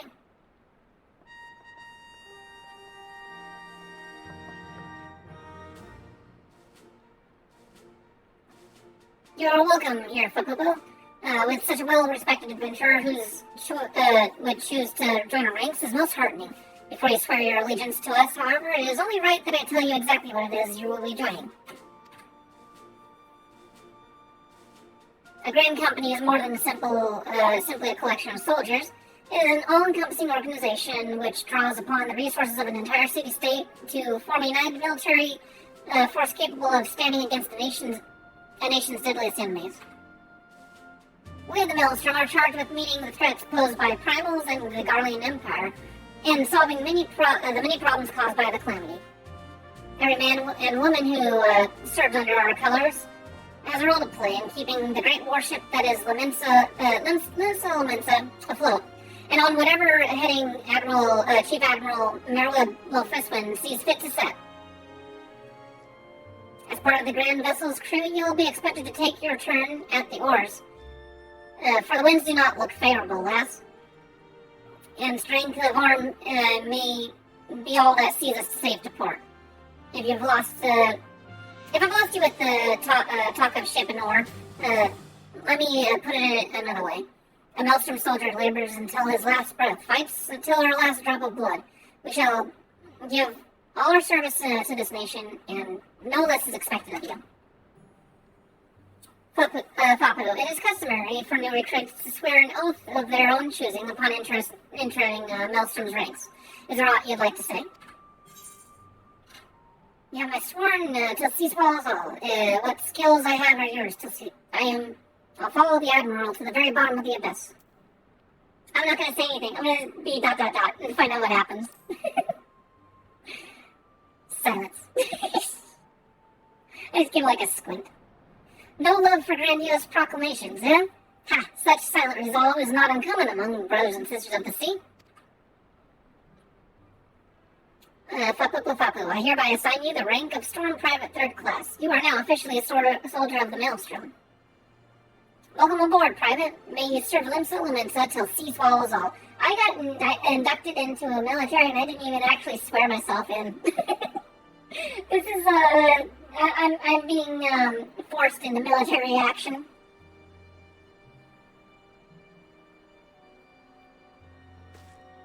Okay, well, I guess I'm saluting. Whatever.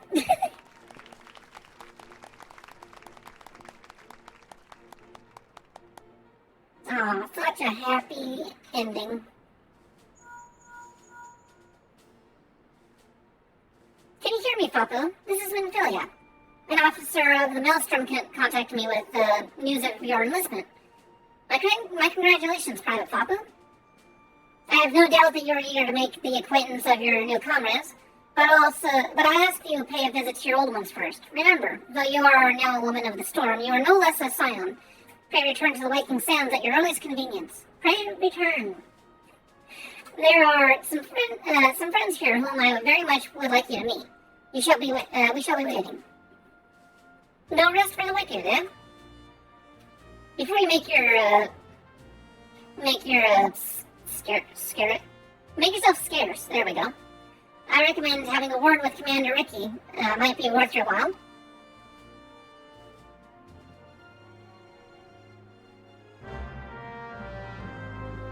Quest accepted. You may now accept quests, the quest My Little Chocobo. Oh, this is where I would get my mount if I didn't get it already. This request must be completed in order to proceed to the end of the main scenario or for a Realm Reborn. So you do eventually have to have your mount. You just don't have to do it now.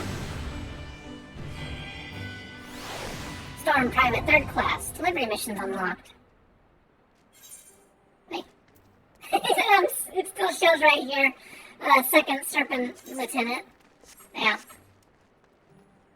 Alright, well, let's see here. I am part of... Command unavailable in New Game Plus mode. Okay, so I can't actually do anything permanently changing to my account while I'm in this mode.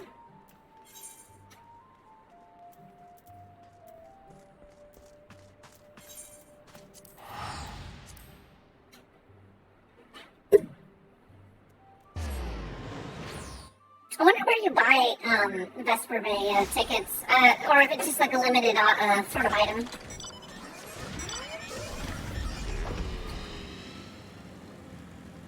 That must be what it is.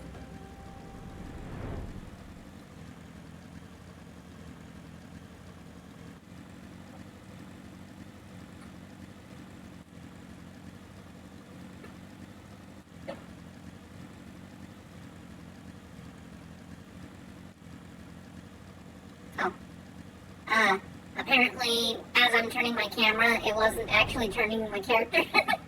Hello, going off course here.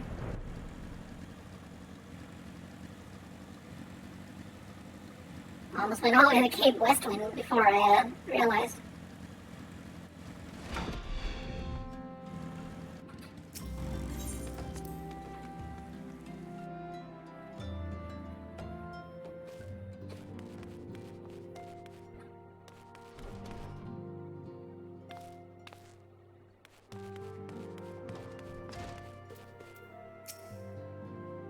Welcome back, Fapu. Lady Manfilia waits you within.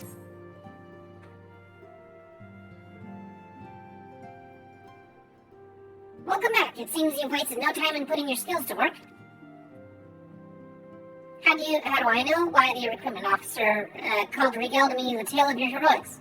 The pride in his voice was palatable. We Scions are truly fortunate to have you with us, Papapu. Now, when we last spoke, I said that I wanted to meet some friends. Did I not?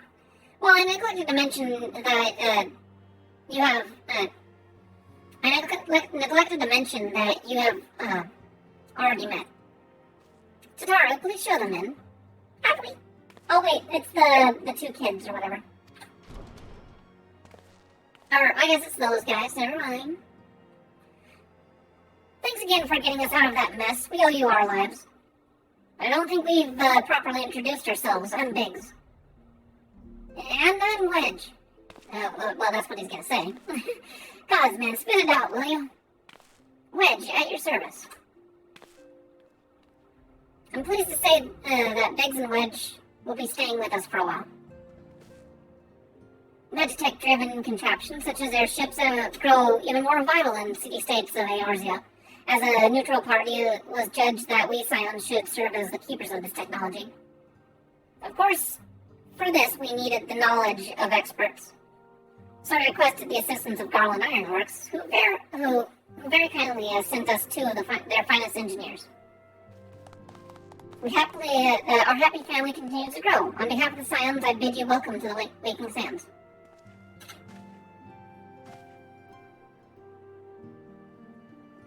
Like every soul here, I love Eorzea, and I count myself blessed to have been given this chance to stand with you, all and fight for the future of the realm. Never have I known such fulfillment, such happiness.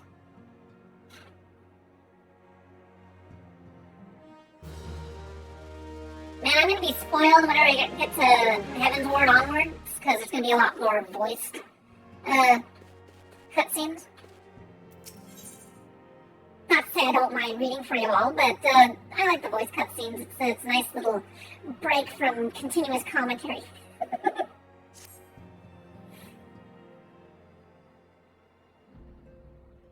Now, having set aside the formalities, we have a favor to ask of you. Okay. Urianger, have the documents arrived from the students of Baldessian? Aye, my lady. They arrived but recently. We have conducted a study at the behest of the Order of the Twin Adder. Papalimo, Ida, a synopsis if you would. Our task was to survey the behavior of the Sylphs, a beast tribe indigenous to the Twelveswood.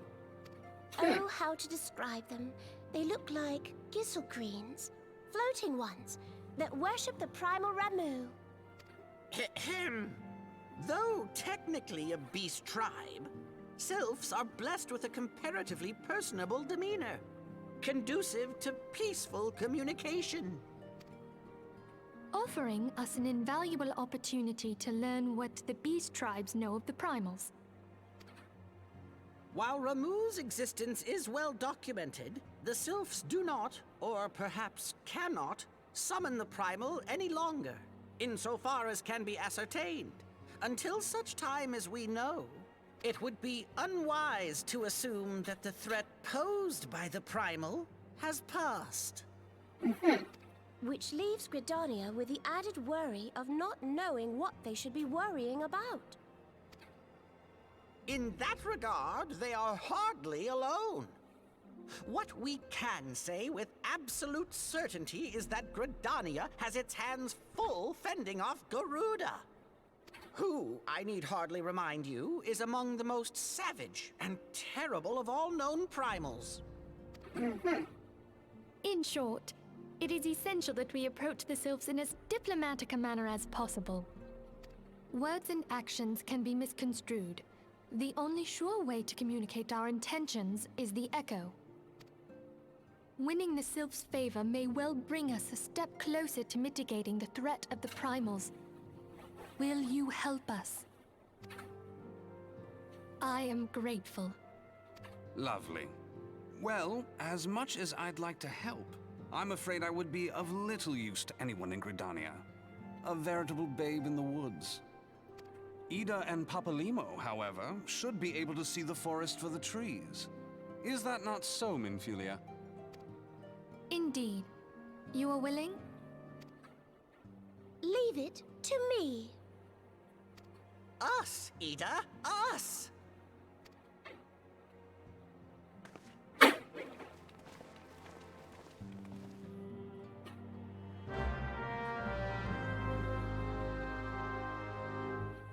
Okay. Well, I feel like this part 2 is actually a lot longer than I was expecting. I do feel like it is chopped up a little bit differently than what I was hoping it's gonna like a 4-hour sort of thing. That's why I decided to do it. But it's drawing on 9 hours stream, so I'm gonna take a break. But I do enjoy everyone that's followed along and lurkers. I appreciate it. But yeah, if anyone's like still here and talking and stuff, I will bid you adieu for now. So, yeah. We'll get back to this tomorrow, and I'll see you guys like on Twitter and stuff. So, alright, anyways, thank you all, and see you tomorrow. Bye!